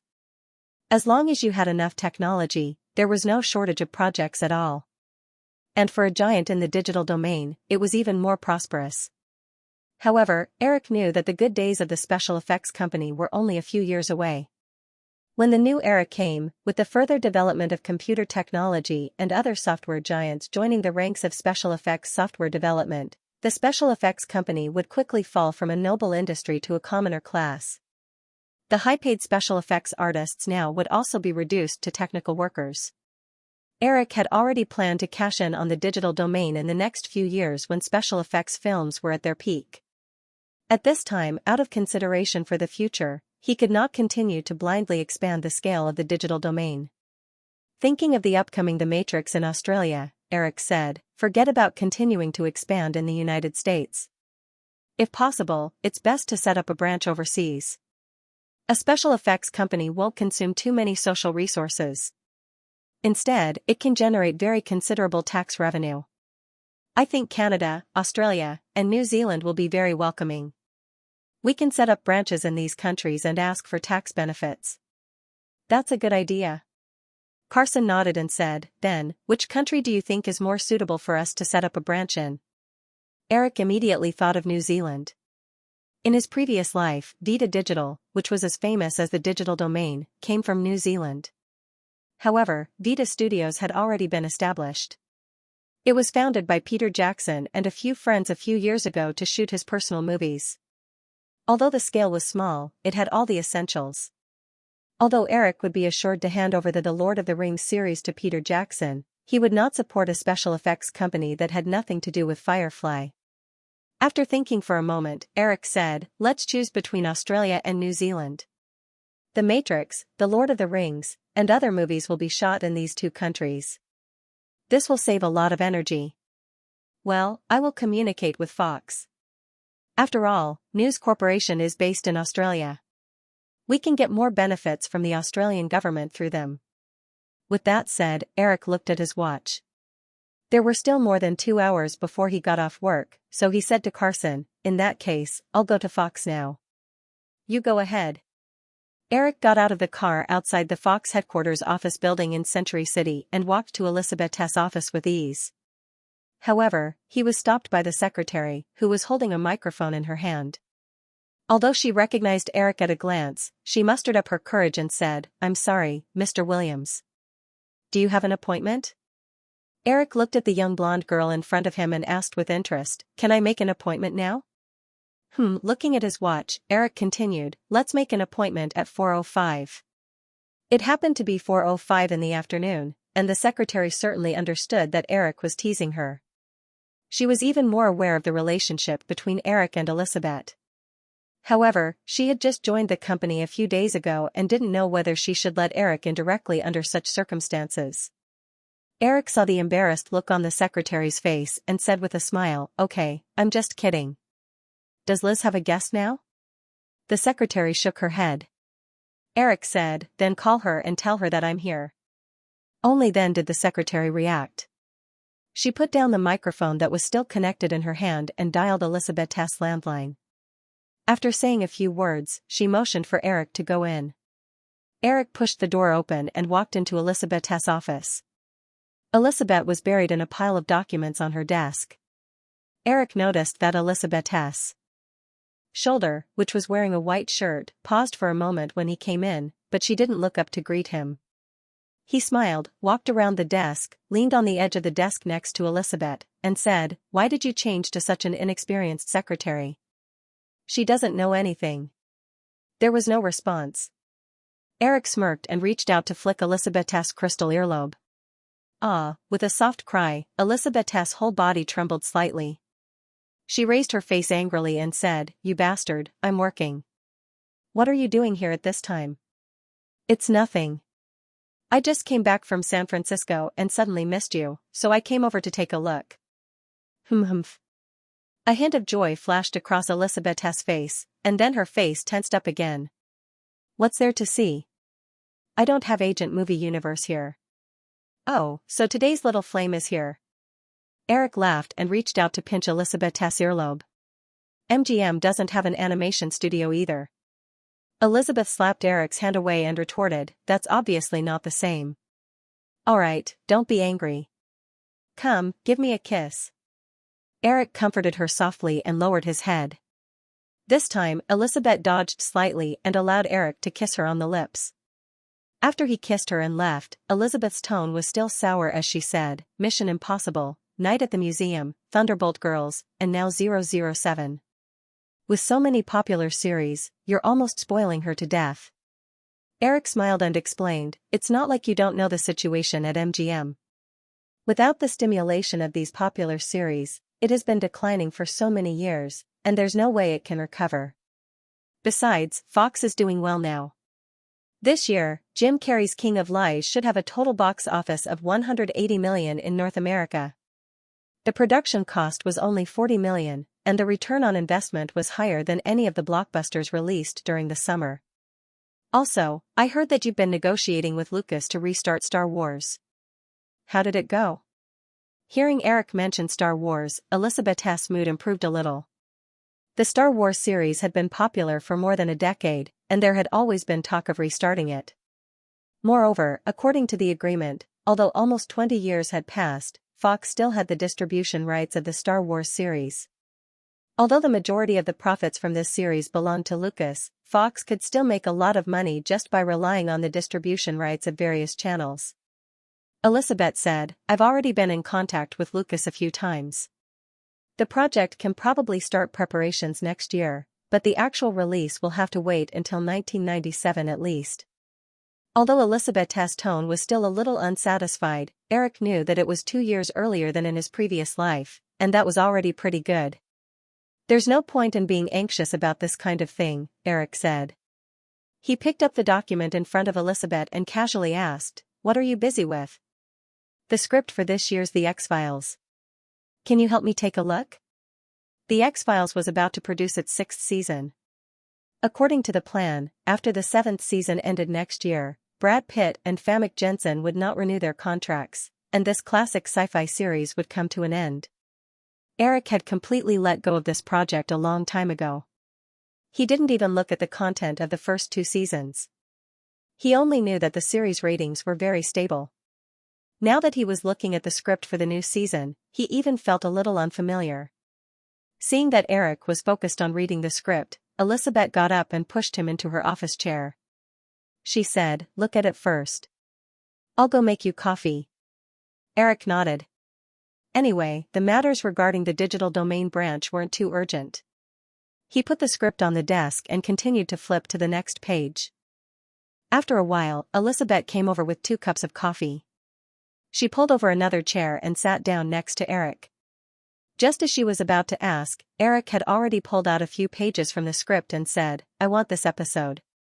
Let them rethink it and make it up to the next episode. Hey, I asked you to help me take a look at the script. I didn't ask you to take my stuff, Elizabeth protested unhappily. She also curiously picked up the few pages that Eric had pulled out. She had already roughly looked through the script. Now, she could roughly recall the content with just a glance. This episode was about a series of mysterious deaths. During a trip to a high school in New York, a student had a premonition of a plane crash, so he got off the plane before it took off. He also brought some other teachers and students off the plane. After the plane took off, it exploded soon after. All the passengers and crew on the plane died as a result, but some of the people who got off the plane at the last minute survived. However, all of this was not the end. In fact, it was just the beginning. The few people who were lucky enough to get off the plane died in all kinds of accidents in the following days. This incident was classified as a mysterious incident. It attracted Inspector Mueller and his partner Scarlett to investigate, but in the end, they still couldn't stop the few survivors from dying one by one. At the same time, they couldn't find any possible reason. After flipping through the screenwriter's information, Elizabeth said, I remember now. The screenwriter for this episode is Chinese. They have a lot of mysterious theories. He wrote this episode based on that culture.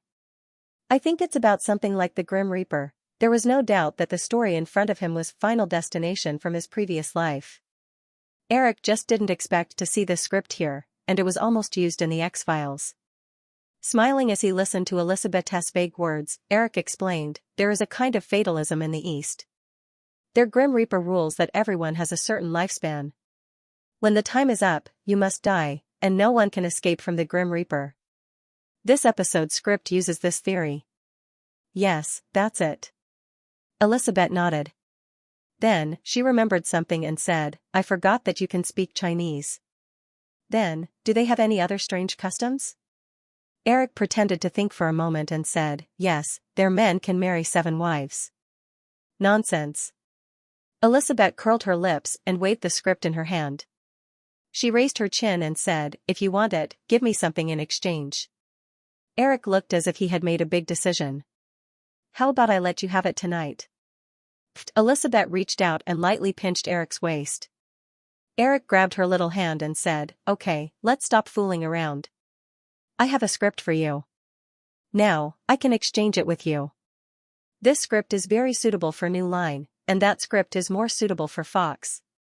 Ah, what script? Elizabeth was interested. Eric briefly explained the script for Ace of Spies. He originally wanted New Line to develop this series, but as the relationship between Firefly and MGM became closer and closer, Eric finally decided not to do so.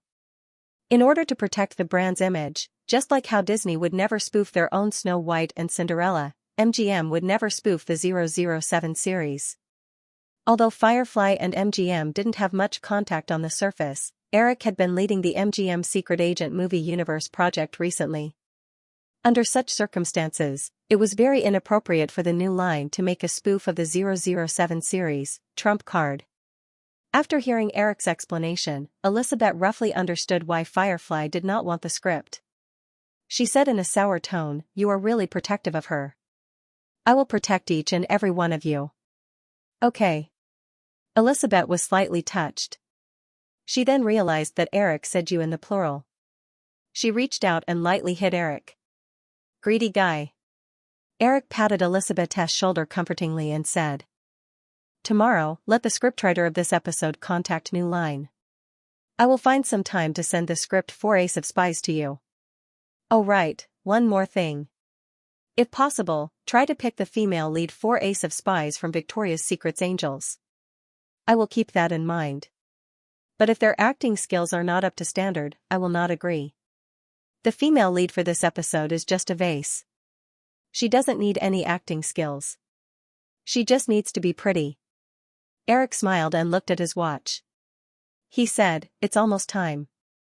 I will treat you to dinner later and we can talk about business. I knew you wouldn't come to me for no reason, Elizabeth muttered. She began to pack her things and prepared to leave early. The two left the company together. Eric wanted to call Julia, but he found out that Julia had gone to the UK. Shakespeare in Love? In a restaurant in Beverly Hills, Eric was surprised to hear Elizabeth say the name. It turned out that the Waynestam brothers had already started preparing for Shakespeare in Love and had invited Julia to be the female lead. Julia thinks that Daniel Day-Lewis is the most suitable actor to play Shakespeare, so she personally went to the UK to invite him. 2 years ago, after In the Name of the Father and The Age of Innocence, Daniel Day-Lewis had temporarily retreated from acting due to his marriage. Furthermore, his output wasn't high to begin with. Eric wasn't optimistic about Julia's motive for going to England this time. However, Eric soon remembered another thing. Shakespeare in Love was definitely the big winner of the 1999 Oscars in the original spacetime. It even won the Best Water Empress Award. However, there was Forrest Gump this year. Eric absolutely did not believe that the Waynestam brothers could use Shakespeare in Love to promote Forrest Gump. Mira, what is the detailed production plan of Mike Smith? I mean, it shouldn't be released this year, right? There was this plan. Elizabeth flipped through the menu in her hand and glanced at Eric. She said, however, Harvey is very optimistic about this project. He also knows that if it is released this year, this film will definitely not win against Forrest Gump at the Oscars. So, he pushed it to next year. Julia is rushing to the UK now because she wants to ask Daniel Day-Lewis about his schedule next year. Oh, that's good. Although the Best Actress at the Oscars in the previous life was not that good, there was no doubt that Shakespeare in Love had the ability to win the Oscars. If it clashed with Forrest Gump, it might be another tragedy in the history of the Oscars. Tragedy. There was Forrest Gump this year, then next year, Titanic. If Forrest Gump was expected by the public, then Titanic would definitely beat the Oscars with the box office. Elizabeth noticed the change in Eric's expression and asked, "What's wrong? I mean, does Julia want to win an Oscar or something?" Eric thought for a moment and asked. Elizabeth nodded and said, she wants to try, so she invited Daniel Day-Lewis. However, it's fine as long as she can get nominated this time. Anyway, she's not in a hurry. Julia was only 28 years old. It was not easy for actors, regardless of gender, to win an Oscar before the age of 30. After hearing Elizabeth's words, Eric said, then why not wait for 2 years? I mean, for this project, if we can't invite Daniel Day-Lewis this time, maybe we can wait for another 2 years. Elizabeth was stunned for a moment. She roughly understood and said, next year. There won't be another film on the level of Forrest Gump, right? Eric shrugged and said, I'm not too sure about this kind of thing, but the possibility is, very high. Elizabeth let out a long breath and said to Eric, how can you let others live? After dinner, the two were not in a hurry to leave the restaurant. After ordering 2 cups of coffee, Eric talked about the establishment of a digital domain branch in Australia. Digital Domain's annual turnover is close to US $1 billion, right? Why? Elizabeth enviously asked. Eric nodded. However, because most of the orders are from Firefly, the profit margin is not high, only 10%. In order to prevent the outstanding special effects artists under Digital Domain from leaking out, Eric offered very generous salaries and bonuses for these people. Therefore, it also ensured that the talent under Digital Domain still maintained a very low turnover rate even though the entire industry was in short supply. The higher manpower cost also greatly reduced the overall profitability of the digital field. However, Eric did not expect this special effects company to bring too much profit to Firefly. The main role of Digital Domain was to assist in the production of Firefly's films and allow Firefly to maintain a strong position in the special effects field. Elizabeth understood some of the key points and said, last month, Fortune magazine listed the top 500 companies in the United States. Even the entry companies only received $2 billion US. With how tight the special effects industry is now, as long as we continue to expand in the digital field, we will definitely be able to easily enter the list when we go public. Why do you want to set up a branch in Australia? Although you can get some benefits, it's far away from Hollywood, and many things will become very inconvenient. Right now, there are more and more special effects companies in Hollywood. I'm sure you've noticed this. So, in the future, the biggest factor restricting the development of special effects companies will no longer be technology, but cost. I'm making preparations in advance. Why? Elizabeth nodded. She stirred the coffee in front of her with a spoon and said, I haven't been back to Australia in the past few years. I'm not familiar with the things there. If you want to contact the Australian government, you should talk to my dad about this. Your dad is smart, I don't want to deal with him. Why? Elizabeth raised her eyebrows and said, You mean, I'm easier to fool? Yeah. Eric nodded solemnly and joked, however, your ability to understand is not a problem. Elizabeth raised the spoon in her hand threateningly, then put it down and said, Even if I wanted to, I really can't help. She hesitated for a moment before continuing, Dad has already begun to train Lachlan and James to be in charge of the newspaper business. Most of our family's businesses in Australia are print media businesses. It's not convenient for me to intervene there. Although News Corporation's newspapers and media outlets were spread all over the world, Australia was News Corporation's headquarters. News Corporation controlled more than 70% of Australia's media resources, which was much higher than the 40% share in the UK.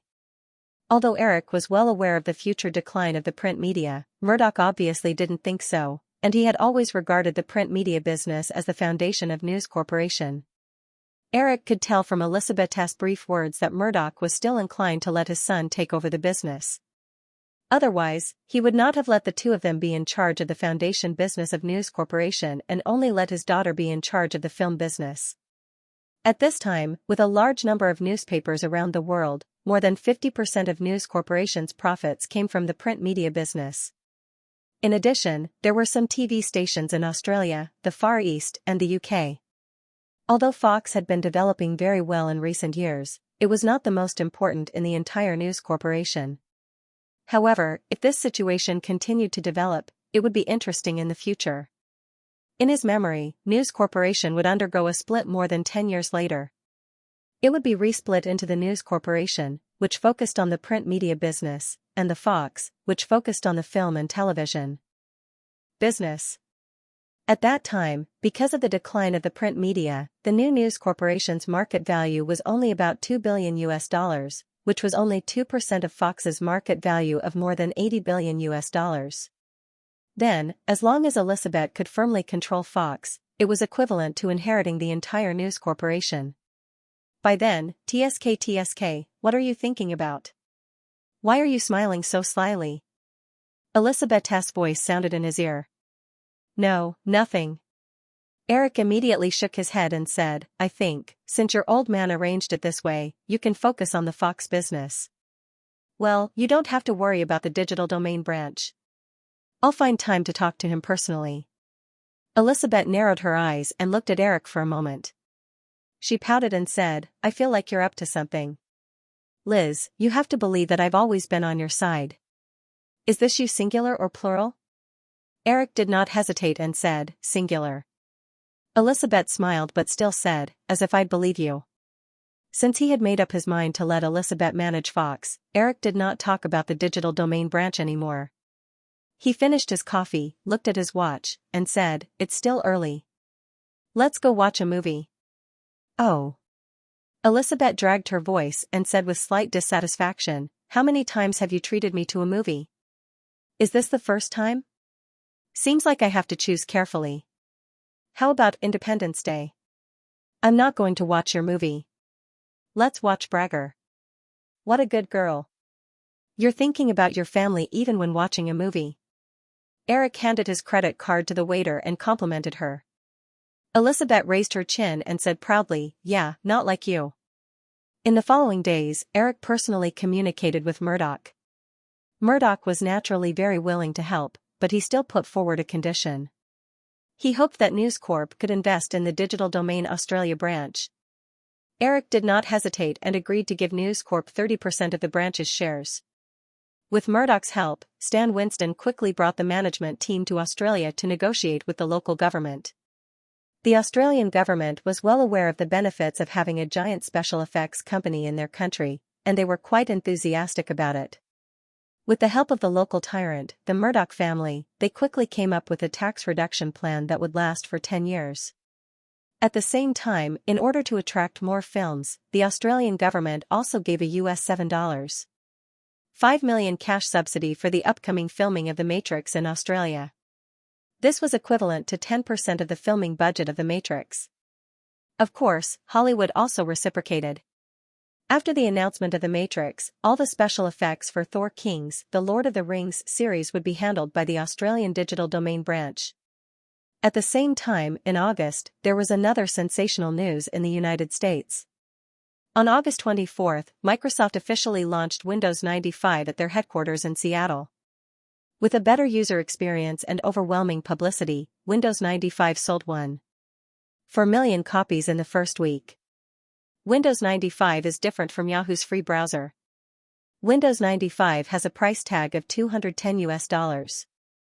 This price is not cheap even 20 years later. That's why Microsoft's 1.4 million sales in the first week is almost $300 million. Microsoft's share prices shot up again. As their competitor, Apple's operating system was getting more and more outdated. There were not many innovations in the past few years.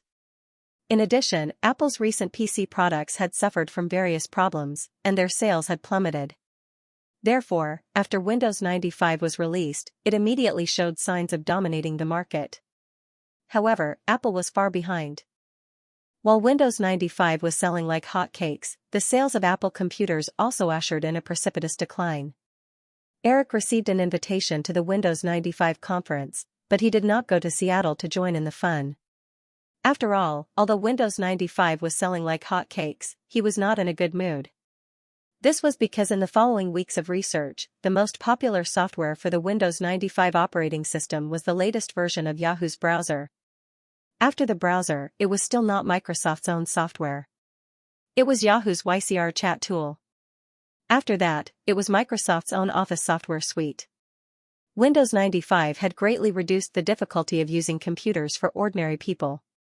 However, Bill Gates felt he was working for someone else. Without a doubt, the capital market was also very sensitive to this change. When Microsoft's stock price soared, Wall Street's valuation of Yahoo had increased to $5.6 billion. Many investors started to approach Yahoo, hoping to invest in it. A week after Windows 95 was released, Microsoft quickly launched their MSN portal, which Jeff Locke was in charge of.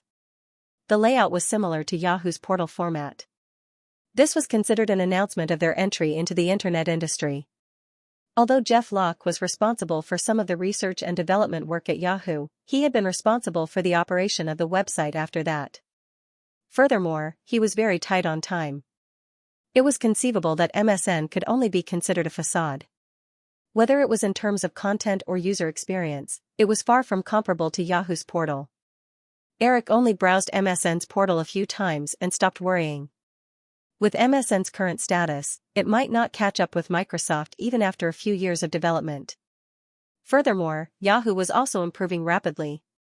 It was September, and the North American summer holiday had ended. A few major film companies had regained some market share because Firefly and MGM did not release any new films. However, Firefly and MGM still accounted for more than 50% of the market share during the entire 14-week summer break. This year's summer holiday was the worst for Sony Columbia. They had lost the rights to release Forrest Gump and Night at the Museum. Sony could only buy a few films to fill the gap. But these films only grossed $10 to $20 million at the box office. The highest grossing film was only $31 million. Sony's total box office for the entire summer holiday was less than $100 million. Because of Batman Forever, Time Warner's share of the box office during the summer holiday was not low. But because of the high cost, Time Warner's film business suffered more losses than other Hollywood companies. Other than Firefly and MGM, only Universal and Fox did better. Paramount had a new film starring Tom Cruise, but due to the blockbusters during the summer holiday, they delayed the release until the new year. As a result, Paramount's box office performance was only slightly better than Sony's. Firefly's headquarters were still cheering for this year's box office results, but Eric had already left for New York. It was September, and the summer holiday was over. The fall TV series had started. The production of America's Top Model and Project Runway was coming to an end.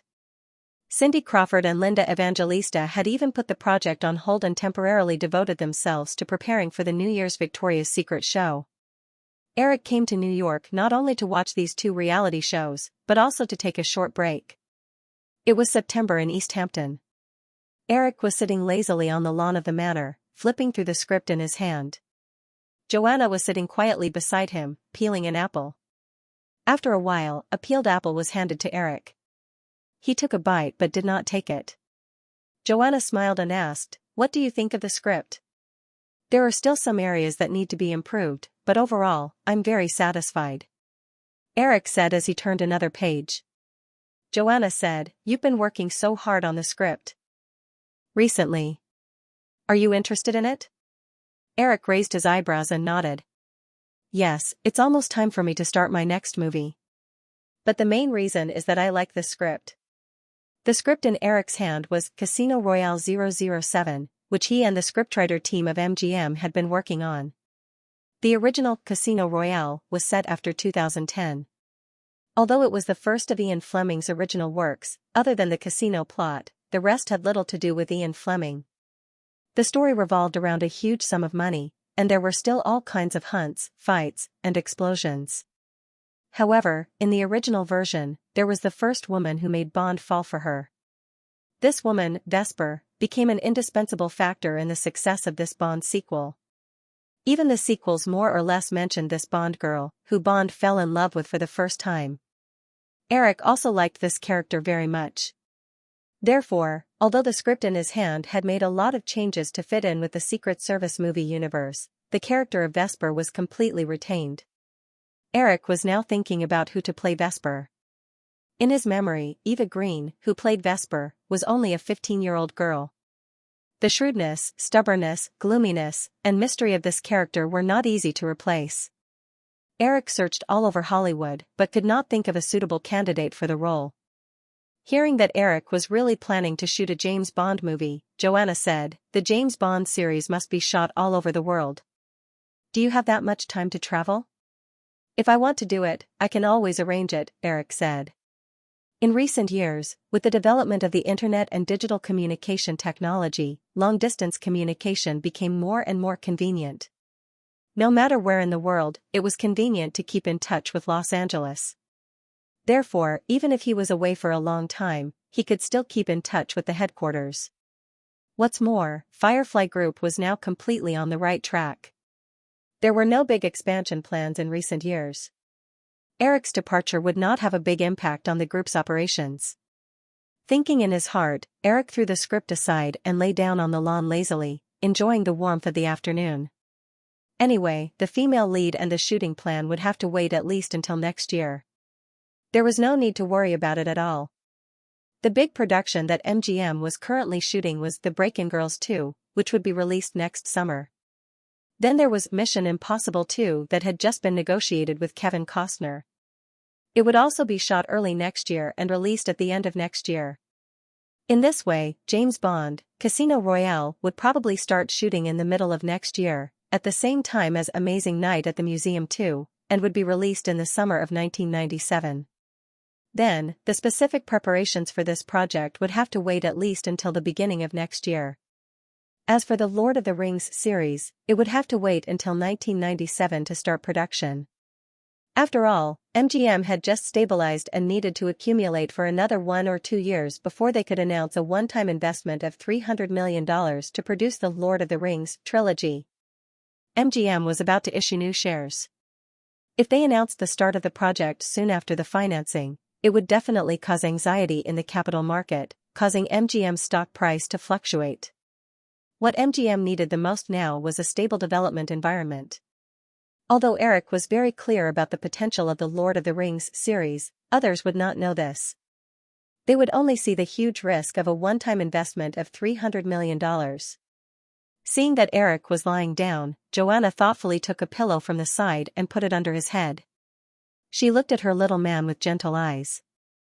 Her slender fingers gently stroked Eric's eyebrows, as if she wanted to smooth out the frown on Eric's face. "Sleep for a while. You're always thinking about things. You'll be very tired. Eric smiled and hugged the woman. Come, accompany me. Xianxia struggled slightly and leaned against Eric. She felt Eric's big hand sliding down her waist and lifting up her t-shirt to get inside. She smiled and reached out to hit him. Don't mess around, people will see. Eric scratched Joanna's soft waist and said, why don't we go to the beach in front? Hee, don't. Joanna smiled and twisted her body, pressing down on Eric's strange hand. Emma's school is about to end. I'm going to pick her up later. Let the servant do it. I don't feel at ease if they go. Anyway, I have nothing to do. Eric smiled and hugged Joanna in his arms.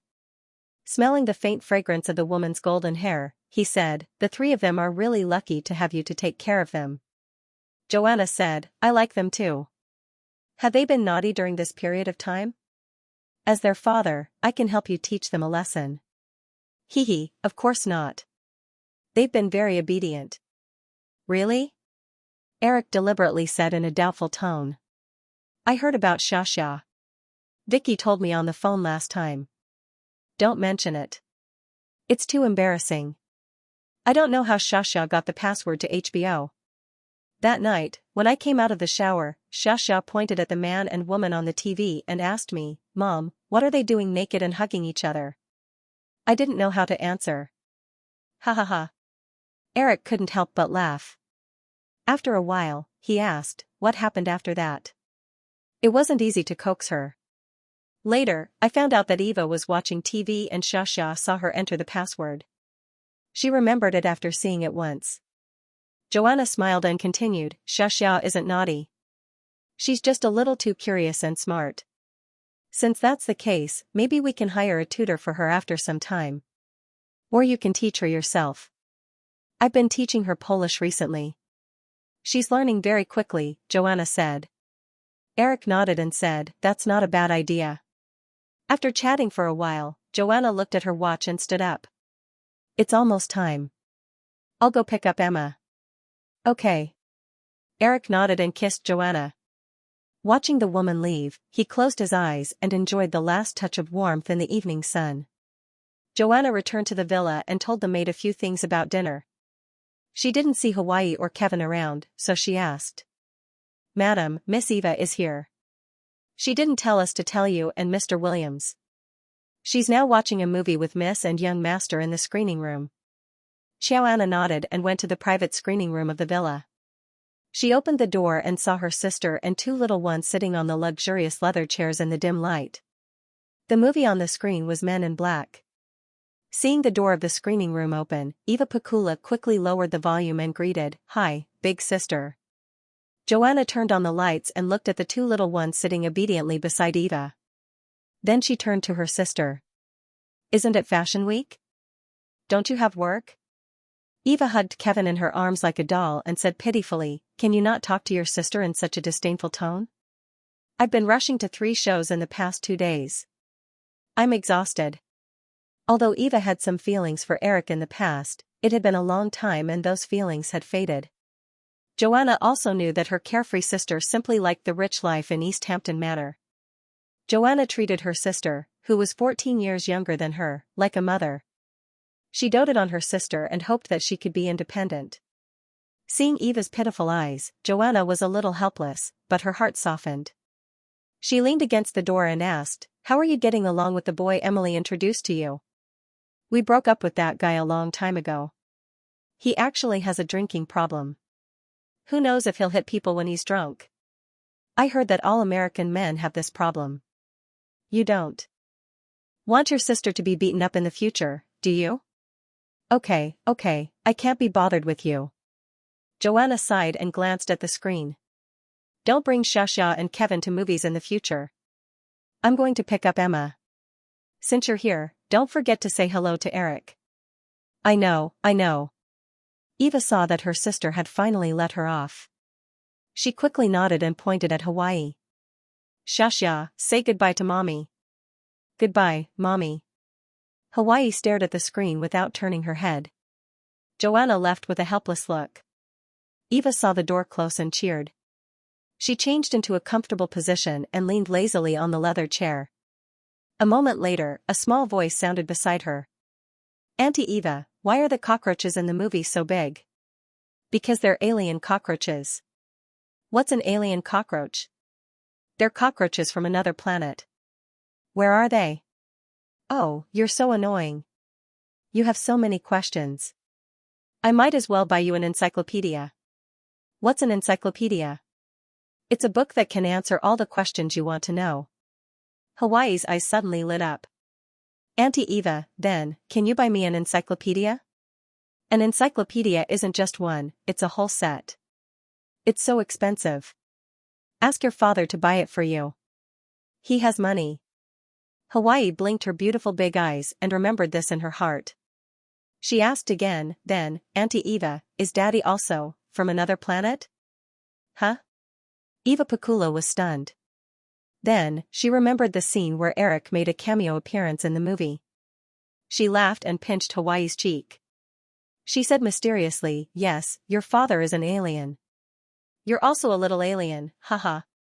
At this moment, the movie on the screen ended.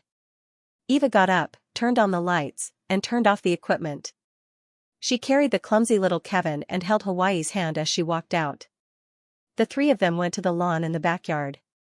Seeing Eric lying there sleeping, Eva touched Hawaii's head and smiled mischievously. Xianxia, go and ask your father which planet he's from. Hawaii looked at Eric lying on the lawn and then turned to look at Eva Pakula. Humph, do you think I'm as stupid as Kevin? Daddy is sleeping. He'll definitely be angry if he's woken up. Hawaii blinked and said, Auntie Eva, Mommy asked you to greet Daddy just now. Okay, little vixen. Eva Pakula rubbed Hawaii's little head. She remembered that she still had a little person in her hands and quickly put Kevin down. She squatted down and said to him, Kevin, go and wake your father up. Tell him it's time for dinner. Kevin also blinked and nodded clumsily. Then, he walked toward Eric.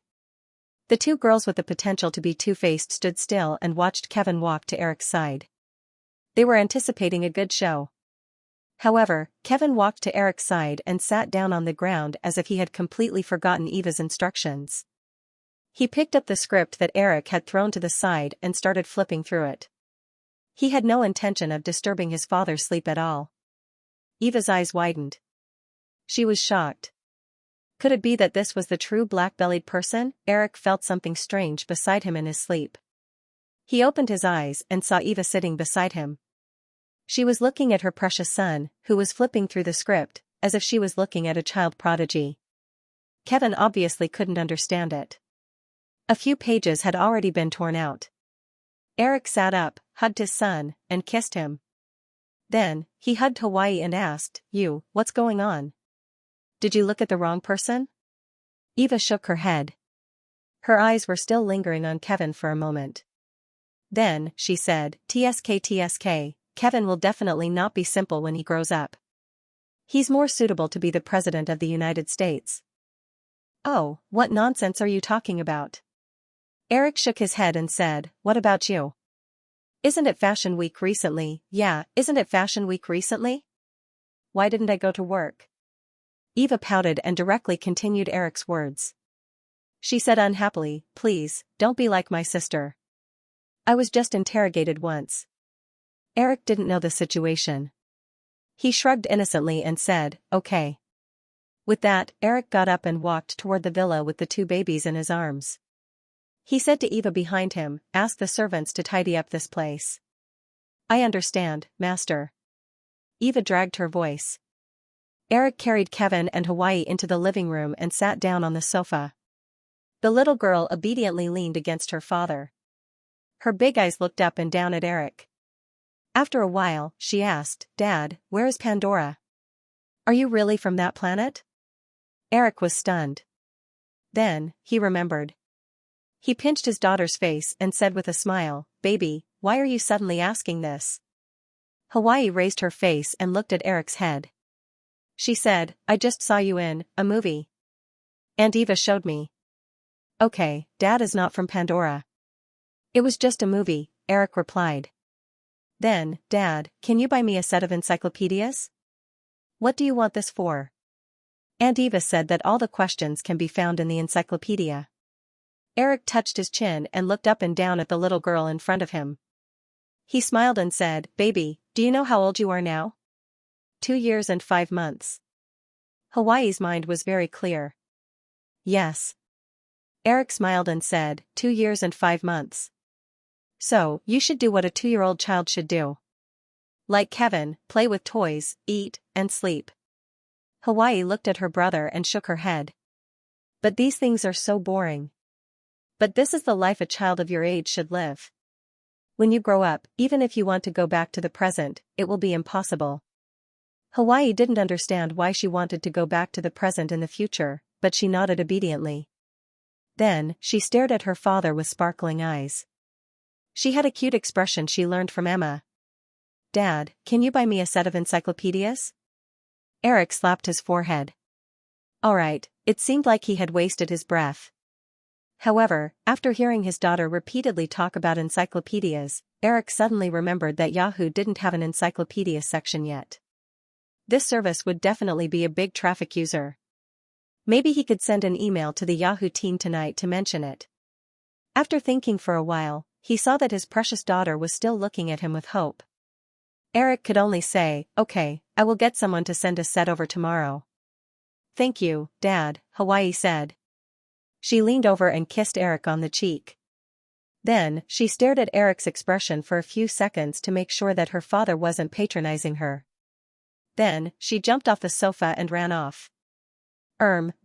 Throwing it away after using it. Isn't it a little too obvious? Eric thought desolately as he looked at his daughter's small figure running away.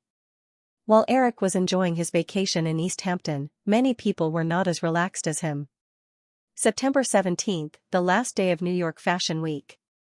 In Bryant Park in Manhattan, Linda Evangelista finished her last show of the Fashion Week and said goodbye to the organizer in a hurry. She didn't even have time to remove the smoky makeup on her face before she got into her car and urged her assistant to rush to the ABC headquarters on the Upper West Side. America's Top Model and Project Runway would start airing in the next 2 weeks. The president of AE Television Network, Anne Sweeney, had invited her and Cindy Crawford to discuss the final stage of the publicity work. Even if the AE Television Network's reform plan failed, it wouldn't have much of an impact on Firefly Group, which had an annual revenue of $20 billion.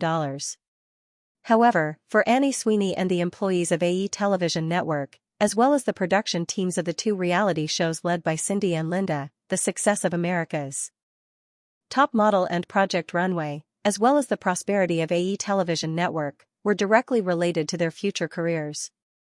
Therefore, everyone was working very hard during this period of time. 10 minutes later, they arrived at the office of Anne Sweeney, who was in charge of AE Television Network. Cindy Crawford was already sitting there. And Sweeney and Cindy were talking in a low voice. When they saw her come in, they quickly got up. "Good afternoon, Anne. I'm sorry I'm late." "It's okay.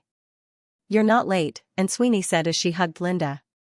Although Annie Sweeney was swift and decisive in her work, and sometimes even a little ruthless, she was very warm in her dealings with others. Furthermore, their age difference was not too big. During this period of time, the few women had become good friends. After greeting each other, Anne Sweeney picked up a few documents and led the 2 women to a small conference room. Sitting around a small conference table, Anne Sweeney said, "The basic situation has been confirmed. Although the headquarters has tried their best to fight for more, the number of subscribers for the new season of Lifetime TV station is still only 34.5 million. Compared to last year, it has only increased by 3 million. This is also the total number of viewers we have." Cindy frowned slightly. This number was only 1/8 of the current American population. She recalled something that Eric had mentioned previously and asked, "And why is the increase so small? Are those operators not interested in Lifetime's reform plan?" "Of course not. The situation here is very complicated. Take Time Warner for example. Not only did they not increase Lifetime's subscriber base, they even reduced Lifetime's subscriber base by 800,000 this season. This is a game of interests. Ever since the media control was further relaxed, the operators can own their own cable television stations. The market is only so big, and not every operator wants to see the rise of their competitors. And Sweeney shook her head and explained, but the main reason is that Lifetime's ratings have been too poor in the past, and it hasn't brought much profit to the operator. This is also why they have been so indifferent to Lifetime's reform plan. So, everything will depend on the ratings of the next 2 TV series. After listening to Sweeney's explanation, Linda looked at Cindy and couldn't help but ask a question that no one was willing to face. And, what do you think the ratings of our show will be? And Sweeney pressed the document in her hand and looked at the 2 women. She hesitated for a moment before saying, actually, this is what I wanted to ask you too. These 2 projects were conceived by Mr. Williams. Didn't you talk to him about this? Linda shook her head and said, we asked him, but he didn't say anything. And Sweeney nodded regretfully. She flipped through the documents beside her and found a copy to pass to the 2 women beside her. She said, for these 2 shows, the company and the advertisers signed a floating contract. According to the contract, the passing line for the 2 shows is 1.5 million viewers, and the ratings will reach 0.8. With this data, the average advertising fee for 30 seconds is $50,000, and each episode is 16 minutes, so the revenue will be $1.6 million. The total revenue for the 13 episodes will be $20 million. After that, we will be able to break even with the operator's cut and the subsequent distribution of the show. Linda and Cindy looked at the document in front of them. After a while, Cindy looked up and said, so, and, what were the ratings of Lifetime last year? And Sweeney hesitated for a moment before saying, in 1994, the highest ratings was a TV movie called The Seventh Floor. It starred Brooke Xianxia and had 2.21 million viewers. Last year, the average primetime ratings for the whole year were 700,000. Less than 1 million? Linda almost jumped up in disappointment. And Sweeney nodded. She didn't tell the 2 women that this was only the average primetime ratings. If the ratings were spread over the whole day, the numbers would be even worse. Because of this, Lifetime's advertising revenue for the whole year was only about $30 million. It wasn't even as high as the operator's cut.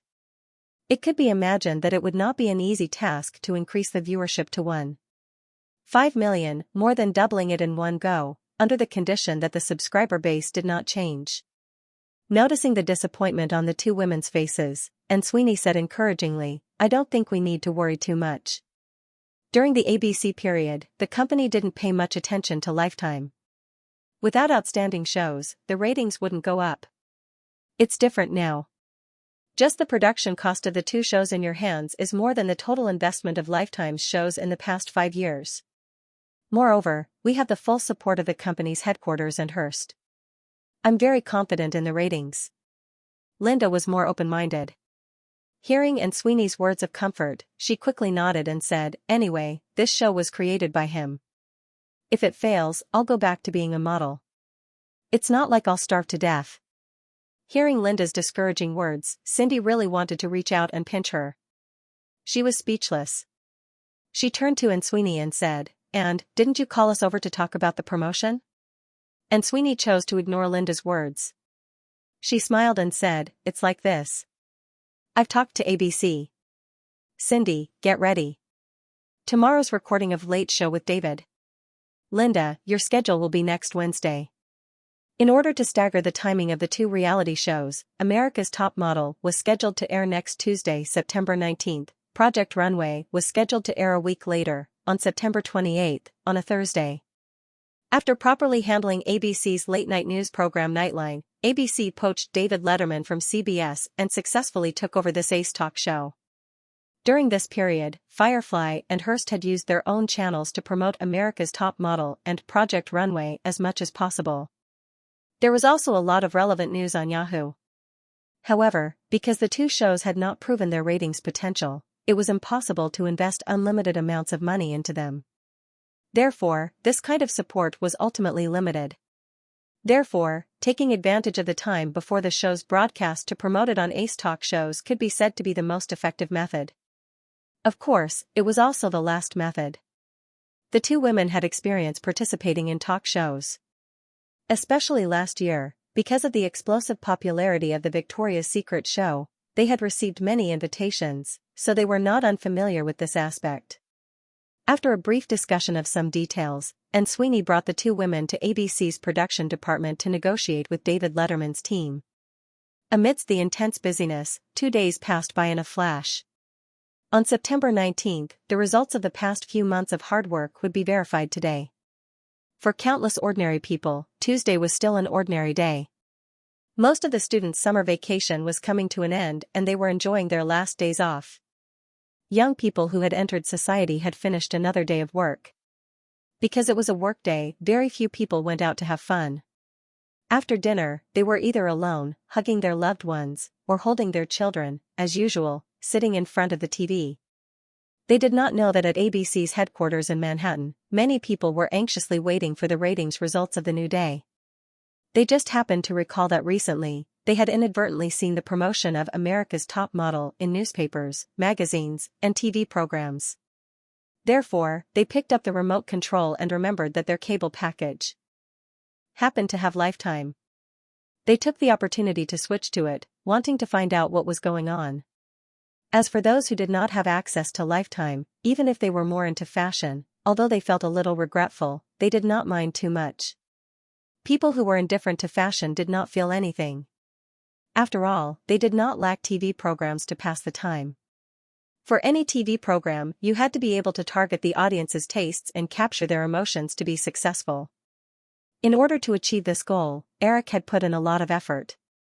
For a model talent show, what young women who liked fashion and had some fantasies about the runway wanted to see the most was, without a doubt, an ordinary girl suddenly appear in front of everyone. If there was a word to describe it, it would be a sparrow turning into a phoenix.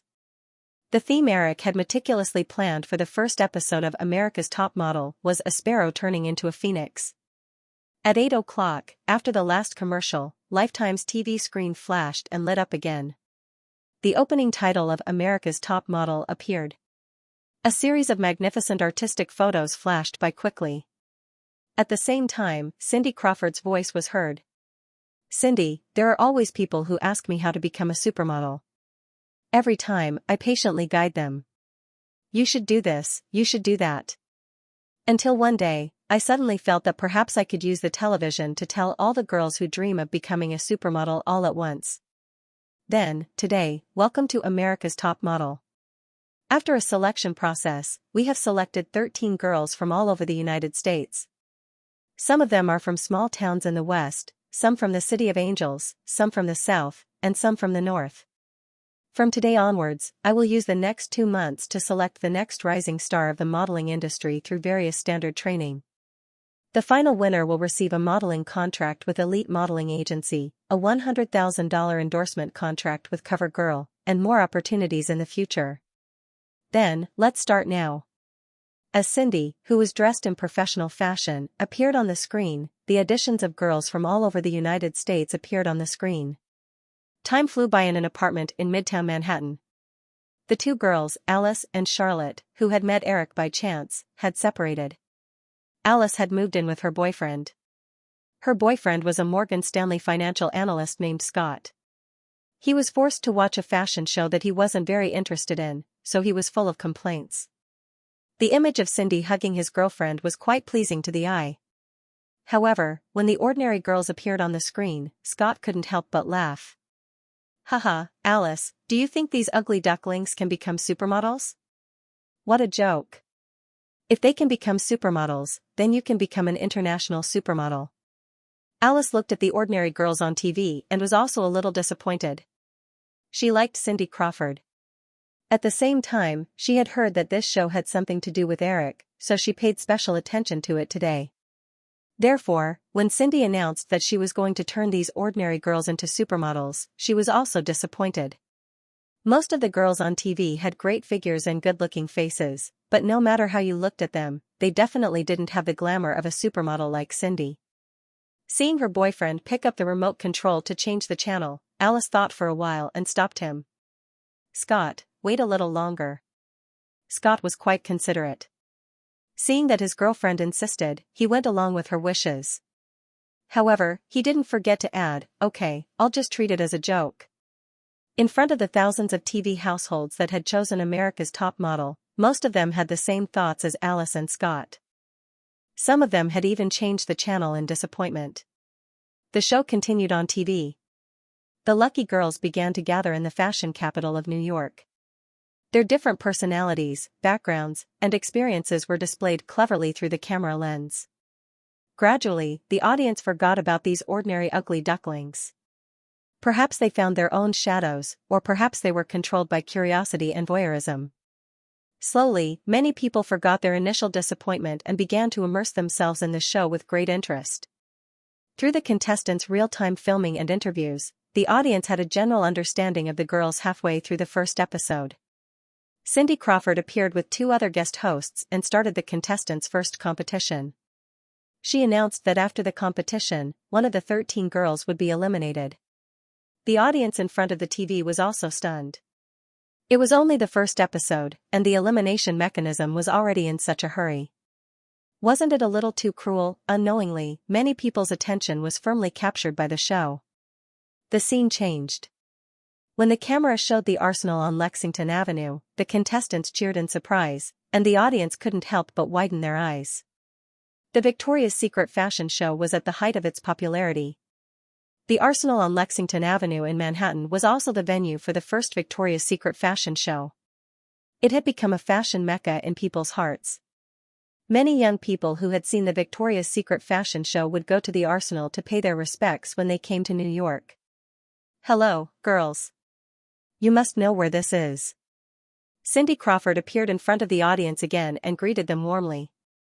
Amidst the infatuated cheers, Cindy Crawford continued, "Then, your first test will be held here. The costumes used in this competition are all handmade by the top designers of the LTD group. Each of you can choose any one of the 20 outfits. There will be professional designers backstage to take care of your styling. Then, you will experience the first fashion show of your life. Now, let's begin. Remember, everyone only has half an hour to prepare. Okay, go. Go. Go." Following Cindy's order, all the girls rushed backstage. The camera followed them and soon appeared in a hall. There were 20 sets of exquisite female outfits in the hall, one by one, on the plastic mannequins. These outfits were the latest autumn collections of the LTD Group's Brighton fashion show. Of course, compared to the finished products sold in the stores, these outfits were more exquisite and high-end. The camera swept past these exquisite female outfits and turned to the contestants again. On the screen, some of the girls were dazzled and kept wandering between the outfits. Some of the girls couldn't wait to choose an outfit and then rushed to the dressing room. There were even 2 girls who chose the same outfit at the same time and didn't give in to each other. They even had an argument. All of this was vividly recorded on camera. Even when the 2 girls were arguing, no one stepped forward to stop them. In the end, both girls realized that if this kind of argument continued, it would only lead to them being eliminated. Only then did they compromise with each other. This kind of realistic conflict greatly satisfied the voyeuristic desires of the TV audience. They couldn't help but start to comment on the girls they liked or hated. The makeup scene that followed quickly ended with the fast editing. After a TV commercial, the screen went black. With a series of clicking sounds, the bright lights on the ceiling of the munitions factory performance hall lit up one after another. A familiar scene appeared in front of everyone.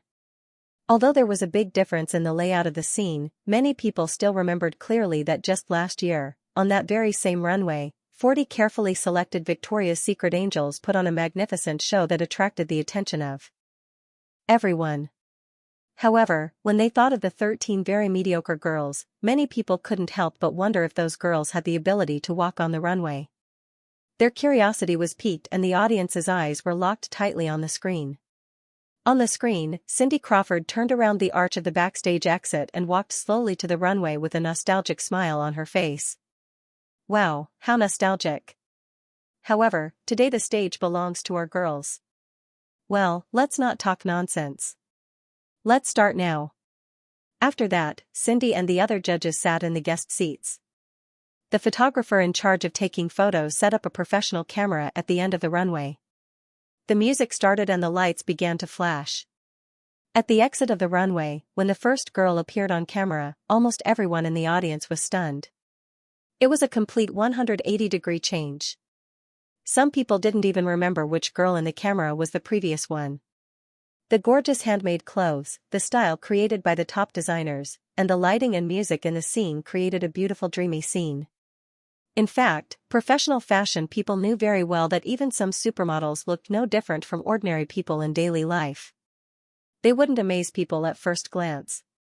The reason why they looked like goddesses on the runway was that in addition to their own professional skills, clothes, makeup, lighting, and music played a very important role. In the eyes of the ordinary audience, the contestants' steps on the runway were obviously inexperienced and far from being comparable to those supermodels. However, after a series of professional elements and clever editing by the production team, everyone suddenly felt that sparrows had transformed into phoenixes. At the beginning of the show, many people still doubted whether these girls had the potential to be models. However, when the 2-minute runway show was over, everyone's doubts were dispelled. Some girls in front of the TV, who originally thought that they would never be models, couldn't help but feel a sense of immersion in their hearts. They imagined what would happen if they stepped on the stage. When the fashion show was over, many people were still thinking about it when the cruel elimination round came. As the photos in Cindy's hands were reduced one by one, many people's feelings were firmly grasped. They prayed that the contestants they liked would not be eliminated, and many people hoped that the contestants they hated would leave. When the results came out, some people felt lucky, some regretted, and some people complained that it was unfair. However, nothing could be changed. Subconsciously, many people began to silently look forward to the next episode. At the headquarters of ABC, although Anne Sweeney told Cindy that she could go back and wait for the results, Cindy still stayed in Anne Sweeney's office. Fashion Week was over, and this year's Victoria's Secret fashion show was in the early stages of preparation and fitting. Cindy and Linda weren't too busy for the time being, so Linda also came to join in the fun. The three women chatted nervously as they drank coffee, glancing at the TV in the office from time to time. Unlike ABC, Lifetime TV didn't have the special treatment of receiving real-time ratings from Nielsen. They could only get the rough statistics after the show was over. The detailed data would have to wait until the next morning. After the first episode, a full half-hour passed. Someone knocked on the office door. And Sweeney got up and walked out. Cindy knew that the results were coming out. She took a deep breath and felt that her heart was beating a lot faster. Glancing at Linda, who was leisurely drinking coffee and flipping through the pages of the magazine in front of her, she said unhappily, "Why do you look so relaxed?" "It's not my show." "Why should I be nervous?" Linda said without raising her head. "Then why are you here today?" Linda shrugged and looked a little mischievous. "Nothing.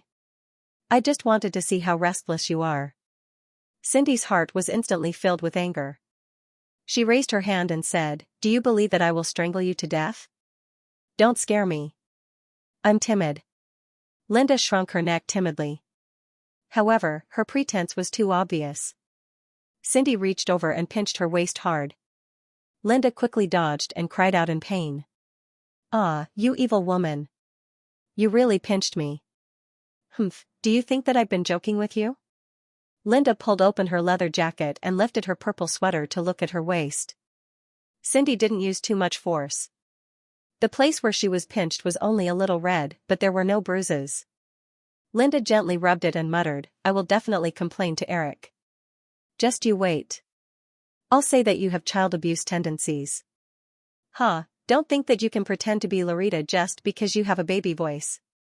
"Child abuse? Humph, look at how old you are." "Of course I'm not Loretta." Linda snorted and said half of her sentence. Cindy obviously knew the meaning behind Linda's words. Just as she was about to say something, Anne Sweeney pushed open the office door and walked in. She hurriedly stood up and looked at Anne's expression. Seeing that she was relaxed, she immediately relaxed. At least, from Anne Sweeney's expression, the viewership ratings were not bad. Anne Sweeney was indeed in a good mood. She waved the form in her hand and smiled. "Take a guess. What's the viewership ratings?" Linda blurted out, 700,000? "I'll hit you." Cindy stared at Linda and said to Anne Sweeney, "All right, Anne, I'm so anxious." Anne Sweeney smiled and handed the form in her hand to Cindy. She said, "From the preliminary results, the viewership ratings are definitely going to break the record." The highest viewership rating is 2.75 million, the average viewership rating is 2.3 million, and the average viewership rating is 1.3. It has already far exceeded the viewership ratings of last year. I'm already thinking that we can use this gimmick to promote the movie for the next week. Cindy looked through the data and relaxed. The average viewership rating is 2.3 million, which is 800,000 more than the estimated 1.5 million viewership rating. It is more than 3 times the viewership rating of last year's Lifetime TV station. This number is definitely amazing. Although it could not be compared to the 4 major TV stations, Lifetime TV station only had a viewership of 30 million. This number was equivalent to taking away 1/15 of that viewership. If this ratio was converted to a public channel with universal coverage, the viewership should be around 18 million. Linda leaned over and looked at the form in Cindy's hand. She said, although it's not bad, I feel that this should be the result of all the previous promotions. The actual viewership ratings will have to be determined in the future, right? After hearing this, Cindy was stunned. The excitement in her heart cooled down a little. Although the production cost was $20 million, the promotional resources invested in this period of time by various channels, if converted to cash, would be close to $10 million. This amount was comparable to the movie's promotional budget. It was definitely very high in the television industry. $10 million in exchange for the highest viewership rating of $2.9 million in the first episode. This was almost natural. The actual results of America's Top Model would still have to be determined by the viewership ratings. Annie Sweeney, on the other hand, was more optimistic. Even if the viewership ratings would start to drop, with 2.3 million viewers, it would definitely not be a problem for them to maintain an average score of 1.5 million and above after a season. As long as the show's reputation was not too bad, the show could continue to be produced. Although she hoped for a miracle, and Sweeney did not lack the desire to play it safe. Many things had to be done step by step. After all, America's Top Model was an inconspicuous basic cable channel. After the first season of America's Top Model aired, the response from the media was not too great. It could not be compared to the strong TV series that were gradually starting to air on public channels. Another reality show that satisfies people's curiosity and voyeurism. The plot is a little messy, but it firmly captures the audience's emotions. Although the audience is small, it is worth watching. This is a reality show that imitates the style of Survivor, but it focuses on the modeling industry that young people are interested in. Cindy Crawford is still as brilliant as ever. In the first episode, the contestant's transformation from mediocre to gorgeous was also eye-catching.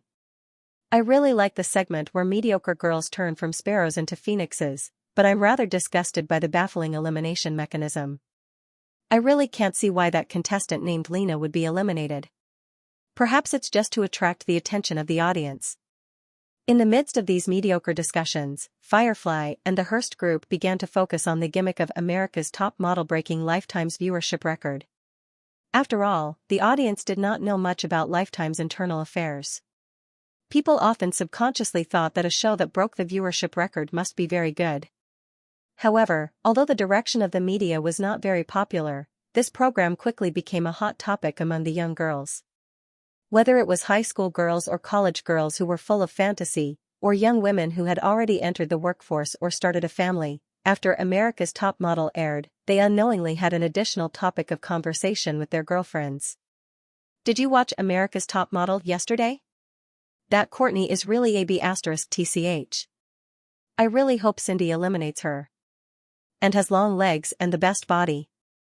I think she is very likely to be the final winner. I feel like the judges' elimination criteria are a little erratic.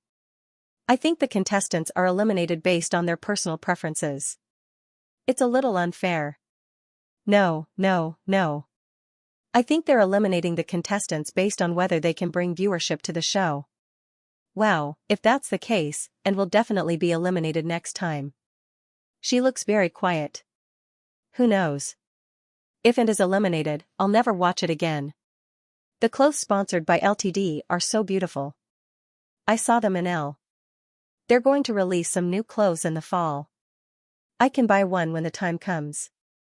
I like the light yellow one. Similar conversations quickly spread among the young women in the following week and quickly became a craze.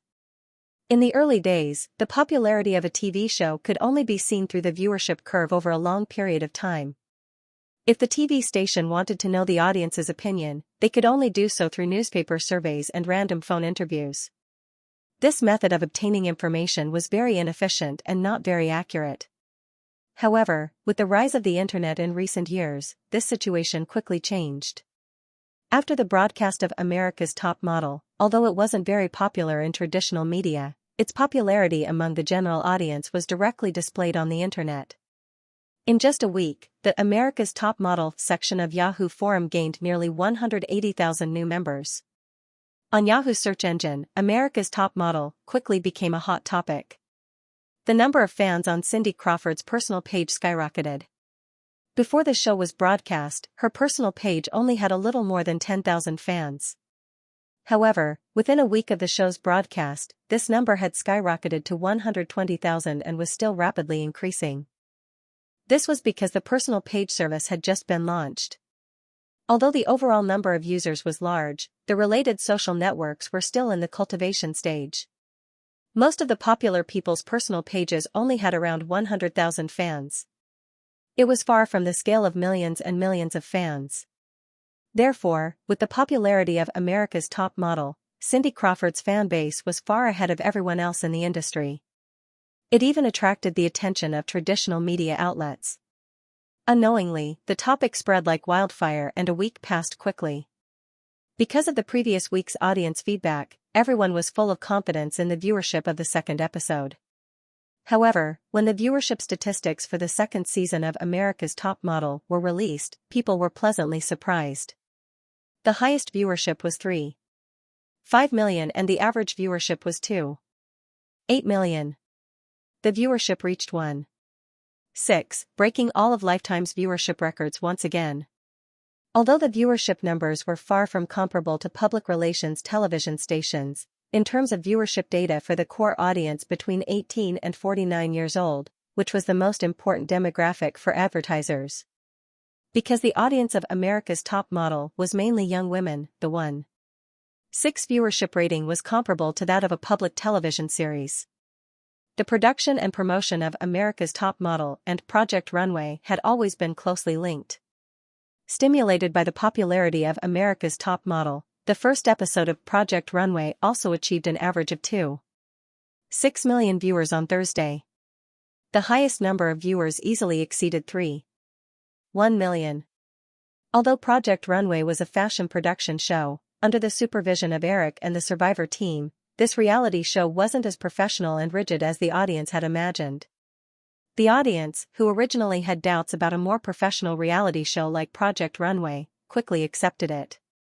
They enjoyed watching the contestants fight openly and secretly, as well as the delightful way in which they turned any material into exquisite fashion. With the increase in viewership ratings, the traditional media keenly grasped the potential of the two reality shows and began to report on them. This caused the popularity of America's Top Model and Project Runway to spread rapidly. In the following weeks, the viewership ratings of the two reality shows showed a trend of rising neck and neck. In less than a month, the average viewership of the two reality shows broke the 4 million mark at the same time. America's Top Model was more popular than Project Runway after all. The highest viewership rating for the fourth episode even reached 4.6 million. At the same time, in just a month, with the popularity of the two reality shows, more and more people began to take notice of Lifetime TV. Due to the viral popularity of America's Top Model and Project Runway, or due to curiosity, or because they wanted to follow the topics of the people around them, many people chose to change their cable packages when they realized that they didn't have Lifetime TV in their cable packages. Because of this, the number of subscribers of Lifetime TV easily broke through 40 million from the initial 34.5 million in the following month. The operators that carried Lifetime TV signal were better off. After receiving a user request, they could easily change their subscription packages. However, the operators that didn't carry Lifetime TV signal weren't doing so well. Among them, the unluckiest was undoubtedly Time Warner. This matter started when Lifetime TV was preparing for its reform plan. When the plans for the two reality shows were confirmed, Katzenberg personally contacted the executives of Comcast, Telcom, Time Warner, and several other operators, hoping that they could carry Lifetime TV's signal on a larger scale. However, because Lifetime TV's performance was lukewarm, the major operators were very indifferent to Katzenberg's request. Katzenberg went around lobbying, but the results were minimal. By the time America's Top Model aired, the number of subscribers had only increased by a mere 3 million. The operators like Comcast and Telcom didn't have a large number of their own TV stations. They didn't increase or decrease the number of subscribers of Lifetime TV. Most of the time, they relied on Lifetime TV's viewership data. However, Time Warner was different. After learning about Firefly Group's reform plan for Lifetime TV, they considered that once Lifetime TV rose to prominence, it would definitely compete with Time Warner's WB-TV station, which also had a younger audience. Therefore, not only did Time Warner not cooperate to increase the number of subscribers of Lifetime TV, but they also changed the package before the fall and reduced the number of subscribers of Lifetime TV by 800,000. What was even worse was that some of the subscribers that Time Warner cut were concentrated in major cities like New York and Los Angeles. The fashionable women of Los Angeles and New York were the most potential subscribers of the two reality shows, America's Top Model and Project Runway. After hearing this news, Katzenberg immediately called the head of Time Warner Cable and gave him a good scolding. However, perhaps it was just as the saying went, settle accounts after autumn. The fall hadn't even passed yet, but Time Warner had already suffered retribution for their little trick. If America's Top Model and Project Runway didn't become popular, then for the 800,000 subscribers who had their Lifetime TV signal cut off, Lifetime TV would naturally be dispensable and no one would care about it. However, the current situation was far beyond everyone's expectations. As the broadcast progressed, America's Top Model and Project Runway had already become a hot topic for many young women. When everyone was talking about a certain contestant on America's Top Model who had been regrettably eliminated, or when their best friends were chatting about a certain stunning outfit on Project Runway, because their cable TV package didn't have Lifetime TV signal, they couldn't say a word at all. One could imagine the awkward situation. American operators also had territorial monopolies. In order to avoid unnecessary competition, operators like Comcast, Telcom, and Time Warner had tacitly divided their territories. In some of the more remote areas, residents could only choose one operator to access their cable TV signal. If they were unlucky enough to encounter such a situation, they would naturally admit that they were unlucky. However, in metropolitan areas like New York and Los Angeles, the major operators basically fought over every inch of land, so such a potential monopoly situation didn't exist. Therefore, those subscribers who couldn't find Lifetime TV signal on Time Warner Cable's cable TV package turned to Comcast and Telcom in order to watch America's Top Model and Project Runway. In October, when Time Warner Cable's cable TV department counted the number of subscribers again, they were shocked to find that in just 1 month, Time Warner had rapidly lost 460,000 subscribers. What did this number mean? Time Warner Cable's total number of subscribers was only 15 million. After losing 800,000 Lifetime TV subscribers, the remaining subscribers to Lifetime TV were only 3 million, which was the lowest level among the major operators. The root of all this was, of course, the competition between Time Warner and Firefly. But now, losing 460,000 subscribers in a month was already equivalent to 3% of Time Warner Cable's total subscriber base, and this was only in a month's time. It should be known that in the entire 1994 year, Time Warner Cable's subscriber base had only increased by 1.6 million. Moreover, if this situation continued, not only would Time Warner's cable TV business not show any growth this year, but it would also fall back to the level of 2 or even 3 years ago. Terry Semel, who was in a terrible fix because of the failure of the summer movie business, heard the news and called the person in charge of Time Warner Cable's cable TV department to give him a good scolding. Time Warner Cable's internal department originally wanted to deal with this matter quietly, but for some reason, the news suddenly spread. In an instant, the news of Time Warner Cable's cable TV business plummeting flooded the media. Although everyone knew what was going on, Time Warner wanted to suppress Lifetime TV's development, but because of the strong rise of America's Top Model and Project Runway, in the end, they went for wool and came home shorn. Losing 3% of subscribers in a month, how much would they lose in a year? Many people couldn't help but ask, and no doubt many of Time Warner's shareholders had the same thought. Thus, the management once again received pressure from all sides. In order to settle this matter, someone had to step up and take responsibility. Time Warner's internal power was intricate, and a cable TV department was entrenched in several powers. Everyone knew the ins and outs of this matter. In fact, if it were any other company, if they encountered such a situation, they would basically do the same. Therefore, this wind blow could not be considered a management error at all. Terry Semel couldn't stir up internal disputes under external pressure. In the end, he could only bite the bullet and use his own spokesperson in the cable TV department as a scapegoat. A few days later, Time Warner announced that the original vice president of the cable TV department would be leaving due to a decision-making error, which could be considered as an explanation to all parties. But of course, this matter couldn't end just like that. Lifetime TV's popularity was still rising rapidly, and Time Warner had already lost 460,000 subscribers. If they didn't reconnect to Lifetime TV's signal as soon as possible, and the situation continued to develop, the situation would definitely worsen. The cable TV operator's platform wasn't something that a TV station could access as they wished, but at the same time, the operator couldn't arbitrarily access the cable TV signal without authorization. There were two sides to everything, and everything depended on which side was stronger. After hurriedly dealing with the external pressure and shareholders' pressure, Terry Semel personally called Katzenberg's phone. The call was transferred to Katzenberg's secretary's office, and the reply he received didn't seem to be surprising at all. "Mr. Katzenberg is not here. When can I contact him?" "I'm not sure." After several unsuccessful attempts, Terry Semel had to call Robert Iger, who had just taken over the helm of Firefly TV.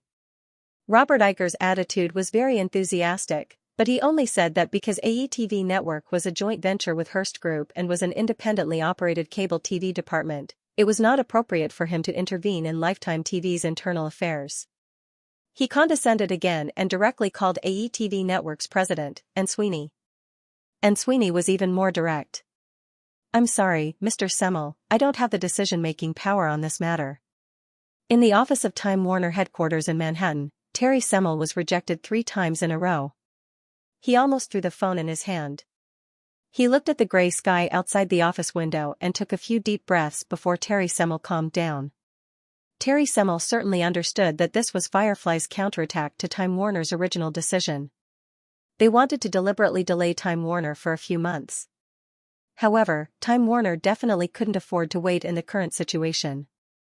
If Time Warner's cable TV subscribers dropped by hundreds of thousands next month, as the CEO, he might be involved in this matter. Terry Semel frowned and thought for a long time. Just as he was considering whether or not to fly to Los Angeles to talk to Katzenberg, he suddenly remembered that the young man behind Firefly should be in East Hampton now. Although he hadn't visited, it wasn't difficult to find out where Eric lived. After a few phone calls, he quickly got the address of Eric's manor in East Hampton. After thinking for a moment, Terry Semel ordered his secretary to prepare a car. He planned to personally go to East Hampton. After all, as the absolute controller of Firefly Group, if he could directly get Eric Williams's promise, it would definitely be far better than repeatedly tangling with Katzenberg and the other senior executives. Moreover, although he admired the young man for creating such a huge industry in just a few years, deep in his heart, Terry Semel still felt that Eric Williams was, after all, young. He would definitely be easier to deal with than the shrewd Katzenberg. After all, no matter how talented a person was, in terms of business experience, they still relied on the accumulation of a long period of experience. 2 hours later, Terry Semel arrived at East Hampton by car. The car was parked on a small road 1 kilometer away from Eric's manor. Terry Semel took out his phone and dialed Eric's private number, but a woman with a soft voice answered the phone. After a while, the phone was transferred to Eric. Terry Semel said that he happened to pass by East Hampton and asked if he could visit. Eric's tone on the phone was normal, and he agreed very enthusiastically.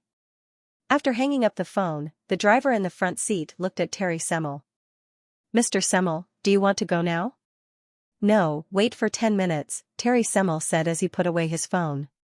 Although both sides were well aware of the situation, they still had to pretend. If they were too anxious, they would inevitably be at a disadvantage. The driver nodded, turned off the engine, and waited patiently. Terry Semmel leaned against the leather seat and carefully considered the wording of the next negotiation. 10 minutes passed unknowingly.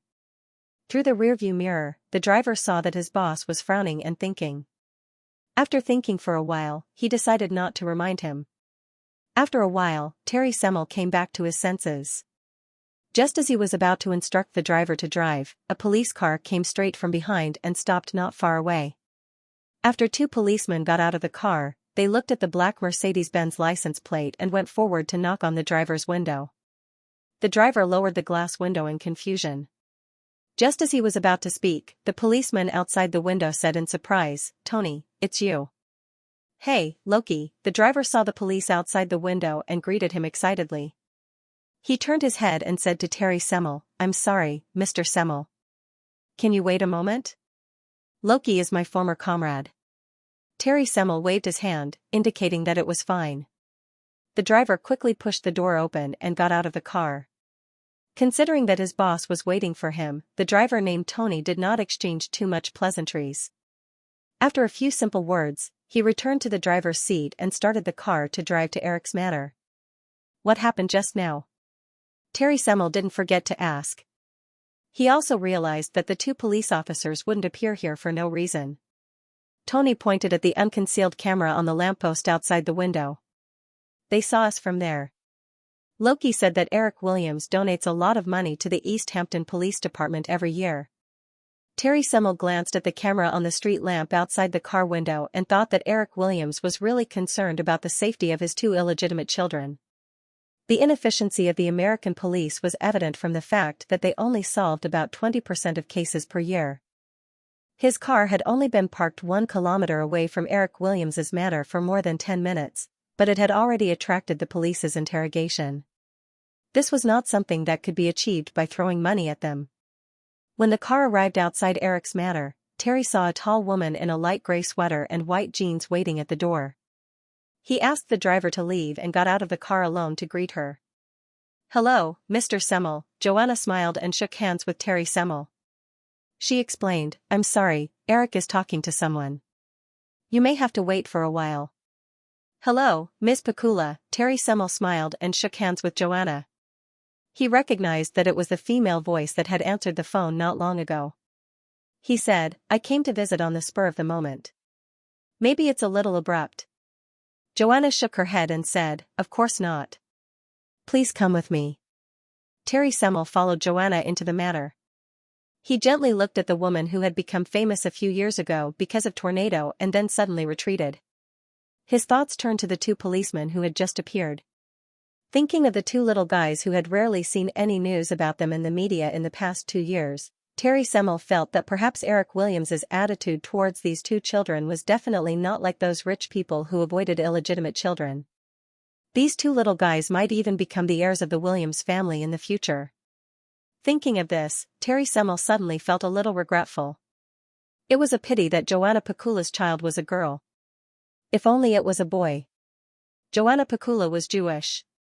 According to tradition, the child was also Jewish. If it was a boy, his inheritance rights would definitely be greatly increased. In the future, he would also have a greater sense of identity with the Jewish community in Hollywood. Terry Semmel was very clear that the reason he could reach the position of CEO of Time Warner today was absolutely inseparable from his Jewish ancestry. Although this position was not as easy as he imagined, in the Time Warner system, many shareholders and board members supported him. In addition to his personal ability, another important reason was that they had the same ancestry. Following Joanna all the way into the manor villa, Terry Semmel did not have time to look at any of the household decorations in the villa. Instead, he was attracted by a little girl who was sitting at the coffee table in the living room and reading a large book. Joanna noticed Terry Semmel's gaze and led him to the sofa to sit down. She said to the little girl, "Xianxia, the guest is here. Remember to greet him. This is Mr. Semmel." The little girl who was sitting on a small stool beside the coffee table and reading quietly raised her head. Her eyes were as beautiful as her mother's, pure and bright. With soft blonde hair and a small face with a little baby fat, she gave people the feeling of a doll. The little girl and Terry Semmel looked at each other for a while. She curiously looked at his rimless glasses for a moment before she said, "Hello, Mr. Semmel." Terry Semmel's eyes fell on the thick book in front of Hawaii. At this time, he could tell that it should be one of the books in the Encyclopedia of Great Britain. He was a little surprised, but he did not ask. Instead, his tone became gentler, as if he was worried that he would disturb something. He said, "Hello, Xianxia." Joanna smiled and explained, "Mr. Semmel, this is my daughter, Hawaii Williams. Please sit for a while. Eric will come down soon.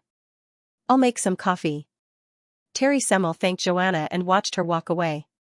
He looked at the little girl and the book a few times. When he saw that the little girl's face was very focused, he felt strange again. He wanted to ask someone whether the Encyclopedia of Great Britain was something that a 2- or 3-year-old girl could understand. Or was he already old? After a while, Hawaii quietly turned a page of the book in front of her and read a few paragraphs. She raised her head and looked to the side. Her mother was not sitting in her original seat. There was a thick English dictionary beside her. When she was about to take it, she realized that there was an adult beside her. She turned her head and asked in a familiar tone, "What does emperor mean?" At this time, Terry Semmel had already seen that the encyclopedia was a biology section. Hawaii was flipping to the page where the word emperor penguin was written. When he heard the little girl's question, Terry Semmel realized that the little girl should know the meaning of penguin. However, she did not know the meaning of the word emperor in emperor penguin. English was different from Chinese. Chinese was a hieroglyphic language. Even if one did not know how to read some Chinese characters, they could often guess the general meaning based on the shape of the characters. However, English was a phonetic language. As long as one understood the rules of reading, most people could read it. However, if one wanted to understand the meaning of a word, they would need a professional explanation. Well, things finally made sense. Although it was still a little unbelievable, Terry Semmel still gently and patiently explained to the little girl in front of him, "Emperor means emperor. It's similar to king." "King, do you know?" Hawaii nodded and pointed at the illustration of emperor penguins in the book. She asked, "Have you seen emperor penguins before?" "I haven't. Emperor penguins live in the very cold Antarctic. It's difficult for humans to survive there." The little girl blinked and asked, "Since humans can't survive in the Antarctic, how do we know that there are emperor penguins in the Antarctic?" Terry Semmel was even more surprised. This question sounded very philosophical, but the little girl in front of him was clearly only 2 or 3 years old. Seeing the little girl's bright eyes staring at him, Terry Semmel thought for a moment and said, "Although we can't survive in the Antarctic for a long time, we can go there for a short period of time. Then, we can discover emperor penguins." Hawaii asked, "How can we survive there for a short period of time?" Terry Semmel smiled and said, "We can make a lot of equipment, thick clothes, and sturdy houses. We can use these things to resist the cold weather in the Antarctic. This way, we can survive there for a short period of time." The little girl nodded and said, "Then why don't emperor penguins need these things?" "Because they have evolved for many years and have adapted to the environment there. We humans can't adapt to it and can only use foreign objects. Why are we humans inferior to emperor penguins? Can't we evolve?" "No, no, no. Little girl, you're wrong about that. We humans are the most outstanding creatures on this planet. The emperor penguins live in a very narrow environment, but we can go to any corner of the world. We can even leave the planet and go to the distant space. That's because we have intelligence. We can use intelligence to do that, but other creatures can't." When Hawaii heard Terry Semmel's words, she seemed to understand. Then, she seemed to have thought of something and said, "I saw on television that lions have intelligence too. They can work together to catch prey." Terry Semmel's gaze became even gentler. He looked at the thick book in front of the little girl and said, "No, Xianxia, that's not wisdom. Wisdom must be something that can be passed down from generation to generation. Animals like lions and tigers can't do that." "Oh." Hawaii nodded and looked at the book in front of her again. Terry Semmel straightened his body. He felt Joanna's figure beside him holding a cup of coffee and quickly stood up. Joanna had been standing quietly by the side and did not disturb their conversation. Now, she handed the coffee over and said, "I'm sorry, Mr. Semmel. Xianxia can be a little clingy sometimes." "No, of course not." Terry Semmel smiled and shook his head. Just a short conversation with the little girl in front of him calmed him down. He had been irritated by the recent series of trivial matters in the company. Terry Semmel even felt that if he could have a little personal relationship with Eric, he would definitely be thick-skinned enough to recognize Hawaii as his goddaughter. Of course, it was a pity that he could only think about it. His current position did not allow him to have too much interaction with Eric. Joanna sat beside Terry Semmel and chatted for a while. Then, a man and a woman walked down the stairs. The man was naturally Eric. Terry Semmel quickly recognized the woman. She was the host of America's Top Model, Cindy Crawford. "I'm sorry, Terry. I made you wait for so long." Eric went forward and hugged Terry Semmel warmly. He introduced, "This is Miss Cindy Crawford." "Hello, Cindy." Terry Semmel shook hands with Cindy Crawford and said respectfully, "Your show is great. My daughter likes it very much." "Thank you." Cindy Crawford smiled and nodded. Joanna knew that they had something to talk about. She stood up and put away the book in front of Hawaii. She pulled the little girl to the backyard and said, "Okay, Xianxia. We agreed that we could only watch for 2 hours a day. Time's up." The little girl followed her mother reluctantly and said, "Mom, I found a problem. I'm 2 years old now. I can watch for 2 hours. When I was 3 years old, I could watch for 3 hours. But there are only 24 hours a day. What will I do when I'm 25? Joanna said softly, "Oh, baby. When you're 25, I won't take care of you anymore. But Aunt Eva is almost 25. Why do you still want to take care of her?" Joanna smiled and said, "Because your Aunt Eva is too stupid. She's not as smart as our Xianxia." Hearing the conversation between the mother and daughter, the people in the living room, including the maids not far away, laughed softly. Terry Semmel looked at Joanna's back and said to Eric, "This little girl is too smart. Maybe this is the power of genetics." "Maybe." Eric smiled. Cindy Crawford, who was sitting next to Joanna, saw that Joanna took the initiative to leave. She knew that the following conversation was not something she could participate in. However, she was not willing to leave. Just as she was wondering what to do, Eric took the initiative to say, "Cindy, it's almost time to prepare lunch. Let's stay for lunch. You can discuss with Joan about what to prepare." "Okay." Seeing that Eric did not chase her away this time, Cindy was relieved. In fact, she found an excuse to visit Virginia because she heard that Virginia was out for filming. Joanna was a gentle person. As long as Eric did not say anything, no one would chase her away. After sending Cindy away, the maids in the living room tactfully left one after another. Only then did Eric start chatting with Terry Semmel.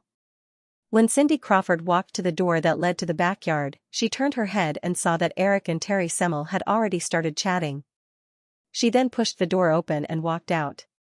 It was almost noon, and the late autumn sun shone on the spacious manor. The temperature at the end of October had dropped below 20 degrees, and even the sunlight seemed to be a little pale due to the low temperature. Although the lawn in the yard and the surrounding shrubs were evergreen plants, there were also withered leaves at this time, and it was no longer as lively as before. Cindy didn't like this kind of cold environment, but when she looked around, the autumn sky seemed to be very low, and behind a few white clouds was a breathtaking blue. She could see the horizon just by looking over the fence not far away. This kind of open atmosphere made her feel comfortable. Cindy couldn't help but stretch her body lazily and ask the maid who was cleaning the withered leaves next to the fence where Joanna went. She then walked across the lawn and walked towards the place where there were a few fiery red maple trees by the sea. Joanna was sitting under the maple tree with a thick booklet on her knees. She was surrounded by 2 small figures who seemed to be collecting maple leaves. When Joanna saw Cindy walking over, she waved at her with a smile. She then took a maple leaf from Kevin and patiently commented on it in a low voice. She then put it in the booklet on her knees. It wasn't even 11 o'clock yet, and Cindy wasn't in a hurry to pass on Eric's instructions. She looked at the thick maple leaves on the ground and sat down next to Joanna.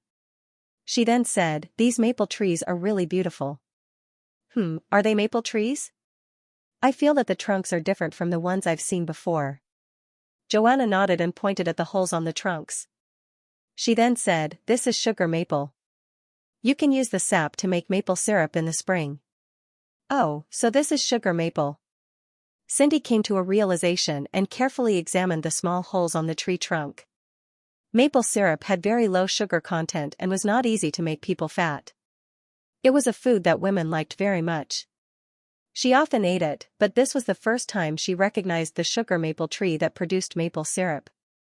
"We still have maple syrup at home that we specially brewed this year. You can try it at noon," Joanna said. She saw Hawaii running over with a leaf in her hand. She took the leaf from her daughter's hand and looked at it. She said softly, "Baby, this leaf seems to have been crawled by insects. Look, the marks on it are very ugly. Go and look again." Hawaii looked at where his mother was pointing and asked curiously, "Mom, why do these things appear when insects crawl on the leaves?" Joanna vaguely remembered that it should be the secretion left behind by some insects that corroded the leaves. She explained it in a language that Hawaiians could understand in a low voice before sending the curious little fellow away. Cindy had been listening to Joanna's words. When Hawaii ran away again, she said, "Joan, you are so patient." Joanna smiled and gently looked at the little figure who was picking up the maple leaves, as if she was looking at the whole world. After a while, she asked Cindy, "How's your discussion with Eric going?" Cindy nodded and looked very relaxed. She said, "I plan to produce another season of the show in the spring." He has already agreed. Since Cindy had specially come to visit, there had to be a reason. Cindy's reason was definitely not perfunctory. As the ratings for America's Top Model became more and more popular, Cindy started to worry. When Cindy first got the project, she had her private accountant calculate her possible earnings according to the 10% share contract. According to the accountant's calculation, the number of viewers she could get paid more was about the same as the number calculated by Lifetime TV, which was 1.5 million viewers. If the ratings were lower than that, she could only get a minimum salary of $800,000, which was what she had fought for during the drafting of the contract. At that time, she was a little proud because as far as she knew, that idiot Linda had never thought of this at all. Hence, the contract did not have a minimum salary clause. If the ratings were not good and the project did not generate profits, her months of work would have been wasted. However, it was because of the original contract that she felt like she was trapped in a cocoon of her own making. In a strict business contract, rights and obligations were always equal. Because of the initial minimum salary clause, Lifetime TV also added a bargaining power to the contract. They agreed that the two parties could renegotiate the salary for the second season of the show. This was also a condition that Lifetime TV set to guarantee the production of the sequel. Lifetime TV's thinking was that if the ratings for America's Top Model did not explode, but still reached the standard of a sequel, then they hoped that Cindy would join the show for a lower salary. The two parties had even privately reached an agreement of $500,000. In a chat with Linda, Cindy said that she would be very satisfied if she could get $3 million in profits from America's Top Model. This was the realistic result she had come to after working in the television industry for a few years. In order to get $3 million from this project, the number of viewers for America's Top Model had to reach 2.5 million. Back then, Lifetime TV had an average of less than 1 million viewers, so Syndicate didn't have high hopes for this goal. However, the ratings for the two shows had far exceeded everyone's expectations. For example, the most recent episode of America's Top Model, which she was in charge of, had reached 4.6 million viewers. Furthermore, as the number of subscribers to Lifetime TV continued to increase and the influence of the show continued to spread, Lifetime TV predicted that the highest viewership for the show could even exceed 6 million viewers. The average viewership for the entire season would not be lower than 4.5 million viewers. According to the floating price contract that Lifetime TV signed with advertisers, the average 30-second advertising fee for 1.5 million viewers would be $50,000. with an average viewership of 4.5 million viewers, the advertising fee would increase threefold. After the broadcast of the entire episode, Lifetime TV's advertising fee alone would bring in $60 million. The subsequent income from syndication, DVDs, and other miscellaneous income would also bring in no less than $60 million. A project that cost $20 million to produce would end up with $120 million in profits.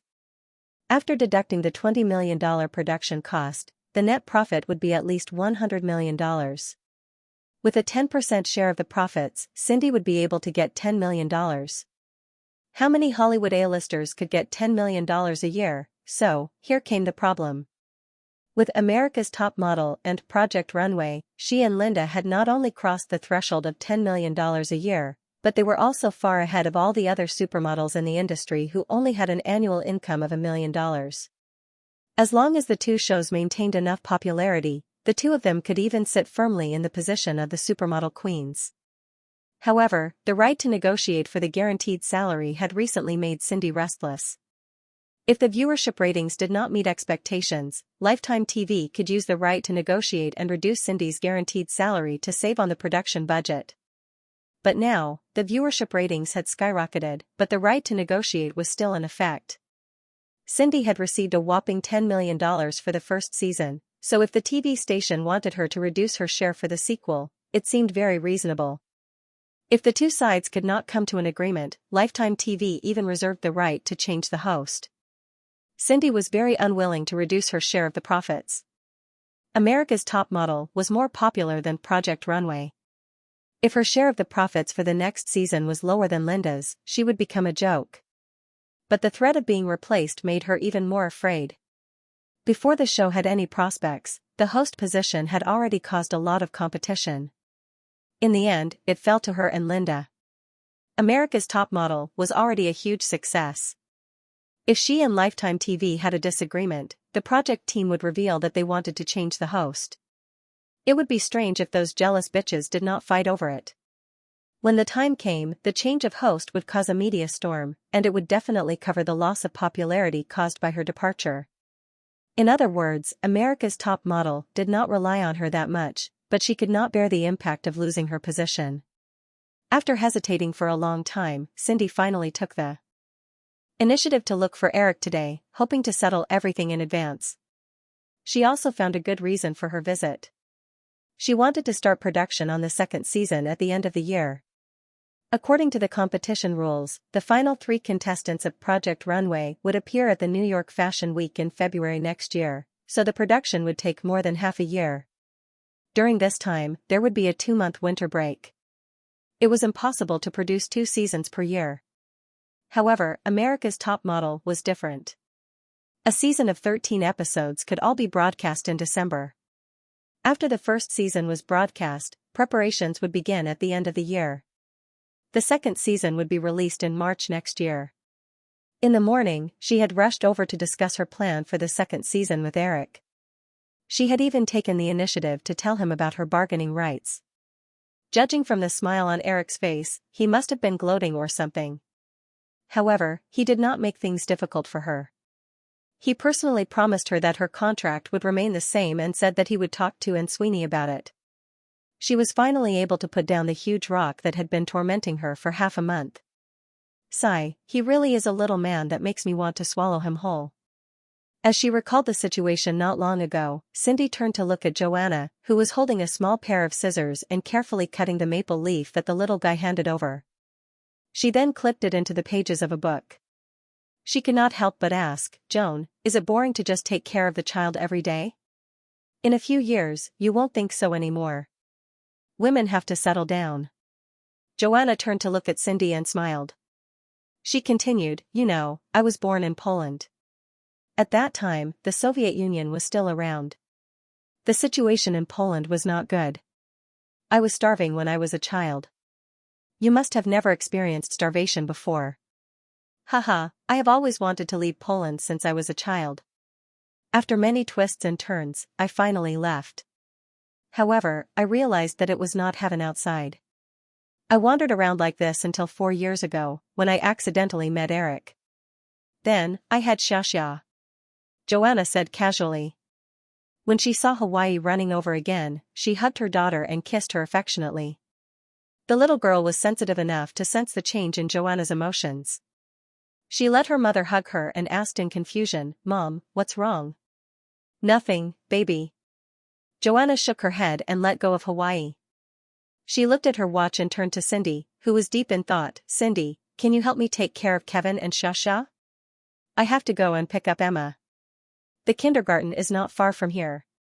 I will be back in 15 minutes. Of course, no problem. Cindy, who came back to her senses, quickly nodded.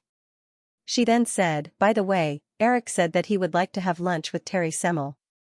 I will ask the kitchen to prepare it," Joanna said to the two little guys. She then entrusted the task to Cindy and got up to leave. Watching Joanna walk away, Cindy patted the book that Joanna left in her hand and smiled at the two little guys. "Okay, babies, let's continue. Auntie Cindy will play with you, okay?" Hawaii and Kevin were not shy with strangers, but they were obviously not as intimate as Joanna. After a few minutes, they lost interest. Cindy did not have any experience in taking care of children, so she had to bring the two little guys back to the villa. When she pushed the door open and walked into the living room, Eric and Terry Semmel were still chatting. Seeing Cindy bring the two little guys back, Eric smiled and pointed to the living room on his right, indicating that Cindy could bring the children to play there. Terry Semmel looked at little Kevin and waved at Hawaii. When she received the little girl's response, she immediately showed a gentler smile. Since Terry Semmel had come in the name of visiting, she had been chatting with Eric. When she saw Cindy bring the two little guys into the living room, she knew that it was almost time. Terry Semmel said, "Eric, I actually came here for one more thing. Lifetime TV has been doing well recently, and Warner Cable has a large number of users. Maybe we can have a closer cooperation?" Eric picked up the coffee in front of him and took a sip. He then said, "Terry, although I don't pay much attention to the operations of the TV department, I have heard that the cooperation between Lifetime and Warner Cable has not been very pleasant. Eric, it's impossible for companies to cooperate peacefully all the time. It's inevitable that there will be some disagreements. After all, both parties have to think about their own interests." Terry Semmel casually analyzed the situation and said, "Given Lifetime's recent popularity, I think we can sign a new contract. Warner Cable can increase the user's share to 18 cents. What do you think?" Eric shook his head and said, 18 cents is too low. The highest viewership of America's Top Model has reached 4.6 million. There aren't many TV stations that can achieve this result, right? I think 18 cents is very generous, Eric. Terry Semmel disagreed. America's Top Model and Project Runway are only broadcast for 2 hours a week, but the total primetime time is 22 hours a week. Other than these two reality shows, the ratings of Lifetime TV's other programs are not outstanding. Moreover, these two reality shows will end in 2 months. I'm afraid that Lifetime TV will not be able to find enough outstanding programs to take over their popularity. Therefore, in terms of overall strength, Lifetime TV is still insignificant. After all, Lifetime TV station's foundation was still lacking. Eric checked Lifetime TV station's program list for the past few years. In 1994, Lifetime TV station had only released 11 low-budget movies and a few soap operas during the evening prime time slot. There was nothing new about the other programs during other time slots.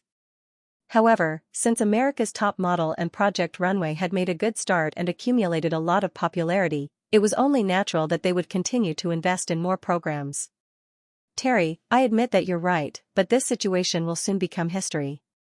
If Lifetime TV can create Project Runway and America's Top Model, then we can continue to produce more successful TV shows. Although the two reality shows will be finished before the new year, Lifetime has already decided to start production on the second season of America's Top Model. It will be released on time tomorrow, so you don't have to worry about Lifetime's popularity. After Eric finished speaking, he thought of Cindy's scheming look in the morning. He couldn't help but find it funny. Due to the broadcast cycle of Project Runway, there was no hope of producing 2 seasons a year. Therefore, Eric could only hope that Cindy would start production on the second season of America's Top Model at the end of the year to maintain Lifetime's rising popularity. However, although he had many workaholics around him, Cindy and Linda were obviously not. They had to produce 2 seasons a year and take care of many other things. It would definitely be very tiring. Eric had been thinking about how to persuade Cindy over the past few days. He even planned to give her a raise if necessary. However, before he could say anything, Cindy had delivered herself to him. Terry didn't know what Eric was thinking. He naturally thought that Eric was determined to win. He hesitated for a moment and said, "Eric, 20 cents is the highest price that Warner can offer." Eric stopped smiling and looked at Terry Semmel. "If it's 20 cents, no problem, Terry. But I have a condition." Terry stretched out his hand and said, "Please say it." Lifetime can sign a 3-year contract with Warner Cable. The price will be fixed at 20 cents. However, Warner Cable needs to carry Lifetime signal in all of its cable packages. "Eric, that's impossible." Terry Semmel immediately shook his head. According to the plan, once Warner Cable obtained the broadcasting authorization, they would provide some cable TV packages with Lifetime TV stations for users to choose from. Lifetime TV had a limited audience after all. When the time came, the number of subscribers for Lifetime TV under Warner Cable would increase to about 6 million. At most, it would not exceed half of Warner Cable's 15 million subscribers. However, Eric's current condition was that he wanted to swallow all of Warner Cable's user resources in one go. No matter what kind of consideration it was, Terry Semmel would not agree to it. Eric did not have much of a reaction to Terry Semmel's rejection. He said, "If that's the case, Terry, the other option is to increase the share to 30 cents. Then, we can renegotiate the share price every year." Terry Semmel shook his head again and said, "30 cents is too high. Eric, I just said that Lifetime TV is only worth 20 cents at most." Eric nodded and took a sip of his coffee. He said, "In that case, let's call it a day. Terry, I'm not good at business negotiations. These things are usually handled by Jeffrey and the others. You can go back and think about it. Then, you can send someone to contact Firefly's management."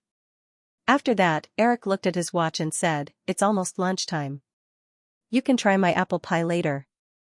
I don't usually like to eat desserts, but Joan makes it very good." Terry Semmel's face became a little ugly. It was obvious that Eric was going to drag things out again. If they entered the formal business negotiation stage, it would take at least 10 days to half a month to resolve this matter. Eric obviously knew Time Warner's current situation like the back of his hand. Lifetime TV could afford to drag things out. After all, Comcast, Telcom, and many other small cable and satellite operators were actively importing Lifetime TV. Lifetime did not lack channels at all. However, Warner Cable was losing tens of thousands of subscribers every day. It was impossible to drag things out. Terry Semmel hesitated for a few minutes. Eric knew that he was weighing the pros and cons. He did not disturb him and waited patiently. After a while, Terry Semmel finally spoke again. "Okay, Eric, 25 cents. I can't go any higher." Eric shook his head and shrugged. "Terry, I only have 2 choices here. Actually, 30 cents is not too high. ESPN's broadcasting fee is $1.3. Moreover, I actually recommend that you choose the first option. Trust me, in the next few years, Lifetime TV station's development will definitely surprise everyone. When that time comes, it will definitely become a regular TV station in all the operators' packages. Time Warner will also be able to enjoy 3 years of lower prices." Terry Semmel saw that there was no room for negotiation. He could only say, "Eric, in that case, I will give you an answer tomorrow." "Of course, no problem." Eric did not rush him. He knew that Terry Semmel's situation in Time Warner had not been good for the past 2 years. Hence, he had become a little cautious. He even had to discuss such a small cooperation with the company's top management or the board of directors. The next day, Eric received a call from Terry Semmel. Time Warner had finally chosen the second option, which was to increase the broadcasting fee to 30 cents. The specific cooperation proposal was, of course, the responsibility of the management. In the following days, Eric began to pay attention to the problems of Lifetime TV's program production. At this point, no one mentioned the original $100 million budget. Everyone knew that if they wanted to increase the viewership ratings of Lifetime's other programs to the same level as America's Top Model and Project Runway, a $100 million investment would never be enough. Firefly Group and Hearst Group were most concerned about how to maintain the strong popularity of the two reality shows as much as possible. Of course, the answer was very simple. They had to produce or purchase more high-quality TV shows. I've already communicated with the headquarters. Lifetime will be able to get the broadcast rights for Sleepless in Seattle, Ghost, and Pretty Woman, which are very popular with women, Annie Sweeney reported to Eric in the ABC headquarters office. She was reporting the results of her recent work to Eric in the ABC headquarters office. The box office sales of the three movies had reached hundreds of millions of USD. Even after a few years, the price of a single broadcast was still above $1 million USD. Although they were all owned by Firefly Group, the finances of each department still had to be calculated clearly. Of course, Lifetime TV would also receive a very favorable price. Eric sat on the other side of the conference table and flipped through the work memo that Anne Sweeney had handed to him. He asked, "Then how do you plan to arrange their broadcasting schedule?" As a guide to promote our new series next year, Lifetime has obtained a total of 6 broadcast rights. The regular primetime program is 22 hours a week, but Lifetime TV's capability is not enough to cover the entire time slot. Therefore, I plan to focus on creating a 12-hour primetime program from Sundays to Thursdays and an hour on Fridays and Saturdays. Under normal circumstances, only the traditional 3 major TV stations could cover 22 hours of primetime each week. Even the current Fox TV station could not reach this level. Fox only had 18 hours of primetime each week. Eric was very satisfied with Anne Sweeney's programming plan. He nodded and asked, "Have you read the original novel and the first 2 episodes of Desire City?" "Yes." Anne Sweeney nodded. "What do you think?" Anne Sweeney thought for a moment and said, "Bold, avant-garde, fashionable, and a little feminine delicacy and slyness. I personally like this story very much. I believe the female audience will like it very much too." Eric smiled and said, "That's right. Also, avant-garde and fashionable, these 2 words can be used as the standards for future Lifetime TV programs. Although during our user surveys, we found that close to 30% of the audience for America's Top Model and Project Runway are male, don't think about broadening the audience for the TV stations. The TV stations for all ages are the responsibility of the major public television networks. What we need is a precise target. Lifetime TV has to target the audience to women between the ages of 18 to 35, who are fashionable and have strong spending power. We have to create programs that revolve around women in this age group. Eric, in this way, Lifetime TV's development potential will be limited to a certain extent. Young women between the ages of 18 to 35 will be in the minority. And Sweeney drew a circle on the paper and continued, "You see, if this is a group of women between the ages of 18 to 35, we have to consider their needs at all times during the production process. Then, the theme of the program will be restricted to an even smaller circle. There will definitely be a group of women in this small circle who will not like the theme. Then, some of the audience will leave, and the circle will become even smaller and smaller." Eric smiled as he took the pen and paper from Anne Sweeney's hands. He drew a bigger circle outside the circle she had just drawn and said, "You're thinking in the wrong direction. I'm guessing that this circle refers to the female audience in North America. But outside of North America, there are even larger audiences in Europe, Asia, Latin America, and so on. As long as we can operate meticulously among this group of women and produce a large number of premium TV programs, we can form a stronger brand.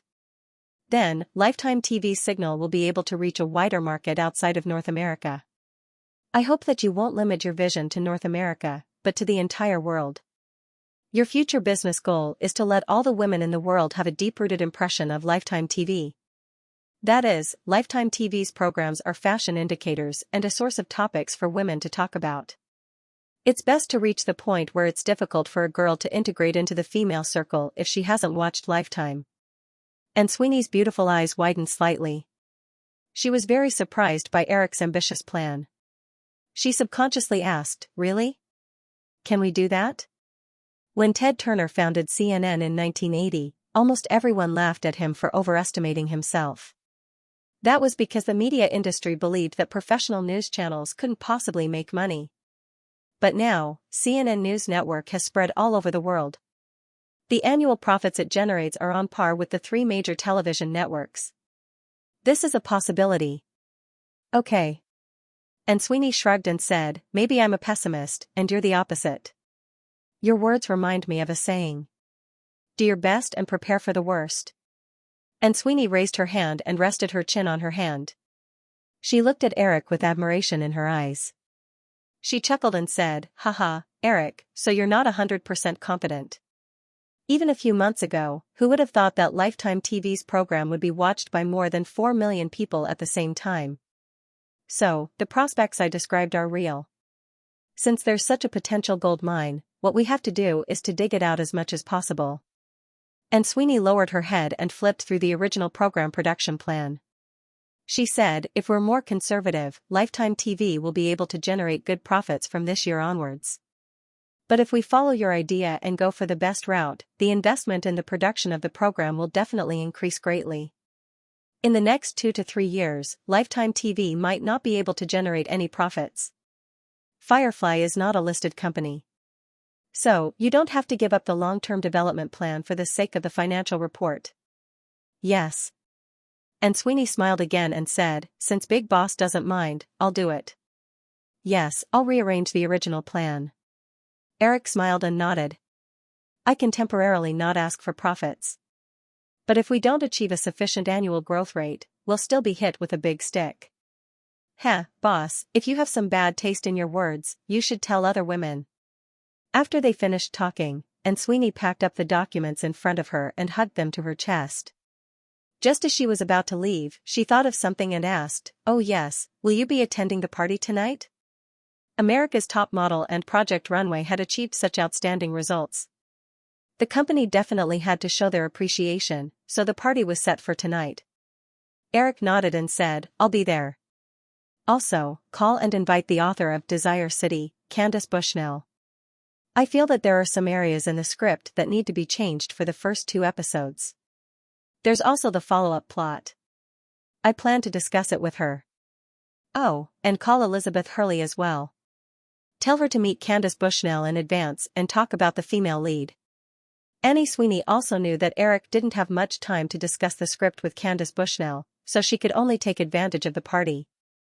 She nodded, and when she saw that Eric didn't have any other instructions, she turned around and left. Night fell. Although the temperature in New York at night had dropped below 10 degrees at the end of October, it still didn't stop beautiful women in revealing clothes from entering and exiting various parties. Midtown Manhattan, a top restaurant in Rockefeller Center. Lifetime TV's celebration party was held here. Eric arrived at the party at 7 o'clock. The hall was already crowded. In addition to the executives of the TV department, the invited guests were mainly the creators of America's Top Model and Project Runway, as well as some contestants who were still in New York. And Sweeney had already arrived early to arrange some things in advance. When Eric walked into the hall, she greeted him with Cindy Crawford and Linda Evangelista. After some small talk, seeing that almost all the guests had arrived, and Sweeney picked up a glass of champagne from the waiter and walked to the stage where the band was. She gently knocked on the glass to Mike, signaling for everyone to be quiet, and began the party speech. Okay, welcome to tonight's party. In the past month, we have witnessed the miracles created by America's Top Model and Project Runway with our own eyes. Just last night, the latest episode of America's Top Model had more than 5 million viewers. As the president of AE Television Network, I would like to express my gratitude to everyone who participated in these 2 outstanding reality shows. At the same time, I hope that everyone can continue to work hard and continue to create more miracles. Here, please raise your glasses. Cheers. Amidst the applause and cheers, everyone raised the wine glasses in their hands. And Sweeney took a sip of champagne and said, then, I hope everyone has a good time tonight. Thank you. There was another round of warm applause. And Sweeney walked off the stage and the music started again.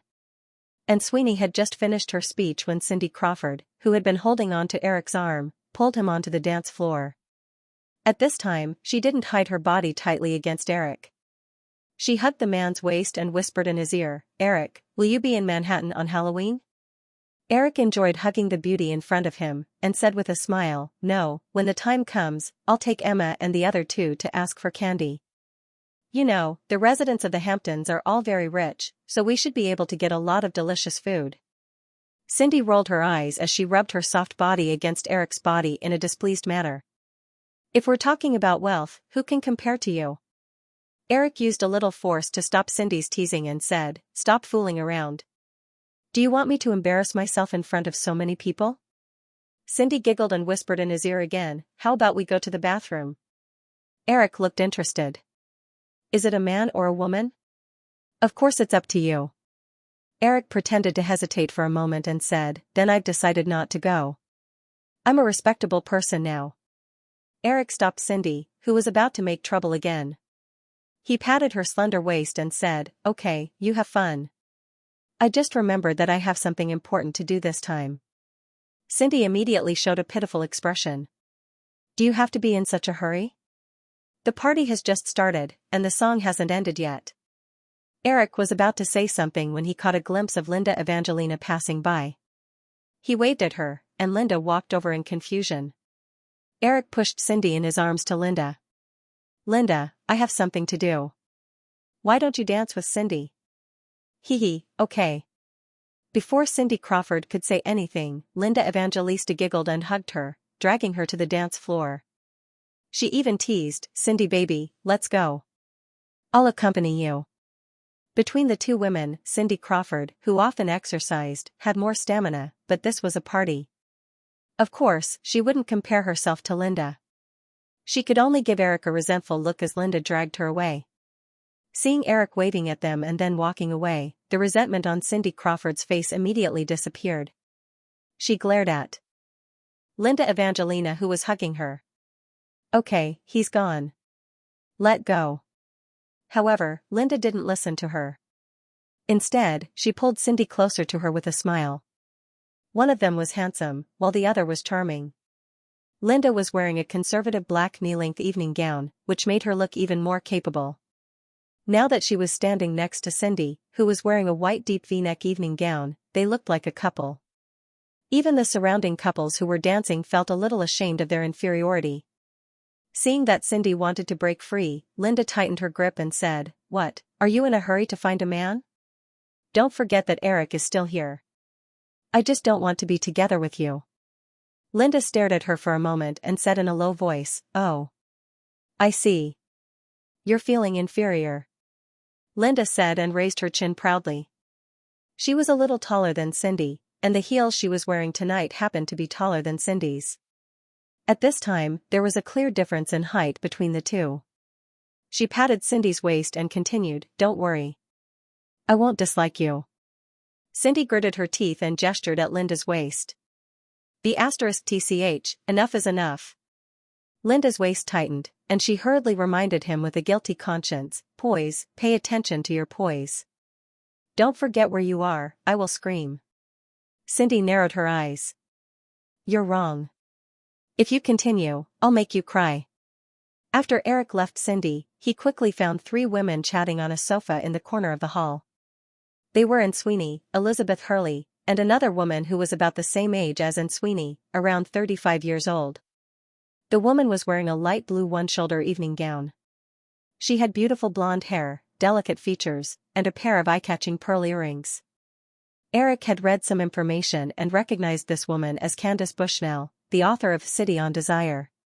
When they saw Eric walk over, the three women stood up at the same time. And Sweeney stood up and introduced, "Eric, this is Candace Bushnell. Candace, this is Eric. Hello, Mr. Williams." The woman gracefully extended her hand to Eric. "Just call me Eric." Eric shook her hand and greeted Elizabeth Hurley before they sat down again. "So, what were you guys talking about just now?" Eric asked casually after sitting down. Elizabeth Hurley inched closer to Eric and said excitedly, "Candace was just talking about Mauro Blahnik.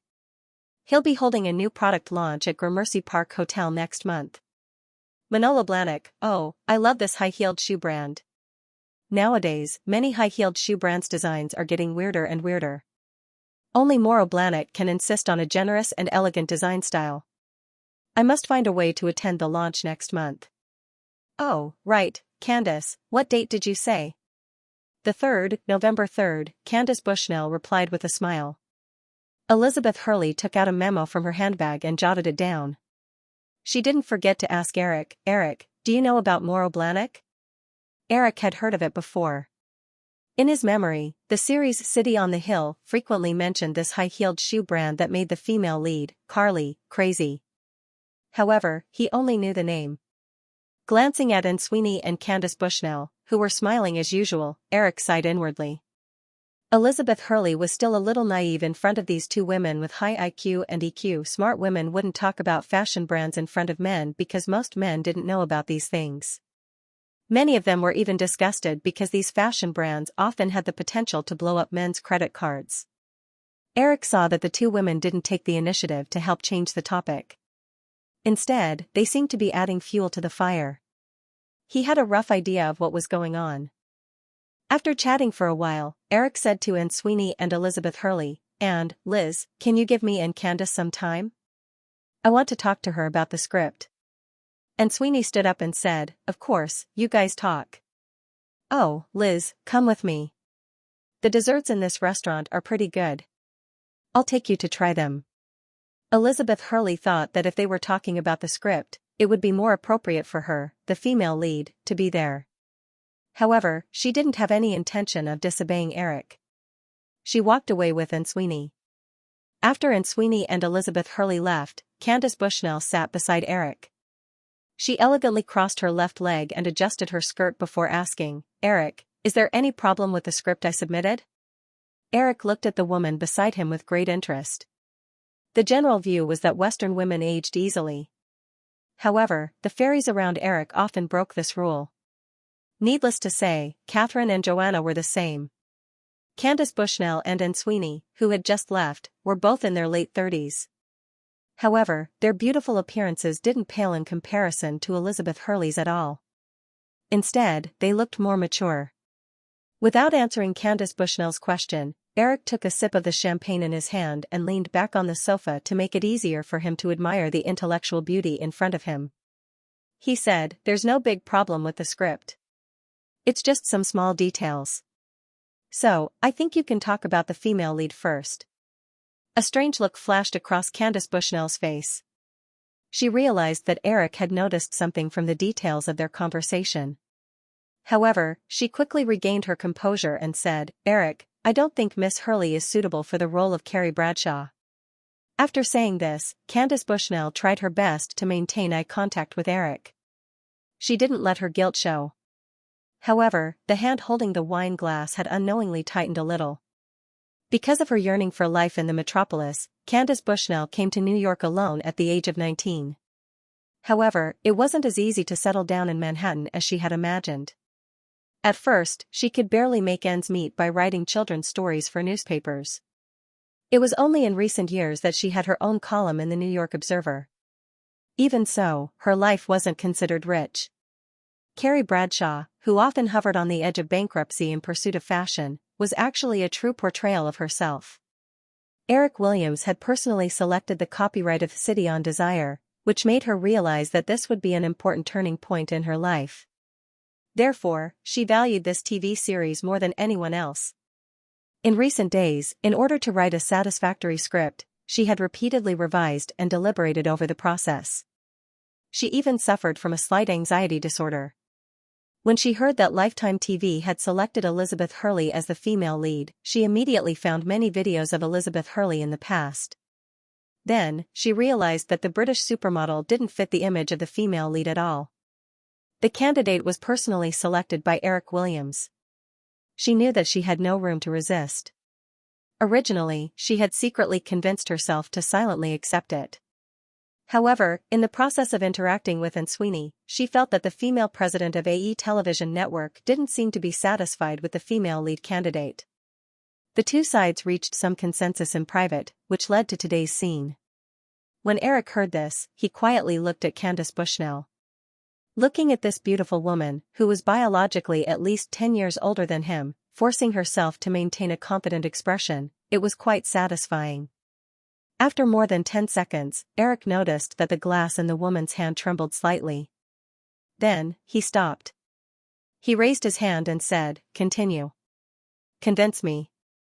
After Candace Bushnell said those words, every time she thought about Eric's identity, the pressure in her heart increased a little. She felt more and more regretful. She secretly scolded herself a few hundred times. This was a great opportunity. If she could work with Eric Williams, she would definitely be able to join the ranks of famous writers in the future. In the future, her works would definitely be fought over by more people. But now, if she screwed up, she would never be able to make a name for herself in the future. Oh my God, what have I done? Oh my God, Eric had only subconsciously made a small joke. He didn't know that his timely words had almost pulled the woman back from the brink of collapse. Candace Bushnell, whose mind was buzzing, faintly heard Eric speak. She finally reacted. She felt a chill on her back, which made her realize that she had just sweated. She couldn't help but fuss over the dress. It was a rented dress. If it was stained with a layer of sweat, it would be troublesome to return it. Eric saw that the woman's eyes kept flashing, but she didn't say anything. Puzzled, he asked, "Candace?" Candace Bushnell quickly raised her head and said, "Yes." "Oh, I want to convince you." Eric almost wanted to take back his evaluation of Candace Bushnell's high IQ and EQ. He rolled his eyes and said, "Then, you continue?" Candace Bushnell felt a trace of impatience in Eric's tone. She took a deep breath and said, "It's like this, Mr. Williams. First of all, Miss Hurley is British, which doesn't match Carrie Bradshaw's identity at all." She unconsciously changed the way she addressed Eric again. She subconsciously felt that it was more comfortable to address him this way. "That's not a reason." Eric shook his head. He didn't care that Candace Bushnell had changed the way she addressed him. He said, "You should have heard that Liz's American accent is very standard." Of course, I have to admit that, Candace Bushnell subconsciously agreed. When she heard Elizabeth's pure British accent in the video, she didn't approve of her as the female lead candidate the most. However, when they interacted just now, Elizabeth Hurley deliberately showed her American accent that she had recently cultivated. She couldn't find any fault with it. Eric was amused by Candace Bushnell's answer. He said, "Candace, you have to understand that you are convincing me now." "Oh." Candace Bushnell was a little embarrassed. She said, "Then, the most important point is that I think that Miss Hurley is too beautiful." "And then?" Candace Bushnell said, "If this TV series is aimed at male audiences or a broader audience, Miss Hurley is more suitable. But this is a TV series aimed at urban and fashionable women. You have to know that most women in the world don't have a beautiful face and hot body like Miss Hurley. If she is the female lead, 90% of the potential audience won't have any sense of immersion. In addition, a very important topic of this TV series is fashion. Many scenes will be used to show the effect of various fashion brands on women. If the female lead is too beautiful, it will be difficult for the fashion brands to reflect the character's appearance and temperament. This negative impact on the TV series is also very fatal. Based on all these, I think that the female lead should be more in line with the average standard of urban women. Her appearance is a little more ordinary, but sometimes she will be radiant." Eric nodded. Good reason. Anything else?" Noticing the change in Eric's expression, Candace Bushnell finally relaxed. This young Mr. Big seemed to have listened to her. Then, at least, this matter would not have any negative impact on her. Although there was another reason in her heart, which was told to her by Anne Sweeney in private. Anne Sweeney felt that Elizabeth Hurley's acting was not good enough during the audition, and Anne Sweeney had hinted that she should add this reason to the topic of persuading Eric. However, at this time, Candace Bushnell did not want to add feet to a snake. She would leave it to Anne Sweeney. She shook her head and said, "Mr. Williams, that's all." Eric nodded with a smile on his face. "You like to call people Mr." Candace Bushnell's expression was a little unnatural. She also realized that she was not confident enough, but she would not take the initiative to admit it. After this topic, she relaxed a little. Her usual shrewdness began to return. She asked in return, "Why do you ask? I often see Mr. Big in your novels." To be honest, does this guy have a prototype? Candace Bushnell realized that Eric had unknowingly changed the topic, but at this time, she did not have the courage to ask Eric to give an accurate answer. She went along with the topic and said, "Yes, there is a prototype. Mr. Big is a publishing executive at the Newhouse Group. His name is Ron Girardi. He is in charge of the publishing work of many magazines. I have worked with him before." Oh. Eric nodded, but in his heart, he was inexplicably reminded of another Mr. Big from a certain Disney animation in his previous life. He found it rather funny. In the traditional sense, Mr. Big should be a big boss, almost equivalent to a godfather. Let's not talk about Ron Girardi, since I don't know him anyway. Let's talk about your male lead. I'm a little confused about his character setting. This is also a question I had when I read your script outline and the script for the first 2 episodes. Is this person's character setting a little vague? Candace Bushnell thought for a moment and said, "First of all, he is a very successful man. That can be seen." Eric said, "What about his character?" His character should be a little indecisive. So, he doesn't like strong and independent women, Candace Bushnell said. This is also the main reason why they will break up and get back together in the plot. Well, in the end, they probably won't have a happy ending. Then, do you think this setting is reasonable? Why is it not reasonable? Candace Bushnell asked doubtfully. Mr. Williams, everyone has a flaw. A person being successful in their career does not mean that they will also be successful in their relationship. Eric always felt that this character was a little floaty. A domineering CEO, handsome, and an idiot in relationships.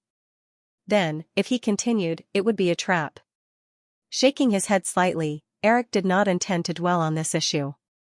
He waved his hand and said, "All right, as long as the female audience likes it."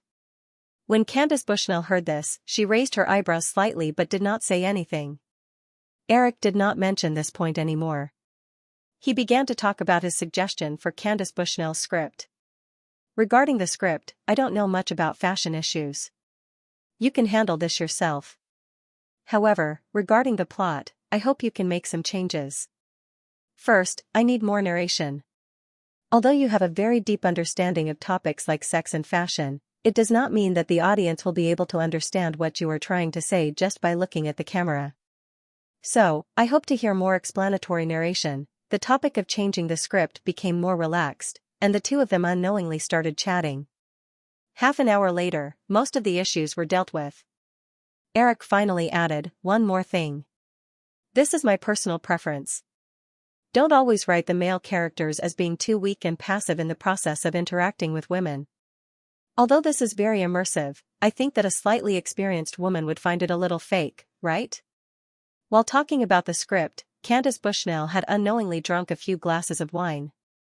After finishing the remaining wine in the wine glass in her hand, she held the empty glass and looked at Eric with a slightly red face. She suddenly asked boldly, "Mr. Williams, do men not like to be passive?" Eric narrowed his eyes and smiled. "Are you starting to take the initiative?" Candace Bushnell's heart skipped a few beats. She realized that her words had crossed the line. Although she had heard some rumors about this young tycoon's preferences for the opposite sex, she did not dare to have any extravagant hopes in her heart. However, after drinking a few glasses of wine, Eric's unhesitatingly exposed her made her somewhat embarrassed. She muttered in a low voice, "What an annoying man." Although there were all kinds of noises around them, Eric still heard Candace Bushnell's murmur. He smiled and said, "Oh, looks like it's true." Candace Bushnell was a little confused. "What? Didn't you say in the book?" Eric's smile did not change. He continued to tease her. "If you tell a man, 'I like you,' then you may never see him again. But if you tell a man, 'I hate you,' then you will have the best sexual experience of your life." A very classic theory. Candace Bushnell's beautiful eyes widened slightly. She was already surprised by Eric's deep understanding of her script, but she did not expect Eric to be so familiar with the passages in her novel. Her face became redder, and she tried to calm her guilty conscience. She stared at Eric without blinking, as if she was resisting. Then, even if I take the initiative, what are you going to do, little boy? Wow, are you provoking me? Candace Bushnell woke up naturally after a good night's sleep. She stretched her body comfortably on the big bed. When her hand touched the wall at the head of the bed, Candace Bushnell realized that this was not the bedroom she was familiar with. The door happened to be pushed open at that moment. She quickly shrank back under the covers, but she was still noticed by the man who came in. "Good morning," Eric greeted the woman on the big bed with a smile. He put the evening gown down at the end of the bed and turned to draw the curtains. Candace Bushnell's gaze followed Eric's figure to the window. She watched him draw the curtains, and the bright sunlight shone into the bedroom. She finally woke up completely. God, it wasn't a dream. She actually slept with this young man in front of her. God, Candace Bushnell felt her face heat up when she thought about how she had slept with this man who was 13 years younger than her. She was a little embarrassed, a little shy, and a little excited. When she saw Eric walk over and sit down on the chair beside the bed, Candace Bushnell was a little embarrassed. She pulled the covers up to cover her face. She thought about it and felt that it was a little inappropriate. She greeted him slowly. "Good morning, Mr. Big." Eric looked at Candace Bushnell's girlish reaction and nodded. He teased her. "Oh, I understand. That should be considered a compliment." Candace Bushnell was stunned. When she realized what he meant, she couldn't help but chuckle. She was too embarrassed to respond. When Eric saw that Candace Bushnell didn't say anything, he didn't force her. He said, "Candace, I've already had your gown washed and ironed." It's like this. I have a meeting at 9 o'clock. Candace Bushnell poked her head out from under the covers and asked, "What time is it now?" Eric looked at his watch and said, 8:30. "The car is already waiting for me downstairs." "Oh, it's already so late." Candace Bushnell was about to sit up when Eric pressed down on her shoulder and said, "No, you can sleep a little longer. You can get up whenever you want. I just want to say goodbye." Candace Bushnell had slept until 2 in the morning. Although she had already woken up, she felt weak all over. She didn't want to get up at this time, so when she heard Eric's words, she didn't force herself. After lying down, she turned her body. She couldn't help but feel curious about Eric. She probed, "Is it an important meeting?" "If you follow the recent media news, you should know that ESPN is about to sign a new contract with the National Football League," Eric explained. He then smiled and said, "I almost forgot. Women should not be as interested in sports as men are in fashion, right?" Candace Bushnell shook her head and said, "Of course not. I was a cheerleader for my school's football team when I was young." Eric knew that she was just being polite.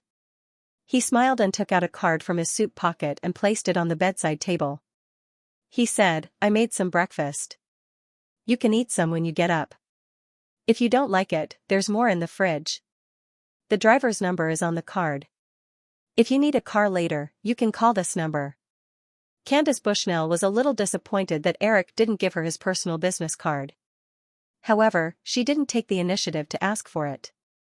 Both of them knew that this was just an ordinary one-night stand.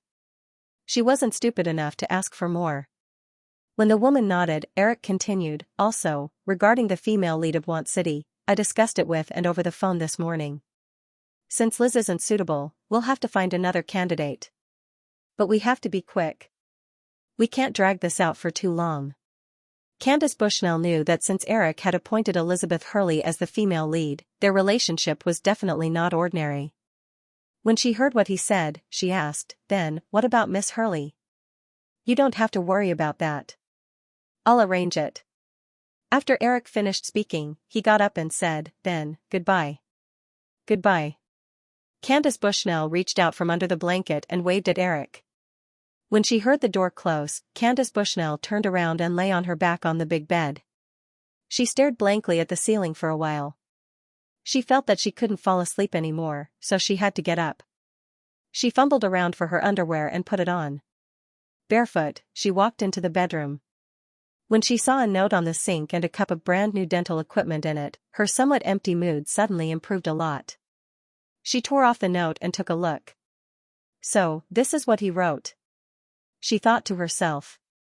She subconsciously put the note under her nose and sniffed it. Then, she secretly laughed at her own infatuated behavior.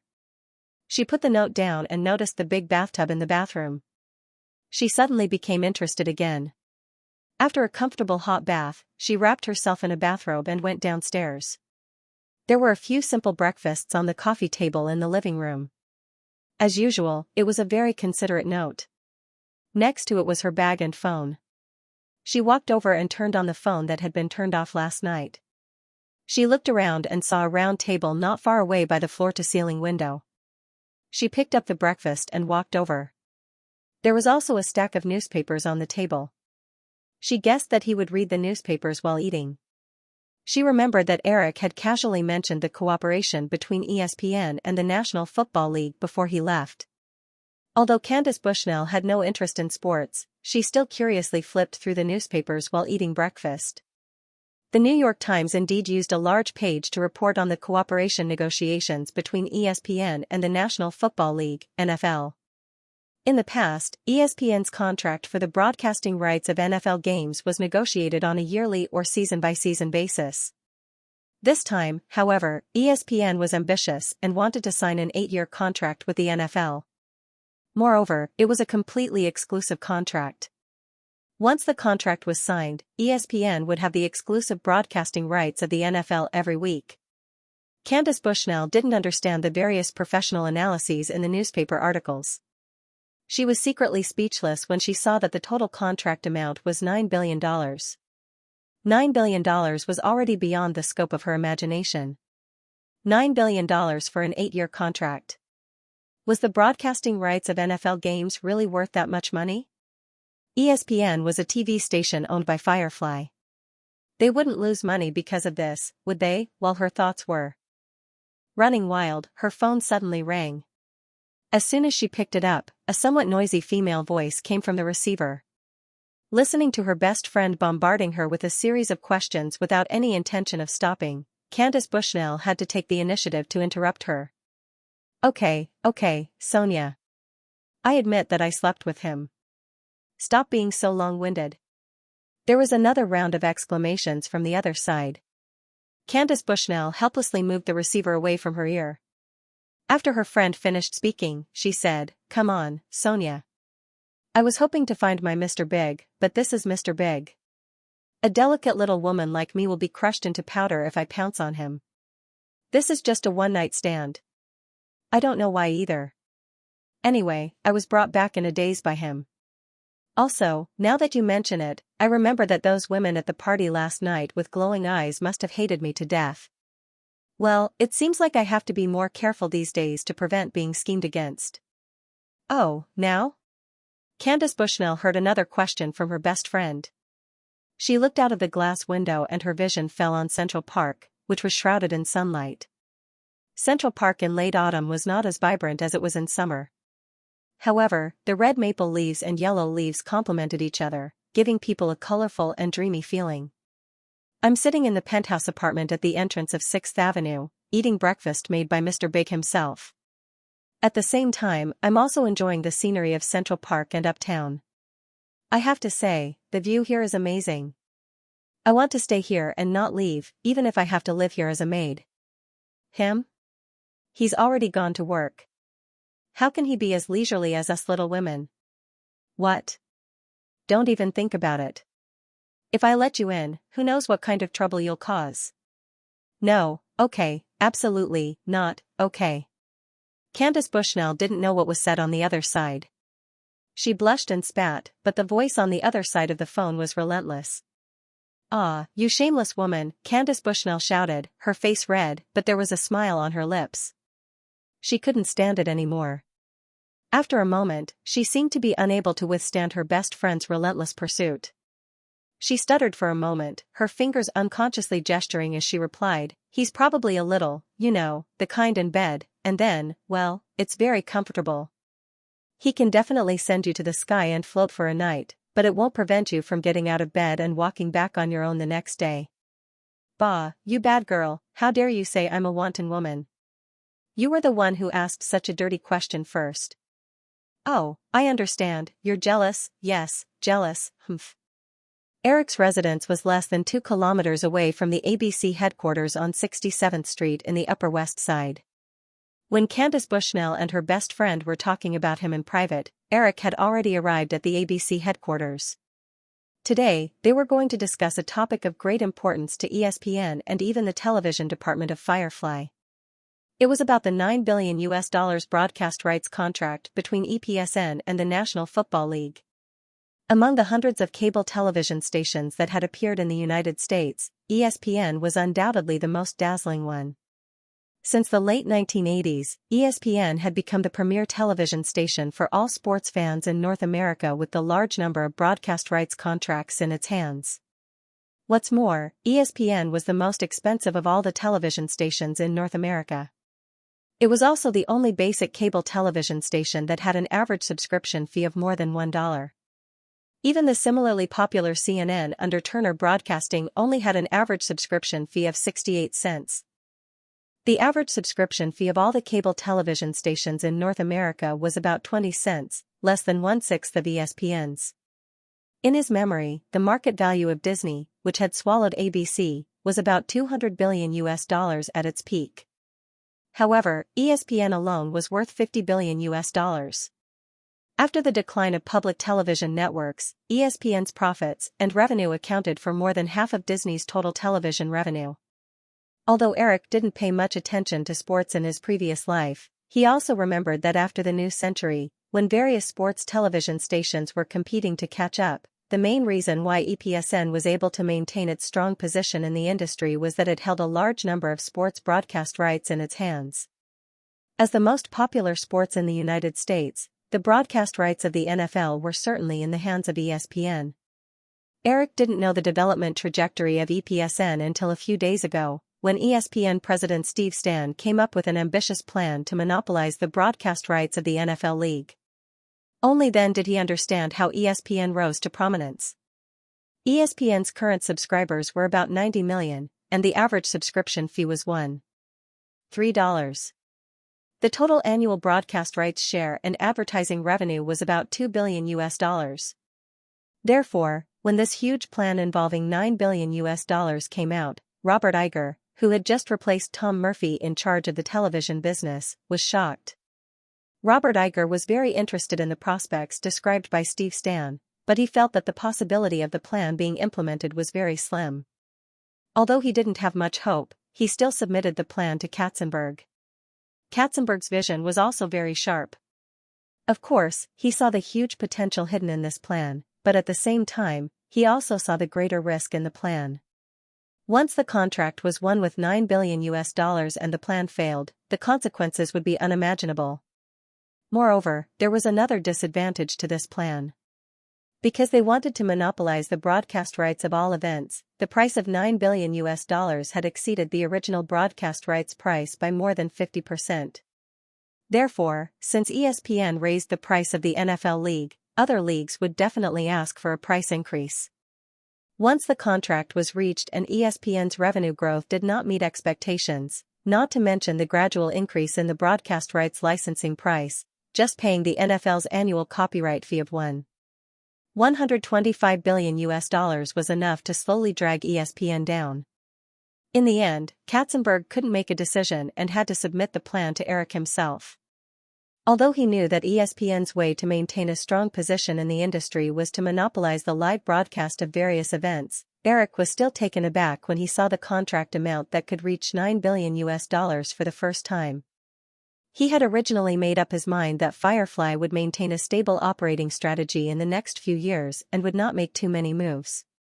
However, since he was aware of ESPN's past glory, ESPN's president, Stan, personally explained to Eric the various powerful relationships involved in the contract. Eric finally agreed, so today's high-level meeting was held. In the conference room at ABC headquarters, in addition to Eric himself, Jeffrey Katzenberg, Frank Stan, Robert Iger, and other senior executives of the group, as well as Tom Murphy, Warren Buffett, and other board representatives sat in their respective seats. They listened attentively and cautiously to ESPN's president, Steve Byrne, as well as Stan, the results of the negotiations with the NFL. End of chapter 744. Don't forget to subscribe, like, and share the video to support the channel.